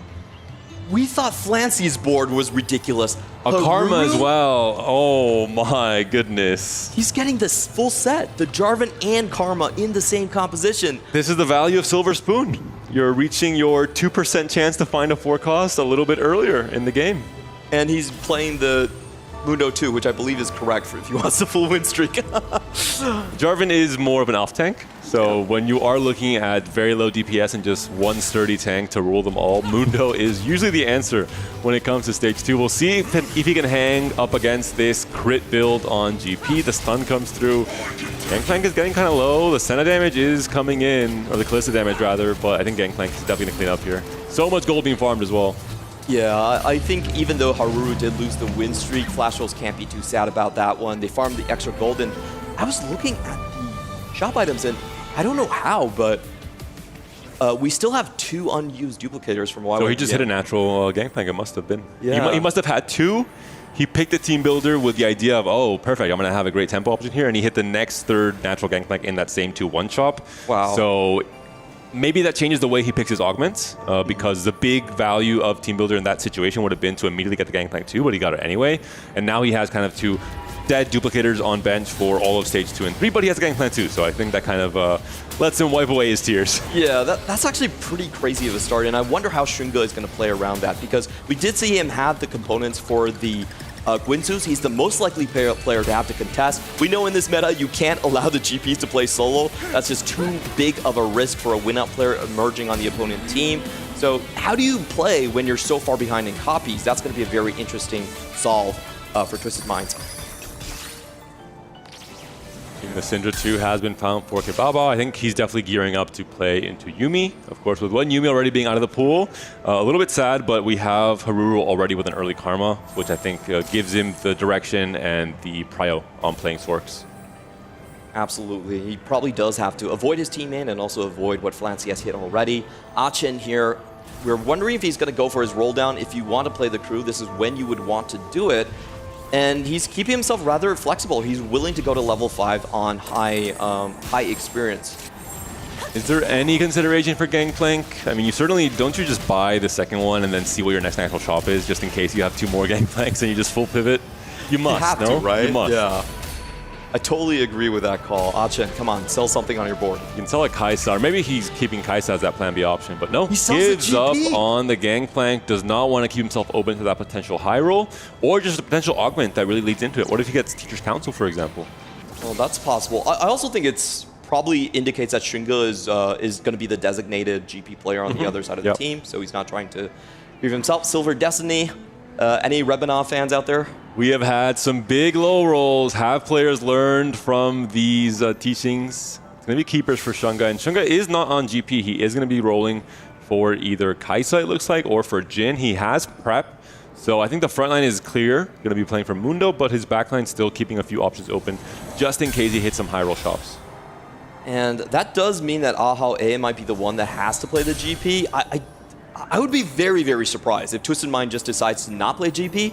To be fair, we have seen this happen in previous games. Sometimes it can be a trap to over-roll for the GP, but at least in my meta understanding, I'm not willing to do that. It looks like Ironbog will be the Kaisa reroll player for Flash Wolves, which is why we're seeing so many Kaisas being held both on Chunga's board and on Achen's board. Well, the Kaisa board is very interesting. So far, we have Aegis that have been successful on the composition, but everyone else sometimes falters around. We have seen it spike really hard if you manage to find the Supreme Cell emblem and just get it onto the Owl comp. You kind of bridge those 2 compositions together. That might be a possible out. But so far in the tournament, outside of very specific conditions, not the strongest comp we've seen. I believe for Haruru, we might have seen a recombobulator. We have. And for good reason. We had 4 costs already on the board. We have found a Juggernaut in Lee Sin to add to this board. Did he sell the Karma? Considering he looked like he had more of an 80 path off of his item components at Krugs. And he would have been able to maybe potentially recombobulate 2 4 costs into 2 5 costs, but it seems like it's only 1 here. Yeah, this has to feel so bad for Shingo because Shingo actually took rolling for days and he didn't hit the Jin 2. Now this player just recombobbed his Kalista straight into the Jin 2 here. So sorry, it wasn't rolling for days, but you know he rolled very, very deep down to below 10 gold and not finding the carry while someone else has just gifted it. And Ahau seems to be locked into Katarina, so overall a lot of reroll in this lobby. Even a player who was given a Jarvan and an early Karma that we thought would maybe go into Sorks has instead pivoted into this AD reroll, which has really, I think, been the big evolution this tournament in terms of Stage 3. A lot more teams are identifying, hey, who is the key path, the key way to preserve HP in Stage 3? It's usually Mundo, and they're starting to play a lot more Jhin reroll, a lot more Kai'Sa reroll as well. I think this is what Twisted Mind had to take away from their shellacking against Citadel yesterday, because they lost to a lot of Mundo boards that stabilized from Dank Memes into Soul Fighters, into Legendaries. It was a shocking lesson for them, and take a look at YYDM, he's now up to 3 duplicators, so that might be one of the reasons why we see Twisted Minds just completely forego the GP contest. Any GP players? There's a Rise with a bow, but I don't know if there are any GP players left in this lobby, weirdly enough. Is this the lowest amount of GPs we've seen? I mean, YYDM is still carrying GP, but I'm not sure if he's going to stick to GP in this consideration. Oh, come on. If it's open GP, you have to play it, He right? must have, right? Yeah. It's probably in his contract, so. And it is being held, so I mean, someone is playing it for sure on Flash Wolves. Yep, Acha not going to let that run away. He is committed to the crew at this point, and this is kind of interesting. We have seen some players decide not to roll too deep on level 4, and the theory is being that you actually want maximum amount of gold into this composition just to hit 2 of your crew units to 3-star as soon as possible. You can also, I think, hit more of the 2 costs, a little bit more likely when you're playing the crew, and you end up becoming the ultimate griefer. You have so many rolls every turn for free as well. You have, maybe if you have the bench space, you can start holding a lot of the GPs, a lot of the Kaisas, the Jins, the Mundos, deny from the opposing team. All right, and taking a look right here, he's 2 GPs off of just getting GP3. Has been able to find at least 1 bow item. That was one of the big things that we were kind of worried about for his composition. And he's also doing a very good deny on Ahawe's board, 5 Katarinas onto the bench. And also a perfect crit build for the future Yasuo as well, with IE, Strikers, and Hodge. So if he's able to find the Rage Blade, he's going to have best in-slot items for Yasuo and for Gangplank. What a win here, the Kale just barely surviving on her Ascended version on level 6. Yeah, just 1 extra hit would have been enough to break that 8 win streak. And now he gets a second power up and a rejuice again. He must roll here, no, for the GP3, considering he is on a 9 win streak. You want to really get this extra win streak gold. You want to continue preserving HP here. Unless he has only his teammates in his pool, then maybe considers that he can beat it out. Yeah, I think that's probably the only reason you don't just hunt for the GP3 at this point. He's already found the Rise as well on level 6, so quite a considerable high roll from YYDM. And this is what we've seen all tournament. There usually is that one player that just somehow is very far ahead in the GP counts, and the other team has to play around that. It's incredibly difficult, and if I'm being fair, it's very rare to see teams overcome it. Opts not to roll for it, ends up only being a 2-star Gangplank. Does he get punished? Does he lose the win streak is the big question. He is facing someone from Flash Wolves as well, so maybe just wants to deal less damage. It looks like it will still be a win regardless up against this Kai'Sa board from Iron Block. So great strategy for now from YYDM. On the flip side though, even though it's good to have streaks, maybe K-Balbo's streaks is a little too much. 26 HP, 10 loss streak, going all the way up. We're gonna have to see where he's gonna land in this composition. A lot of gold to work with though. We're already level 8, 30 gold, rolling here. Gonna get a bit of a rejuice also from the creep round. There's the first of the Karmas. Oh, finds one.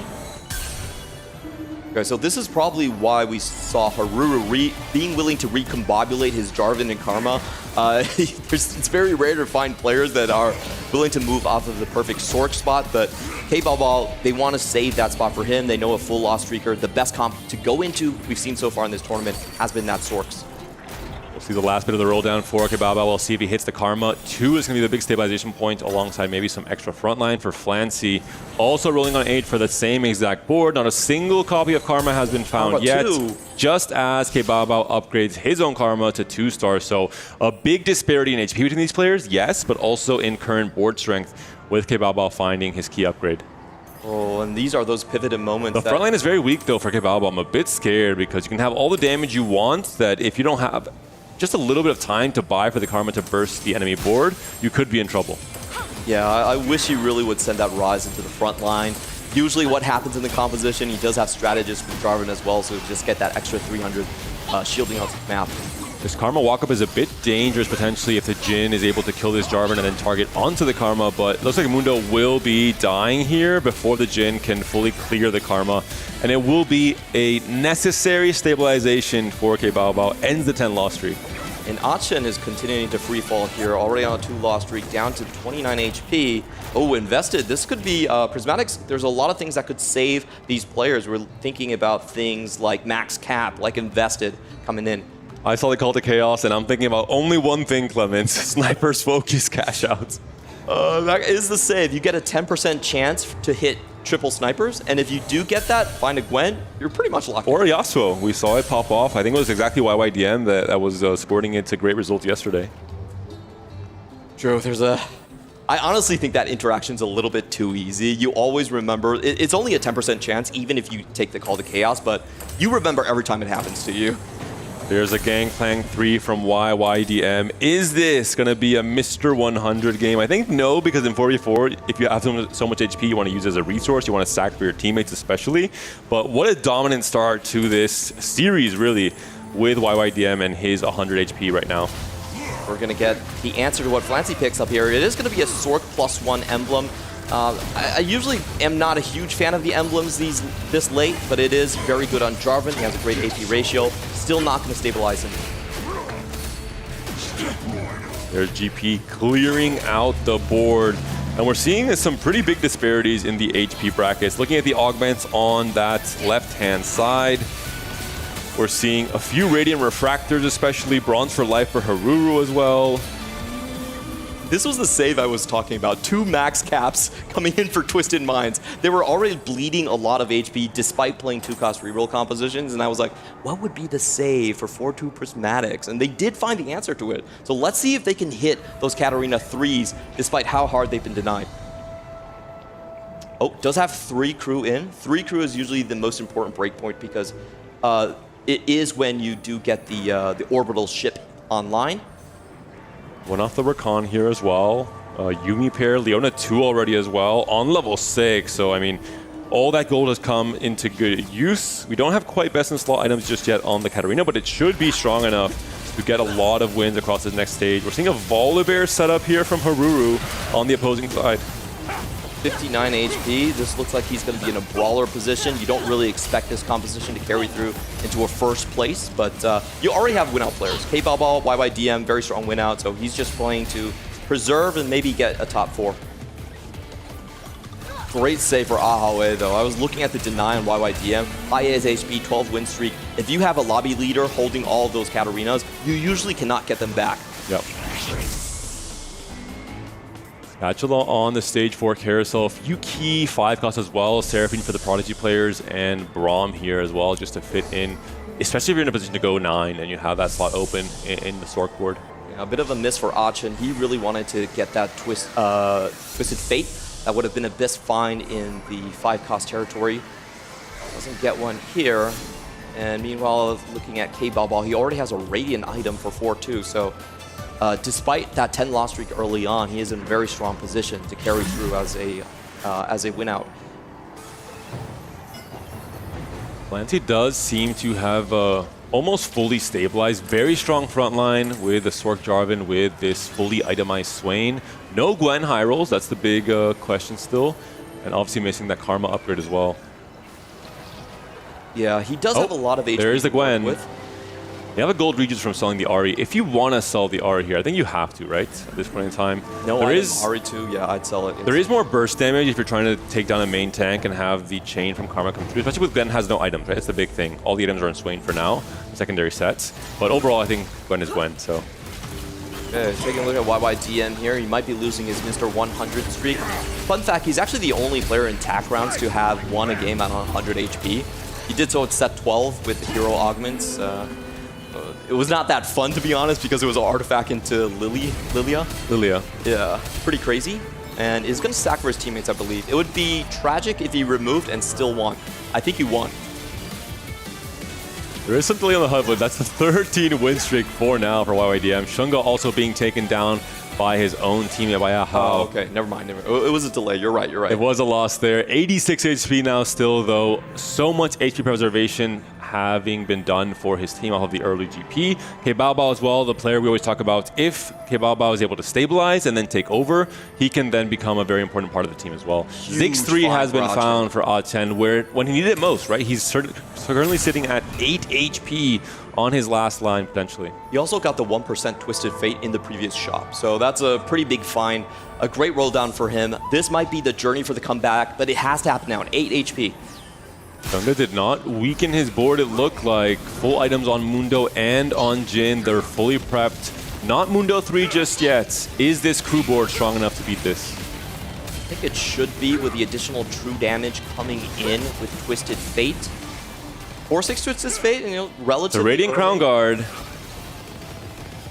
Getting the AP ratio on the heal. The Jin is healing the Mundo as well, but it looks like he is finally going to be going down to all the ship damage coming through, and it will be a win and a survival for A10.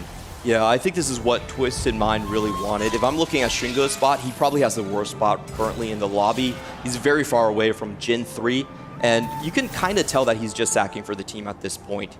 He's holding a lot of the GP stabilization and also holding Iron Bogs Kai'Sa's as well. I think he understands that it's just not possible for him to continue on much more in this game. And now in the PvP phase, I think it's important to state, sometimes it is correct for one of your teammates to eliminate you in stage 4, in stage 5. If keeping you with life has less value than keeping a better or a stronger teammate healthy for the final race when it comes to the top 4s, when it comes to that 4th or 5th place position. We've seen sometimes eliminations happen where you think it's a mistake, that you didn't remove items or you didn't waste one of the movers for that life save, but sometimes it can be correct. Yeah, I think a lot of situations, like Twisted Mind should not try to grief for Shinga, because there's just no cap left into this composition, so that's also another consideration. Yeah, he's just straight leveling, trying to tempo this out. This was what Dank Memes did so well yesterday as well, but I think the key thing is it just missed out on the Jin 2. Rolling to 10, not hitting Jin 2, that just closes your options. Puts you far behind on making to 8, on trying to play for that tempo with Boulevard 2. If you get an early and a high roll down, you can go past 9, for example, and play for the real cap with the TFs, with the Lee Sins, with the Brahms as well. And the culprit is sitting, in the opposite side of the screen there. It was that Haruru Recombob into Jin 2 that did lower the chances here. Oh, we do have Serious Slam into the backline. If he hits the right target, this could be it for A10. Stuck on the Malphite for now, buying so much time. Samira is trying to help, but Volibear is being taken down. Samira's all by herself, and Rise with the water gun is not going to be impactful enough to win that fight. Oh, that was so very close. Sometimes if you manage to trap the pathway towards the main tank, you can get that Serious Slam directly into the backline. Didn't happen right there. And as we were seeing, Shunga, as we expected, is going to go into the bottom. But K-Bao also takes a big loss. 2 losses now. He was at 26 HP, has now dropped down to just 2. Might need to have a lifesaver thrown at him from his team as well. This is where it matters most. This is where trying to index into saving your teammate is so impactful. From going from an 8th to a 6th, for example, can be game-winning when it comes to the total addition of the points. Yeah, 2 points could mean everything here. If you get that 6th place, it could mean that you're forcing the opponent to go 1-3. It just opens up so many more avenues. So we do have Twisted Minds on the right side, and the more important fight on the left side between K-Bao and Shunga. K-Bao with that Radiant item Karma 2, I do think is favored in this matchup, and we just see the disc of death flowing through the composition. A clean wipe No declaw on the Mundo makes that fight very easy for K-Bao. On the flip side, Katarina items were removed, and it's still a fairly close fight. This Malphite's almost going down to the Yuumi, so I think it really goes to show that Ahao is just that much stronger than his teammate coming into this stage 5. So unless Ironbog took a massive loss, it should be Shinga going 8th place. And yes, we do get the confirmation here. That means that most likely for Twisted Mind, if it's just a bottom two, top two kind of situation, they do have to play for the win out. So that's going to be the most critical part for them going forward. And the rest of Ahao and Flancy have enough HP, I think, to avoid just getting blown out. The big question is, where can Haru cap with his Volibear board? Can he cap any higher than just his fast 8 comp with Volibear with Samira? Has he done his job already? And also, YYDM, he's free falling. 100 HP now all the way down to 44. Ooh, that is very surprising. Now, he did have a lobby leading 30 plus HP coming into stage 4, so I think there might have been a couple of games where he was just like, okay, I'll let you get the HP, like a fight we've seen right here. YYDM basically trading places with K-Bao. Chen finding another win and another round to power up that Twisted Fate. It must have been also Flancy allowing his teammate to get the win there. There is a TF on the carousel, and of course, we have our crew player at the very bottom of the standings since the very beginning of the game. Haruru can deny, can also pick up a Sterax for his melee-based comp. And I wonder if someone takes away that Executioner +1 for Ahao A. I think Ironbog has to do it. Yeah. So he can't use it on his composition, but he's not going to allow Ahao to put that onto the Yuumi. Could have maybe stutter step there because it looks like the opposing team from Twisted Minds would have tried to get it anyway, kind of trick him into getting it in the end, but no. Ironbog ends up being the defender. Yeah, Ahao is already the lobby leader, so he doesn't get to decide, but you can do what you were just mentioning. Have your teammates kind of mess up their minds a little bit, get something twisted minds. We're seeing now the final roll down. Still an itemless Gwen 1 for K-Bao here. Maybe part of why he hasn't... Oh, no, he just removed 4 of that last fight, I assume.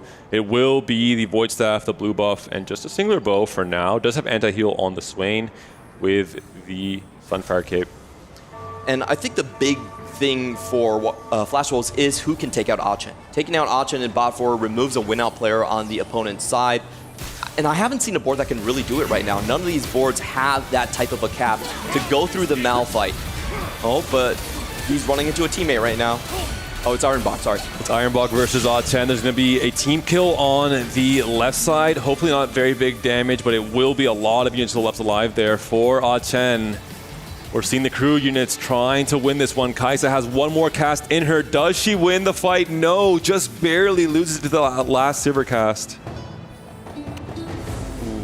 Really tough losses coming in from Haruru. Look at the HP totals, they're so close. And suddenly the tables might have turned. Achen's already out of danger so far, and we have 2 Flash Wolves members in the bottom 4. If they both go out, it could still end up as a blowout win for Twisted Minds.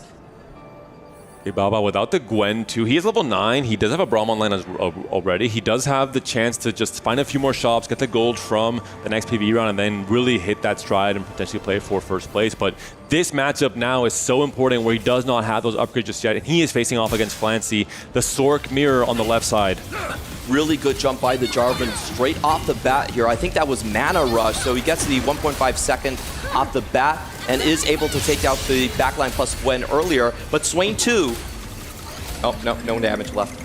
The chip damage coming onto the backline of the Karma, and Swain left alive all by herself. Kaisa needs to get the smallest of wins, if possible, against YYDM, and she does. So really big from Flash Wolves to have both of these players stay alive in that 1v1 matchup. Chen is out as well. If Flancy is sent into this bottom 4, that will be yet again another wrap for Flash Wolves taking this game 1. So based on the fights, Chen actually got knocked out by Ahao. Might have happened to a teammate.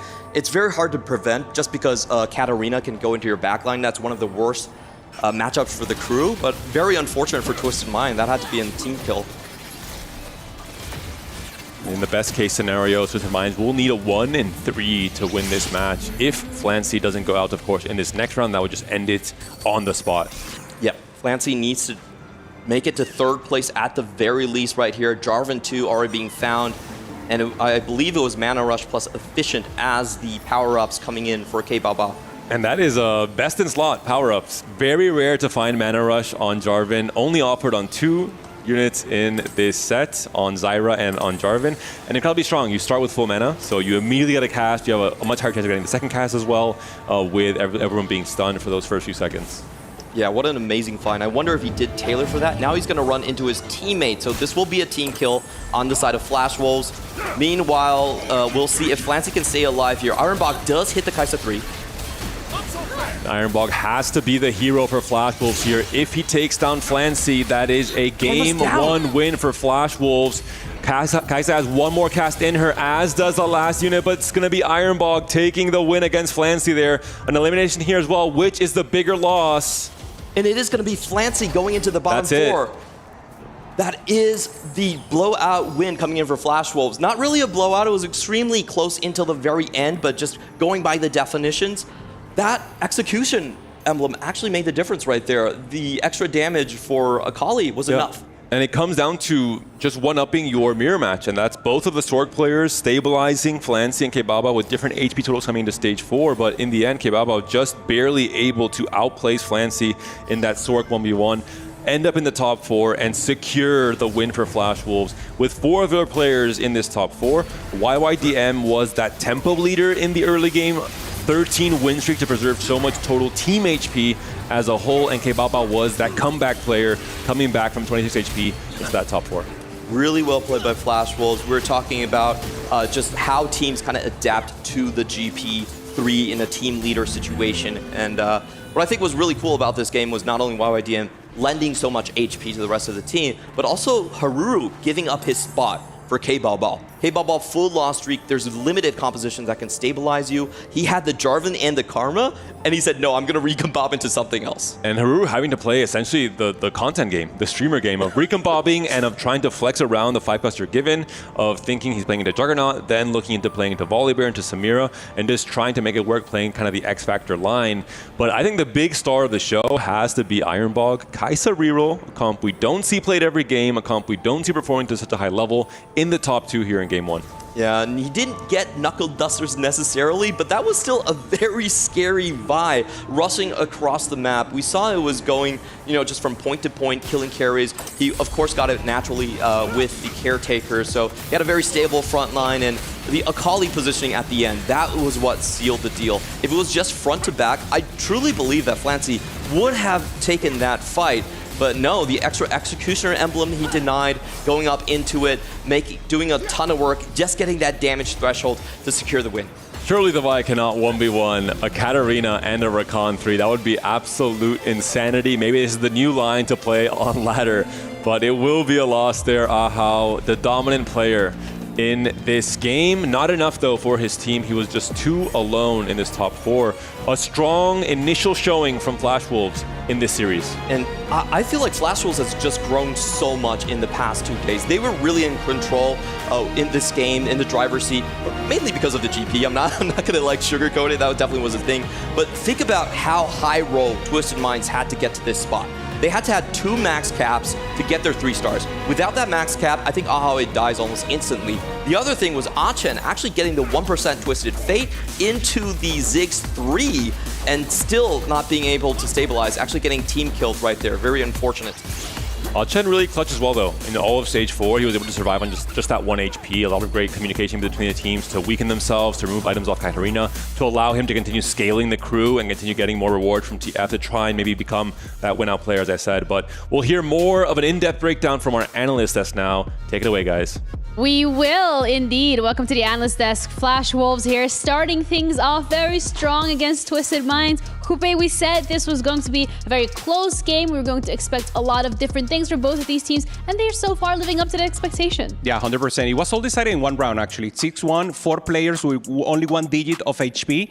And the name of the game was the Gunplank once again for YYDM. Very, very early into the game, pushing tempo vibes, if you will, and then he was able to give HP. We didn't saw it in the transmission, but I'm pretty sure he was just able to give HP to the rest of the lobby, and then in the end, that was worth it. 3 players of Twisted Minds in the bottom 5, so good win for Flash Wolves. Absolutely, but let's break down YYDM's spot, why was it so good in the first place. Full upgraded board with GP, picking up the duplicators. And after the cracks, he had 3 duplicators, GP2, just waiting for the roll down, and pretty much hitting it effortlessly. What's interesting, Achen had a really good spot to play GP. He had 2 GP already at the cracks, optional, and he opted to play still crew while having really good items. So he could have made Eon Rageblade and the Kraken, and he opted to go for reroll. Without max cap, he's guaranteed Dave this spot. So just because the YYDM had such a good spot for GP, I think the Twisted Mind were scared to contest, and I think it was incorrect. You just contest there, and given you have already 2 GPs, you would be way better off playing GP2 and just into tempo than trying to play crew from not really good arguments this game. Yeah, also I want to recognize Ironbog. He tried to go for the Kaisa and he didn't find it early. He was being griefed very heavily from Twisted Mind, and that was the plan. They tried to take Ironbog out, tried to take him 7th or 8th, but no, he got 2nd. And a late Kaisa 3 was able for him to surpass the time. Once again, just good gameplay from Flashwhoop. Twisted Mind has a good plan. The strategy is there. You need a little luck. You need to avoid that GP2 early for the enemy team. But for sure, it's a close series, Ginny. We saw it already. This is the rematch. So I really think it will be even closer. So still, my prediction is a 2-1. Okay, I like how you're sticking to your prediction. And I mean, at the end of the day as well, for Flash Wolves here, they are coming off hot from yesterday's win as well. They have that confidence coming through after crushing a key. They're now here on this first game. So for Twisted Minds, if we're looking at it from this perspective here, Alan, it's the fact that they have now lost 3 games in a row. So for me, I am also a little bit worried of like, how are they gonna bounce back from that? Oh, I'm all down. Mental gone, mental boom to Flash Wolves go. Oh, okay. I mean, you know what? For Flash Wolves side of things, they should be very proud of themselves that they're able to get this lead on. But something that we've seen today as well, Hoope, from every single one of the series so far, is that even though that first game might not necessarily go the way of the team that, you know, they're still bringing it back. We've seen 3-match series every single time today. I think a lot is on the line and the players are fully aware of that. So as you touch upon, the strategy is already there. It's maybe like a little bit of a tweaking of components, maybe left, right, maybe center, however that might be, and then hit the second match very convincingly. Yeah, I mean, the second win-out condition, getting that first place, was accomplished. So Ahau playing the Katarina, that is normally not the best possibility because it's actually different. It's being grief, same as the Kaisa. So 2-star, 2-cost, 3-star are the one accomplished. So Ahau is the win-out player here. You could have another one, but once again, you said it in the previous game, Alan, you need 2 win conditions. So this is the first one. Now you need to have the other one, and the other one normally is an X factor. The fact that Ahau hit their max cap while YYDM was holding 7 Katarinas is so crucial. Like both Twisted Mind players, Ahau and Achen, without max cap there, are just going dead last. And it was such a bailout on the Prismatic argument, being a 50-50% chance essentially, a bit lower, 40% there roughly, was crucial. We also have a little bit of a Twitter update because we have some kind words. So we're going to have a look at what's been said on social media when it comes to TFT at EWC. Socials, 4v4 TFT is the best. Thoughts and feelings here, Cass? Thoughts and feelings, yeah, of course. I mean, 4v4 is the best. I can somewhat agree. I think I'm a bit biased towards team games. I mean, my professional career was in a team game as well, so I think I really like that camaraderie, that teamwork that comes with it, so it does kind of get a little bit of an edge for me. Yeah, I have to agree. Pro players love the format, and even normally you're very individual in normal TFT, but now there's a lot of group story, and that's the best way to perform. And if you have a group story, and then you're able actually to play with them and enjoy the game, I think it has to be one of the best formats. If not the best, we have to give it a little time later. I think it's cool too because it like mitigates your bad variance as well because you also have your teammates. So if your variance is bad, like maybe your teammates will have a good variance and it kind of gets to average out where it becomes a little bit more skill testing, especially because it adds a couple other skill testing things like sacrificing for your opponents, weakening your board, and then also griefing units of the opposing players. Yeah, we see it in several times. Sometimes you don't have to be the hero. You don't have to be a top 1 player. Even though when you're helping the team, you are the hero. You're being the strategist. You're the one to talk. So I get the feeling, and I totally get with Milk. He's a yapper, but he's a hard yapper. And it's a known opinion. Milk has been saying he loves 4v4. He doesn't even want to play non-4v4. Auto-reclaim ambassador. Yeah. Okay, Hope, I was expecting some Twitter screenshots, shown to the camera where like, look what they are saying. But overall, it's been a positive sentiment around the 4v4 format that we're seeing here. Yeah, especially from the players. Audience has been involved, but the audience is involved because the players love it. The players are saying this is the greatest format ever. Obviously, that's under discussion, but it has actually been a huge impact. Right now, for example, in Paris, in the TPO, that will be in December, Riyadh already announced that we also will have 4v4 on the second day. Let's go! So the format is going there, and obviously, it's getting great reception by players, by teams, and by audience.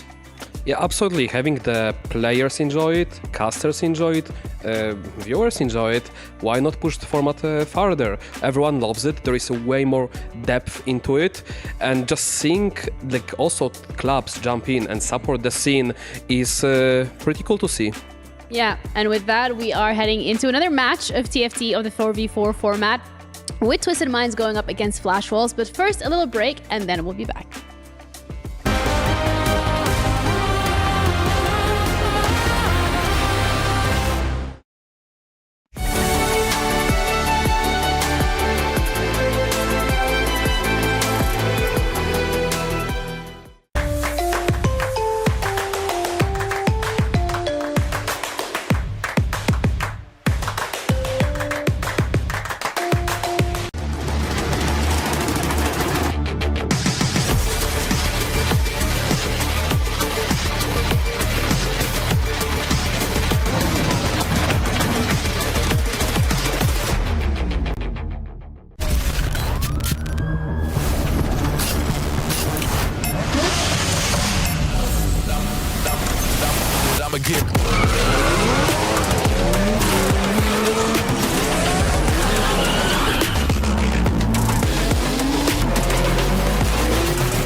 All right, and Robin Songs tweeted 4-0, don't underestimate us advancing to the playoffs, right? And I mean, what do you think about this, Hupe? Don't underestimate us. They've shown it 4-0 in the group stages. Yeah, we had them as underdogs, and they've been proving that they are amazing. So, I mean, Robin in his best form, being the veteran for the team, being amazing. Dan Means playing good, being BM with the rest, like talking about the rest. Yeah. We have this coming, and then making it work, because that's the thing. You can maybe try to insult, or you can try to say anything, but then you have to put the pedal in the metal, and they actually did it. Yeah, I think so. And I mean, like, Dank Beams has been so good for the past few sets, so him coming together with a couple of veterans. Solus, new set, he's always a beast. You definitely can't underestimate Solus the second a set comes out. And I think, we saw a little bit in the global qualifiers how good Citadels could be, but maybe didn't expect them to be this good. Yeah, I mean, you said it. Experience now for gameplay, and for Robin, of course, the age. This is the veteran. This is our grandpa, if you will. Grandpa so, Robin. Yeah, we love Robin. We love Robin, and they're doing amazing. They haven't lost a series. They haven't lost a game. This is just too much, and the average placing is amazing. So I truly love them, and they could go all the way. Yeah, what did he say in the interview? He's 59 years old, so I think he's the same age as the rest of his team combined. 59 years young is what I like to say.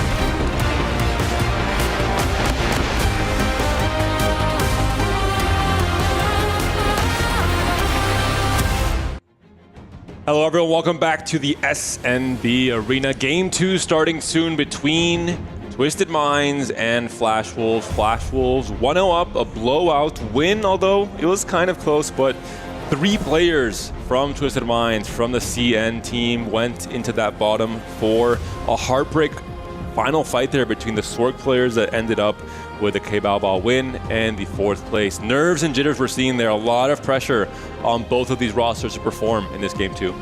There's so many players that have came back from long hiatuses in their careers to find that second win on the EWC stage, to find 4v4 and call it a new port of home.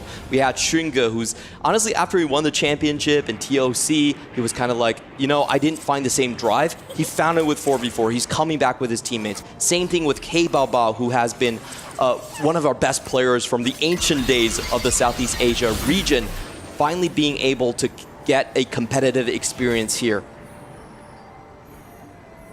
We will see if any GPs come to YYDM shops across this stage one, especially. He's the player that had, of course, the most explosive start and middle part of the game in game one. A 13 win streak, which is so important. We talk about probably the most important facet of 4v4 being HP preservation in stage 2 and 3.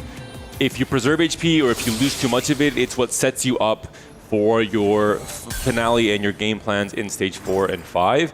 And the 13 win streak is just so important to give your team breathing room. Yeah, despite all the interesting things that did happen in the previous game, I think you can't ignore the elephant in the room. GP2 is just very difficult to play around in all circumstances. So if I'm Twisted Minds, I kind of just put the previous game in the book. I just say, you know what? These Flash Wolves guys, they're always lucky, but they can't keep getting away with it. Game 2 is surely going to be one for the history books. We'll see now I believe it's going on to the kill for now, the fruit. Yeah, just testing to see if you get one of the very strong ones, if you want to maybe play for kill reroll.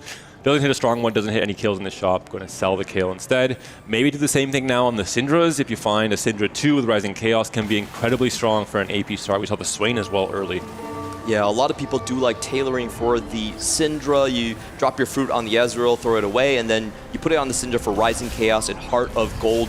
Those two ones are just very easy to play around. Heart of Gold is my personal favorite.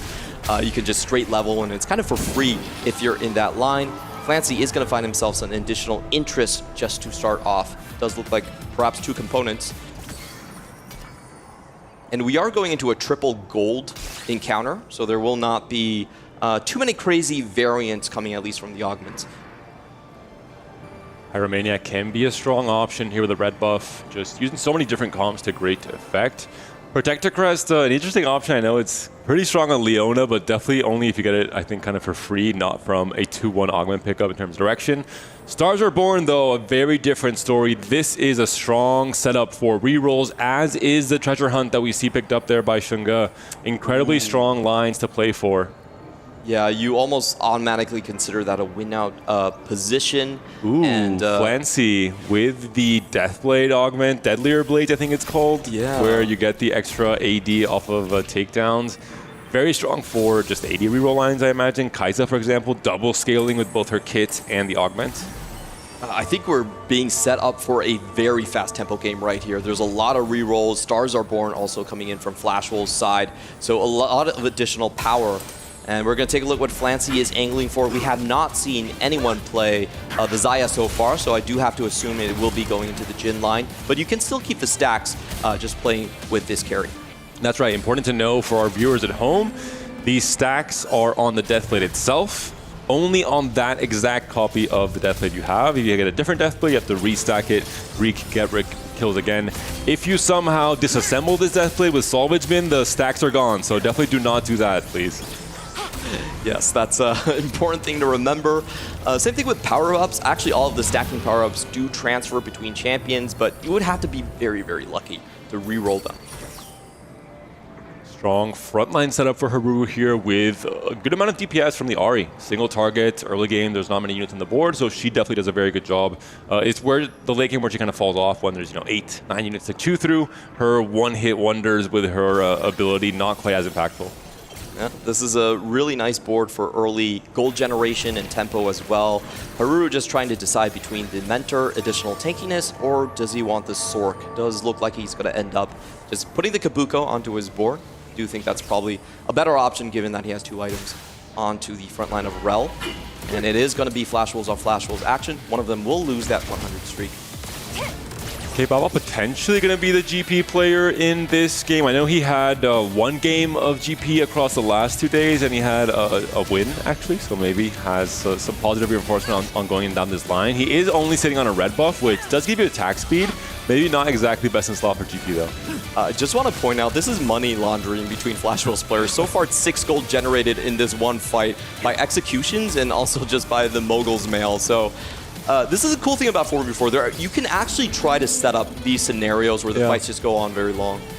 Maybe remove items, get the DPS as low as possible, and just, if you're able to really, really read the board strength, you can get a perpetual loop going on for as long as the overtime takes you. Kind of an interesting thing. I don't think it was intentional, but it was definitely kind of cool to see in that specific instance. Xingge most likely going to be the win-out player coming in for Twisted Mind. And this is the one thing that I think Twisted Mind has struggled with a lot, finding good win-out spots. It's best when it's on Xingge, because Xingge currently has been struggling the hardest this set and also in this tournament, and still in like a 6 AVP overall. So if he gets this boost of confidence, if he can drive home a win for Twisted Mind, it would be absolutely massive. For now, Xingge not really committed to anything, hasn't slammed a single item just yet. With Treasure Hunt, you can play pretty much any reroll and find success. We've seen it work out with the crew, Katarina, of course. We'll see what line he goes for. He is holding, of course, some of the Battle Academy units on his bench, so potentially Katarina is the angle with a Quick Love pickup on this next carousel, for example. Yeah, and with Treasure Hunt, there are certain playstyles where you don't actually even go for the reroll line. You do stack up those treasure chests into the later phases, but if you want to play on tempo, then it is advised. There's a Katarina on the carousel as well as a Gangplank, so some of our reroll players, some key hits here, maybe even the Kaisa, right? Maybe some more prio between these two teams with how well Ironbog was able to navigate that Vi-Kaisa duo to the top 2 last game. Second place was absolutely huge for him. Ironbog with the hefty rolls is already coming in towards the reroll, and it looks like he will be taking over the crew spot. Yeah, it's a very strong setup for the crew. We talked about it. Certain comps like the crew, you can't just play straight up on 2-1 any game you want. You can't force it. The stats in the ladder meta are not very good. But when certain conditions are met from certain augment starts, hefty rolls being one of them, it suddenly jumps up to an A tier, maybe even an S+ tier comp, with how much synergy it has with hefty rolls and augment. Yeah, so it's interesting to see between Xingge and Ironbog who does end up on that crew line. Both of them are still holding the crew units. Obviously, Ironbog a little bit more dedicated to the line so far. But Xingge with Treasure Hunts, he could try to crash the party right there. We'll see how these shops end up for both of these players. Ironbog, 40 gold, just trying to get that hefty roll econ up so he can transfer it into combat power later on. And it does look like, yeah, he's just showing his cards right now. He's like, I'm not moving off this spot. And it's especially impactful on Malphite because you get all the extra armor from his passive, from the items you equip, and then you have the extra HP to make it essentially more EHP as a whole when it comes to Malphite tanking and buying so much time for the crew ship damage to just take over in the late game. And you're just rolling so much anyway, right? You have all the crew rolls once you hit your first 3-star. It just works oh so well. Ooh, and we're here to see who can challenge perhaps K-Baobao's full win streak. He usually has been the full loss streak player for Flash Wolves coming into this one, but finding himself a good tempo play here, additional items in a low component lobby, was able to do that for him. But it's surprising. It doesn't look that strong, the board, no? It's like a red buff Lucian. I was very taken aback by how easy he's been able to cruise to a 4-win streak. And also has already used a remover, right? Which are premium in 4v4 especially, to take the red buff off of the Gangplank and onto the Lucian. Unless you maybe sold a Gangplank, but I really doubt that in this day and age. Yeah. So it does look like he's going up against YYDM unitemized. Should be able to win this one unless we get some lucky rolls from that GP coming in. Already adding a belt onto the Lucian, knowing that this might be a close fight, but it looks like it should be a wrap here. One last cast from the Lucian, takes on the Senna. A 5-win streak from K-Baobao. It's not YYDM in this case, being the one to preserve a lot of HP, but it is Flash Wolf as a whole in this game too as well. Yep. Meanwhile, in the bottom end of the lobby, Achin and Ironbog, the two lose streakers here, being able to preserve their streaks, great for their econ. Oh, just as I spoke, the HUD updated, and Achin actually breaking his streak, so that was pretty unfortunate. Ironbog laughing here, so perhaps it was Ironbog, the one that took that streak away. Now he's going to start his roll down for the crew units. Does find 2 Sivers right off the bat.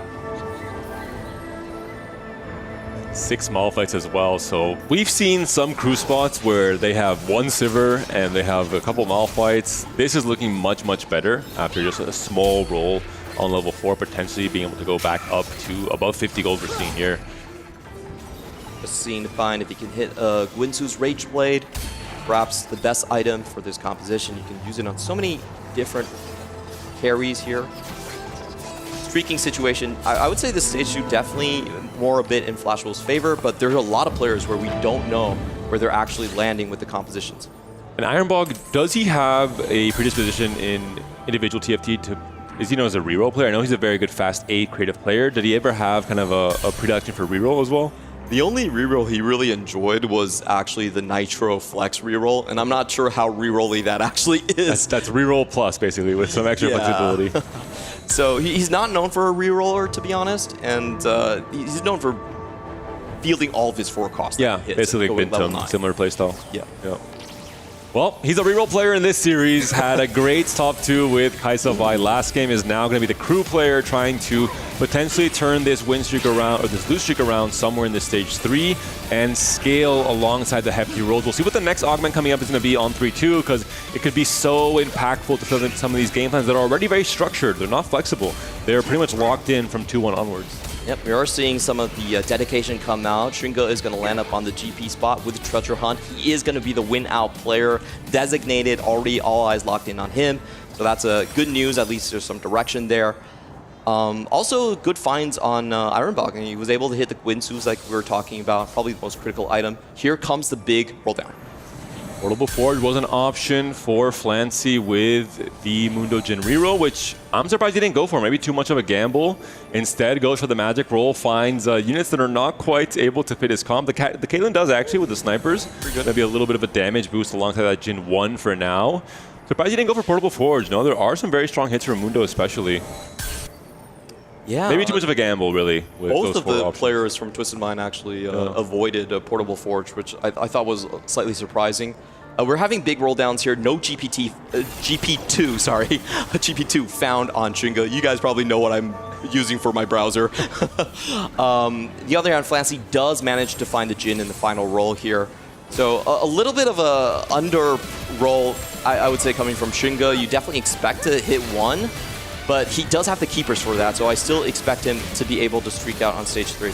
A lot of that is also holding on units on his bench, right? He has a 2-star Malphite, 2-star Sivir, trying to deny Ironbog from hitting his 3 stars early. He has 2 copies of Yasuo and Udyr, which are expensive. And this is one of the biggest skill tests when it comes to this comp, is how to balance out how many copies you're holding of your other mentors before you find the rise.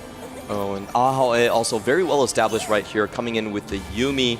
As we've seen, he had extra EXP on stage 2 to work around with. So we are getting a much clearer picture across the board where all these players are going to land up. K-Ball, as always, flexing for Sorks. I think he's pretty much the Salvi of APAC, can we call him that? Yeah, I think he's starting to earn that title, has a JG, has the Striker's Flail, and has a sword open as well. So really going to be trying to hunt for a tier on this next carousel. He is last pick, so I mean, Twisted Minds, if they are as wide awake as they should be in an elimination match like this, they should be denying any tier, and they have to hope that the Wolves PV round does not give that tier for the Shojin for K-Babao. Yeah, the pressure is on. This could be the last match for them in EWC. It feels so weird to say that because Twisted Mind has been so dominant in a lot of the scrimmings that we see in the CN scene. But everything comes down to this matchup here. K-Ball still with a 7-win streak, and it looks like it will continue against Achen. That this is the board that we haven't seen from Twisted Mind, is looking like he might be forced to contest a Sork spot from a rather disadvantaged position. Yep, has picked up Epoch. This is the difficult position to play Sork from, and we've seen it time and time again. There is that one player that is thrown to the Wolves, and they basically tell him, hey, roll down and hope you stabilize because we're going to need your help in stage 4 and 5. For now, a non-factor, just free-falling in HP down to 47 now. And that roll down with the Epoch rolls could be the help he needs to get there. Yeah, definitely needs to save those up. I expect that he's going to, just hoard those until level 8 coming into it. Coming into this carousel, there's no critical forecast right here, at least for our compositions. Maybe the Jinx is useful for someone like Flancy that's going to Juggernaut snipers, but otherwise it's quite tame. Eyes on the tier that is open here. Dude, does Twisted Minds let it slip? No, Flancy's on top of things, picks it up on this Nico as well, and denies that Shojin slam for Kebabao as the current HP leader coming into the almost stage 4. Yeah, great call out right there. He needs 2 tiers to finish off his composition, still with the Void Staff and the Shojin open there. And Achan, this is the board that we're most worried about for Twisted Minds. He has 0 upgrades across his entire board, going straight to level 7 in a very weak position coming into this. This is for me the hardest games of TFT to play. When you have no resource, no power stage 2 and 3, you're going fast 8, but you're really at the mercy of your roll down. Of course, a skilled player like Ah-Chen, the I think factor that really helps him out is that he is able to roll down and make a much stronger board than I would in terms of his flexibility and his understanding of unit synergy outside of the cookie cutter short comp. So we'll see what other frontliners he holds on that roll down and what kind of comp he's able to assemble once it all comes through. Yeah, and the tough thing for him is, if you look at the econ, he's not really even ahead of Kebabao. Kebabao with the full win streak, and I believe Midas Touch on the Lucian as well, was able to farm up, and the EXP bar, he's even ahead of Ah-Chen. So if we're just going, 50-50, then you do expect Kebabao to actually win out on the roll down. Maybe even Kebabao, maybe both players have to roll on 4-1, but it is one thing to consider when there's 2 players playing for the same comp, the same 4 cost. If one player has an econ lane, he can roll on 4-1. If he somehow hits all of his karmas, he can tell the rest of his team, hey, everyone hold karmas on 4-2, and this could really throw a wrench in the plans of the kind of loose streaking or the player that is kind of not really high rolling much when it comes to his econ. Yeah, it does have that rich get richer situation when you have teammates to play around with. You've hit already, then you can just play full denial. The good news is that even though Ah-Chen is in a very tough position, I do expect Xunge to still be able to carry out onto the win out spot. Treasure Hunt is just that powerful. It is a prismatic augment in disguise. Is once again at the end of the stage, Kebabao versus his teammate, YYDM. This could be another 10 win streak for Flash Wolves in this game too. We saw it from YYDM last game. We could see it this game from Kebabao. So important for all the extra gold he's been able to accrue from the win streak itself. I wonder if they did coordinate for this to happen, but it looks like Kebabao's board is just strong enough to power through regardless. And yeah, gets it without even proccing the round 2 on that Udyr. So once again, this is just, strategically very advantageous for Flash Wolves because they can then borrow so much HP to the rest of the team. Now is going to be the time where we have the 10 win streaker roll down versus the 5 loss streaker roll down coming into this. And weirdly enough, Ah-Chen can't really start rolling on creep because he has to wait for the econ or XP to come through at the start of the stage. He doesn't want to he wants to min-max every single bit of gold he has. So he is forced into, we're seeing it here, very high APM. We saw from Salvi in this position where you almost always roll on 8 down to 30 gold to buy yourself enough time to do everything on 4-1. Ah-Chen is forced to min-max his augments and do it all on 4-1 instead. Yeah, this is going to be the critical round for both of these players. How fast can they roll down? When can they hit those karmas and stabilize right here? This is the story of EWC coming in for them, and it could all happen within this span of 50 seconds. They're off to the races. Ready, set, go. Pump to 8 and start pressing D. Who can hit that Karma 2 first? Who can hit the front line to stabilize? Who can hit the Gwen high rolls especially? That's one of the big questions as well. Ah-Chen also has item component anvils to work with, so a lot of APM will be required here from Ah-Chen, and we're not seeing much of anything yet. Has hit the Ahri upgrade. That can be the damage carrier for now, but no Karma whatsoever. Still so much to work through here for the board on Ah-Chen. There is a Karma and a Gwen. Karma in the shop though, so stun lock for Kebabao as well. He might lose his win streak. Yeah, I will say, unfortunately, that this is a really rough roll down when you look at Ah-Chen. 3 critical units ahead on Kebabao's side. He hit the double Karma and also the Gwen, which makes sure that you can then sell the Ahri and get a little bit more gold to juice up on those roll downs. So this is, putting even more pressure on Xunge, I would say. Xunge with the treasure hunt, the win out augment, he really needs to get that first place right now. There is almost no alternative. The round 2 so clutch here, buying time for the Lucian and the Ahri to clean up the Mundo to potentially win this fight, to continue the win streak, and now allow the breathing room for Kebabao to continue repivoting his board. Maybe this win streak will become a 13 or a 15 win streak like we saw last game. Wow, such amazing spots coming in for the Flash Wolves players early on here. There's also a reinforcement. Oh, but he's on the 2 Karmas. He's not going to pivot into that. And this is where we see him clean up onto the board, go for the 3 mechs, and hopefully find the Karma.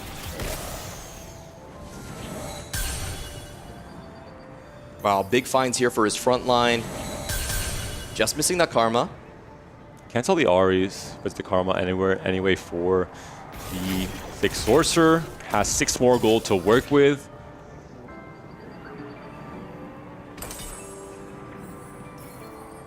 Oh, I think he just puts his items back onto... Oh, okay. He swaps around the Lucians there. Still doesn't have that last Shojin to complete the BIS on the Karma. We're seeing now the crew player, Ironbog, with all of those hefty rolls, has dropped down to 44 HP, but the crew usually stabilizes around this point once they're able to start hitting all of their 3 stars. And it's very interesting. We see a reinforcement being taken by Ironbog, so I wonder what forecast he's going to play around. Maybe he's going to try to deny the rises from the pool, a very popular forecast that can also be used by the crew composition. Very good win for K-Pop's win streak, and also just minimal damage being taken by Ironbog there as well. Could also be Leona as a Bastion. You deny the Yuumi player if there's no Yuumi player on Flash Pulse, for example. That could be a little way to make yourself tank here while also min-maxing the Grief game as well, which is so important in 4v4. There's the Leona. Ironbog's considering, is that the option he wants to take? Looks like it's not. Potentially, I think just the Yuumi player already has Leona too. He was probably scouting and then seeing, okay, never mind. The Jarvan or the Ryze, probably the most important ones. If he gets the Jarvan, Achen is just in such a bad spot. Jarvan, especially because we already saw K-Baba hit his Jarvan on his 4-1 rollback, or 4-2. So Ahale right now carrying the HP lead. YYDM, Sniper's focus on the Gangplank. We were talking about Portable Forge, how impactful it can be when you find the broken interactions between units and artifact. And this is one of them. So strong to get the stretchy arms Gangplank going earlier than ever. He's been heavily denied onto the Kabuko, and I think that's the big problem with his composition. He could stabilize on stage 4 with just GP2, but with how many Kabukos are out of the pool, that will become an issue. He's also free-falling. Achen finally getting some wins. That's important. Big stabilization. There is going to be a TF yet again on the stage 4 carousel for the crew player. And I believe Ironbog was first pick, alongside Achen. It is on his side as well, so yet again, the crew player is in some ways saved by a very early TF in stage 4. Is that the way crew is having great AVPs? You just hit max cap, or you just get fed Twisted Fates? All right. Looking at the boards here, we're seeing Leona 2, Yuumi 2 from Ahao. So alongside K-Baba, the 2 strongest players in the lobby from separate teams, playing separate AP fast A-comps, with both players looking very, very strong. Yeah, critically this game, none of the 2-cost rerollers have actually hit their main carries. So we're seeing a lot of HPs dip super fast in stage 4. This is the hold hands together strategy. Jin is being denied, Kabukos are being denied, and big of course hits the here. 2Ks. 3 off Ziggs, has hit the Shen now as well as a secondary tank. Still has reinforcement up, so essentially down an augment, which is why we're seeing Ironbog lose some of these fights. Oh, and here's Shringa with his final board. He has used all of his treasure hunts. Let's see what he's able to find. A lot of times you do get artifacts or radiance coming in for it. The artifact is going to be for Kabuko in the front line. He's a Hull Crusher.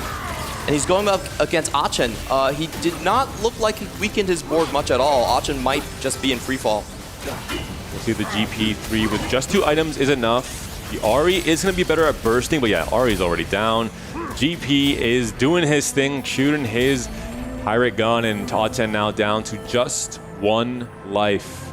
There was 2 Reforgers for Shringa here. Removers, sorry.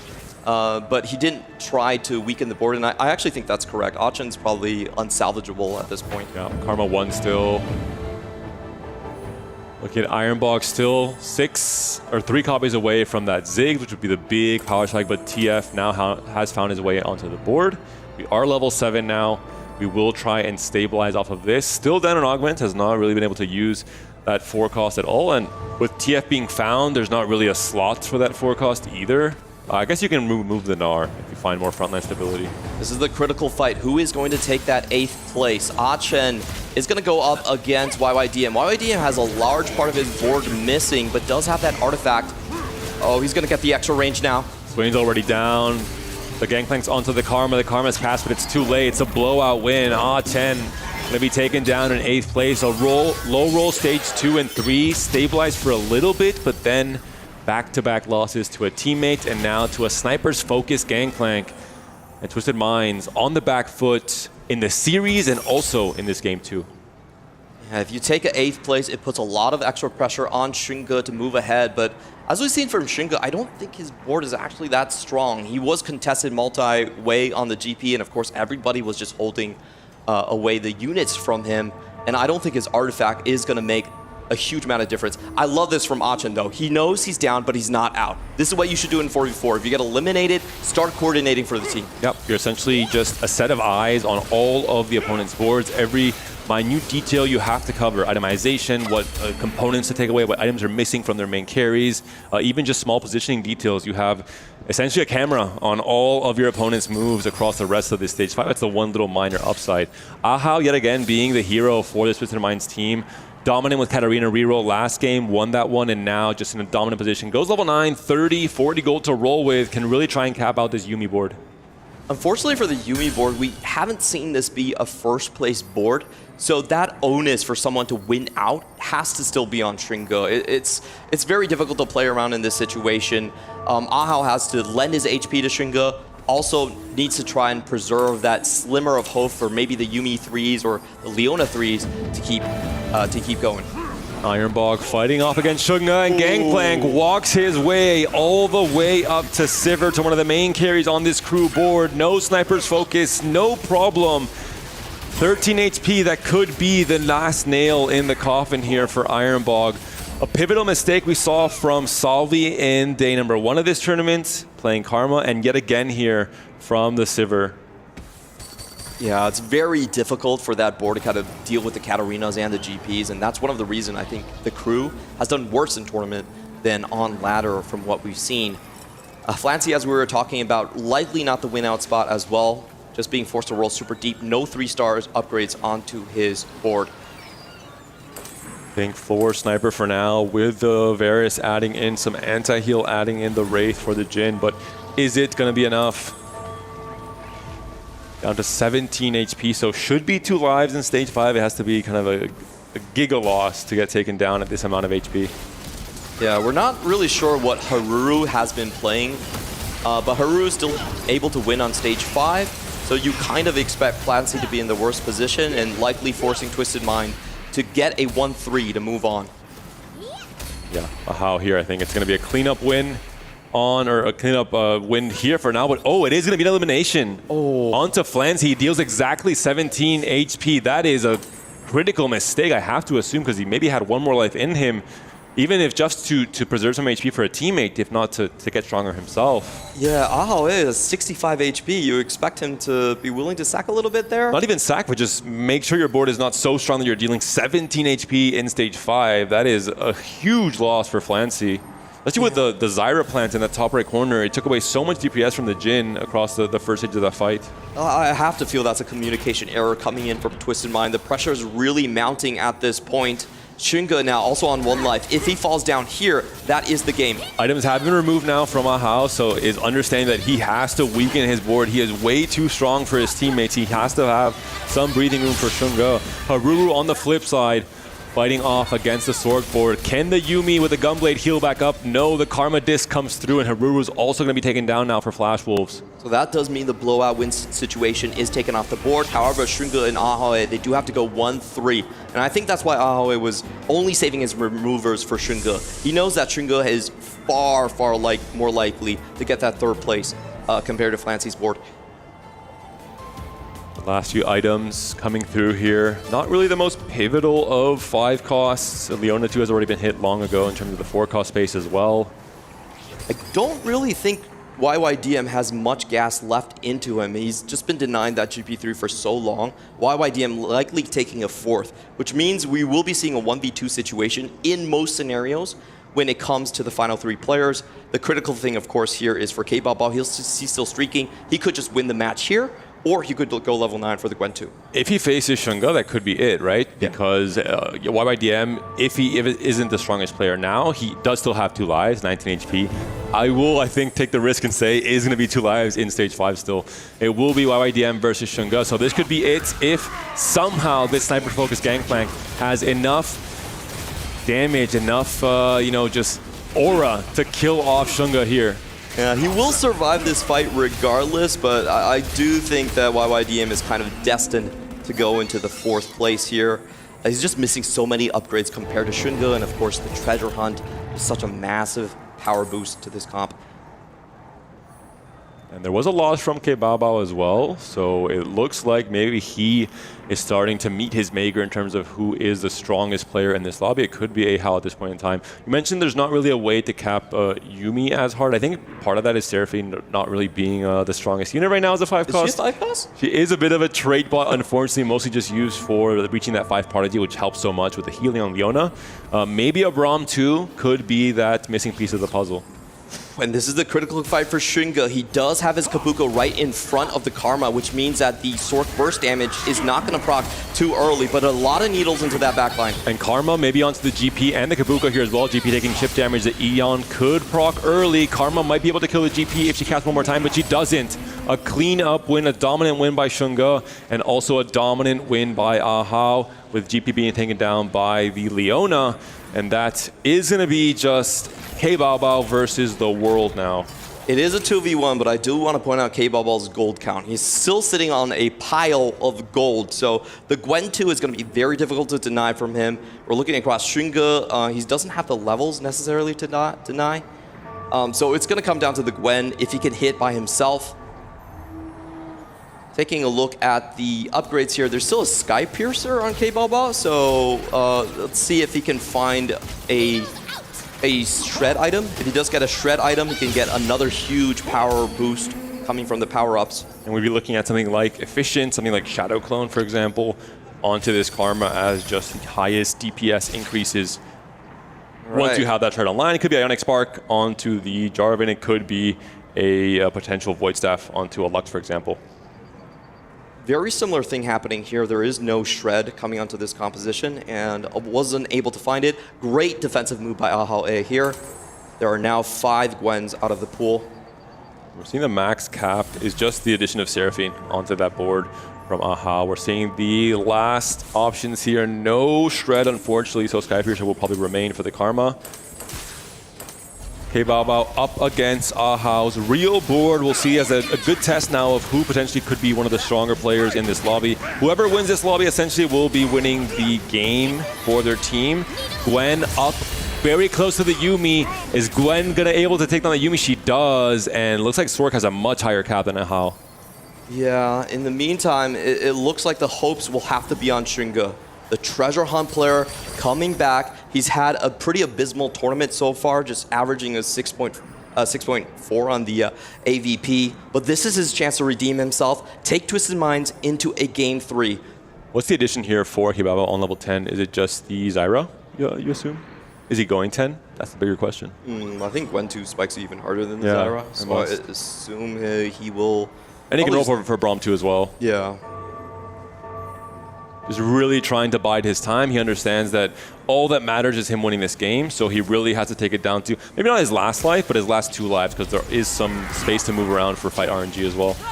Just moving on to, this could be a pretty big difference maker. He's actually starting on the weaker side of Shunga, last minute swap, and we know that Sork damage coming through is critical. A lot of burst. GP, Eon has proc. He's almost been taken down. Is he able to clutch it? No. The win comes out from Karma. Gwen out. Putting so much work in as well. It's now down to the 2 fast 8 players. Ahao has to now beat Kebabao 3 times in a row.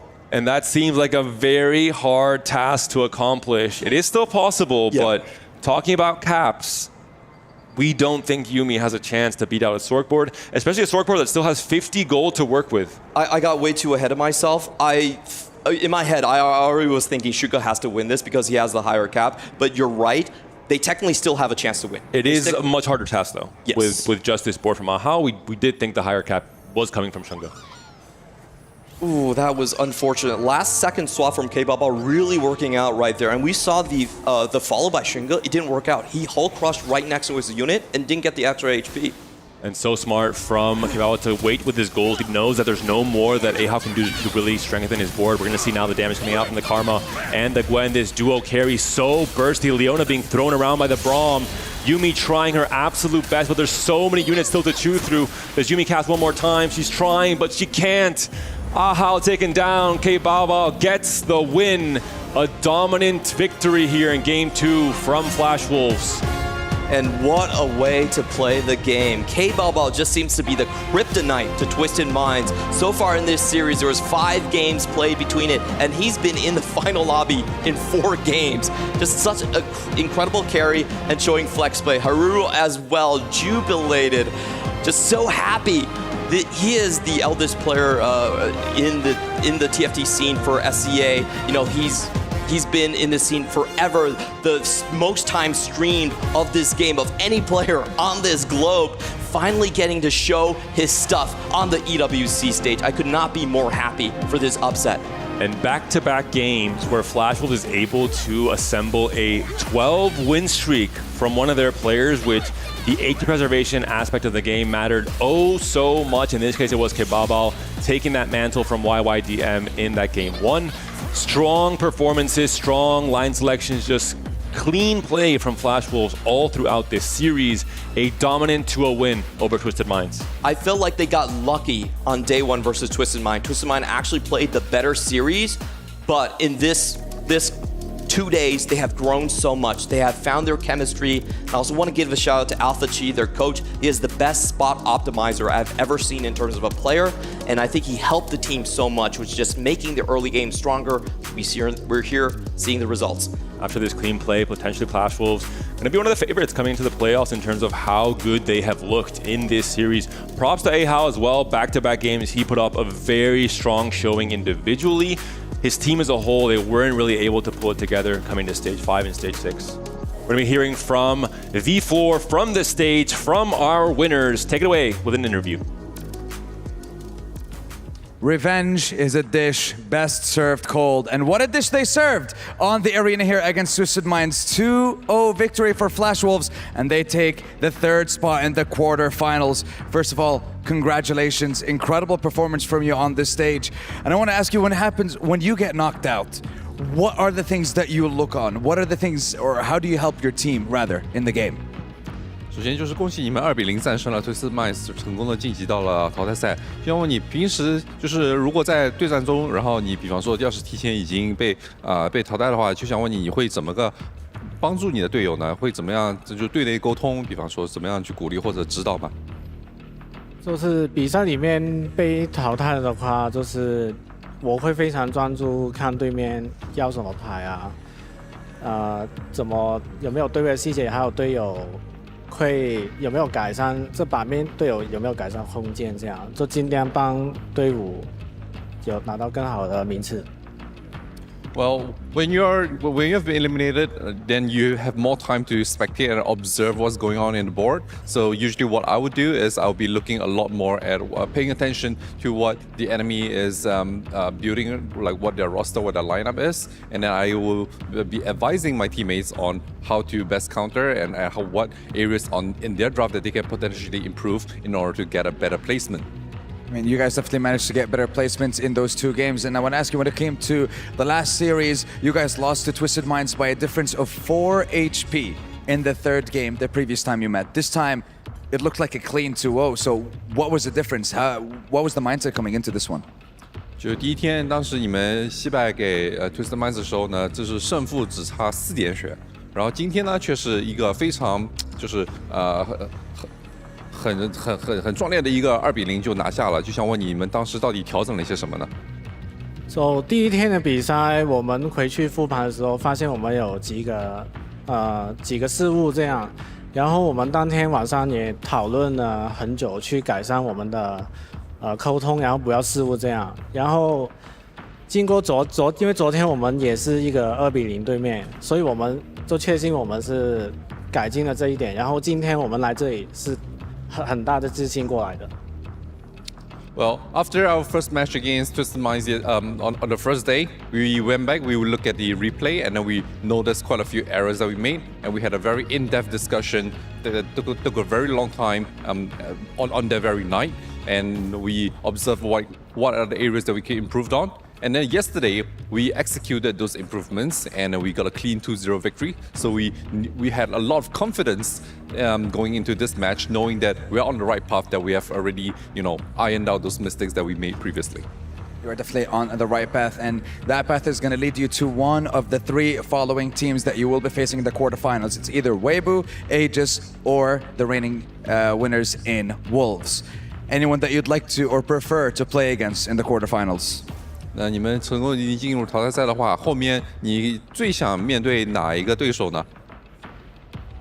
谁来都行吧，我们自信满满的。It doesn't matter who we are facing up against. We are super confident right now. You know what? I like that confidence. And you know what? You get to crush Twisted Minds Key, and the Crusher is ready. Are you excited? 你现在能有机会就是碾碎那个 Twisted Minds 钥匙，你准备好了吗？准备好，兴奋的。Absolutely, I'm super ready for this. Well, you know what? I won't keep you waiting any longer. Congratulations once again on the 2-0 against Twisted Minds. We're going to head on over to the studio because we have some keys to crush. Another dominant performance from Flash Wolves here in this lower bracket. Hearing from the man himself, Ironbog, the fact that after that loss against Twisted Minds, they really sat down, went back to the drawing board, figured out what went wrong, and have been implementing that for 2 days now, and it is definitely working. Yeah, it's showing 2-0, Alan, your team, the one you put your items on, your push, your momentum, taking the win and playing amazing actually. And it's important to recognize that the same comp that went 8th for Twisted Mind, Achen, Sorks is the one that is actually winning for K-Babao. So it's very different. I mean, he had to contest, he had to look for a way for K-Babao not to go on rattle, but actually he did. Like 12 win streak with the Tempo Sorks and actually taking the win in the end. All right, before I go into the game details, I want to apologize to Flash Wolves for doubting them. They'll go 2-1. It was a nice, clean 0. Serious. And in terms of the game, something is wrong for the Twisted Minds, because Achen tanking Ave back-to-back is definitely a big drawback. In the first game it being a reroll angle, then it being a fast 8 Sork, which is a big gamba, given that he had very little econ, even on the backbone of the so much loss streak. And definitely they have to work on that, but they will not be able to showcase that anymore at this one. Yeah, unfortunately a lot for Twisted Minds here as they are knocked out of the tournament. But then for me, the question, Coupe, really is, what was the key differentiator today between these two teams? I mean, he said it in the interview, right? Ironbog, even though he avoided 8th, he didn't have a good spot, but he went 7, and then he started helping the rest of the team. Okay, you have win position. Even if you don't get the win, it's fine because you're good. And in the end, he was so rich in economy that K-Babao was just too strong. Then in the middle ground, it was just a battle all out. So actually, in the end, just sending one player 8th and getting the first was the objective. Even though the contester was getting like 5-1, not getting the win is good enough. He was just too strong, and the cap of the board was much better. I mean, at the end of the day, Shunga missed on his treasure hunt, on the good cash out from the treasure hunt on stage 6. If this was Masterwork upgrade, like he certainly would lock that series down with the win out, because we've seen how close the fight against Sork were. However, the positioning misstep perhaps, he had very good augments against Sorks. The early shield that comes up from the keepers prevents the early blow of the board. So again, the GP taking so long to kill the first unit, to take the stretch arms, extra range, just tanking the splash damage and tanking the karma spins made the early Eon proc, which resulted in the early death of the GP, which is the pretty much spine of the whole comp. You need to be the one who's winning if you get the GP that early and you have treasure hunt, as you say, Alan. That didn't happen. So in the end, it was the game of K-Babao. He was just too strong, and in the end, Flash Wolf is playing amazing and is the one to beat maybe in coming up for the next one. So additional key will be crushed, Genie, and the hopes now for Twisted Mind. Once again, another team that was contesting for that club championship gets eliminated today. Yeah, the curse seems to continue. VP is the only one so far that has escaped it. But with this result as well, Group C is locked too, because we now know that out of Twisted Minds and Flash Wolves, they're the one who are going to be advancing. The brackets are pretty much, coming out pretty nicely, and we only have one more game left. But it's Group C really that we're focusing on here, because that's the one that we had just had a look at, where we already know that Citadel is going forward to tomorrow into the playoffs, and now they are joined by Flash Wolves. I mean, we've talked how Weibo is the Grim Reaper of the upper bracket, and Flash Wolves is their equivalent in the lower bracket. They are cruising there. They're feeling like a shark in the water. Totally. Citadel, in the other hand, the same. They haven't dropped a game. Not even a series, a game. 4-0, looking strong, looking amazing. Power of friendship once again. They're very good. That means double in TFT championships. And of course, Robinson, our grandpa, the big one, the veteran, showing his face now. This is a big group. And of course, 2 big representatives going up into playoff. Yeah, and with that as well, Flash Wolves get to crush another key. This is the second one already for the tournament. When you're looking at the keys and at the teams in the upper bracket, they didn't get fun. Do you think they did it on purpose? It's like, okay, let's go loser bracket. I want to crush keys here. I was just about to say that they might be intentionally there. That feeling of they definitely upgraded the press. Last year, they were not snapping like that. A little bit more extra power this time around, but for, when you're Flash Wolves, you're happy. You come into the competition. At this point, there are teams that have been, put out of the competition without even, tasting how sweet it is to crush another person's ski. Whereas Flash Wolves, they already have 2 that they can add to the tally if they do end up winning this tournament, which is a great feat pretty early on for them. Yeah, I mean, crushing the key has to be one of the fundamentals. You see the emotion of players. It's like we saw, for example, we saw also when we saw in the end from Korea that he was trying to cross the key, but in the end Vintian was the one going there, and we saw him in the back like, I wanted to cross the key again. So it's not possible. So I mean, it's also, this is some of the aura that EWC gives to us, and I love to see it. Yeah, Crazy Moving was very disappointed there. Crazy. However, like for the players, it's not just crushing key, it's crushing all the hopes and dreams down the drain, or together with the key. Yeah, and that's the case, unfortunately, for Twisted Minds. They had a valiant showing on day 1. Day 2, it was a little bit lackluster. And unfortunately here, on day 3, they weren't really able to show us why they had the upper hand against Flash Wolves last time. Flash Wolves, though, should be very proud of themselves. They were cruising through this lower bracket. They're now going to those quarterfinals, so they can breathe a little bit. Yeah, 100%. If you're a Wolf, you're happy. Flash Wolf getting ahead and defending winners from last year. Also, Wolf in a good spot. So I feel it's just a good in tempo. We're just finishing only 1 series left, 1 more elimination match that we'll have to see, and tomorrow the playoffs will be totally amazing. The groups are perfect, and the favorites, at least most of them, are down. Yeah, and that is the crazy situation that we are in here over for TFT at EWC. But there is also a little bit of an update from the Kyria stage that is happening simultaneously. So let's see what's going on over there. What's up, everybody? It's Puckett alongside Barney Banks. And Barney, thank you for letting me crash the PUBG arena. Now, I wanted to come in because our TFT tournament is getting whittled down. The big dogs, they're out already. It's anyone's game. But what's happening over here on this stage? Well, we had Team Falcons with a really, really strong performance yesterday, but right now, today, we've got Virtus.pro, we've got Twisted Minds, and of course, we've got Team Liquid all performing on the stage. Virtus.pro started today really strong. Big kills, big eliminations, loved it. But the other 2, Liquid and Twisted Minds, kind of mid. They need to step it up a notch, but we can't forget that tomorrow they're going to be on the group stage again. So they have another full day of games. Okay, so Virtus.pro and TFT also survived. They're moving forward. Twisted Minds on the rope against ROC, and Falcons and Liquid are gone. But I noticed Falcons have a special key up here. Are they the favorites to win PUBG again?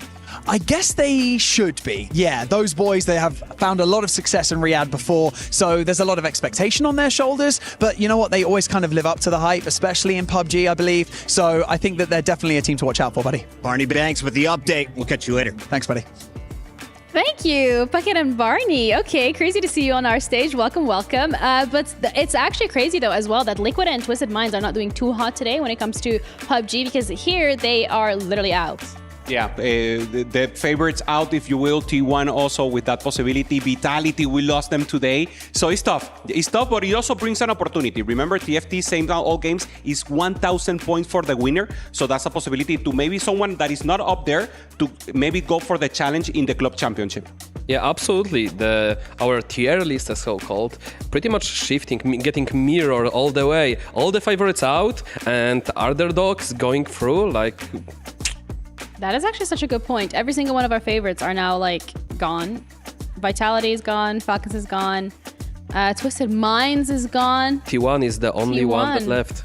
Oh my goodness, that actually might not even be an Aramco power ranking. That was probably just a curse. That was a pre-tournament ritual that we did to make sure that some teams were We knocked did out. good Huh? with underdogs because we couldn't put all teams in the Yeah. tier list, so underdogs making their way and actually at least outperforming the rest. A massive curse upon multiple teams at once. Never performed before. I've seen it in the Riyadh for the first time.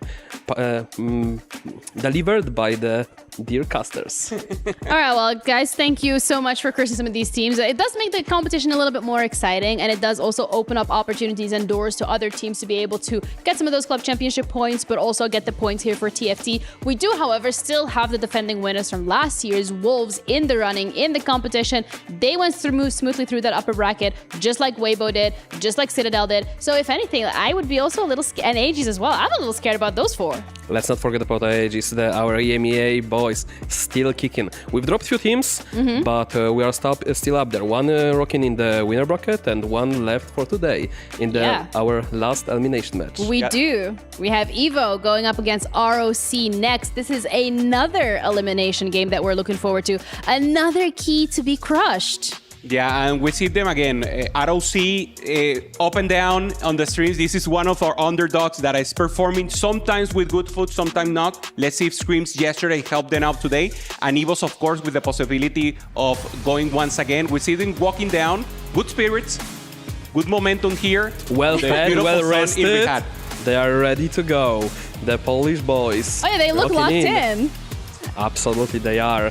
And they're all great friends. The chemistry is there. If they did a proper preparation for today, they can take down the series. Even though both teams are underdogs, I expect a great performance. We're seeing now ROC, good hopes. They're laughing at Raya, the Filipino, together with the rest of the Koreans. It looks like a walk of victory. This has to be, for me, I just want to be on the other side here of my Polish friend, Mr. Allen. So I will go for ROC for the win here. And I just wanted to know, it could be 2-0, it could be 2-1. I don't care, but ROC for the win here, Allen. I love how you're throwing out these predictions unprovoked. You know, I'm like, we didn't even ask you. You're like, I'm so confident ROC is gonna win that I'm just gonna say it. Hey. Okay, I'm gonna go with the humble 2-1 for Evo, but in my heart I know it's gonna be quick 2-0. Have you guys seen with what style they destroyed Liquid on day one? Like, you think they can't handle ROC?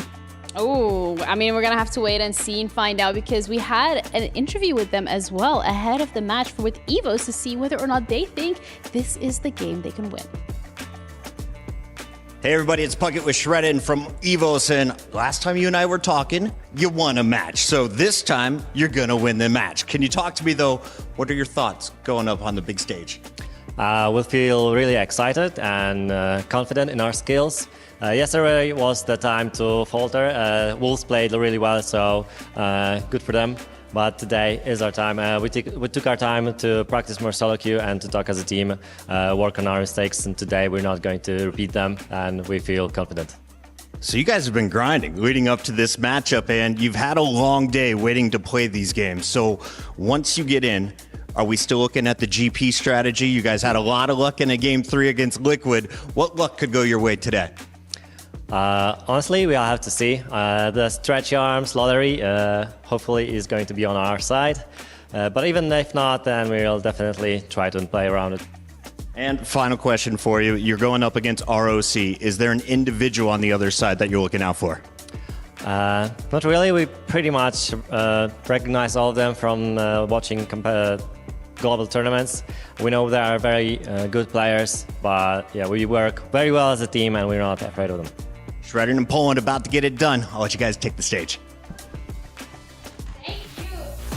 And we're gonna look at Evos going up against ROC, and we had another switcheroo on the desk. Counterfeit as well as Casanova. Welcome to the both of you. First time on the desk today here. Yeah. I got a cast earlier on. I mean, Vitality versus T1. That's I wanted to be in the caster booth for that one, of course. But yeah, first time on the desk for the day. You know, I mean, this is a great one to prepare for as well. The last elimination match of the day. Two underdogs against each other. I'm not sure kind of what makes that as when you kind of have a meeting of underdogs, but these teams, they've had exactly the same record against exactly the same teams as each other. So there's certainly not a clear one. Yeah, so we're going to head into this and we're going to have to dissect this down little by little. Starting off with Evos specifically, this is a team that we, classified as the underdogs. Who are we looking forward to be the spearhead here for them? I mean, I think it can be any of them because the reason we've classified them as underdogs is because none of them have ever been to a tactician's crown. They've never been to a world championship. Overall, their accolades are very middling, right? They've been to a couple regional finals. They've done decently at cups, but no big wins for anyone on the team. So when it comes to the tournament so far, I think Shredden's been somebody that I've been looking at. And also it's been... Wojtek has actually had some really big pop-off performances throughout the event so far. And so it really is an anyone's game with Evos who will be the rising star at EWC. And also not pictured in this video, Coach Kabixon with them along the way, providing the extra bit of guidance and experience on the big stage. I mean, I did want to pick up as well on Shredden, as being a player to particularly pay attention to because he's been playing a couple of different hero augments so far this competition and doing extremely well with them. Yeah, and they are going to be going up against ROC. And this is another underdog roster that we had, another one where we had a couple of questions when it comes to how are they going to play, what's their approach going to be, how is the team going to synergize together. Yes, they do find themselves in this lower bracket, but so far they have been doing quite all right. Yeah, one of the big things, I mean, Araye has been a hero for this roster, especially during the global qualifiers. But then in the most recent set, it was Dr. O that came up big. So it's just the question of, can everyone else on the roster be able to be the hero if they are given the spot in order to find that win? Well, yeah, I mean, and the big thing that kind of adds to that there is the entire team has been incredibly flexible so far. No comps repeated more than twice across the entirety of the team. And in fact, every player has never played any composition more than twice total. So they should have a lot of flexibility to pick up their spots and run with them. If anything, that flexibility then should be something good that we're looking forward to today from the side of ROC. Is Evo going to have the ability to counter that? I think so. I mean, Evo has also shown the ability to play a lot of different comps that maybe other teams had shied away from. I know during their match against Team Liquid, we saw some of the hero augments, as you mentioned, from Shredden, but also just the fact that they seem to be playing the same meta as everyone else, which is, I think, a positive, right? Like, they haven't been missing their meta reads. They're recognizing what they're supposed to be playing, and it's just a question of, are they able to keep up with the rest of the teams? And I have to expect against ROC, they should still be within the same level. They had a very good qualifier in EMEA coming out in 3rd seed, but they were only a game away from actually being the 1st seed from EMEA. They had a very, very good qualifier. So they've definitely outperformed their initial pedigree as individual players when it comes to the 4v4. Yeah, and the 4v4 tournament is also a complete different beast, right? Counterfeit, when we're looking at how these are approached. You've touched upon the flexibility that we're seeing from ROC, but Evos is going to have to bring that exact same thing and that adaptability today here onto the stage. And ROC specifically coming out of this after already crushing a key. Yeah, I mean, that's, as already covered on this, that is a huge dose of confidence coming in. It's worth noting that from Evos' side of things, they're not as flexible as ROC are, but every single one of their players is at least top forward so far. So even if playstyle-wise they're not necessarily as flexible, in terms of overall game plan, any of them can deliver. Well, what I want to talk a little bit about with ROC is the history that they've had at the EWC, right? We had Songyup on Na'Vi make it into the top 8 last time alongside Crazy Moving from that roster. And even from there, we had also Panda on MSJ making that top 12 and having some big upsets because that was the other big underdog team from the last year, and they picked up more wins than we expected. And what I really like about that is the most experienced players on the EWC are actually the ones which are performing the least well on the squad, but they're able to give the extra experience across these newer players and allow them to thrive the most successfully who don't have the EWC experience as of yet. That's actually a really good point because in general, it feels like the teams that have that experience or the teams that we expected to be performing well due to their experience haven't actually done so here at EWC. Yeah, it's been a very big tale of the underdogs, tale of the newcomers this time around. I mean, we had to say bye to Vitality, who made top 4 last year, and it was against T1 in that lower bracket match. So now it's kind of these 2 newcomers. One of them will break into that top 8, and they will be able to continue to write their story. Absolutely, but first they have to get through through this elimination match where we have two of these underdogs going head-to-head. Evos against ROC. Keys are once again on the line. Elimination as both of these teams are with their backs against the wall. Which one of these two underdogs will prevail? Which region will have another one? We're ready to find out. Thank you, and a shout out to our desk and casters who've been killing it all day today. Now, if there's one thing that we have learned, it's that quarterfinal spots are very, very hard to come by. They're like trying to catch a taxi in Riyadh at rush hour. And there's only one left now, Sandstorm. That's right, Chambers. And as we near the conclusion of the group stage and the playoff bracket is almost full, only one more team will earn that final golden ticket to join the hunt. Witajcie, welcome, Evos Esports. After getting schooled yesterday by last year's winners, EMEA's underdogs step under the bright lights for the first time with the opportunity of a lifetime.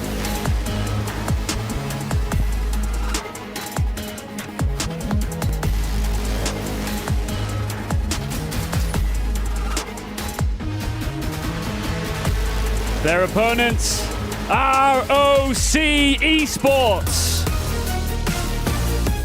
They impressed yesterday, blocking the path for Liquid's run, but they'll need to be rock solid here if they want to secure survival at the Esports World Cup.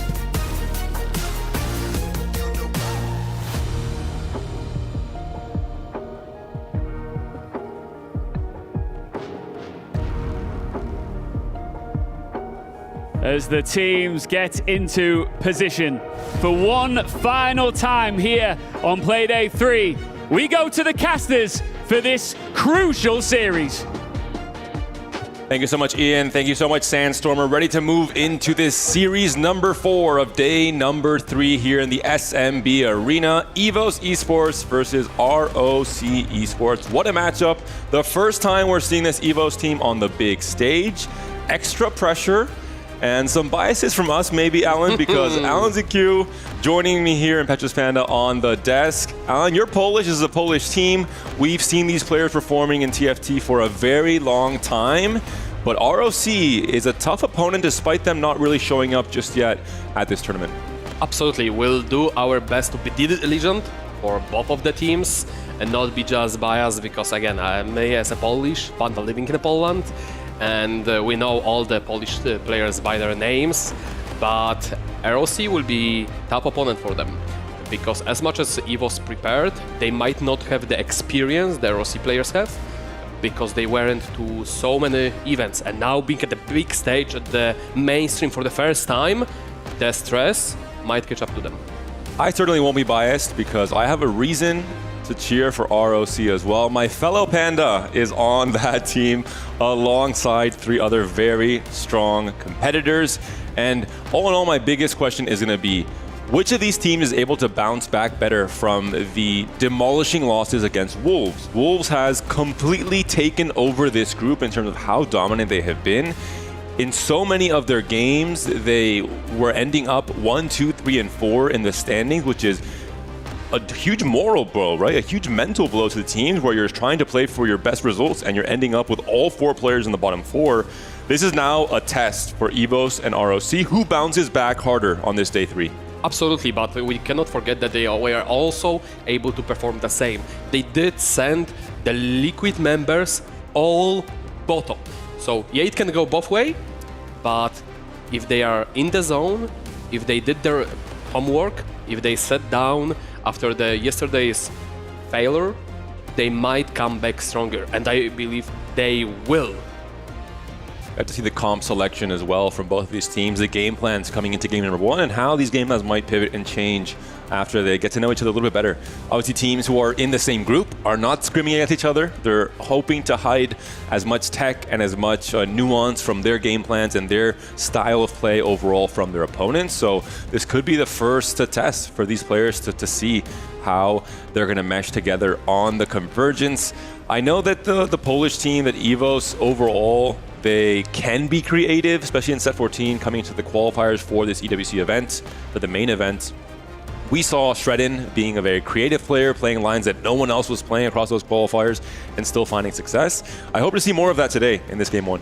Yeah, but that could be also the drawback. Like being too open for certain lines might bring you down. I think the biggest cook of the Evos is Wojtek. He likes to definitely be flex with the lines, and he has been successful as well. And Shredin is not afraid of risking taking with the worth the weight recomp to hit the Jace of the look. So you can imagine the item transition being pretty rough there.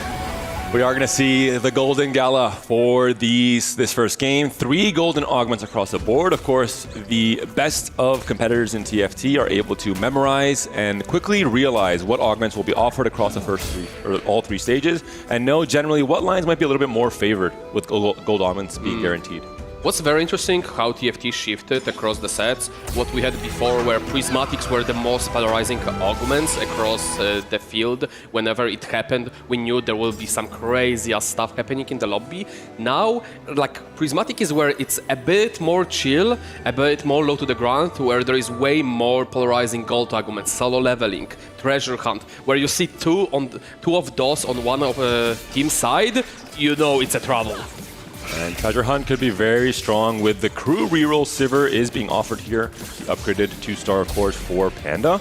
Also, hefty rolls we just saw in that last game was the option for Ironbog in terms of playing the crew reroll. So he does end up buying the Sivirs, hoping to find at least one Malphite. There it is in this next shop. Has the Shen as well. So this could be a good start for the crew, which is one of those comps we talked about. It's kind of like an X-Factor comp. If you have the right conditions for it, you can play it and find success, but you can't force it every game like you can other reroll lines. Yeah, I think the hefty rolls is just not that good enough for the comp. It's pretty much treasure hunt or some prismatic ticket, if anything. Outside of that, I think I would be too scared of clicking it unless, of course, the stuff like protagonist Malphite or build a bad Malphite or Sivir are the other enablers. But besides those, I think you should be leaning away from the crew, especially at 4 versus 4.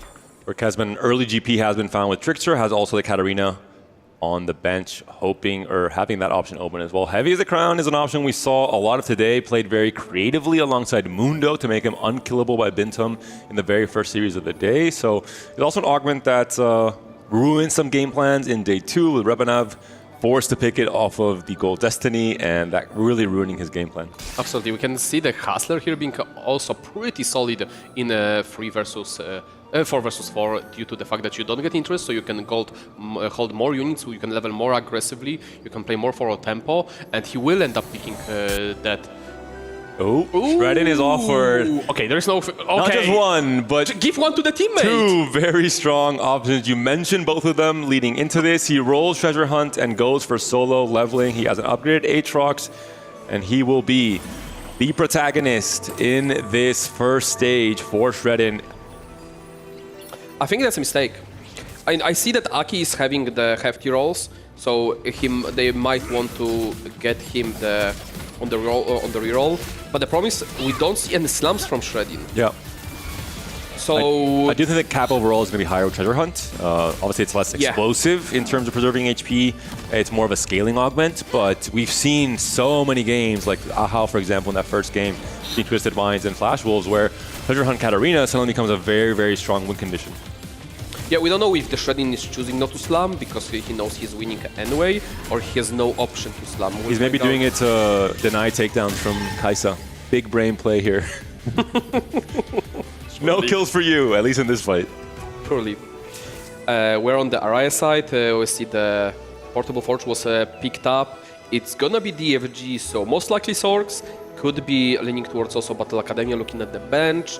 Holding already the GPs that early. Usually we see that being a case after stage 3, at stage 3 and onward, because it doesn't hurt much as Econ. Holding it from that early could be too much Econ damaging, unless chosen to play himself. There is obviously a chance to play the Mighty Mech mid-game for still a Sork board with GP just farming gold, even slamming AP items on GP, with the AP ratio scaling for the gold chance to get some gold as well, to get you a chance to hit that Karma 2 a little bit earlier. But looking now at Kesman's board, he is locked into GP himself. is going to have prio on finding these units earlier with Hustler. I love that Kezman went for that Hustler, given that we know that there is at least one hero player, which is Aki. Shredding can choose to go for either one, but given that he didn't go for Treasure Hunt, we're assuming Shredding and Kezman will be going for that fast 8 kind of boards, and then Aki and Simply Void will be going towards reroll, given that even with the treasure, Shredding decided not to go for that Treasure Hunt. Seeing a very high tempo start, right, from most of Evos. At least in the case of rerolls, they seem to be pretty locked in with the crew, with GP, potentially an 80 reroll from Shredding. We'll have to see where his items go as well. I think this is very poor line selection. Going for the crew with hefty rolls without the Econ opener, this might be tragedy. Unless Giga high roll the initial roll down, it's not gonna be looking good. Ooh, Sangyup also hitting a very strong win condition line. Vi Hero Augment. Knuckle Dusters is here, and this is a very fun augment to watch as a viewer because this Vi is really going to become a carry, but also she will have a chance to farm loot off of her kills on every single unit. It can be just gold, as we just saw there, essentially like a GP-esque effect. In some later stages of the game, it can also be components. So if you're able to have one of these snowballing leads in stage 2 and stage 3, where you play high tempo, you roll for Vi 2, and you start taking over the lobby, you can snowball into an incredibly strong AD flex board in the late game. Yeah, but the problem with the Vi is, like, it's a part of all the Juggernaut type of Mundo boards, and it's very easily deniable, because you can both play it, and you can just sit on it. So, and without Vi 3, like the board falls apart. It will be most likely just a Mundo type of a reroll board again with the Jhin, but the whole team of the Evos will make sure there will be no Vi 3 available towards the Sangyup. There's a bow only on a 1 cost here, so potentially might be able to reach Kezman. No, he already went for a BF, what it looks like. No, he still hasn't been released with Aki instead. So the bow is still there. Kezman obviously racing towards it as the GP player, but goes for the cloak instead. Maybe to slam Kraken's Fury. And Wojtek a little bit stun locked, but will be going for the chain at the end there. Has picked up the Onyx Spark augment, so Wojtek is going to be leading towards one of the fast 8 AP lines. I like what Pana did. He went for the Bramble augment. And I like this more than the hefty rolls for the crewmate because it's so strong on the Malphite 2. It stabilizes your stage 2, stage 3, and you can actually slow roll without rolling too deep. And you suck a bit of the stage 4, and you catch up on stage 5, which is way better to play than playing all the way behind and just die out on the stage 4 or like one unlucky fight on the stage 5 with the hefty rolls. And we can see that Kezman managed to push level 6 already with the GP2. Again, a reminder, Hustler gives you gold per round. You don't get interest. A great augment to play GP because you get also that econ from the GP. And we see that Vi 1 managed to print already a component. I'm not sure if it was component or it was just the blue orb that could contain more gold. Okay, it could be gold as well, yeah. Key win there from the Gangplank though. Obviously the Vi, this might be on the right side, it's still 1-star, and it's not quite able to get that snowballing effect just yet, but on stage 3 especially, Sangyup will be coming online. We'll see how strong he'll look. We see the item slams here from Shredding, not ideal, but he really wants to try and min-max the value from solo leveling.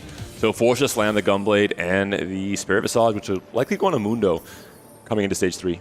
And we see Wojtek actually not going for reroll. It looks like Kezman at the end will be rerolling GP, not going fast 8, and Wojtek will be the player playing Sorks or Battle Academia, still being flexible between both. And yeah, the high voltage being so efficient with the Sorks, given that Gwen can go back lane, and the Spark applying also the pressure, so explosions are way more efficient on the back, can be very explosive if you have tanky enough. 4-win streak for both of the Evos players, Kezman and Simply Wojtek. Of course, no real reason to try and shenanigan, giving the win to one player or another. Just let the best player win. Doesn't really make sense to weaken your board with GP, especially having a chance to farm gold. Would be maybe a little bit better for the Sork player overall. I think the fast 8 players need more gold. No? I'll disagree. I think player without interest is more beneficial because he gets gold from both GP and streak this way. And but it's Hustler, so there's... Yeah, but you get other sources of the income because you cannot get gold from the interest. And we see that Panda will be in contention of the crew to the Aki. So this might be actually blessing in disguise for the Evo if there will be two players going for the crew, and they can go 7-8. It's just a matter who will go lower. And I would imagine Aki will opt to pivot out, maybe. And Aki will likely have, if that situation pans out where there's a 7th and 8th battle with the crew players, has a better chance because Evos has preserved a lot more HP in Stage 2. They have, I think, the positions to preserve more HP in Stage 3 as a whole, so there'll be more chances for players to sacrifice for Aki if he needs it in Stage 4 to then just one-up the placement of Panda coming to Stage 4 and 5. I would say in general, Panda has a better spot due to the Bramble Lagoon, but there is, look at the econ here. There was no real Regius from the Krugs coming in, and Aki being in the similar spot, they are both rolling. They don't care. They'll contest each other. I think this is the first time we see on the mainstream contested crew. Especially from a spot like this, like as you're mentioning, there's just very little amount of gold to really find a big spike in Stage 3. And if other players who are playing stronger rerolls can come online on 3-2, this could be a bloodbath in terms of how much HP you're losing throughout all of this Stage 3. I think in Panda's spot, I would consider pivoting also in the Mundo. This is very good to pivot just into Jin Mundo line, but perhaps he just wants to make sure Aki goes safe, so he just plays contested, he doesn't care. He knows he'll be stronger for this stage because of the Bramble argument, and hefty rolls not doing much, and as long as you can send Aki A, like, it's already a dub. Like, you are dragging yourself down, but hey, that's about, the whole competition is about it. So you can just outplace the other guy. Ari does get her last cast off, doesn't quite kill the Sivir, so it should be a win, a stabilization now here for Panda. And Wojtek gets his win streak. Again, it was already broken last round, but Kezman continues strong. 6 win streak for the Hustler. And this is the whole point of the augments. You're able to sacrifice having to greed for extra econ thresholds. Instead, you're using all of your gold that you're getting every single turn to get progressively stronger. Sangyup hit 6, he will be going for that Vi 2 at least to stabilize. He finds the Udyr. Finds even more Udyrs, but still no Vi 2 on the side. Missing just one copy, finds the Kaisa upgrade. We saw this from Ironbog actually, not with the Knuckle Dusters, but just Vi Kaisa duo carry. Makes a lot of sense if you're contested on the lines that you're trying to fish for in terms of having the Jin contested and not be able to hit 3-star, for example. You need this. This is like hitting GP2. It's essential for this. I think even more essential, to be honest, because GP1 can kind of farm more than a Vi1 because she is usually in range and in melee distance, basically, without the Edge of Night build. I think it's rolling Donkey rolling to 0, like sell Ash and just roll deeper. And this is not the case for most 2-cost rerolls, especially the case, obviously, for Vi and GP, because they're snowballing units. If you get a 2-star, it has a much higher chance of farming gold on kills, and this gold is essentially as if you are 10 or 20 or 30 econ in terms of your econ thresholds. Yeah, so Aki picks up the Moguls on 3-2, very unusual pickup. Perhaps there was just like even FAP choices would be fine. Oh, Shredden gets the... Shredden has been watching. They've been playing solo queue, but also watching the rest of the teams in this tournament and what tech they're bringing forward to their series. We saw this exact game plan from the T1 series with Bintum.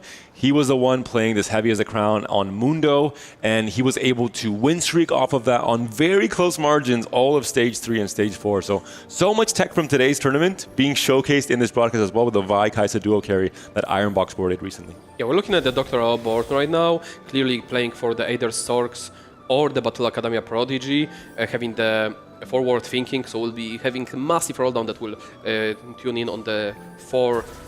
So general game plan from the Evos, it looks like Shredding should be very stable until Stage 5.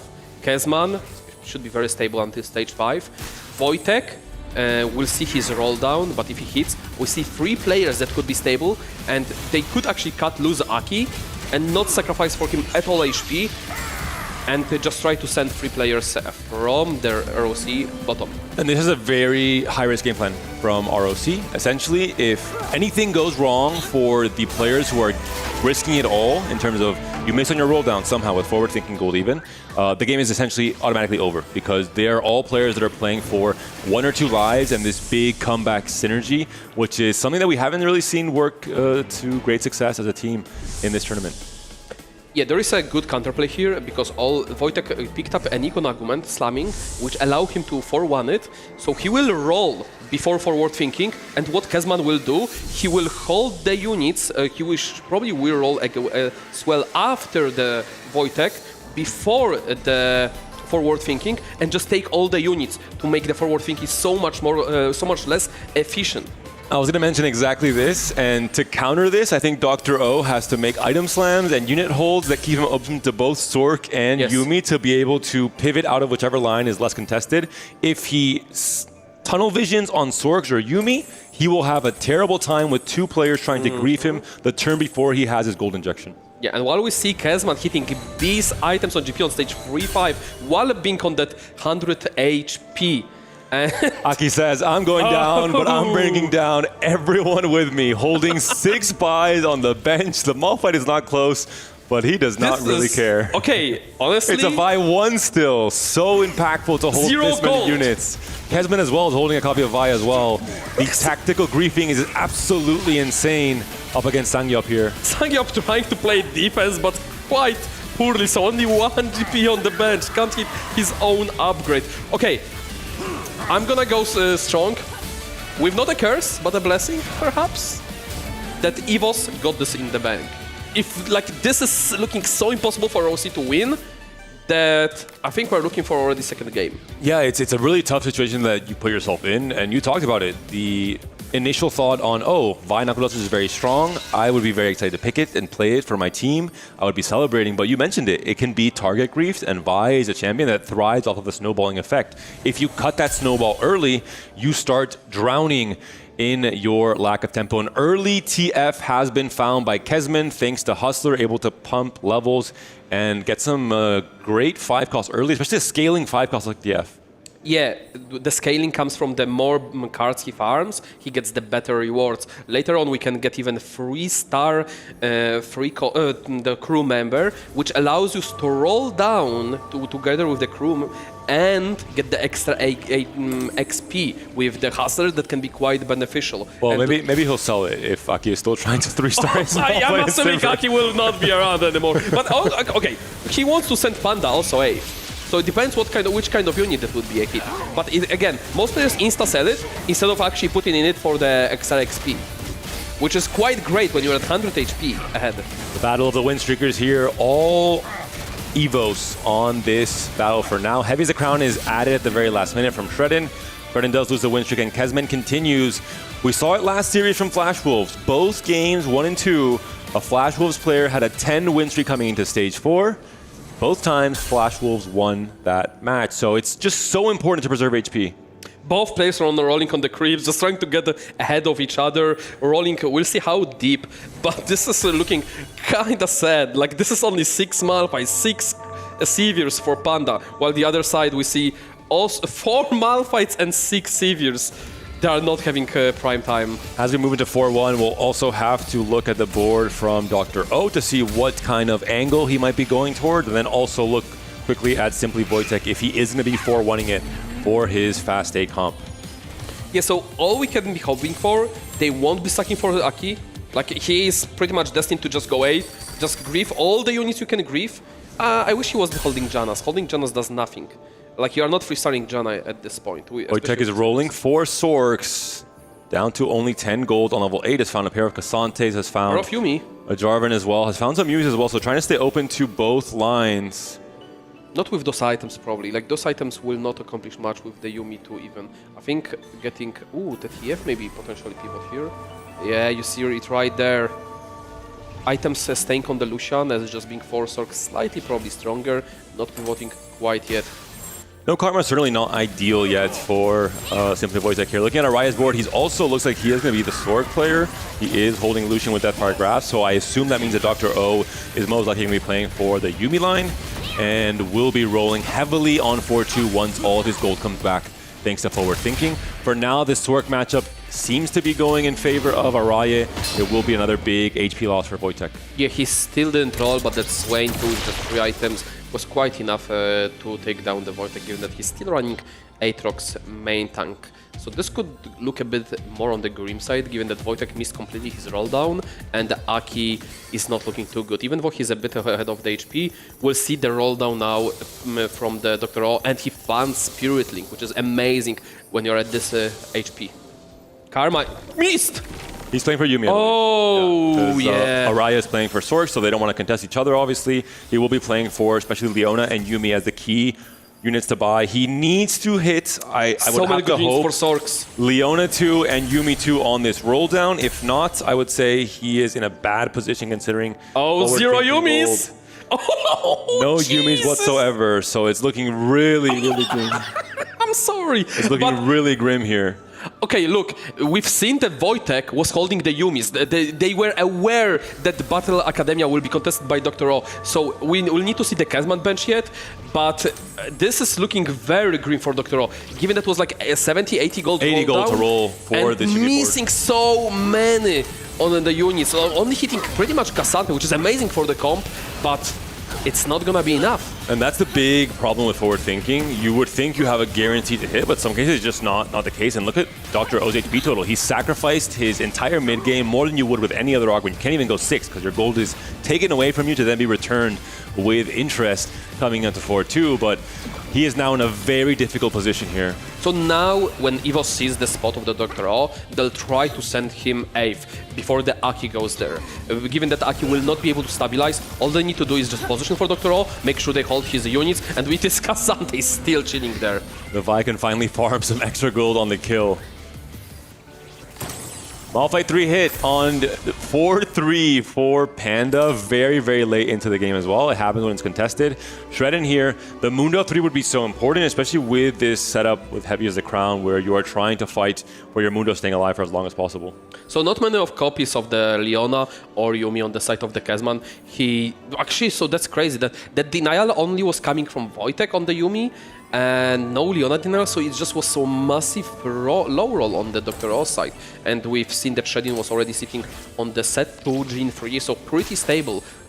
And Wojtek full contest, griefing the Yumis and the Leonas, but has not had much of success on his own game plan, potentially also seeing himself on the way out to hold the Vi's and as many units as possible from the game plan from ROC. Is trying to use this TF as a duo carry with Lucian for now on stage 4 to try and get some extra loot here. Yeah, but this is not gonna be quite cutting it. Sangyop also not being able to be even remotely close to hitting the Mundo nor the Vi. However, he's one of Kaisa, which should be... Bit of a party on the bottom of the board here. So many different little legends seeing what is happening. It will be another win for Kezmen. 13 win streak now. And we've seen it 3 games in a row now. The last 3 games on broadcast have been a dominant lead of one of the players at least from, in this case, Evos. Yeah, and I believe that Kezman hit Udyr 3, so this will definitely draw back from other Juggernaut players being probably unable to hit like... Yasuo 3. Like, is this Yasuo 3? Yeah. Oh yeah, that's right. That's even better. That's actually a carry You have a enabler. secondary damage carry outside of GP as well. So we'll see how long this win streak will continue for Kezman. We talked about it, so important for preserving HP. He can also now start maybe sacking this HP to some of his teammates to try and manipulate the eliminations on the bottom Does he even board. have Rice on the board? I don't know if that's already a mentor, because he has still on the... He's still sitting on TF. Perhaps there is no Jarvan. But given that he picked up the Magic Wand on the last argument, that's kind of unusual for the GP board. For Dr. O, we're seeing it here. The Heartbreak board still on pairs of Yumis, pairs of Leonas. We do see the Mundo 3 being hit, and in comparison here from Sangyop, only a few copies of Mundo. Yeah, we've seen Shredin removing the crown from the Mundo in case there is like a Yumi matchup, so she doesn't blow him out. Not just that, but you can also place the crown on any unit that's going to die if you want to lose to a weaker opponent, for example. Yeah, so here we see that ROC members are sacking for Dr. O just to make sure he doesn't go 8, because given the Wojtek is so weak, Aki is so weak, he should be able to outplace them. But if they sack for him and he does go 8 still, this is gonna be very, very bad for news for them. Fairly big hit on Araya here, now dropping down to 50 HP. We're looking still, Evos looking so strong in that 1 and 2 spot with 100 HP for Kezman and still 75 for Shredin, so just a huge gap even to 3rd place. The Sivir 3 is finally found for Aki. He's on his last life, as is Dr. O. The early TF here, though. You probably sell Vi on last second. Yeah, you saw one Vi when there's no more time for the rolls to come through. And just try your best to win this next fight. Or sell 2 Vi's, put another unit, sell another Vi, just put like another Malphite, just trying to win the last fight before you go out. The level to 6, yeah. Yeah. And he's facing Arai, there is no shot he was winning this anyway. And it will be Shredden versus Dr. O. The crown is going to be on Mundo. Yumi could be scaling enough to kill the Mundo all by herself.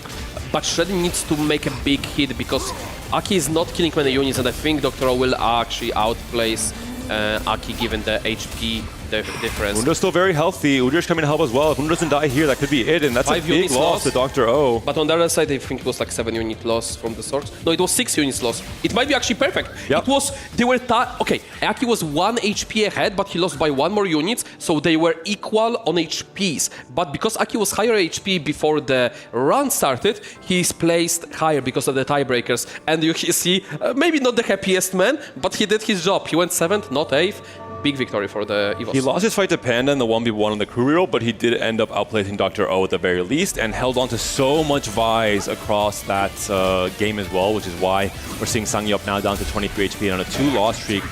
He's now going to have a chance with those 7 Vise going back into the pool to maybe hit that by 3 and come back into this game. So the biggest question is, did they brought down Aki or Aki brought down Sangyup and Panda down? It's a 1v2. I think it's worth it. If you're ruining 2 game plans by ruining your own and you still outplace one of them. Yeah, exactly. So overall, I think you have, like I mentioned before, the help from Kesman and Shredden with so much HP to also sack for you and to buy you more time than maybe Dr. O had from his own teammates. Wojtek now has finally found the Karma, but it's just a Karma 1. There's no Gwen yet here as well. Yeah. Pretty much this whole game will be reliant on Shredin and Kesman, just making sure they can close the game with at least 1 and 3, looking that Wojtek will be probably going bottom. However, he does face a Vi, but there is a Kaisa 3 and another component for Sangyup.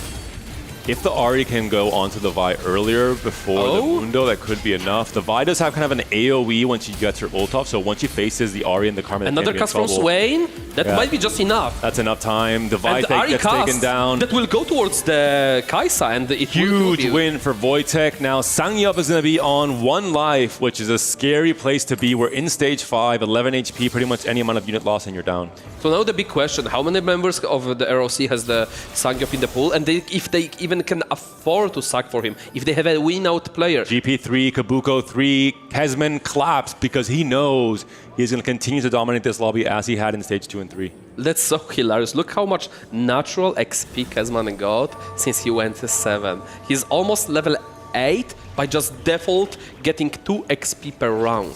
Because he went with Hustler to 7 so early in stage 3. 18 rounds of default XP. Shredden, heavy as a crown, Kaisa 3.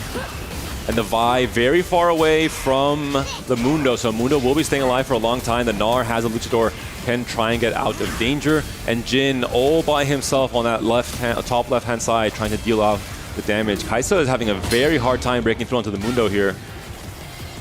Kaisa does have a bypass damage towards the Jin once all the units by Mundo are dead, but they're still set healing out. And yeah, that will be the end of the Sangyup.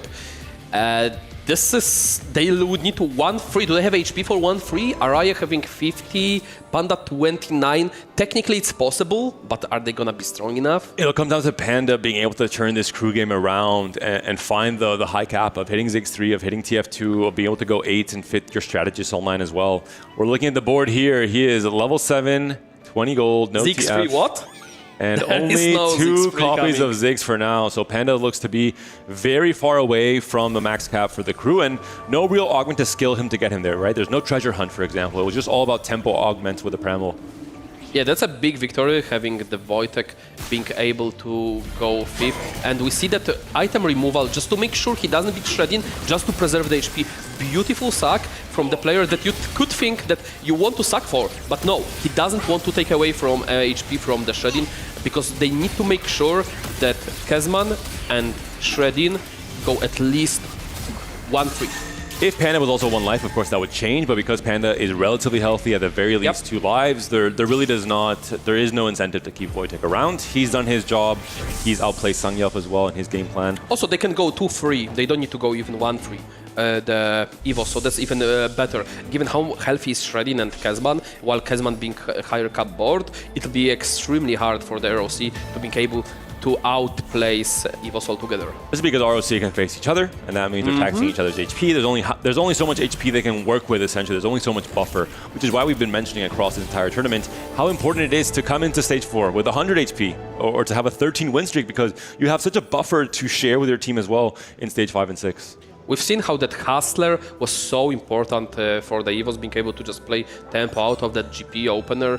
Really, really nicely played. And we see already the matchmaking here, Panda being playing against Araya. They shouldn't be sucking to that extent, I think, because they still need to kill some of the units. Like Araya still needs to kill some to not lose that much HP. Maybe Panda's weaker than you think. It could be the question. We've seen players thinking, oh yeah, I'm sacking for sure, and then they end up winning regardless. And there is still the Shadow Clone Karma dealing some damage alongside the Lux. 25%. You'll kill the Shen, you won't kill the Malphite, but you'll get 2 or 3 unit kills here at the very least. At least there should be some Gnar segment. Like, that's another HP that could have been, like, there is no Luchador, this Gnar does nothing, it just deals extra damage. So there should be like a bit more of an adjustment from Panda side. Araya has Braum as well, so Braum able to shield some of that health as well. Only now down to 44 HP for Araya. Has been now dropping to 42. Yeah, Shredding being at 59. We'll see if the Kezman decides to sack for the Shredding, given that how strong he is, if he thinks he can beat the Sorks. But I believe that Kezman is slightly weaker than the Sorks, but have a chance of beating Sorks, where Shredding board, I don't think has a chance against that capped board from the Araya. I wonder if Kezman has been holding Ziggs as well. We're seeing one on the bench there from Kezman. That's the only really big power spike left for Panda that can put him back into this game. We'll see Mundo now getting a lot of damage from the ship, from all these different carries. Trying to take him down. The Malphite's very close to being down now as well. The Gnar and the Jhin. Damage coming through. Heavy as a crown. Seemed like such a great tactical play. Ascension procs though on this very long fight. Is this enough DPS to break the Mundo shield? It's a Mundo 3. He's chunky. He has a chair. And he seems to be unkillable. Shredding a very important win. Panda maybe now as we move into stage 6 on 1 life, 17 HP. And Kezman also being able to bring Araya down, looking pretty much like they both outcap the ROC players. Kezman holding even the Gwens, making sure that Araya cannot reach the final cap. We've just seen that Mundo, heavy is the crown, being pretty much equal or a bit weaker than the Locket Mundo. Yep. It seemed just very, very strong. Even in, my worry is that in the late stages of the game, there's enough DPS that it ends up becoming a hindrance on your game plan, but no, he's just able to tank so much damage. So many Ziggs being held here by Kezman as well, thanks to Hustler, and just a great griefing game plan to try and secure the win here for Evos. In general, reaching 8 by default is crazy. Just from 7 to 8, that is so many rounds. And Araya will go to 9, will try to hit the Gwen, but doesn't have much gold behind his belt. That does find one, but one might not cut it. One off from the Ziggs. Is he even able to hit it is the biggest question with the amount that are being held by both Shredder and Kezman. They are certainly not selling any copies of this Ziggs to try and deny the spike from Panda. 17 HP. Who is he facing? Can he stay alive? Oh, he's not beating this board. He's not beating it, but is he losing to it in a way that he takes that much damage is the biggest question. Gangplank wrapping onto the left side, potentially can wrap now onto the right as well. Ziggs already down thanks to the Yasuo. It's going to be a massive loss. Only the tanks left alive here. This could be it. Kezman, huge win and a huge knockout on Panda as well. Evos takes game number 1 off of decisive game plans in stage 2 and 3 especially. You can see on the Evos faces, they are so pleased, they're happy, they're cheering, they're already locked in for another game, just gonna be locking the last Mundo, game. surely not. I mean, Anima Visage healing the percentage of missing HP. Oh my god, heavy is the crown indeed. The king of tanks is here. Mundo just does not die. The real Karma was killed early on. That was a Shadow clone, but still impressive display from this 2-cost 3-star. Is this the tankiest unit we've ever had? The moment I realized how strong Mundo was, this set became much more enjoyable for my ladder climb. It opened up a lot more paths when it comes to AD rerolls, when it comes to AD flex as well. I believe if not for Mundo, the meta would be so much narrow because like all the AD flex comps would be suddenly gone. Yeah. And like it would be all just everyone playing AP. Mundo is the big enabler in this current meta for AD flex. And a cool setup from Kesman. In that flex spot on level 8, instead of playing a strategist with Jarvan, instead of trying to go for the Mighty Mech, he's just going into this TF as an AP carry with Karma items essentially, and using him to farm more and more resources to snowball. So this is all about Kesman playing high tempo with Hustler and pressuring everyone else and never really taking his foot off of the gas the entire game. A great display from this Polish player. Keep in mind that this TF is scaling there since 3-5. This is 3 stages of scaling. Gold, rolls, AP for him, attack speed for TF, and also like stuff like shielding. And those cards keep getting better over time. So at this point, there is just premium stuff coming from him. Really to Kaisa as a reroll unit, it's a unit that the more you play it, the more it is on your board, the stronger it gets. Which is why if you find it early, it's always a consideration. Even if he's not usually in your cookie cutter meta comp, try and find a slot for him because he will put in the work. Especially when you play Hustler, getting this extra resources will definitely not hurt him. And the cool tech from Araya having Shadow Clone with the Deathfire Grasp. Yep, both of them proccing over time, definitely cool tech. We'll see now Araya on his last life. Of course, it's already going to be a game 1 win for Evos, but we'll see if Araya can put up a fight against this Mundo. Lost the last time these two players faced each other. The Braum is coming in to throw Mundo around, but Mundo does not seem too bothered just yet. The healing coming in from Spirit Visage. Double Karma Dis onto the Mundo. He's by himself. Surely this will finally be the end to his reign of terror. The healing cannot be that strong. It will finally be a win from Araya up against Shredden. Also DFG being a natural counter to Mundo, Exactly. blasting for the percentage HP. When both of them proc, the Mundo will melt, but it still respects the resists. There's a TF on the carousel here. If Kevin wants a little blue buff, we'll see if he wants any other items. Really cool, also argument selection from the Shredder. I believe it's Tesla coil for last one. Yep, Tesla coil. So he makes sure even if the Mundo is left alone, he still can do damage and he can clutch it up. And you have so many items. You have obviously the Heavy's Crown is an item in and of itself. It counts for Tesla coil, so just that little bit of min-max in terms of trying to find the most value from your augment setup. We're seeing now the change, the fusion dance onto the Gwen alongside the Lucian, and the Karma with his Shadow Clone. So just max burst damage and hoping that these 4 frontliners can buy enough time for all the damage. I mean, one of the burstiest versions that we've seen of this Sorcerer's Comp with double DFG as well on the Karmas. I think this is the best combination of the power-ups you can hope for on the swords on the current patch. And it's GP. So he comes in and fires a few shots and everyone is down. Can he win against this last Gwen? The 1v1, he can. Araya taken down. That's all 4 players from ROC eliminated. And the victory lap from Evos, the victory lap from 2 great friends and 2 long-time players in EMEA scene, Shredden and Kesman, who were the 2 players who played such high tempo in stage 2 and 3 and put their team in such a good spot all by themselves. Look at this amount of gold from TF in the late game. That's what comes when you get all the scaling on, but like, this is GP. He comes in, fires a warning shotgun shot to the face, he refuses to elaborate, he goes out. And the Rise upgrade, all the last few upgrades coming through here. Not much more to spike this board with. You've hit everything, essentially. We should maybe, like, if there was removers available, there are still 2. Some optimization with the items where like Void Stuff goes to the TF because he has a way better spread out on the item going to the back lane and benefiting of the attack speed way more than the Rise, and then like Mentor Rise with those items would do actually solid damage, especially against Mundo. And for Shredden as well, a great tech. This Heavy as a Crown, we saw it earlier. For me, it was the first time really seeing it in a high-level situation, performing so well. Thanks to Bintum, we're seeing it now again for Shredden. Definitely a combination we'll be seeing a lot more of this tournament now that either players, maybe they already knew from scrims, but I think everyone across all our viewers are now learning how strong this is, and definitely a way to maximize Mundo's effectiveness as a tank and just win fights all by itself. So would you say this is more on the Evos premium gameplay, or ROC just playing against each other and falling on their own fault? I think it's a bit of both. Dr. O put himself in a risky position with forward thinking. It backfired. Aki brought 2 players down. Sangyup was unfortunate on his initial roll down on 3-2. He could have easily hit a Vi 2, maybe even 6 copies of Vi, the same way we saw with Aki rolling on 5. So I think it's a little bit of misfortune from Rock's side. Maybe not the ideal game plans as well, but you have to give credit where credit is due. Evos played at least for Shredden and Kesman, two very clean game plans, and these are game plans that fit perfectly in 4v4. High tempo, high pressure, and when you see some weakness or some bad luck from the opponent's team, you have to capitalize on it, and they've apply done pressure. exactly that. You don't let them go, and you just send players bottom. That's why playing fast 8 is so volatile, because if you don't hit on your initial roll down, you are not hitting. We'll hear a more in-depth breakdown now as well from our analyst desk. Analysts, take it away.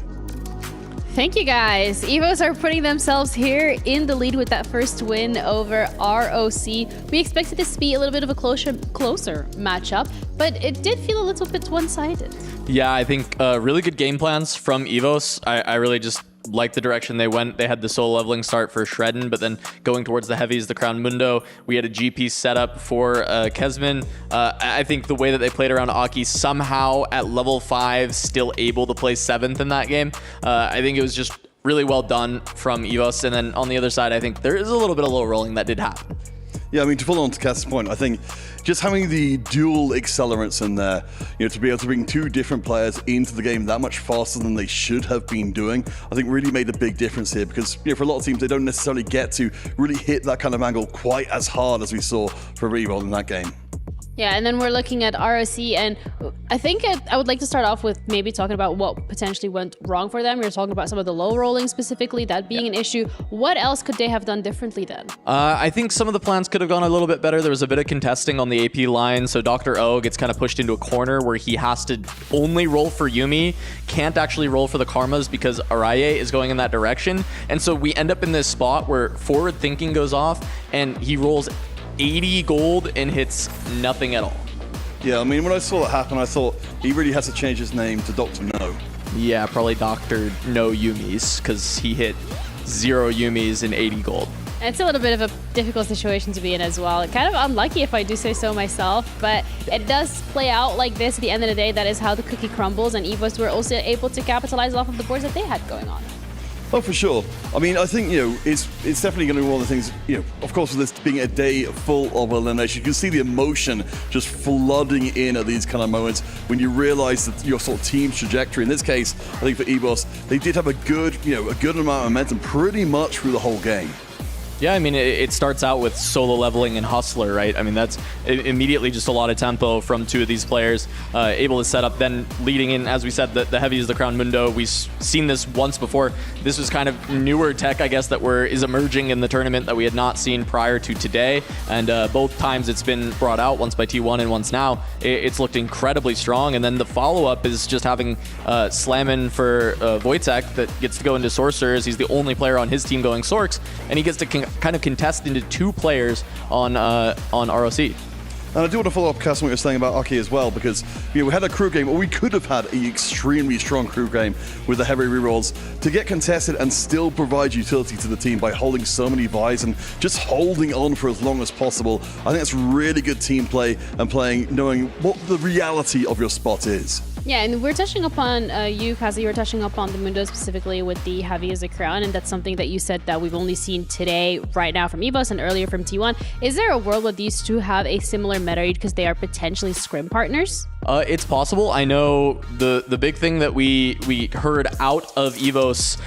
coming into today is actually they finally were having some good scrim results. I don't know if that was with T1. I'm not sure who their scrim partners are, but one of the big things with Evos coming into the event, which is why we rated them pretty low, was because a lot of their scrims we heard were going terribly. They were not winning very many games at all. But now, today, they're feeling very confident. They actually had some really great scrims yesterday, getting ready for today. And I mean, it shows immediately. I think they're playing with confidence. They have some great plans and they're executing well. Yeah, and even in the interview that we heard earlier today ahead of the game against ROC, they're like, yeah, we're confident. We've had our scrims going well. Everything's doing really fine. We're ready to take this on. And it seems that confidence has genuinely translated onto the server as well. And they continuously are surprising us here as the underdogs. Well, I mean, we've been talking about this all the way through the competition.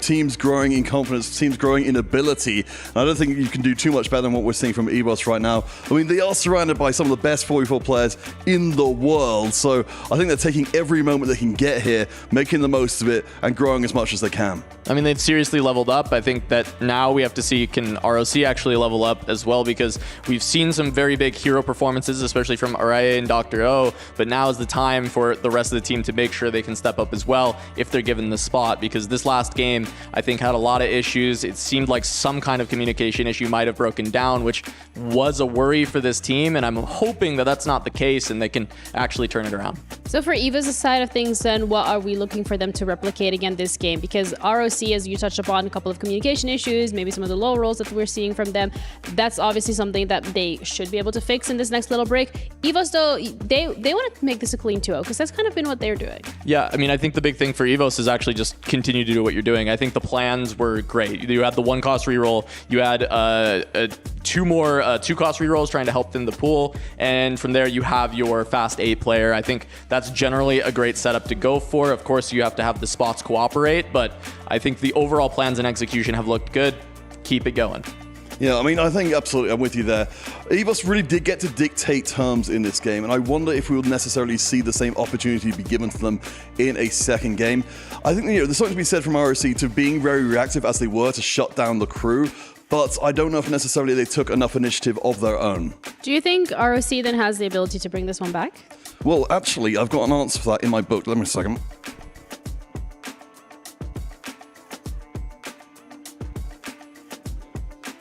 No. Do you agree, Kazan? I don't think I agree. I think ROC definitely has enough in the tank to get it done. I think they've had some outstanding carry performances. We saw it out of Dr. O with the 9 lives, and we saw it all global qualifier with the RIA. So I'm thinking they can actually bring this one back. All right, well, whether or not it's going to happen, we're going to have to wait before we find out, because our second match of Evos going up against ROC coming up after the break.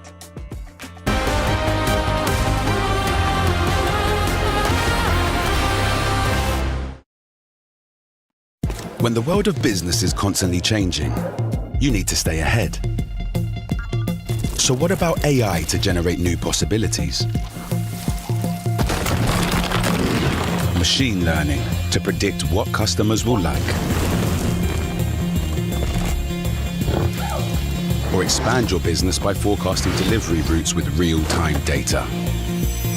With the power of the cloud, imagine how AWS can transform your business.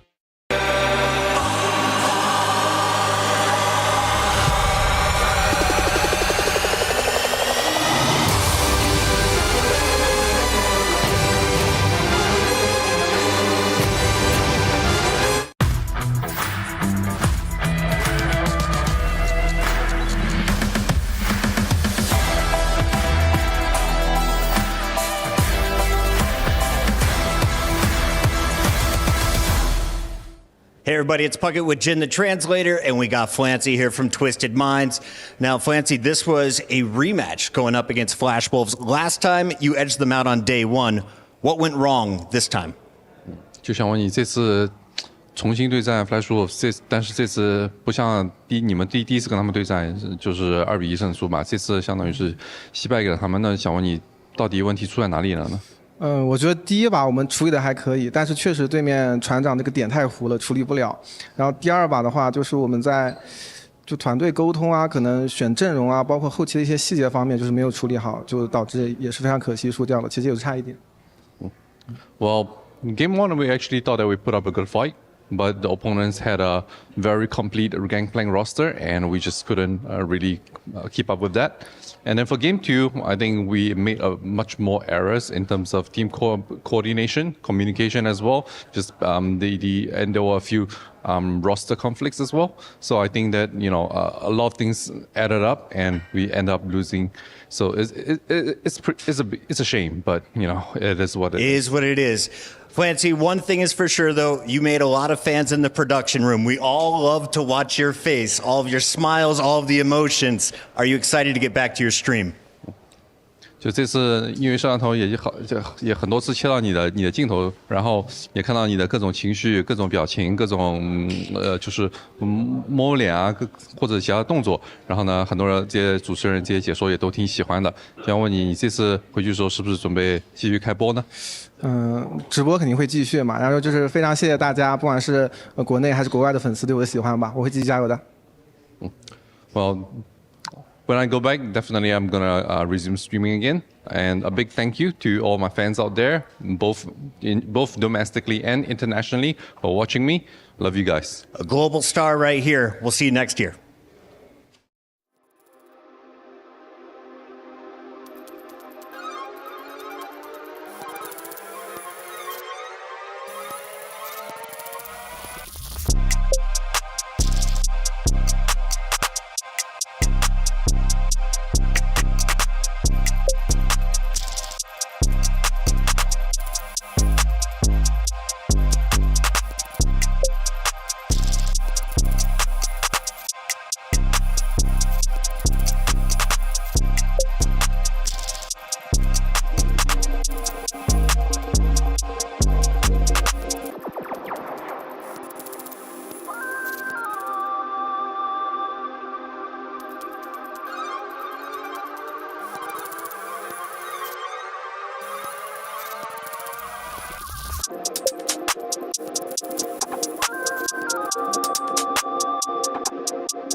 Welcome back, everyone, to what could potentially be the final game of the group stage for the Esports World Cup TFT 2025 tournament. All in all, right now, Evos has put themselves in the pole position to qualify to the playoff bracket. 1-0 up against ROC with a dominating performance from two of their players, Kezman and Shredden, who preserved so much HP in the early game, dictated the terms of that late game, and took over in stage 6. Yeah, but we cannot ignore the fact that Aki and Wojtek head into the game. Aki just drawing back the knuckle duster down, holding that 6-7 vice, being unable to hit Vitu for such a long time to accelerate the econ, to accelerate the components that comes out of the trades, and Wojtek playing a great tempo, having the HP. Unfortunately for him, that he missed down on the roll down, but it did not matter because they were so in such a commanding lead HP wise and comp wise that they had a fair share in just going to win the game regardless. All smile for Evos, but for ROC, faces of concern. They now know the strength of their opponents. They now know what they need to do and potentially change for this game to try and come back into it. Some misfortune in the game one. Dr. O's roll down was not ideal. The game plans were a bit all over the place, but they have a chance to clutch up in this game too. Yeah, like what you were saying about the game plans. Maybe they have to focus more on their own game plan than the disruptive game plan, and that's what has been the case of an attempt last game, and where they tried to drag the 1-2 players down, and they were the victims of their own plan, scheme instead. And we talked about the confidence, right? The moral loss to Wolves, where they were absolutely dominated by one of the strongest teams in the tournament from what we've seen so far. They won and really dominated both of these teams actually in the earlier parts of this group stage. And right where you need it most, you need that confidence injection, you need that morale boost for the rest of your team, you get dealt a pretty big and important loss as well in game one. So this is the time. If there is champion blood, if there is winner blood in these players, they have to show it now. This is the game two where they are required to clutch up. They're required to bounce back from the loss, to adapt and to come together as a team, right? You need to have that group morale to confront this challenge. Yeah, ROC does definitely need a rally effect here when the second wind, where they're gonna come back into the series, where they're gonna cut their losses, they'll forget about the game one, and they'll just play a nice, beautiful team fight tactics with the team. And Sangyop, as a part of Na'Vi last year, he knows what it feels like to make it into the top 8. Individually, Dr. O knows what it feels like to make it to 3 TAC rounds, to make a final lobby as well. These are players who have tasted great deals of success individually, they have to now do it as a team in this game too. As you mentioned, they have all the skill they need. They have way more experience than the Evo. They just need to be a team, not a 4 men of individuals, just a team. One pretty much object moving on. One rock moving forward. I was thinking about sending that one, but you did serve it well. I could tell. And there's been a lot to learn, right, across all the different adaptations we've seen, not just in the meta itself of what comp do I play, but how do I adapt to a certain team's playstyle. We've seen, this is the last series of the day. We've seen it all already on this day 3 across the last 2 days of the tournament as well. So there's been a lot of chances to learn. There's been a lot of chances to take some parts of what other winning teams are doing, of what Flash Wolves did in the last series, and try and add that to your own game, to your own game plan. It's incredibly hard. Start of a set, there is 2 weeks into set 15. TFT is a game that brings forward so many new things when a new set launches. It's almost a new game in and of itself. So any chance you have to learn small little decisions to min-max and to improve your game, it's relevant and it's important. And you can see, as in the last game, it's never too late to change your strategy, to adapt, to yoink the techs, as we've just seen from Evos taking the page from the Binteo book with the heavies, the crown on the Mundo, even though Binteo managed to only score 6 that game, and here Shreddy managed to lock down the second just behind his teammate. Now, as we load in, we'll see, of course, what encounter we get as well. Incredibly impactful in TFT. The Golden Gala there, we saw a lot of very relevant gold augments like solo leveling for Shredder and really set him up for that Mundo game plan in the first place. We saw, of course, the Hustler. I think that was probably the most important augment of the game. An augment that in normal TFT on Rank Ladder, no one says Hustler is S tier. No one says Hustler is broken. No one complains about Hustler and its balance across the last 6-7 sets of TFT, but we saw that in the right situation, especially in a 4v4 format, it can become one of the strongest augments in the game off of just the way that a top player like has been able to adapt and really showcase the strength of the augment that it offers to you, and shore up the weakness with something like TF giving you that extra econ in the late game to bounce back from the lack of interest, for example. So we're going to see if we see some of this as well from ROC, some understanding of key augments that can really propel them into comfortable tempo positions in stage 2 and 3. So we've seen the interesting outcome of the game where there was a decision between Treasure Hunt, solo leveling with Aatrox upgraded only. There was no GP, there was no Nafiri, there was no premium units for the solo leveling, just Aatrox with no slums whatsoever. And Shredin made it work where 90% of the players would just opt for the Treasure Hunt, especially that Shredin opted for the reroll anyway.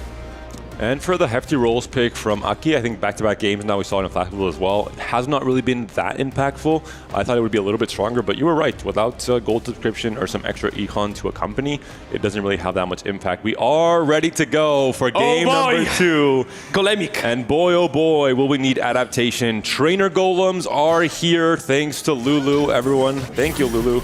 We're going to have 3 random emblems added to every player's board. And this means that the chance to cook, the chance to play some creative CFT is here, the chance to potentially high roll some broken and strong combinations as well.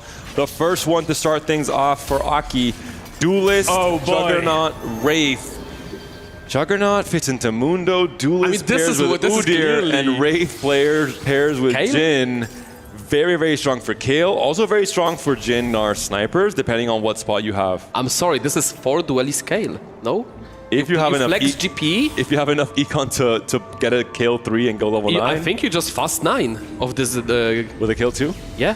Okay. We'll have to see if Aki Mundo 2, Kale 2, agrees with this game plan, or if he goes for the more maybe traditional or more stable Jhin reroll. And the best part is you can itemize for the GP. You just don't play the mentor version, you play GP 2. You itemize the Lee Sin later on. We'll see if that'll be the thought for Aki. It looks good on paper.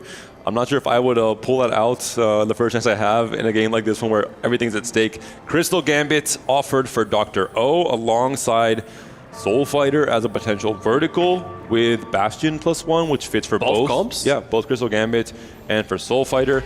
Crystal Gambit, obviously, it's a whole different story in 4v4. The idea of losing so much HP early is always scary. We have seen one team, Aegis, on the B stream yesterday. They were able to use Crystal Gambit with Liles, catapulting to a huge win off of that. Tournament favorites is offered, Are they the favorites, though? This is going to be one of the vertical inclined augments for Soul Fighter. Could be a pickup for Dr. O. I mean, you have already the dummy. You could go vertical, and tournament favorites. Is this a sign for the EWC? For Panda, he has picked up Patient Study. Going to play for a fast 8 comp. I assume we'll be looking into some AP comps like Yumi or Karma, Sorcerers. Aki will be going for Replication. Simply Wojtek, I believe that's Clear Mind. So also playing for a fast 8 game plan, very similar to what we saw last game. Kezman on 2-trick. That could be another tempo game from Kezman if he hits the right units. Yeah, we'll need to see still what the other players hit on their golems, because it'll heavily rely what the game. Hustler was offered their last minute, and not even a consideration. We see the complete difference in how much teams really value this augment. Kezman here, we're seeing the all-star from last game on a Katarina board for now. Strategist, Bullfighter, and Executioner. This could be just a Katarina reroll straight up. Yeah, you have the extra Executioner, you have the chance to fit in Rise for Strategist, as well as Janna for Protector and Strategist for the late game. And Kezman does love, I think, his 2-cost rerolls in terms of playing high tempo and bullying the lobby in the late game. Aki pickups the Replication. We don't see quite the components yet. Could be... Oh, we don't know yet. But he will be able to win that initial fight against Panda. Will be, as you mentioned, going the past 8. We need to see the guns. There was a sniper there. Aki has the... Okay. Did he find the bow? No kill for Aki whatsoever, so we made the kill game plan already kind of evaporating. He does have a Rage Blade, he does have a open cloak as well. This could be some kind of GP line, as you mentioned. It's always Rage Blade Slam, probably. Or just Narjin, I think, is the most obvious answer from here. Looking at Araya's side, he does have Juggernaut, he does have Luchador, and he does have Sniper. This is the hand-picked trainer golem for the Mundo Narjin line. You have perfect synergy with the entirety of the trainer golem. You have a Nar upgrade with the Kraken's Fury Slam and potentially Kahuna Huna, Alan's favorite power-up on this unit as well. Oh, are you implying something that I will not be able to pronounce Kahuna Huna? I would be very disappointed if you couldn't, as a professional caster. I'm locked in, baby. You nailed it. Nar also nailed it. A big tempo win here for Araya. I have to imagine all throughout this stage too. We're seeing Replication Rod, it looks like, for Aki, with a Rage Blade Slam onto Lux of all units. And we are seeing the Aki's board once again. Would love to see the boards from the Wojtek, I believe we didn't see, from Sangyop, and from the Shredding. Aki could decide to contest the Jin Mundo intentionally, just to stop the powerful spot from the Araya, to not give him that easily top 4. And now we're looking at Sangyop. There is Edgelord, Juggernaut, so many Juggernauts. I don't think anyone's hitting Mundo 3 this game, is my prediction. Oh. Considering how many players are trying to angle this Juggernaut frontline. We're seeing the battle between the teammates here as well. With, I think it could still potentially be leaning into all-outs. Cassante, Akali. I think it's just Kai'Sa reroll to buy help out the other players. Just to open an opening for the Juggernaut line for Araya, but potentially both players go down and just go for Mundo 2. You have already Kai'Sa too. Yeah. Like, the components are not looking like it's Cassante. You need way too many gloves, way too many gloves. We have seen a variation of Kai'Sa with Cassante and Akali in, I think, the last series, so that could be an angle from... But it was more of a reroll, those 6 protectors for Supreme Cell from like some egregious spot.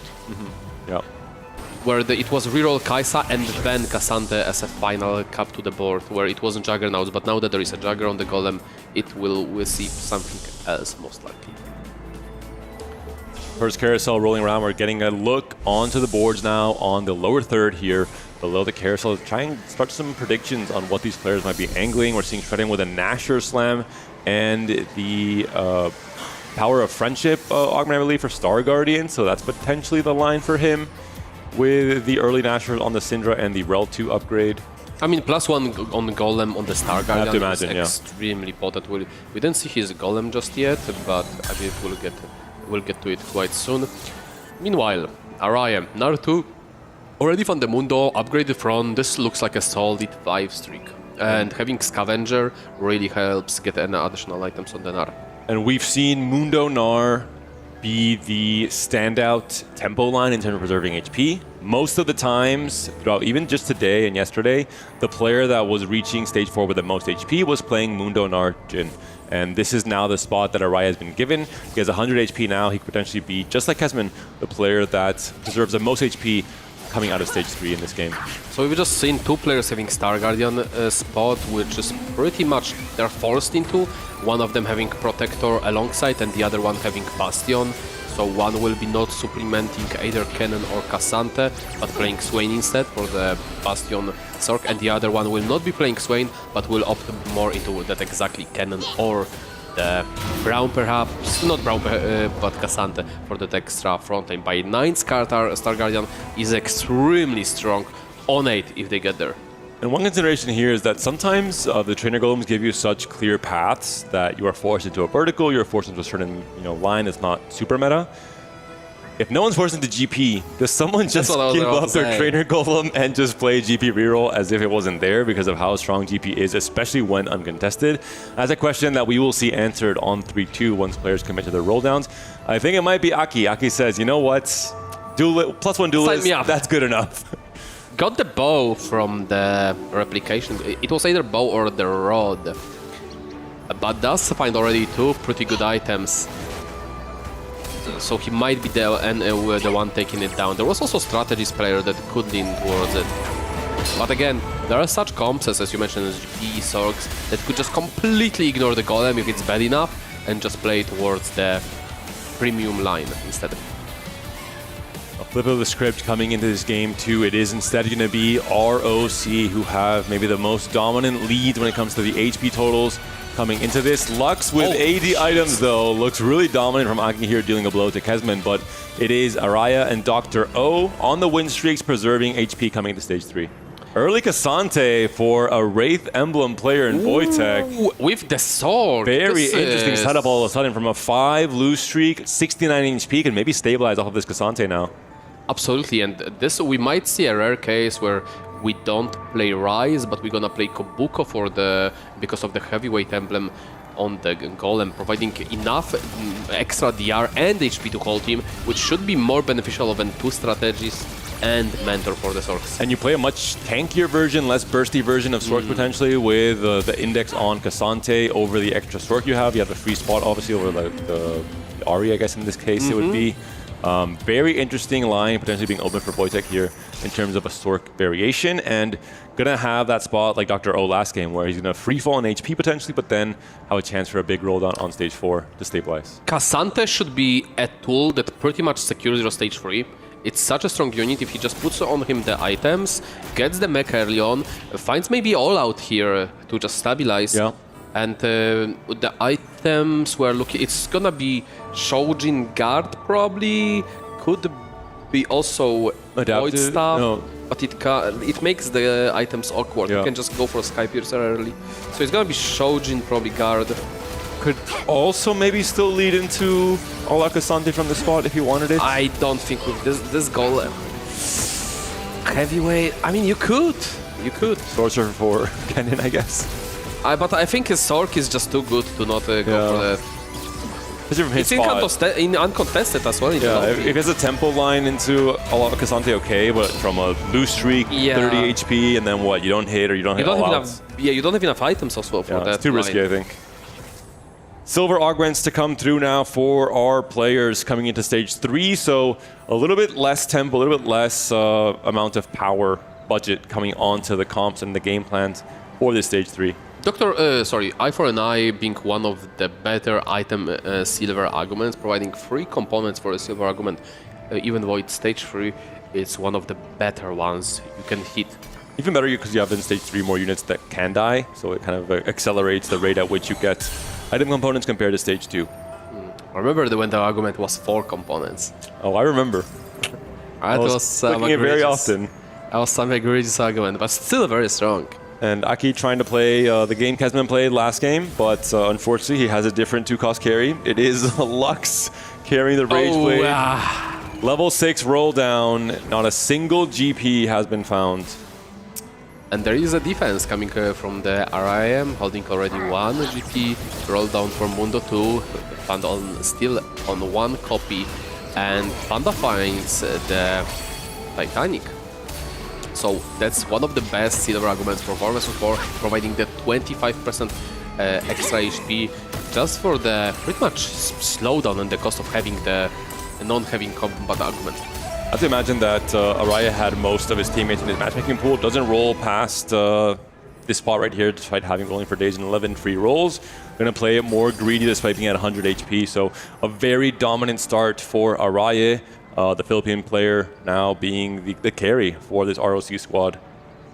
Wojtek opts to itemize the the Ari instead. With those items rightfully, given that it's a critical threat, so it enables. He has clear mind, so he has to either sell this Cassante or level to 7 here. I think he should level to 7. It's so much HP that you're saving. He will level to 7. Oh. I mean, is someone else playing all-out Cassante? I think he's playing for the full loss streak gold instead and doesn't really care about his HP, but I'm not sure if I agree with this. He has Kingslayer, so even if he wins, that's not bad. Yeah. I think this is not correct. Like, you want this Cassante anyway. Yeah, and you lose it's like gold. Your key unit. Yeah. So we'll see what's in the oven for the Evos on the Wojtek side later on, and if it's gonna bite him back on not having enough front lane, because Econ is definitely up there. Even if your team wants a Cassante, they're not gonna really have a chance to find it or roll for it in stage 3, right? No one's rolling for their forecast this early on, so you could use it as a tempo option in stage 3 at the very least. But all in all, a loss for Wojtek, a loss for Araya, his win streak now ending on the hand of Sangyup. So not quite the 13 win streak we saw in the last 3 games from a player, but still a strong start. Shredding being the spine of the team with the HP lead once again, playing the tempo. I believe, yeah, it's a Kale for now holder, and he already has a Yumi on the And even more interesting is he has a Rammus 2 with a stone Restart plate. mission. Okay, I was gonna say. Okay, thank you, Alan. I was thinking, how long will I let you dive into that? Damn, Shredden is really cooking. That's the first Rammus I see on anyone's board in this entire tournament. But it was a restart mission into a lot of high roll, and we also see a recombobulator from Kesman. So Evos decides, you know what, full for fun on our 3-2 augment selection. Oh, I see. I think this is Kesman all out? Yep, I think it's going to be the case. It's a good spot for it, right? That's why they wanted Wojtek to sell the Cassante. Even then, I think the chances of a natural Cassante going to your shop when you're not rolling on stage 3 is so low that the HP preservation matters more for Wojtek. Absolutely. He could sell it on 4-1 easily before the Kesman rolls. Huge loss streaks for both of the Polish players, Kesman and Wojtek. So kind of the script has been flipped from last game. If Wojtek misses on his roll down, he'll be very similar position to Dr. O in game 1. Yeah, I don't think Wojtek would mind losing the loss streak here, given that he has Kingslayer. So getting already the extra gold proc would be probably equal to having the streak at this point, but he will prolong the loss streak and get the value, hopefully, from Kingslayer later for him. I will say, if Wojtek does stabilize and does find all his upgrades on his 4-1 roll down, he will completely take over the lobby in terms of econ, because he'll be able to go 9 off of Kingslayer. He'll proc it for many, many turns to come in 4v4 especially. You would think that in the normal lobby, but there are some egregious golems this lobby. Like, I'm looking at the Raya board, and if he hits... Okay, there is no shot he hits Mundo free. Like, he's still undecided if he wants to roll or if he wants to push levels. It looks like pushing levels. Yep. And because of there is too many Mundos taken, staying on Mundo 2 and playing of Nar 3 might be too risky. And I think there's some spots in TFT where you're so strong without indexing more power that you think, is it even worth rolling more for very little increase in my strength? Or is it worth using this current strength to then propel myself to a much better cap later on in the game, playing around 4 Luchador, playing around Braum, playing around TF and Ashe potentially in the late game? Maybe the Frost Touch comp that we heard so many rumors about in the last few days. So this might be the 4 Supreme Cell variation where you don't play Rise, because you have already Rise on the Golem. Strategist, Executioner, yeah, just ignore Rise, play the Kaisaf and play the more, like you have Cannon and just slot in Darius, boom, 4 Supreme Cell. Maybe get an emblem for the Cassante. Araya now free-falling a little bit. Dr. O leading the pack coming into this stage 4. He is a Soul Fighter player. Soul Fighter overall, I think it works better off of a high-tempo lead coming into stage 4 where you stabilize and you maybe can play towards the vertical Soul Fighter. 45 HP difference between 8th and 7th player. I think that's the biggest gap we've seen so far on the tournament, but Wojtek is pre-leveled to 8th. We will see a massive roll down. 80 gold, same as last game, Dr. O. Will he succeed? 20 more gold for Wojtek on the left, but so much less HP compared to Dr. O. Dr. O is playing for Soul Fighters, and Wojtek is playing for Sorcerers. Karma has to be found, Gwen has to be found, Jarvan Cassante. Oh, no. And Leona could be other options. We're down to already 30 gold, and that's the first Karma now being found. On the side of Dr. O, no Samiras. Two karmas for Dr. O, one sets. karma for the Wojtek, and there is Cassante too. We'll have to see if the Kezman managed to find it, but pretty bad roll down for the Wojtek, similar to the Dr. O roll down from the last game. But Dr. O's roll down on this game also looked pretty doomed. He didn't find a single set or a single Samira on the vertical Soul Fighters, and he was down to very little gold. So despite leading the pack in HP, he might be dwindling his HP total across these next few fights. He did play defense. He held a lot of forecast from the Evos compositions. So like it's not, he might have not rolled that much. I haven't paid attention what was his starting point, but like Wojtek had a pretty massive gold lead and still missing out. Final augment coming through. Gold augments. Portable Forge has been very warping, especially for some I seen a Flicker Blade. certain comps, and we're seeing it here. The roll down from Araya. The sell on the Gnar. He wants to play for Ashe. He wants to play for Ashe. Flicker Blades, a comp we've heard is very, very strong. We haven't seen it too often. An early Braum is found as well for potentially 4 Luchador already in this stage 4. Do we find an Ashe 2? That's the biggest question. Holding Leona's now maybe deciding to play for his own game plan. Ashe 2 with Flicker Blades would be an insane spike for this board from Araya. Yeah, on the side of the shredding, we see the roll down for the Star Guardian. Only Nico fan. There is no Poppy, no Jinx. Yeah, it's looking really bad for the Evo, but he does pick up for Trifecta, so the free cost will be way more effective, which is a Nikos, Wayne, and Ari for the Star Guardian side. We'll see Wojtek. We'll see if he's able to stabilize. He won the last fight. He's facing Shredden. Shredden hasn't necessarily... I believe he has. He has no frontline items. Only has 2 item slams. So he has weakened his board. He has a stone plate on the bench here to allow Wojtek to come back in HP, make a bit of a comeback here. We're seeing now the win clearly coming through here. There has been a Gwen that has been found. And more importantly... Actually, no. We have Water Lotus. So the crit is already there for the Karma. Pretty good augment for Wojtek. He does, however, miss the units. Gwen is there. Probably more important to have one Gwen, one Karma than Karma 2 altogether. And Panda found already 4 poppies, which will be pretty bad news for the Shredding, who has still 0 poppies. And then there is also Jinx already on the board. Even worse news, Poppy has her best in slot power-up. Unstoppable, so impactful with Poppy. She just runs around, knocking up everyone. It's really, really hard to keep your carry safe. Araya rocking 4 Sniper, 4 Luchador, 4 Juggernaut board with pretty much best in slot Ashe. Rossi looking very solid so far in this game after the roll downs on 8. Great understanding of AD flex from Araya. Doesn't fall for the bait of staying on Jhin, Gnar, reroll despite this being a great setup for it. Instead, gets rewarded for pushing level 8, gets the perfect artifact for Ashe that would not be very strong at all on Gnar or on Jhin, and is now potentially one of the strongest players in this lobby.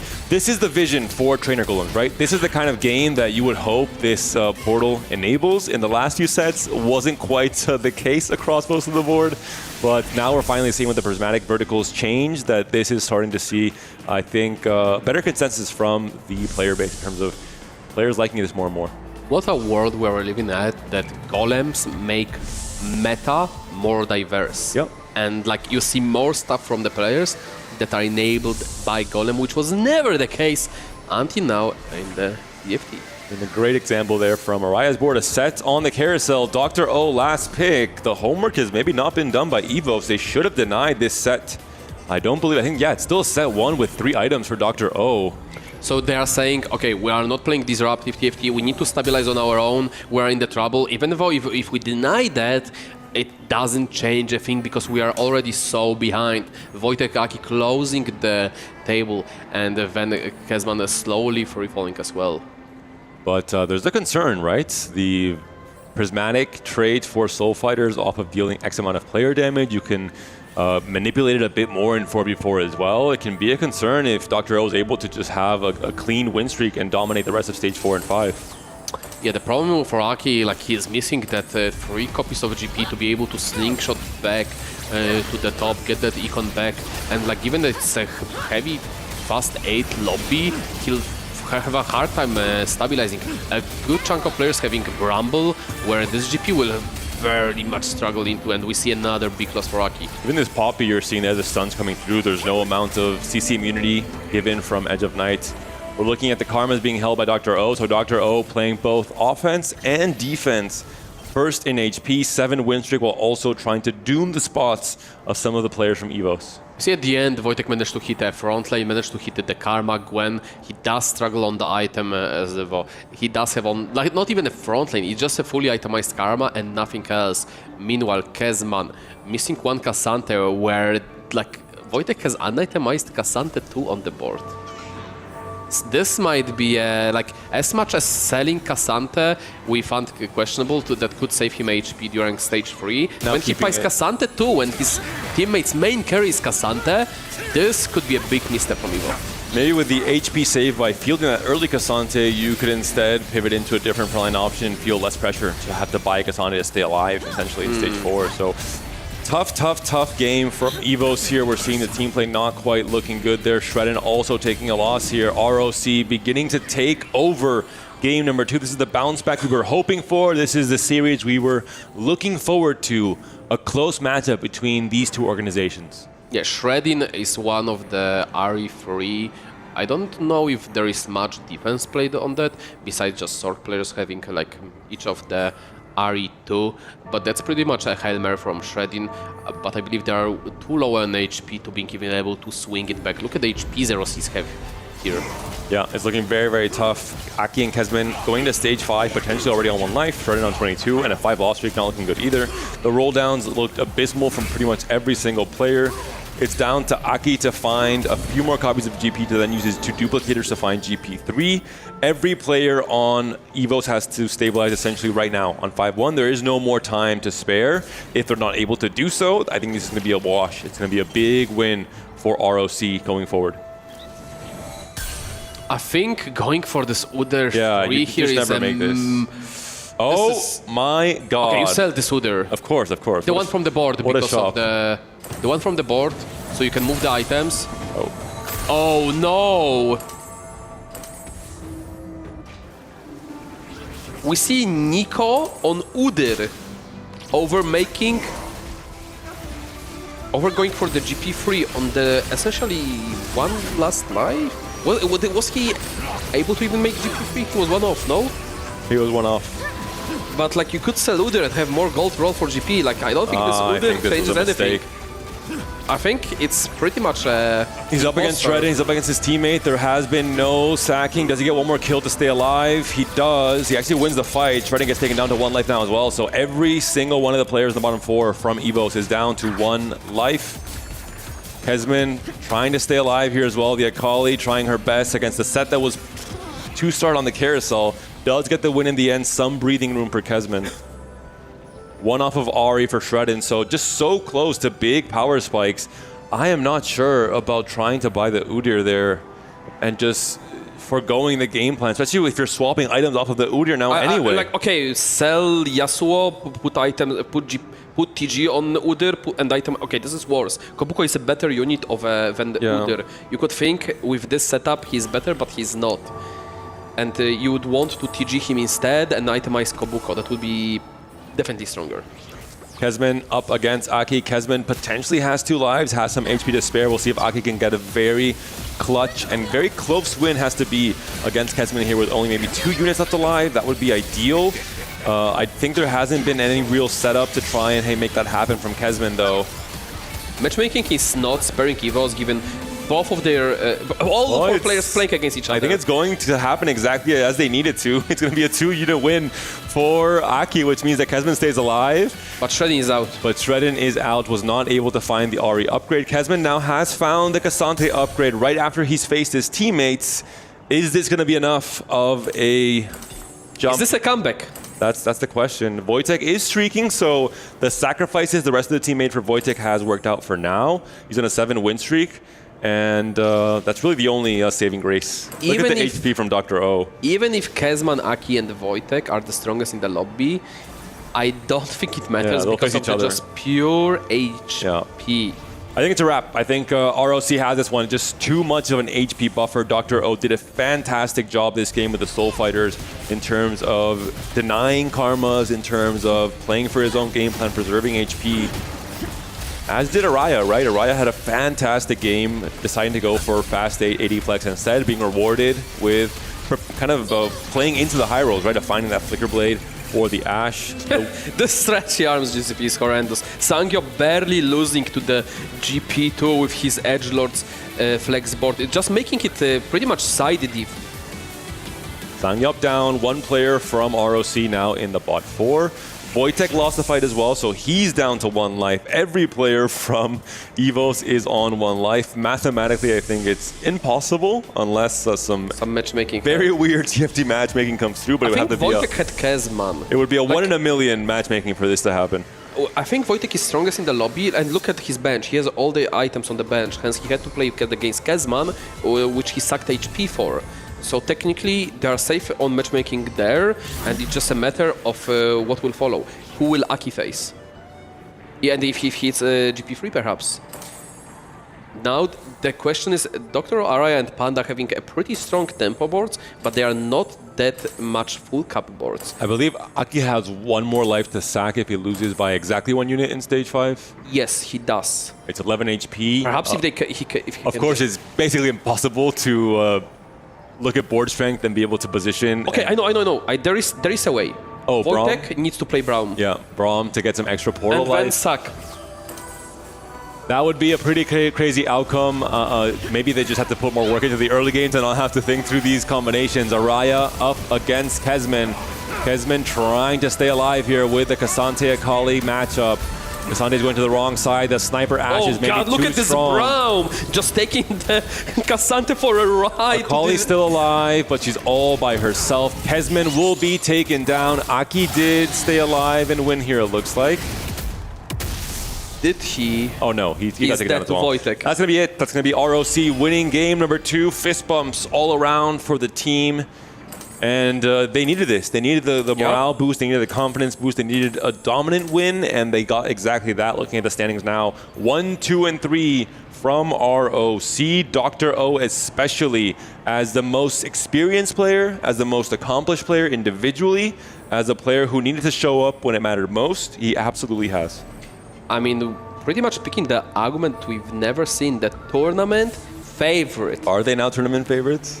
They might be. The karma bite back, because we've seen horrendous roll down from the ROC last game, and now exactly that happened to the Evos. So it will come down to the final game, see whose skill, luck presents to us. And Wojtek also taken down here. Dr. O looking so strong. And it's a great combat augment setup, right? Tournament favorites into Second Wind, into Keepers, where you have so much survivability on your team. You have units that sometimes put themselves in danger. You have Samira that jumps in, and you hope her Omnivamp from her kit keeps her alive. Sometimes it doesn't. This will definitely help her out. Gwen as well, without Edge of Night, dancing around, sometimes walking into the wrong corners of the board. In this case, much more survivable.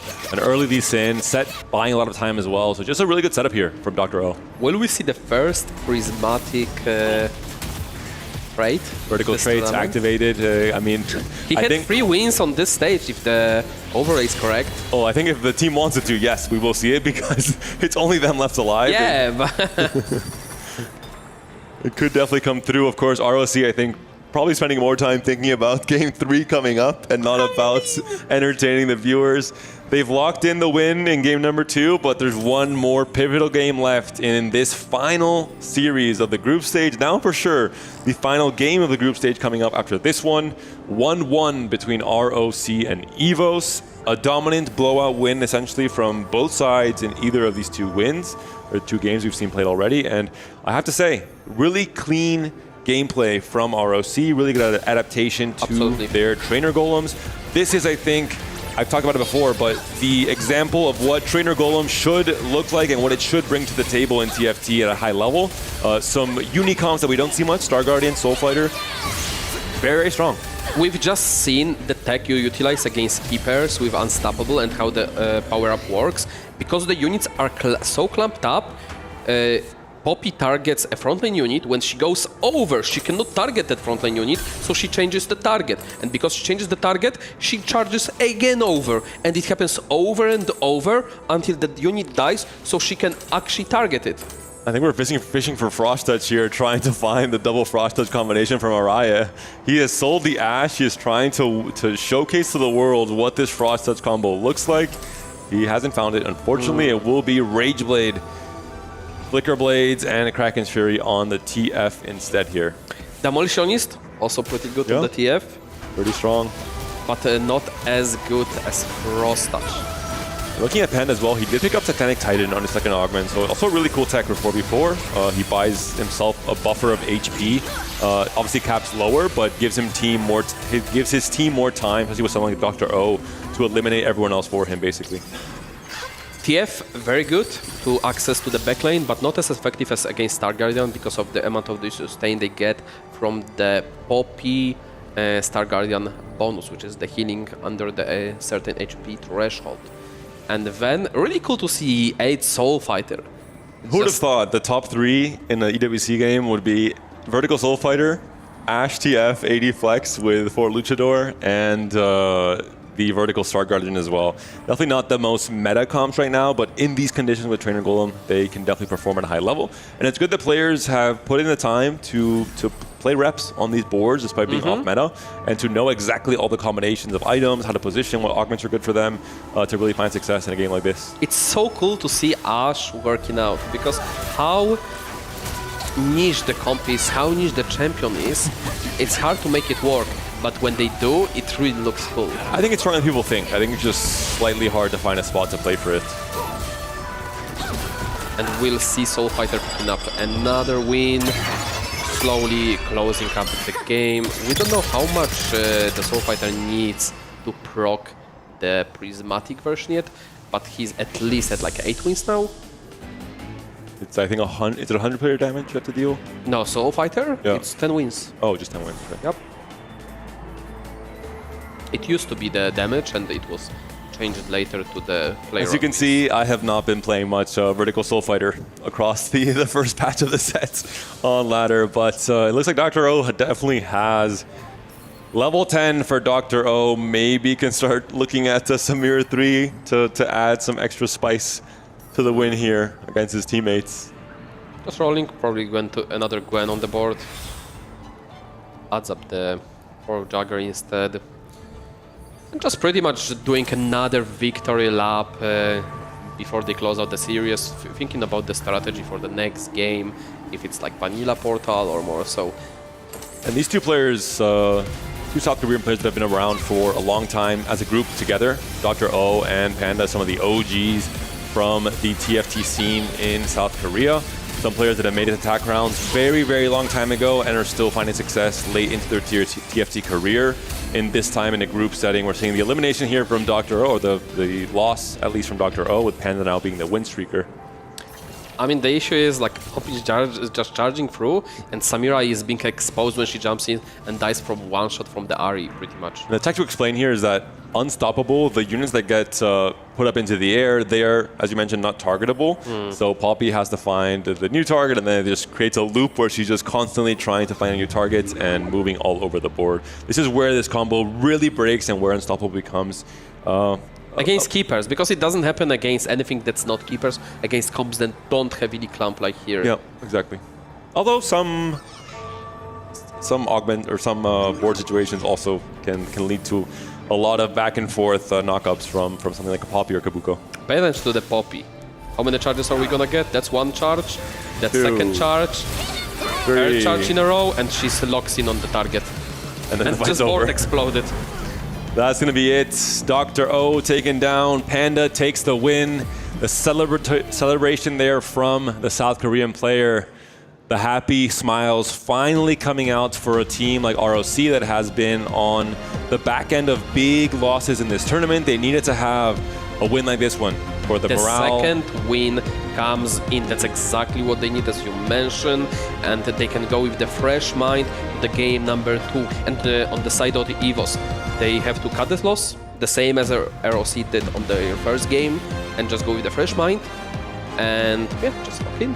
That being said, I think they did play well into their spots, but I believe as a whole, ROC did have much better trainer golem spots to play into. I believe Evos was on the back foot in that sense. We saw maybe the healthiest version of trainer golems in this set off of this game that was showcased here, but it is still high variance in terms of what you're given in the early stages. We'll see if in a more normal game of TFT with less variance and less disparity, we'll see that same thing happen. But we're ready for our analyst desk to break down all of that action that Lulu brought onto that game too. ROC lives to fight another day. We're going all the way to that final decider match, guys, and that is something that we genuinely expected from every single one of the games that we had going on today, and this is no different. Everybody being pretty evenly matched coming into today, and we get to see some excitement in the second game, of course, coming out of Trainer Golems. It's a little bit of spice, getting a couple extra I think we emblems. sort of collectively looked at the screen and we saw the Trainer Golems dropping in and said, oh no, this is going to get very wild very quickly.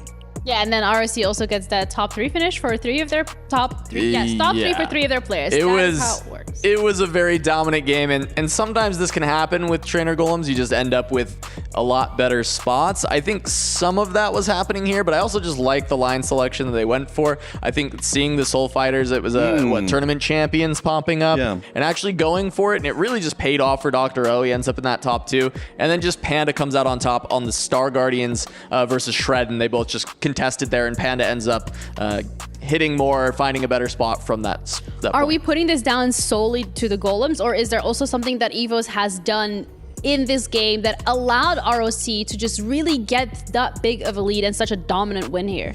I mean, I think it's really hard to separate out what the Golems were doing in this game. I mean, I think Kashi said it really well with saying that ultimately, I think the game was pretty much in hand from almost the beginning, because some of the setups here were absolutely absurd. I do think there was a lot of, very quick moving into their lines and saying, we've got the opportunity to take over this game and never let up until the very end, and they took it. Yeah, I mean, the early commits were nice. We actually saw some really nice plays out of ROC, particularly Araye, going towards the Flicker Ash after having Jin Mundo recognizing that there was a contest in the lobby, finds one Ash and just decides that he can immediately kind of swap over there. And this was one of the players we were looking at as needing to have a big performance for ROC. They've kind of relied on him in the past in the global qualifiers to be one of those players who can look for the win out. And Dr. O was kind of the other player we highlighted as someone who can look for that, and actually committing to the Soul Fighters, the team ready to support that. And he was able to just hit very early and keep the big win streak and able to just carry things out for the team.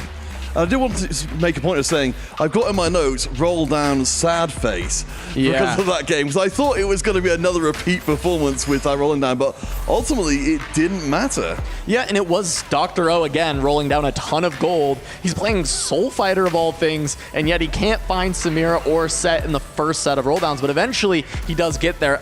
Now, on the other hand, we will say Voltec did kind of have a Dr. O moment. 80 gold roll down looking for Sorks. Only finds one Karma, one Jarvan, sending all of that. So a little bit of give and take. ROC had that problem in the first game, but Evos does get a little payback with their variance going a little bit the wrong way. Yeah, and coming in 5th place, Aki, of course, we also had an opportunity there to go for something interesting, potentially looking towards the Kale, but just didn't work out at all. Yeah, I mean, that was the big thing, right? Wraith, Duelist, Juggernaut. If you're able to pick up a Kale too, you might be able to just fast 9 from there because of how much power you can get. It just synergizes with everything that comp wants to do. But when we looked at the board of Aki, you just never saw a natural Kale, so has to figure out a different way to go since you don't want to roll into that line. You need to find just kind of the natural Kale too to be able to play that as a fast 9. So looks for something else, doesn't really find anything great, ends up with the 5th. Yeah, for Evos, this is maybe obviously not the game that they wanted it to go, but it also means that they're back on equal footing for both of these rosters. You said that you didn't think ROC could make a comeback, so how does it feel to be wrong? Well, actually, I realized I turned to the wrong page. Sorry, let me just... Oh no. There is another page. You asked for this one. I did. This is all on me. I would like to apologize. Maybe. Yeah. But that's not a very concrete answer though, Kassa. No, it's not. I think we need... Do you have a third page, maybe? Do you have a yes or a no? Because I feel like you guys need to, you got to give me something a little bit more solid. Okay, fair enough. All right, well, I will ask again later. We walked into that one. No, we did. But Kassa, when it comes to ROC, Evos, obviously one of them is going to get their key crushed. One of them is going to be able to head over through into those playoffs. Which one is sitting more comfortably, do you think has a higher chance of actually having their dreams and hopes not turn into ashes? You know what's interesting? I think at the start of this series, I would have been saying ROC. My prediction would have been probably ROC 2-1. However, I think after watching the first game and watching how Evos played it, I think they've played the most impressive game out of the series so far with that first game. And so because of that, I think I will give the edge slightly to Evos. I think they're going to be able to take this. They're going to crush ROC's key. No, I'm quite with you as well. I think if we get another high variance encounter, though, all bets are off. Okay, well, either way, this is going to be the last match of TFT that we have here today in this best-of-3 elimination game between Evos and ROC. One of them will have their key crush by the end of this one, and the next will advance into playoffs to keep the dreams alive. And to find out who's it going to be, you're going to have to wait because we're going to show you after the break.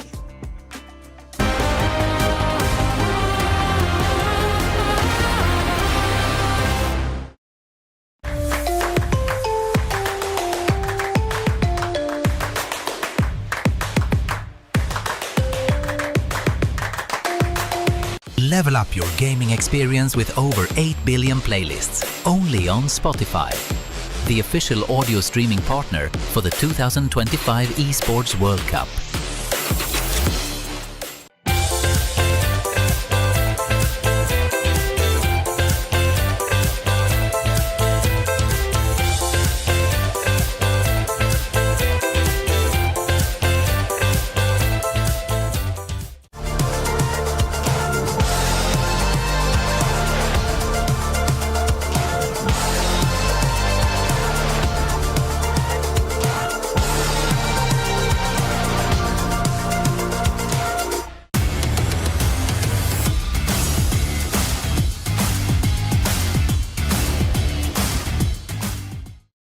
Hey guys, it's Puckett. I got out 2 of my favorite TFT talents to go for a little round of Puckett speed rounds. You guys ready?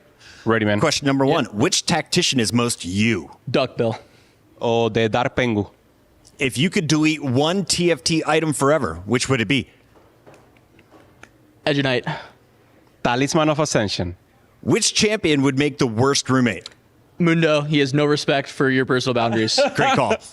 Hey, I'll go with Mundo. Mundo on this one. Would you rather get a broken augment or a perfect RNG on items? The augment that wins more games. I like to force comp, so RNG all the time. Item, perfect. He's a gambler, baby. If TFT had a food fight set theme, what dish would you add as a unit? Vel'Koz, but he's spaghetti and meatballs. I want quesadillas. I love quesadillas, so give me quesadillas. Cass thought about this one ahead of time. What's the biggest copium comp you've ever played? Fiddlesticks last set without any artifacts. Reroll Fiddlesticks last set without artifacts. It's horrible, Nice. but I love it. Okay. I like the Invoker set that you have infinite set in the count, like Electric. That was the best. Which set mechanic gave you the most trouble? Probably Chosen. I hate Chosen. Power Orbs, I don't like to tailor them, but they remove it for the next patch, so perfect. If you had to cast a match wearing a ridiculous costume, what would it be? I've already cast a game dressed as a fish, with like a plate of fries, like fish and chips. I did like a full thing with that bit. So I think the only thing that could get crazier is like, let's get me in full duckbill makeup, just as cursed as possible. I want to be as unsettling as I can to the audience. That makes total sense. I like to do cosplay, so maybe cosplay of each champion whenever they win, or maybe a little legend. The Pengu could be cool. I like this a lot. One word to describe a lobby full of high ELO players. Free. Next. No scout, no pivot. I think that's one word, right? That's one. Yeah, no scout, no pivot is one word. Yeah, I think so. If you could create a meme champion, what would their ability be? Okay, like what if there's like a backline champ, but their ability makes it so that when melee units, like melee carries hit them, they get knocked off the board. That's good. That's good. I would like to have, maybe if you do something 3-star, you hurt the board of another player, not the one you're fighting against. Like another board, like just go on another place and just destroy everything and make it not a bug. Like actually something in the game. Yeah, okay. I think you guys got a 10 out of 10 on the Puckett speed round. Well done. Huge. Boom.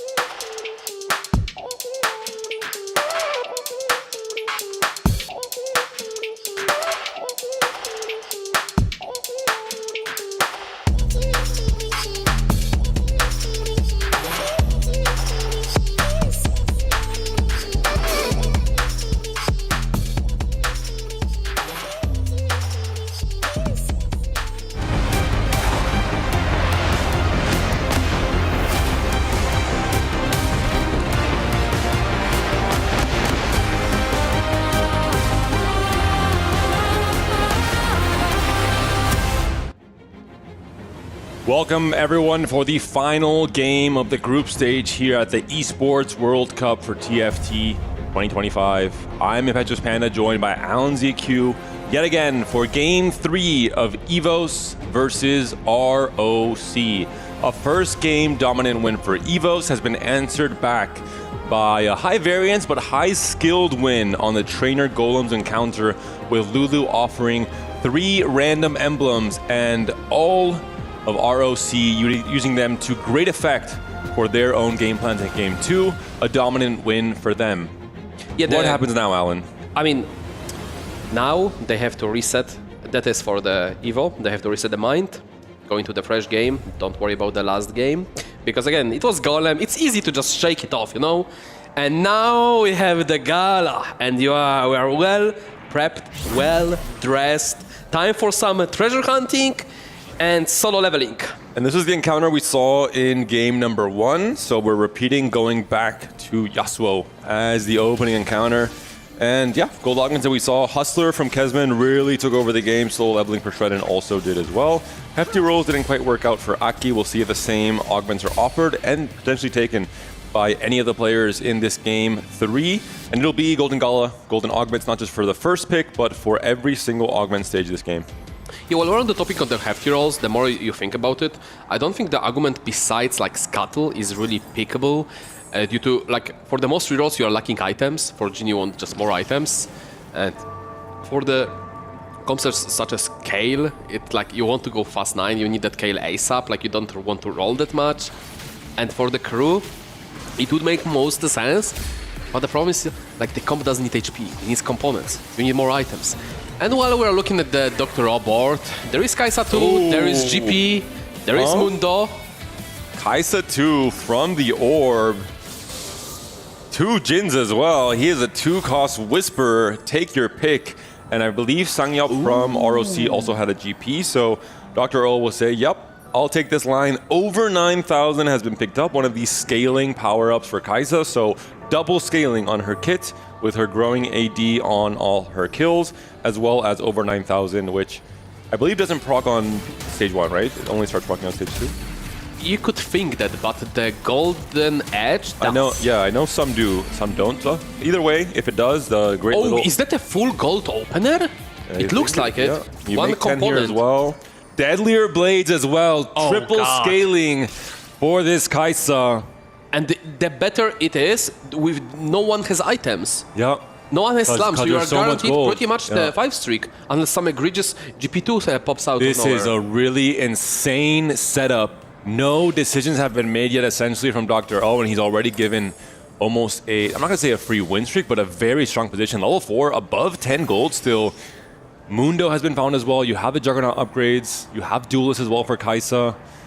extremely good spot. Treasure and hunt for Sangyup Treasure with Gangplank. This is looking scary for Evos right off of the bat. Insane spots on 2-1. RI having ROC. tempo spot with the Scavenger. We didn't see the upgrades yet. Solo leveling for Kezman. And for Simply Wojtek.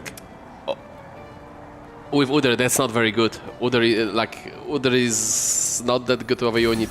Hopefully Wojtek can find something better, but if they get each other, that's kind of better.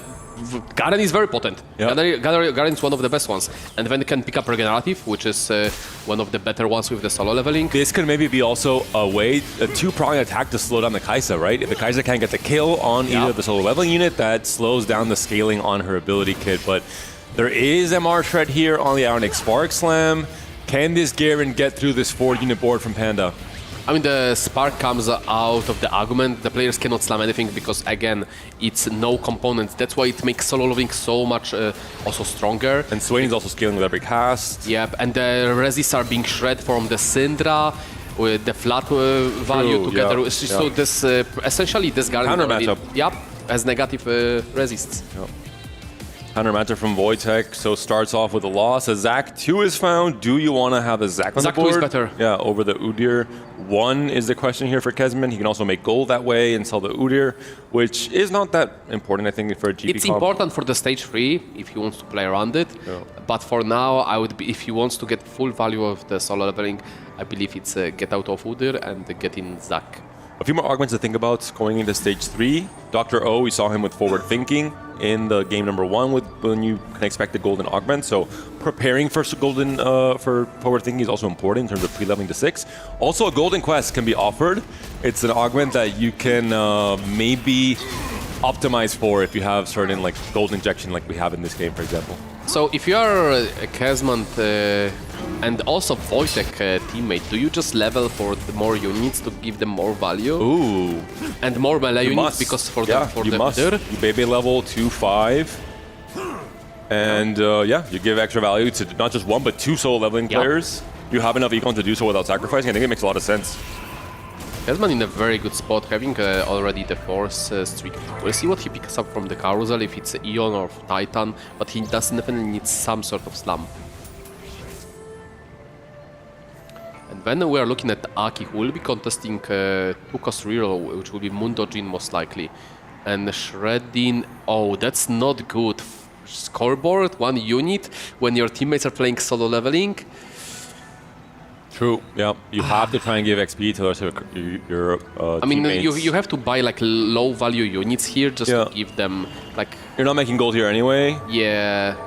Okay, Yeah, there he's we doing go. just that. So Shredden has probably gotten the call from Kezman or from Wojtek, I think it was. Yeah, Wojtek with also solo leveling, and they've told him so. He's gonna face Sangyup in the end, which actually this is the bad thing because GP can farm more gold. So there's a two-edged sword in that decision-making process. But it's again, okay, GP 1, no items. How often does he? Oh god. Oh, that's a free 2 gold for Sangyup. Could be 0. Some extra econ to proc treasure hunt every stage. And the same problem Wojtek was struggling with. The counter set up here from Panda. Win streaking, but also you have the flat shred, as you mentioned, from Syndra. You have the percent shred from the Ionic Spark. And you have just the Edicts to kill off. The scaling on the Ezreal as well. And from the Swain, yeah, exactly. So huge counter matchup setup on stage 2 for both of the solo leveling players, denying a lot of the XP that they can pick up there. So Wojtek is sitting on the tier, might be Slam Archangel, really good on Garen for the scale, and can pretty much outscale everything on the stage 2. And then Kezman might look for something like the Eon perhaps, if he wants to challenge. No, he'll go for the Sunfire Slam, and Wojtek will go for the Archangel indeed, so maybe just Battle Academia. We'll see if they slam at the end, they might just pick up the good components and chill. Really want to see Dr. O spot as well. He's found a Vi 2, so some frontline to buy time for the Kai'Sa. Did lose 1 fight, but all in all, it looks like, as we expected, ROC is coming into this game with the lead in stage 2, the better spots, the more dominant spots to preserve HP, and to put themselves in comfortable positions coming into the rest of this game. one of the best openers you can have. The two Prodigy, 3 Battle Academia, so strong early on, given the strength of the Ezreal Syndra with dealing the single target, and then Swain for the tank. He actually has time to cast multiple times, just scale up when there is no offensive items slammed. Here again, scoreboard scrapper Shredden. He had the option to pick up a Katarina on the carousel. She had a Rod, opted instead to pick up the Kriklov instead, so potentially not thinking about playing Katarina in this spot. I mean, you don't want rods on your Katarina anyway. Exactly, yeah, for both options. And Rod... but could just try and play towards Sorcerers, for example. And I believe that they just wanted to give the Wojtek Rod, because if he's leaning towards Battle Academia, he can use infinite rods essentially. And we see that Kezban ended up slamming Sunfire, and he will be able to kill just 2 units, which is not too bad. The Setfire was definitely crucial there. I think the solo leveling is not as potent when it's full gold opener, because you lose a bit on the value. You get the 2 components, but slammed items are a bit better with the solo leveling, given that you are empowering 1 unit that has so much stats. And really heads up play from ROC. It seems like I think almost every single one of their members has picked up an item augment in an encounter or a start of game where we have seen little to no components. So it's a really big heads up play. In TFT, one of the biggest fundamental rules to learn if you want to improve your game is you always want more of what you don't already have, in this case items. So heads up play from ROC. Yeah, and pretty much playing just the strong front lane and a lot of back lane is a very efficient way of dealing with the solo leveling players, given not being able to deal with a single target that easily as with the many units. And I believe that Panda will remain his win streak against Doctor, even weakening his board. So very good spot for both of the arrows. 3 more clutch wins could come out here for the Udyr with his inbuilt healing. Dodges some of the Senna burst. I don't think he'll get another kill here. Maybe. Nope. Just barely misses it. Not that many procs on the solo leveling. I mean, it was not an ideal setup. We saw the counter matchup on both players, at least for one of the fights they had in this stage 2. And went for Udyr instead of Zaktu, which is just straight up better. Udyr does not do enough damage, given it's a trade, but it has 3 trades, so obviously he needs to be a bit more on the underpowered side. Yeah. Just at a base level. Yep. Let's see what comps players decide to go for. Obviously, a lot of reroll lines are going to be sought after in stage 3. On 3-2 especially, we'll have a very clear idea when the augment pickup comes around, but also from the amount of really real players they want to try and contest, and Grief. Once again, I will mention a Golden Quest as a potential option. There's a lot of gold in this lobby. It would be, reachable at the very least, despite not having kind of a hedge fund or anything crazy like that. I don't think anyone is allowed to pick it. I think in 4v4 it's not the right setup, but if you want to entertain me and the viewers, that's... absolutely. Look at this, 70 gold on level 5 Then you get already. Seraphine, and what do you do? That's true, that's true. But I mean, this is a game 3. Sometimes if you feel you're on the back... You get Fiona, and then what do you do? If you feel you're on the back ropes already, like Evos might feel coming into this start of the game, they might say, you know what? It's time to pray. Time to hope that... It's just Lee and Gwen. There is nothing else that you want to get. Everything else is kinda... Braum will save you a lot of HP. Bro, you're dead by the time you even win a run with Braum. And we'll see Aki face no slams against the Panda Quest. 2 pretty good slams ending Battle Academia. So we'll probably have at least 2 players going towards it. One of the best things to have in this 4v4 setting, a fast 8 AP player that is playing from tempo, that is playing from HP preservation, because this completely changes the dynamic when it comes to stage 4. Gold augments coming around for all of our competitors. Pre-level to 6 from Aki in case forward thinking comes around. He is ready to go, but this could just be a roll down, of course, for the Mundo Jin board. We see big portable is forge. big. I think it has to be portable forge. Teacher's Kansi on the other side. Yeah, also for GP reroll. Raining gold for Sangyop is, I guess with Treasure Hunt, maybe it's fine. Just to make sure to hit GP, to preserve HP. They are in such a commanding position. And there will be contest from Aki. What are his items that he chose not to go for the artifact? There are so many good artifacts he could have picked up for either GP or Jin or Mundo. Okay, he had already the Kraken. GP2 is big here for Aki to try and stabilize off of. Still has so much gold to work with. He's found upgrades all across the board. And he's still rolling off the free rolls. He didn't even touch on his gold just yet. We'll be playing, of course, a different variation of GP for now, considering that he has too much value. And looking at the setup from the treasure hunt board from Sangyup, is holding Katarinas as well, so we have to assume that at least one player on Evos is playing Katarina reroll.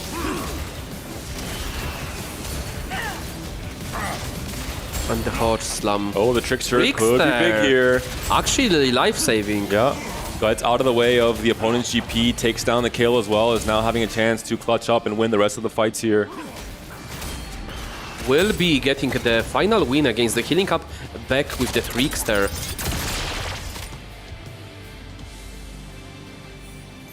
We'll have to check out the rest of the boards. Panda still continues the win streak as we almost move into the stage 3 carousel. 3 levels to 7, so much gold to work with.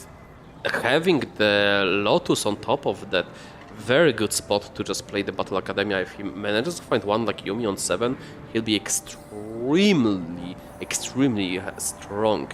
And then we have Dr. O, Araya, and Sangyup all in the top 4, maintaining the HP, and then shredding on the 7 loss streak. This is looking very tough already, from a dominant Game 1 win to now up against the ropes already. We're halfway through stage 3, we're 10 minutes into the game. But a Karma has been found on level 7 for Wojtek. Not the ideal items. You have a Rabadon Slam that would have maybe leaned more towards Prodigy. Sure, but when you find already Karma, yeah, exactly.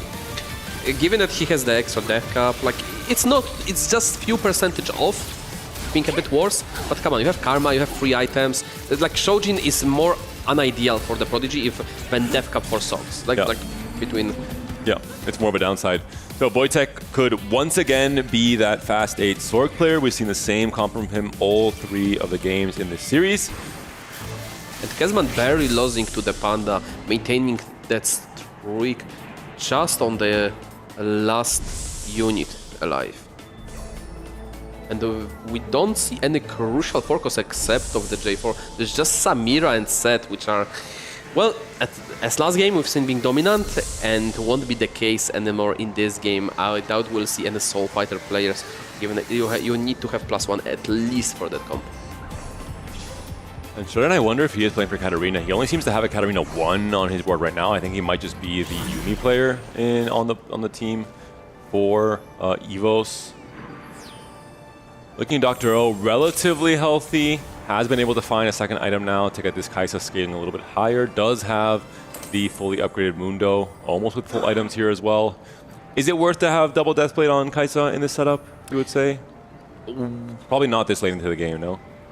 I think just IE would be more. I think she doesn't want that much AD anymore. Yeah. Like you want to diverse your damage multipliers at this point. Maybe like from the very beginning, if you're stacking 2 Death Blades with Death Leader Blades, it could be worth it. But you can distribute them later, like the Lee. Shredin now has slammed items onto the Katarina. Hodge, Edge of Night will be the answer here, with hopefully having the scoreboard scrapper save him later in the game with the extra stats. But for now, it is going to be a blowout win yet again for Panda. So you see that Shredin is playing for the late game, picking up, I believe this is the package. Yeah, not the Vitality. They have similar icons. And until like stage 5, this argument is a pretty much drawback. And then later getting the items that you don't have really units to put it on. So could be an odd choice in general. Where Shredder now has a chance. Oh, this could be a call, actually. Makes a lot more sense. Yep, he's pumping 7, going 8. Has it? This with scoreboard scrapper makes so much more sense. You have mixed carries for AD and AP. You have already an early Cassante. Although no all out here, and in a game 3 like this, that is so important.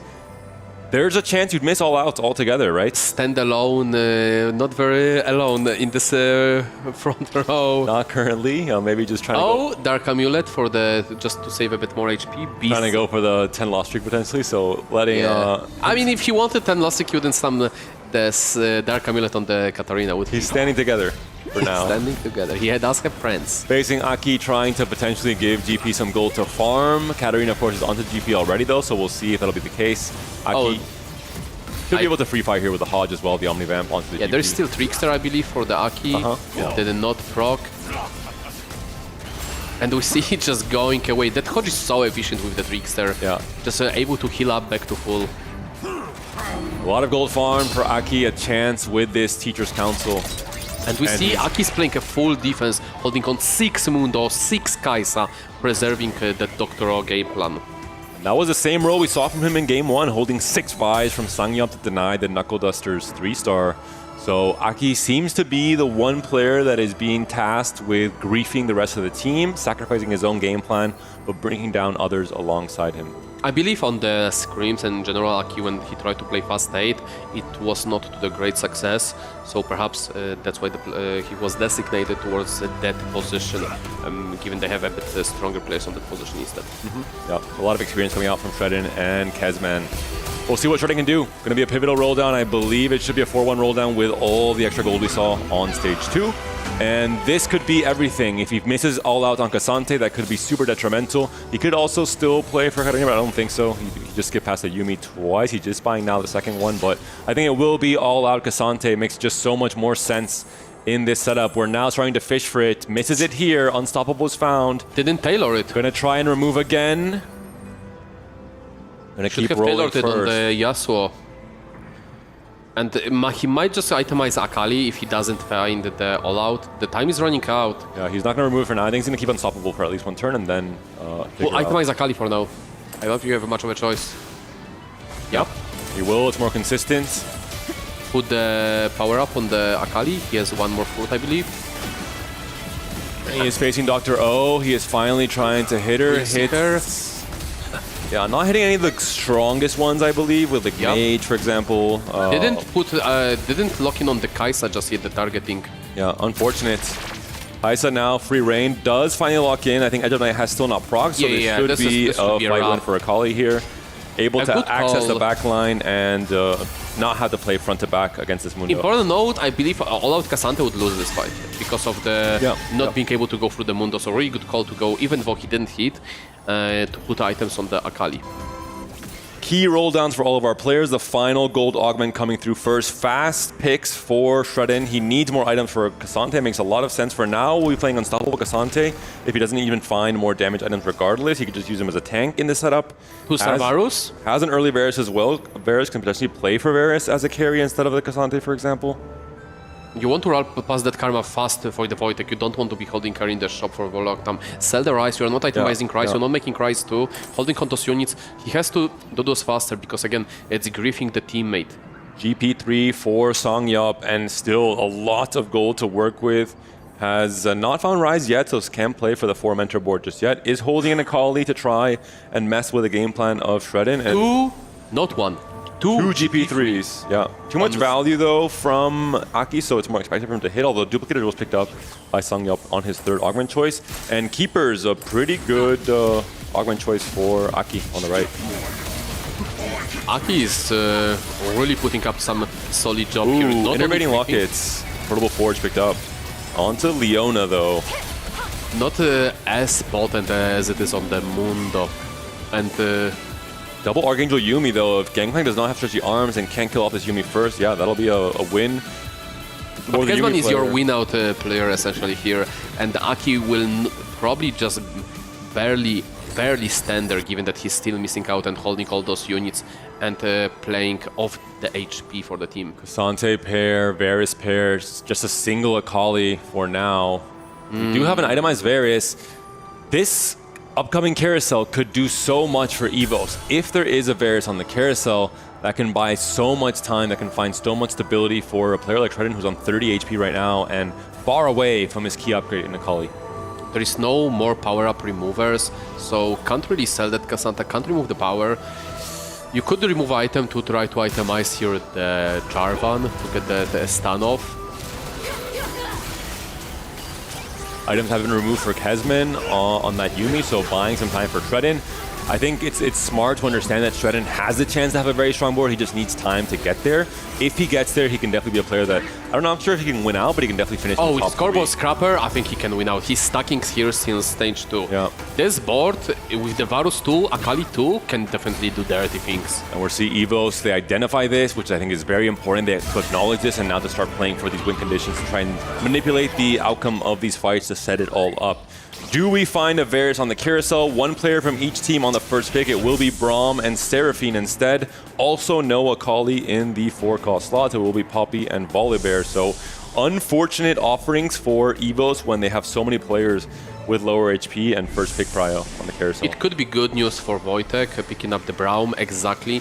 He does need that extra HP to be able to sack for later. So Braum, very good for the Evo, not so much for the Shredding, but Wojtek did pick up the Karma too. He has Swain 2 already, so the tank is established, while having a pretty solid augments all together, having one combat, one component one. And when looking at the side of the Arrow C, where I believe one of the players was playing Malzahar holder, or was this the Panda is playing for Prodigies with Yumi, and Araya also already hit Karma 2. He's a Sork player. Again, it seems like both teams have a designated AP Sork player in Araya and in Wojtek, which you saw in game 1 from Araya and every game for Wojtek. Given how easy you can utilize bows, BFs. Very stable setup here. 2-star Karma, perfect items. Yeah, and Cassante too. Oof. A very tanky Swain here as well. Can this I mean... I don't think he can kill the Leona, can he? Oh, I think he can. Really? There is not? Oh, there is anti-heal, but... Does he buy enough time for the Yumi is the big question. There's one more cast coming. That would win it, but it doesn't come out in time. Kesman takes a loss. Araya buys some time as well after a 3-loss streak. And we saw the Akali hold on the bench as well for Araya, so some strong setups. So here, what are we looking at? The GP? Sangyop's GP versus Dr. O's Mundo, which is the Kaisa reroll player we talked about. Keeper has rolled to 0 gold from Dr. O. We see that they are targeting Shredding, try to send him bottom. Yeah. But Shredding's on the 4th streak. We see that Cassante, Akali are on both benches, and Sangyop even plays it one on his own board for just the... And Shredding's winning despite the lack of upgrades, despite everything not quite working to perfection with missing the all-out Cassante, not having items for him. Shredding is starting to turn things around. Dr. O, despite the insane early start, let's remember, he had a Kaisa 2 with the Deadlier Blades, with a great setup to scale. He has not quite been able to do so just yet. I mean, that's being pretty much hands down to Aki, being able to slow down so much Dr. O while for griefing. No Mundo 3, no Kaisa 3. Yeah, and Kaisa without a proper scaling argument and not getting early enough kills to scale up, and she's still only at 2 items. Water Lotus, or 2 Lotus from Wojtek here. Double Rabadon on Karma. Is this going to be enough to break through? Kaisa can maybe start targeting the backline, but no. The tank line from Swain is too strong. Dr. O taken down to what could be 1 life coming into stage 5, 16 HP. And Wojtek, more importantly, stays alive and healthy at 29. I believe that win comes with the Braum, so every wins essentially grants Wojtek as a +2 HP. We went into stage 4 with essentially 4 players from Evos in the bottom 4 of the standings.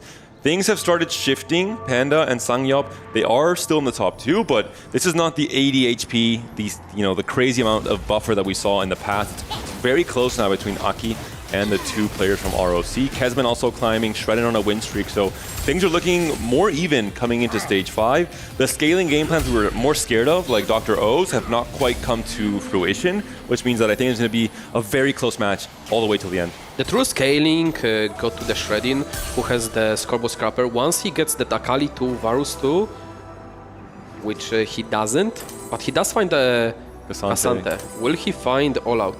He doesn't find it. But he did Taylor. Oh, there he does find it. He has removers still.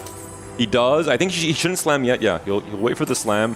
Oh, never mind. No, he needs to play for winner. He needs all the LHP. He's not sucking there. I guess, yeah, he's on a win streak as well. Yeah. And the rest of the items on Akali. He has a component anvil as well. I think he has, all 3 items. He has already. all 3. He has Morello. He has the... An adaptive onto the Jarvan. So a strong setup finally, and still a chance for high roll, right? With this Varus 2 upgrade for Shredden. He's made it, he's rounded the corner. He's facing off against Sangyup GP with Treasure Hunt, who is also scaling into the late game. Is he strong enough to win now is a big question.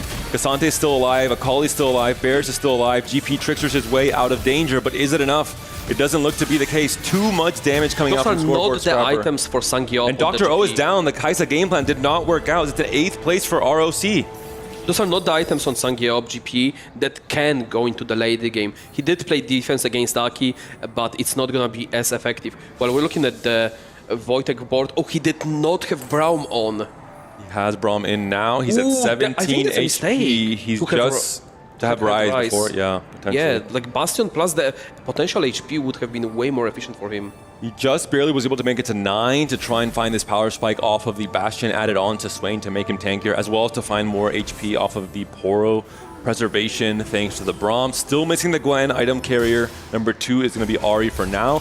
He's facing Shredden. A good test now to see which of the players is stronger. This is very important for Shredden not to suck HP. He needs to go into top 4 to get that scoreboard extra HP scaling to being able to pretty much guarantee the win out. But we see that Ashi is getting completely rolled by Wojtek. Shredden has a lot of HP though. As long as this is 2 lives, which it is, I think it's still a good thing for Shredden here and for It's not the end of the world. Araya is also in trouble now. 10 HP to work with. Sangyup has now hit finally the Yasuo 3. This could be the stability he needs. It is crazy from the spot we were in stage 3 that we thought the game was half over for this now to be a massive comeback from Evos coming into stage 5. I mean, we talked about it over and over. When you play for too much tempo but not enough value, it can happen. And we are witnessing it live on the final game of the final group stage. Aki has really carried this game as well with holding the Kaisa, sending Dr. O 8th while also preserving his own HP, doing what he needs to do for his team, doing all the dirty work, but also being the hero in stage 4. Yeah, absolutely MVP so far of the team. While we're watching the Araya fighting against Shredding, that Sork board that Wojtek just being able to pull through the Shredding last time. We'll see if the Shredding manages to win against the other Sork player, and he will take the Araya down. They did send Dr. O, Araya, 7 and 8. And Shredden really encapsulates the idea of being that scoreboard scrapper, sending a player out in 7th and 8th for ROC. They need to secure a 1st and a 2nd to win this final match to qualify to the playoff stage of Esports World Cup TFT 2025. Everything is now at stake for these last remaining players. Yeah, it depends who the win-out player for ROC is gonna be. It has to be Sangyup, hoping for like stage 6 Masterwork upgrade for the GP, because otherwise I don't see a case where they can win out. He manages to find Yasuo free with the 3 items, which will be quite potent, but still missing on that Kobuko. While we've seen Aki being sucking out the HP even throughout on the stage 5 for the team. And very similar to Sologasong, the element of variance, the artifact that I was able to pull from Treasure Hunt was a Seeker's Arm Guard. It wasn't one of the crazy artifacts for GP that in some ways can kind of win you the game. So that could be the same, negative thing that happened here for Sangyup as well. We're seeing him face off against Shredden. Another big test. He's on the wrong side. How strong is Shredden? Kasante can barge now onto the Udyr, can then try and target the GP. Akali helping the Kasante out, but now both are out of danger, and GP is yet again safe, has a BT for some extra survivability alongside Edge Oh of my Knights. god, this GP healing! Look at the scaling from the scoreboard! GP is now down, it's only up to Yasuo. Kasante all out, he comes back, and a big win for Shredden, who continues to dominate this lobby in the late game. Panda now down to 16 HP as well, Sangyup down to 9, potentially the last life for both of these players on ROC. The last upgrade coming through here for Sangyup, it is maybe the weaker of the two. An Udyr 3 being found, Kabuko sacrifice to get the upgrade online. Is it going to be enough?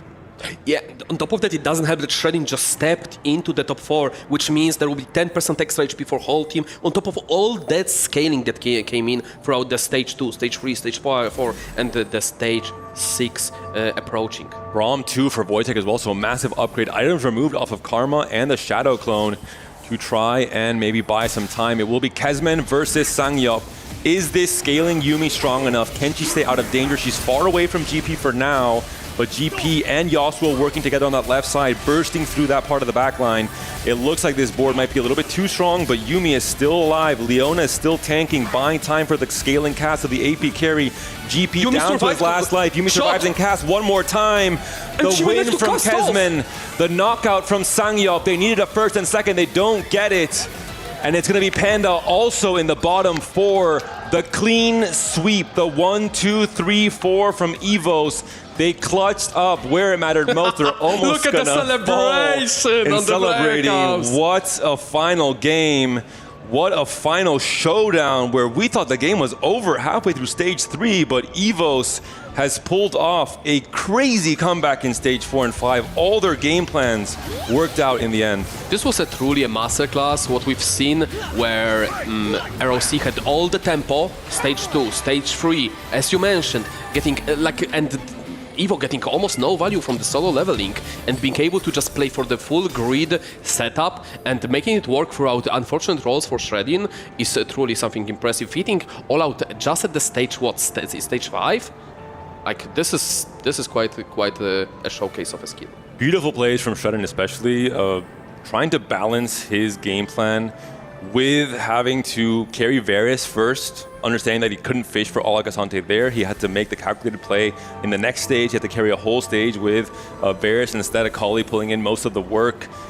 Everyone on ROC trying to target Grief Shredding, and he's just dodging and trying to find his upgrades regardless. And in the end, for 4 players to end up in the top 4 in a pivotal game 3 is just a very hard thing to accomplish in 4v4. It's truly a dominating win from Evos here, and a win that is good for them, obviously, to make the playoffs, but what a confidence boost coming into tomorrow to try and fight against the rest of the teams, coming in as underdogs that a lot of people wrote off in the high-level TFT scene, and to come back into the playoffs with this showing is maybe exactly what they needed. Okay, so now that they are locked in, they have to think about the next day, things they can improve. What we've seen so far, they either stomped opponents or they got stomped.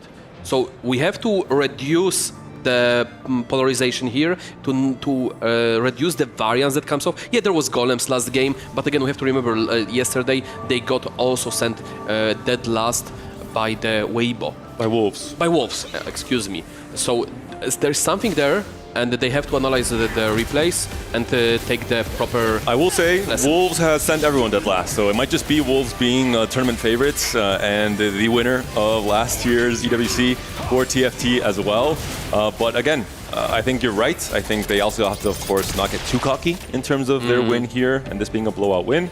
They have to stay realistic to their chances and their skill level, but definitely try and learn from what they've experienced in this series, learn from the pressure they were able to handle and the nerves they were able to handle. If I was in any of these positions in stage 3, I would have thought it's 100% over. I would have been completely demoralized from how tough some of these spots looked, but they believed in their spots, they believed in themselves and in their game plans, and really pulled through as a unit. I think you mentioned it, that Aki was put more on kind of griefing duty and maybe didn't have the right mastery of this set yet, or the right mastery compared to Kesman and Aki, but I think he was one of the all-stars. I think he was MVP. He enabled everyone in this game 3, so I think individually for him, it's also a very big confidence boost. Oh, he honestly enabled the team. We had 3 players playing fast 8, which is usually the bad play in 4 versus 4.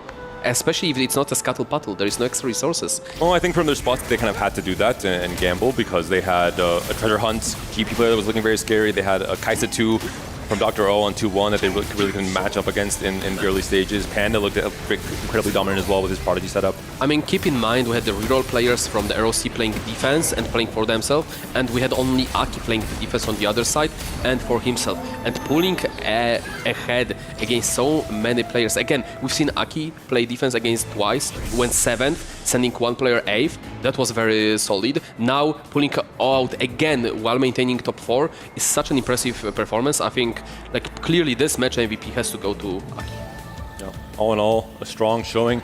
For ROC as well, I think not quite the tournament they were hoping for. I think despite it being on paper, one of the easier groups potentially in the group stage, many people said, with Wolves being obviously the standout team, I think Evos has surprised many people in terms of how strong they have become as a team and how strong their synergy is. And ROC had a tough time. Also, Team Liquid Brazil, I mean, a very, very strong roster individually. They couldn't quite gel as a team, I think. They had other difficulties, but all in all, ROC has to be proud of making it this far, 4v4. It's so hard to make it even here to the main event. The qualifiers are so tough, and they managed to do it in a very competitive region like APAC. So despite not quite being the playoff they were expecting, still, I think, head held high and hopes held high potentially for a return next year. Absolutely. I mean, it's heartwarming seeing that a bunch of friends came from Poland as underdogs without bigger accomplishments and just making it work throughout to top 8, and you see them just celebrating in the screen, being so happy and yeah, supportive to each other, even though after the game 2 being dominated. Final win for Evos, the final series, the final game of the group stage. It has now wrapped up for the Esports World Cup TFT 2025. Only the playoffs now remain. Only the best teams, the teams that have mastered Set 15 in its infancy, now remain in this tournament. And I cannot wait, Alan, for what is left for the next 2 days of TFT, with how impressive some of the games, some of the plays, some of these players have been across this entire tournament. We have 2 days left of the most intense TFT we've seen. Today was the best day probably across all of the competition we've seen so far. Some great games. We started off of the Vitality against T1 being very close, and we ended up with the Evo against ROC, where both of those games were pretty much back and forth. Yeah, a third game in every single series except for series number 3 between Flash Wolves and Twisted Minds, which was a 2-0 win for Flash Wolves. So what more can you ask for as a fan of high-level TFT, as a fan of 4v4 format, which we only get to see at this caliber, at this tier, on the stage like this one in EWC every single year. So we have been blessed on a day like this one. Hopefully more and maybe better if I can be greedy and ask for even more on the upcoming days coming up to finish off this year's tournament. Casters eating well, viewers eating well, and well, top 8 eating well. We will hear for our winners on the stage, though. We'll hear from Evos in the interview. You will indeed. I'm standing by with Shredding. Dobra robota. Yeah, thank you very much. Yes, that means good job in Polish. Congratulations. You make it into the quarterfinals. What an incredible achievement for you and your team, who are just regularly, if I'm right, playing online. And now you're here on a huge LAN stage and you're just taking it in your stride. You enjoying it? Oh yeah, for sure. Like I think we all thrive playing on stage already, thanks to our amazing Polish Riot support with organizing all the LAN events. So thank you to all of those that do take care of that. One thing I want to say before I forget: Polska górą! Yeah. I didn't want to wait because I would have forgotten. Hey, say it again. Polska górą! And hopefully we'll go on tomorrow as well. Listen, man, you said before we had this conversation, you're like, oh, I don't know if I can speak. You're very good at this. So I hope that you can progress in the tournament so we can have more conversations. But one of the things that I'd like to discuss with you is the fact that many are calling you guys underdogs. I'm sure that you feel like underdogs. We've already seen, some huge giants drop out of the tournament. Do you think it is, I guess, to your advantage that you're being underestimated a bit out here? I don't think at this point any of the players underestimate us. We screamed against them. At least the European teams know that we were really strong in the qualifiers. Obviously, we're very honored to play amongst all those top players that are known among the world, and hopefully we can make our names on at least the team stage. It feels even better because it's like we're brothers by now.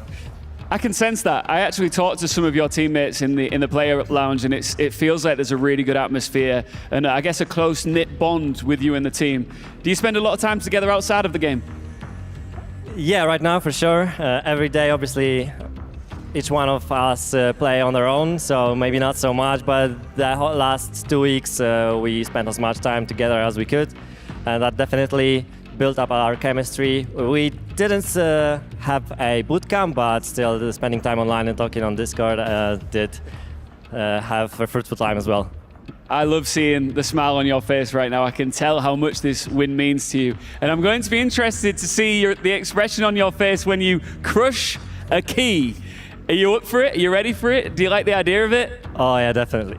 All right, we're going to do that next. Congratulations to you and your team. Dobra Robota. Once again, congrats. I cannot wait to see you guys continue into the quarterfinals. I'm sure that our magnificent desk have a lot to say about that one. We hopefully do indeed. Evos are the ones to advance here into the playoffs. They are getting the 2-1 win. They are absolutely ecstatic. The reactions from the players, the fact that they had such a dominant last game, they get to crush a key. Couldn't have asked for a better ending. I mean, seriously, you know, we heard him talking about hoping that they could start to build their legacy, but I think, you know, a star is born here, and I'm not talking about 2-star GP, but I'm talking about the 5-star smile that he had on stage after that victory. No, honestly, a great injury, and I think that's, you know, it's a perfect thing as well. As you said, coming into this one, for all the players on the squad, they really hadn't experienced the kind of global level of success. So this is a big breakout moment for everyone involved, no matter how the playoffs ultimately go. To have gotten this far is a massive achievement. Yeah, absolutely. And even, you know, hearing Shreddies in the interview saying like, yeah, we were underestimated, but now that we're scrimming teams, they're realizing that we are actually pretty much up to snuff and we are a force to be reckoned with. Definitely something they've proven again here today. Even though they got knocked into this lower bracket, they're able to crawl their way back out. And yes, maybe game 2 was a very dominant performance from ROC, but they just came back stronger. I mean, game 3 was just domination, right? Just Evos all of the top 4 positions, sending every single member of ROC into the bottom 4. There's not a bigger way that you can win in 4v4. Well, I mean, that's what we asked for, wasn't it? Trainer Golems in game 2, massive variation. Have the Golden Gala come out for game 3, make sure it's definitive one way or the other, and the ending could not have been more definitive.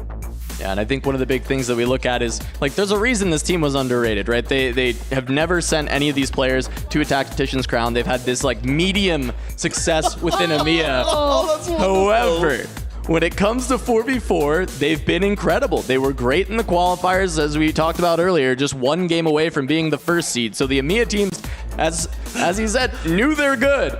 And now skills the rest of the world are figuring that out. Yeah, and just, you can see how much it means to this team. Just their reactions after the win, after the top 4 finish, just how excited, how happy, how ecstatic, and relieved they are, because their story doesn't end here. They continue to fight another day.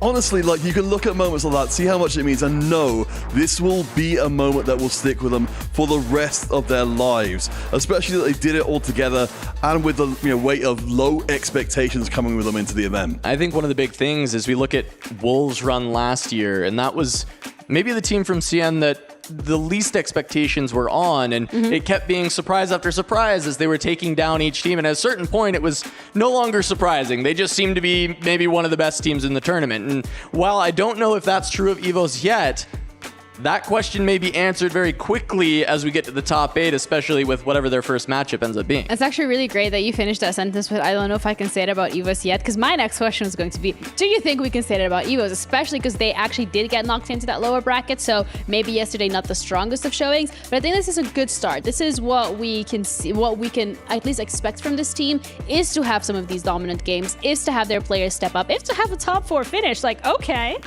Yeah, I mean, it's so hard to tell at this point, isn't it? Because, of course, we don't know what the players will ultimately end up looking like. You can have shorter journeys, you can have longer journeys all the way through there. It's going to be such high variability. And, for them to go to sleep tonight, knowing who they'll be facing tomorrow, it's a huge weight put upon them. I hope that their enthusiasm lasts. And unfortunately, though, for ROC, this is the end of their story, and they are now out of the tournament. But before they do leave us, some final words with Bucket. So close for Rock Esports, but at the end, Evos takes the lead and takes the series. What went wrong in that game 3? Oh, I think our spots are just unfortunate. We couldn't hit our units. Even though it was given to us early, like the Kaisa and the Karma, we just couldn't keep up because their augments are just too good. The augments did seem to have a difference. The casters were very hype about not only the start of your game 3, but also your finishing game 2. How did you guys extend the series? Oh, I think game 2, we just play what we're best at, which is playing what we're given. But unfortunately, this meta, because of GB, it's not so good for us. Set 15 and game like seem to have a big effect on a lot of people here. A lot of upsets so far in this tournament, and you guys will go out there in the 9th through 12th range. How far do you think your opponent Evos could go now that they're in the playoff bracket? I'm not sure, but I hope they can win because we all love underdog story. Yeah. Absolutely. Well, I'll let you get back to your team. Thank you so much for taking the time and speaking with us tonight. Thank you. He is so right. We all really do love an underdog story. And unfortunately for the ROC underdog story, their tale ends here. And with that, their run at EWC and their key is going to get crushed. He suddenly made this feel a lot more sad. Yeah. I was like ready for the key crush. Now I'm like, wait, no, not Ariah's key. The hang. Oh, you can see how it bit down at the end there. You know that's if they do win out of the entire thing, that's absolutely going in the trophy. Oh yeah, for sure. I mean, you get to crush it with your own hands, so to say. I mean, you do press the button, but it's a manual labor of love. Yeah, imagine they just hand him the happiness. key and they say, yeah, just break it. Yeah, just split it in half. Do you think you could? There was a lot of love in the interview at the end, and I felt a little bit as like, was.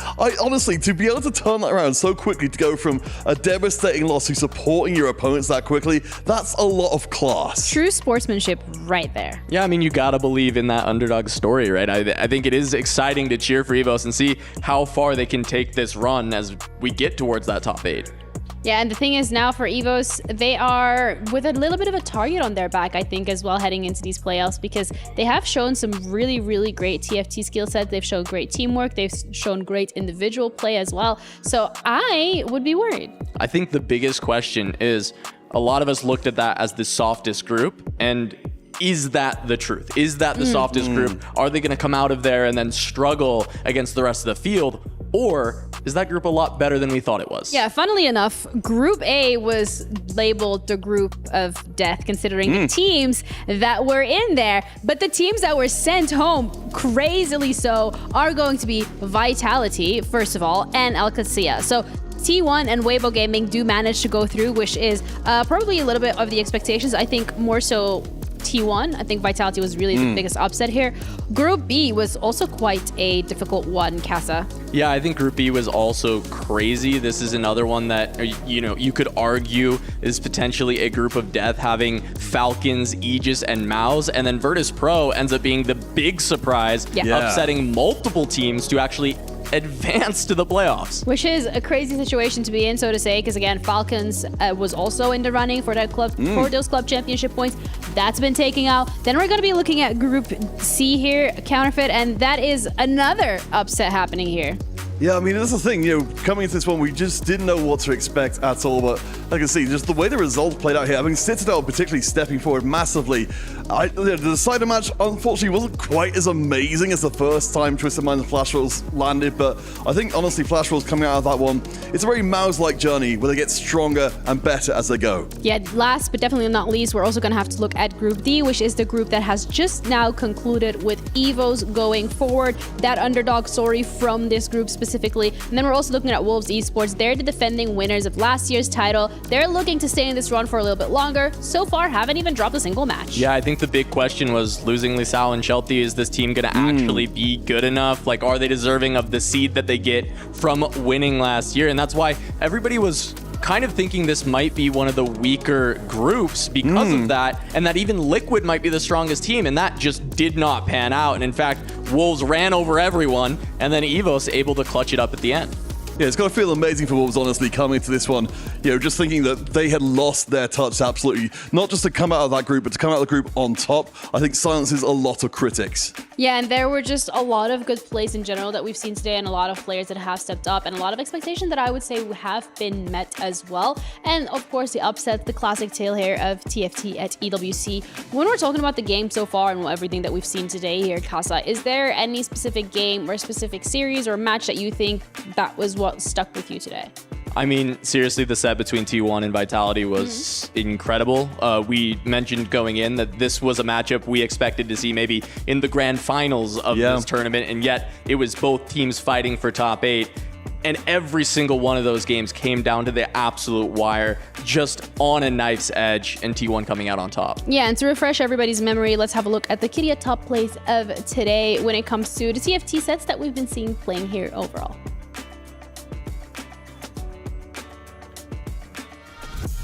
All right, looking through some of the early ones. This is from that Vitality versus T1 set. We did have the Luchador Jhin that was put together counter from Milk, and it just not quite able to get enough done in this game. Yeah, that's a real shame as well, because you live for moments like that where the stars align and give you something you would never get in nearly any other game. So, I mean, that's the thing. The play is so good that sometimes even something extremely unusual can't get the job done. Yeah, this was the big highlight performance from Bintum, actually being able to play around this Kai'Sa spot where he got jailed away from his Kai'Sa 3. Felt like he was never going to hit, and somehow he managed to top 4 out of that. Oh, gosh. I mean, of course, all the way through the EWC, you see these late game balls and how ridiculous they are. The Sorcerers have been demonstrating very well just how explosive it can get. This was the clutch up from Prestivan. The team put all the faith in him to beat SCSC's Kale that had been triumphing throughout the entire game. It was found in stage 2 because of the worth the wait, and that was just ridiculous. They end up sacrificing Soju. He sells his whole board. Prestivan finds that win. Oh, gosh. And of course, I think in terms of one of the dark horse kind of compositions, the Cassante, we saw it in the last series as well, just can absolutely cut through everything. I think it's such a great answer, along with, of course, the other unit, which has been absolutely deleterious to everybody, finding a Gwen with a range extension. Yeah, I mean, you see the Fishbones Gwen here and just how devastating that is. It feels like when you look at these two compositions, the Sorks should be relatively evenly matched, but that Gwen just eviscerating everything. And here we do have ROC versus Evos towards the end, and that was the Yuumi that was the final nail in the coffin, taking out this Gangplank. No attack speed for Songyup, and it really just goes to show how important that Ginsu's Rageblade is. I do love at least, if Mutsu's Gangplank definitely felt like an unanswerable problem, we are seeing more and more teams coming out and finding a way. Even in that case, it was pretty extreme. Double Archangels to say, you know what, I can actually outscale you. Yeah, and with that, we close out today in terms of the games that we have seen so far. And I think it's also maybe nice to have a bit of a conversation about individual players that we've seen step up. I feel like it was different than the players that we saw yesterday from the teams that are returning. And I think that's a nice mixed bag when it comes to who can pop off on the day. Yeah, I think one thing we saw last year is players often returning to the same roles. They'd be the ace or the bruiser or the strategist, right? I like to call it sometimes the hammer and the anvil. The anvil is sometimes just having to take hits for the team, go for the loss streak, and play for 7th, whereas the hammer is the one who looks for that win. But this time around, it seems like every player is being able to play different roles depending on the spots, and we're getting to see the pop-off performances show up for each and every player on these teams. Yeah, I mean, I think certainly for me, in that kind of vein, players like Kababa are going to stick in my mind for a very long time, just because even in a team format, even when games are so different from each other, there are still players who somehow seem to keep cutting through and keep putting in ridiculous level performances. Yeah, I think that's also the beauty from this format, where it's a 4v4, where every single player can show off their individual strengths, but at the same time, they also have to fit in within that team dynamic to be able to adapt different roles when necessary. And we don't necessarily get to see that when we are looking at a free-for-all again, because everybody is fighting for their own survival. And that's the beauty, I would say, from this 4v4 tournament here. Yeah, exactly. And we've even seen examples of one team being able to find the win, but the other ends up actually taking the first place in that lobby, right? So we've seen Milk go first against Weibo, but they weren't able to take a single game off of Weibo. And then today, it was Prestivan finding a couple of top finishes, and yet Vitality couldn't get the job done at the end due to just the team play on the side of T1 and Weibo, respectively. Yeah, and I mean, it's been said before, but I think it bears repeating that the development of the 4v4, which we're seeing here at the 2025 EWC, it's a whole different planet from what we were seeing previously. Even with so few events, we're seeing so much development, so much better team play overall. And we were talking about yesterday, of course, that's becoming a bigger and bigger factor in team success. All right, so when it comes to the playoffs now, we have our teams locked in. Biggest team that you're looking forward to over the next couple of days? I mean, it's still T1 for me. I think them taking down Vitality was big. I'm so curious as to how Aegis managed to manage this one, because There were so many questions. Yes, and for those of you at home that are wondering what exactly is going to be the playoffs, what are they going to look like, don't you worry, because we got a draw show ready live for you where we're going to see which teams are going to be going up against each other in these next couple of days. So Stage, take it away. Yeah, it's been a long old journey for all of the teams that have made it into the playoffs, and now it's time to find out what our quarterfinals will be. And to do that, we are going to do a live draw right here on the show. Sandy, you are going to be our draw master. I've just made that up on the spot. So here we've got all of the Seed 1 teams. Over here we've got the Seed 2 teams. We will begin and commence by drawing our Seed 1 teams first. Let's begin this. Are you ready? I feel like you've been waiting for this moment your entire life. Very much so, yes. All right, let's go with our first one. Oh, nice little pop. I got you. Hold on. All right, show it to the world. Who have we got? We have got Wolves Esports, last year's winners, looking for the back-to-back. All right, so that is our first draw here. Let's move on to the second. Lovely. All right, we keep moving. Second one. You have got a little pouch down there to put the disposed balls in, but you know what? I want to have fun with it, you know? All right, second one. Are you ready? I'm ready. Are you excited? Ooh. Citadel Gaming. Another phenomenal team out here, looking superb so far in the tournament. Citadel is our second team. Where's this one going? Give it, okay, sensible.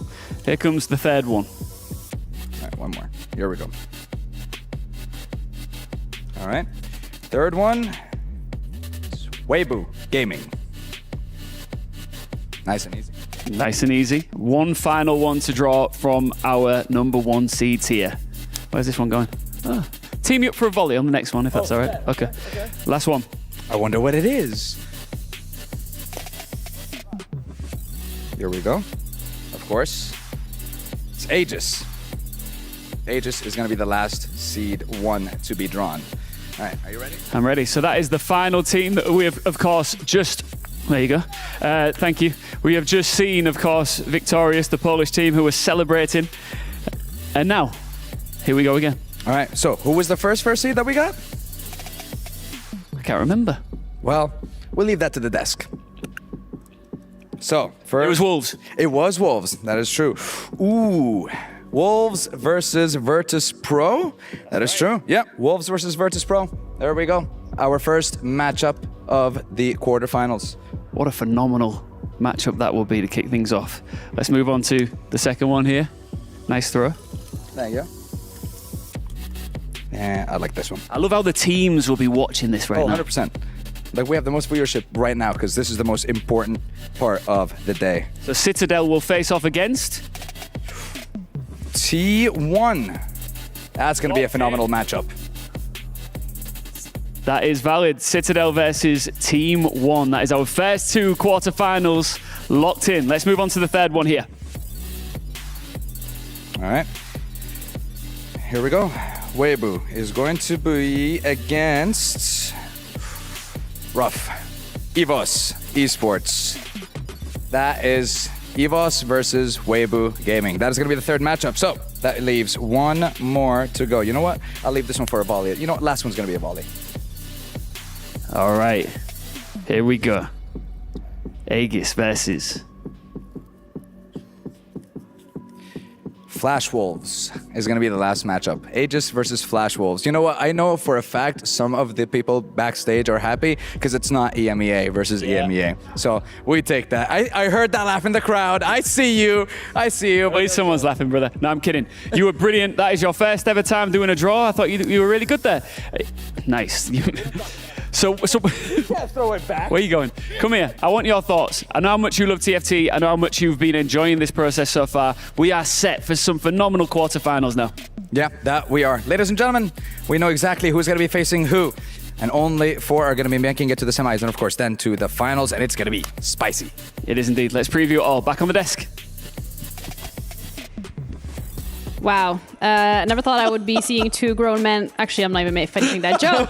Wolves Wolves against VP. Citadel T1, Weibo Gaming against Evos, AGs against Flash Wolves. None of these teams have played each other yet. They are all from different groups, which does make things a lot more exciting. I mean, Citadel T1. Hey, yo, Casa. I'm not happy about it because Citadel, that's my NA team, and I think everyone wanted to avoid the T1 draw.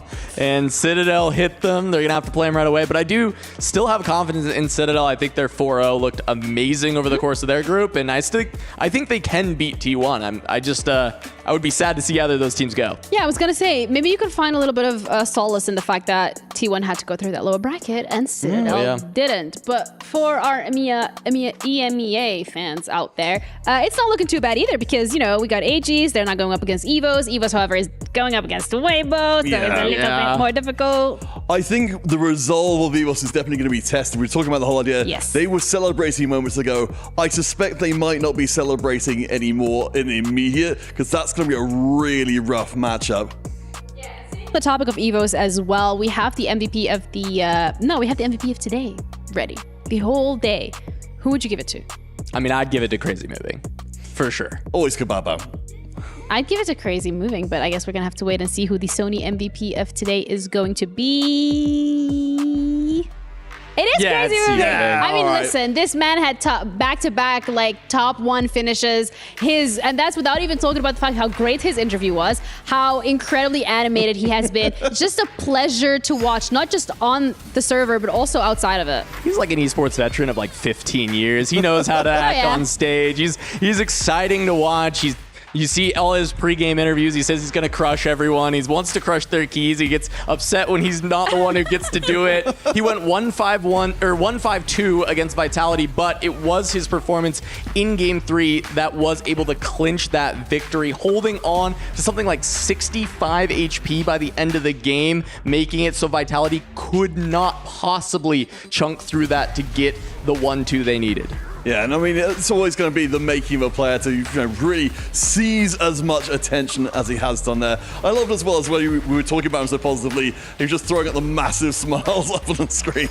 I mean, he had a really great performance so far in the tournament in general, not just today. From what we've seen, really the backbone of T1 in a lot of these games that they were able to close out. And of course, it's going to be a very well-deserved daily MVP. Yeah, that 70% win rate is absolutely crazy. I wish my games looked like that. Yeah, I mean, it's ridiculous that he's been able to win so many games for T1. He's been kind of the clutch factor. He's been not just playing these big win-out angles, but also his tempo play has been some of the most impeccable in the entire tournament. He saves HP better than anyone else so far that we've been seeing. I think, honestly, if you're going to be studying anybody's play from the previous days, he's absolutely the one to watch. That is actually also something really important to touch upon here is the fact that when we are looking at the teams that have been through that lower bracket, they do have a little bit more tape available on them, which does make things for T1 specifically, it may be a little bit more difficult because they were knocked into that low bracket from day 1. It helps and hurts. TFT is a game that it's very hard to kind of target their strategy and then disrupt it. You can decide, okay, we'll contest these comps, but that doesn't necessarily mean it'll work out for you, or they'll even have spots where you're going to get to contest. I think it's actually a bigger boon for them to come through that lower bracket, have a couple more games under their belt on stage, on the patch, to get more comfortable, especially because set 15 is brand new. I will say that kind of the other side of that, though, coming from the lower bracket, you have much less room to hold anything back. Because if you lose your game, it won't matter if you had a million strategies you would have deployed in the grand finals if you never get there. Yeah, and it's also, again, quarterfinals, which, if I am not mistaken, there is no lower bracket here. So if you single elimination. It's immediate elimination, which for some of these teams that are already in this lower bracket, like T1, like Evos, like VP, they've fought their way out of here, and they know what it's like to have their back against the wall and to be in this position where you're like, oh, my key's going to be able to get crushed. Whereas when we're looking at Wolves, Citadel, Weibo, and AGs, they are yet to taste what it's really like to have that much pressure on their shoulders. And now they don't have the buffer. The buffer is gone, right? Single elimination. They're just, if they lose now, they are out of the tournament. Yes, top 8 run, that's great, but that is not job done yet. No, I mean, we saw it last time as well. You know, the kind of the vitality spot, I suppose, where you just go completely undefeated and then you lose one series and your run is done. Yes, and that is so much to look forward to tomorrow, with where we have once again 4 best of 3s for you, with the top dogs facing off against the underdogs, seeing which ones are going to be coming out on top and heading to that semifinals the day after, which is going to be Friday. But either way, we're going to be back again tomorrow, same time, same place. Make sure to drop a follow so that you can stay up to date. Either way, take care of yourselves. Have a good night, and we'll see you tomorrow.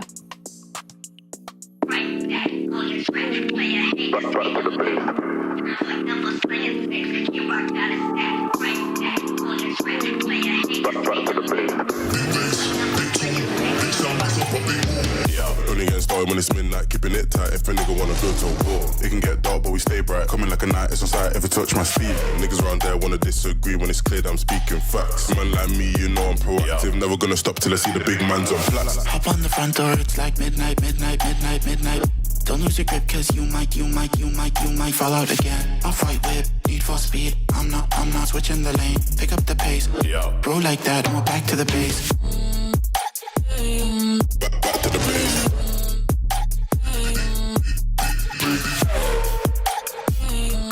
Back to the base. How I could never act. Been trying to stack up racks on racks. Boys in the back wearing all black, staying on track. Better show you gun, and that's on me. Out here getting this plea. If you work for the devil, better retreat. Coming too icy, coming too clean. Could never move shady, ain't no feed. Shotgun, London, what's the outcome? You know, I'm a madman, just can't stick to the program. Raise up the heat, keeping the tension, shifting the gear to a different dimension. Red light, speed up, take off, slide up. Hop on the front door, it's like midnight, midnight, midnight, midnight. Don't lose your grip, cause you might fall out again. Off-white whip, need for speed. I'm not switching the lane. Pick up the pace. What? Bro like that, and we're back to the base. Back to the base. Back to the base. Back to the base.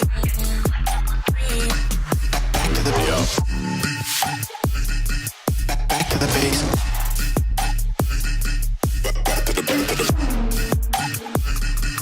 Back to the base. Yeah. Back to the base.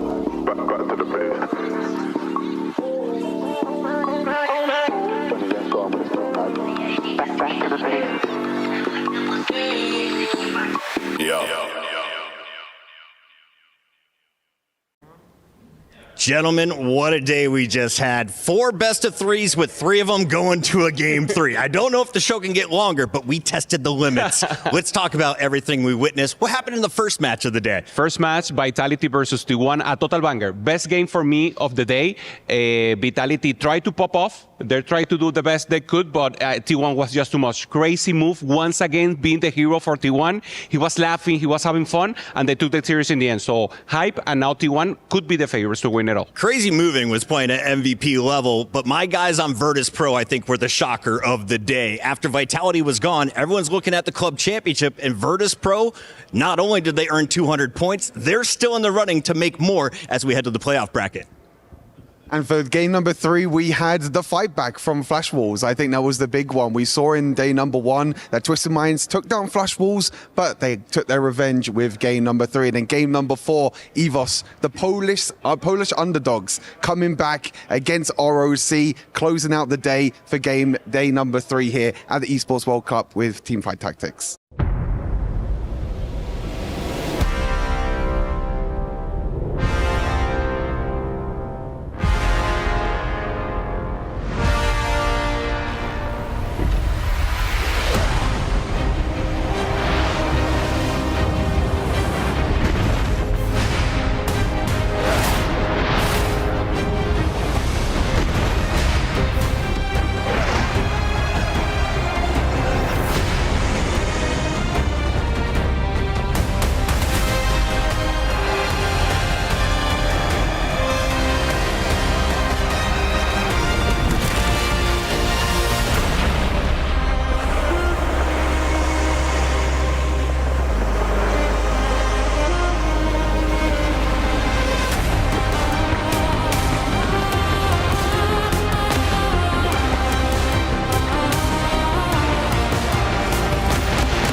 TFT.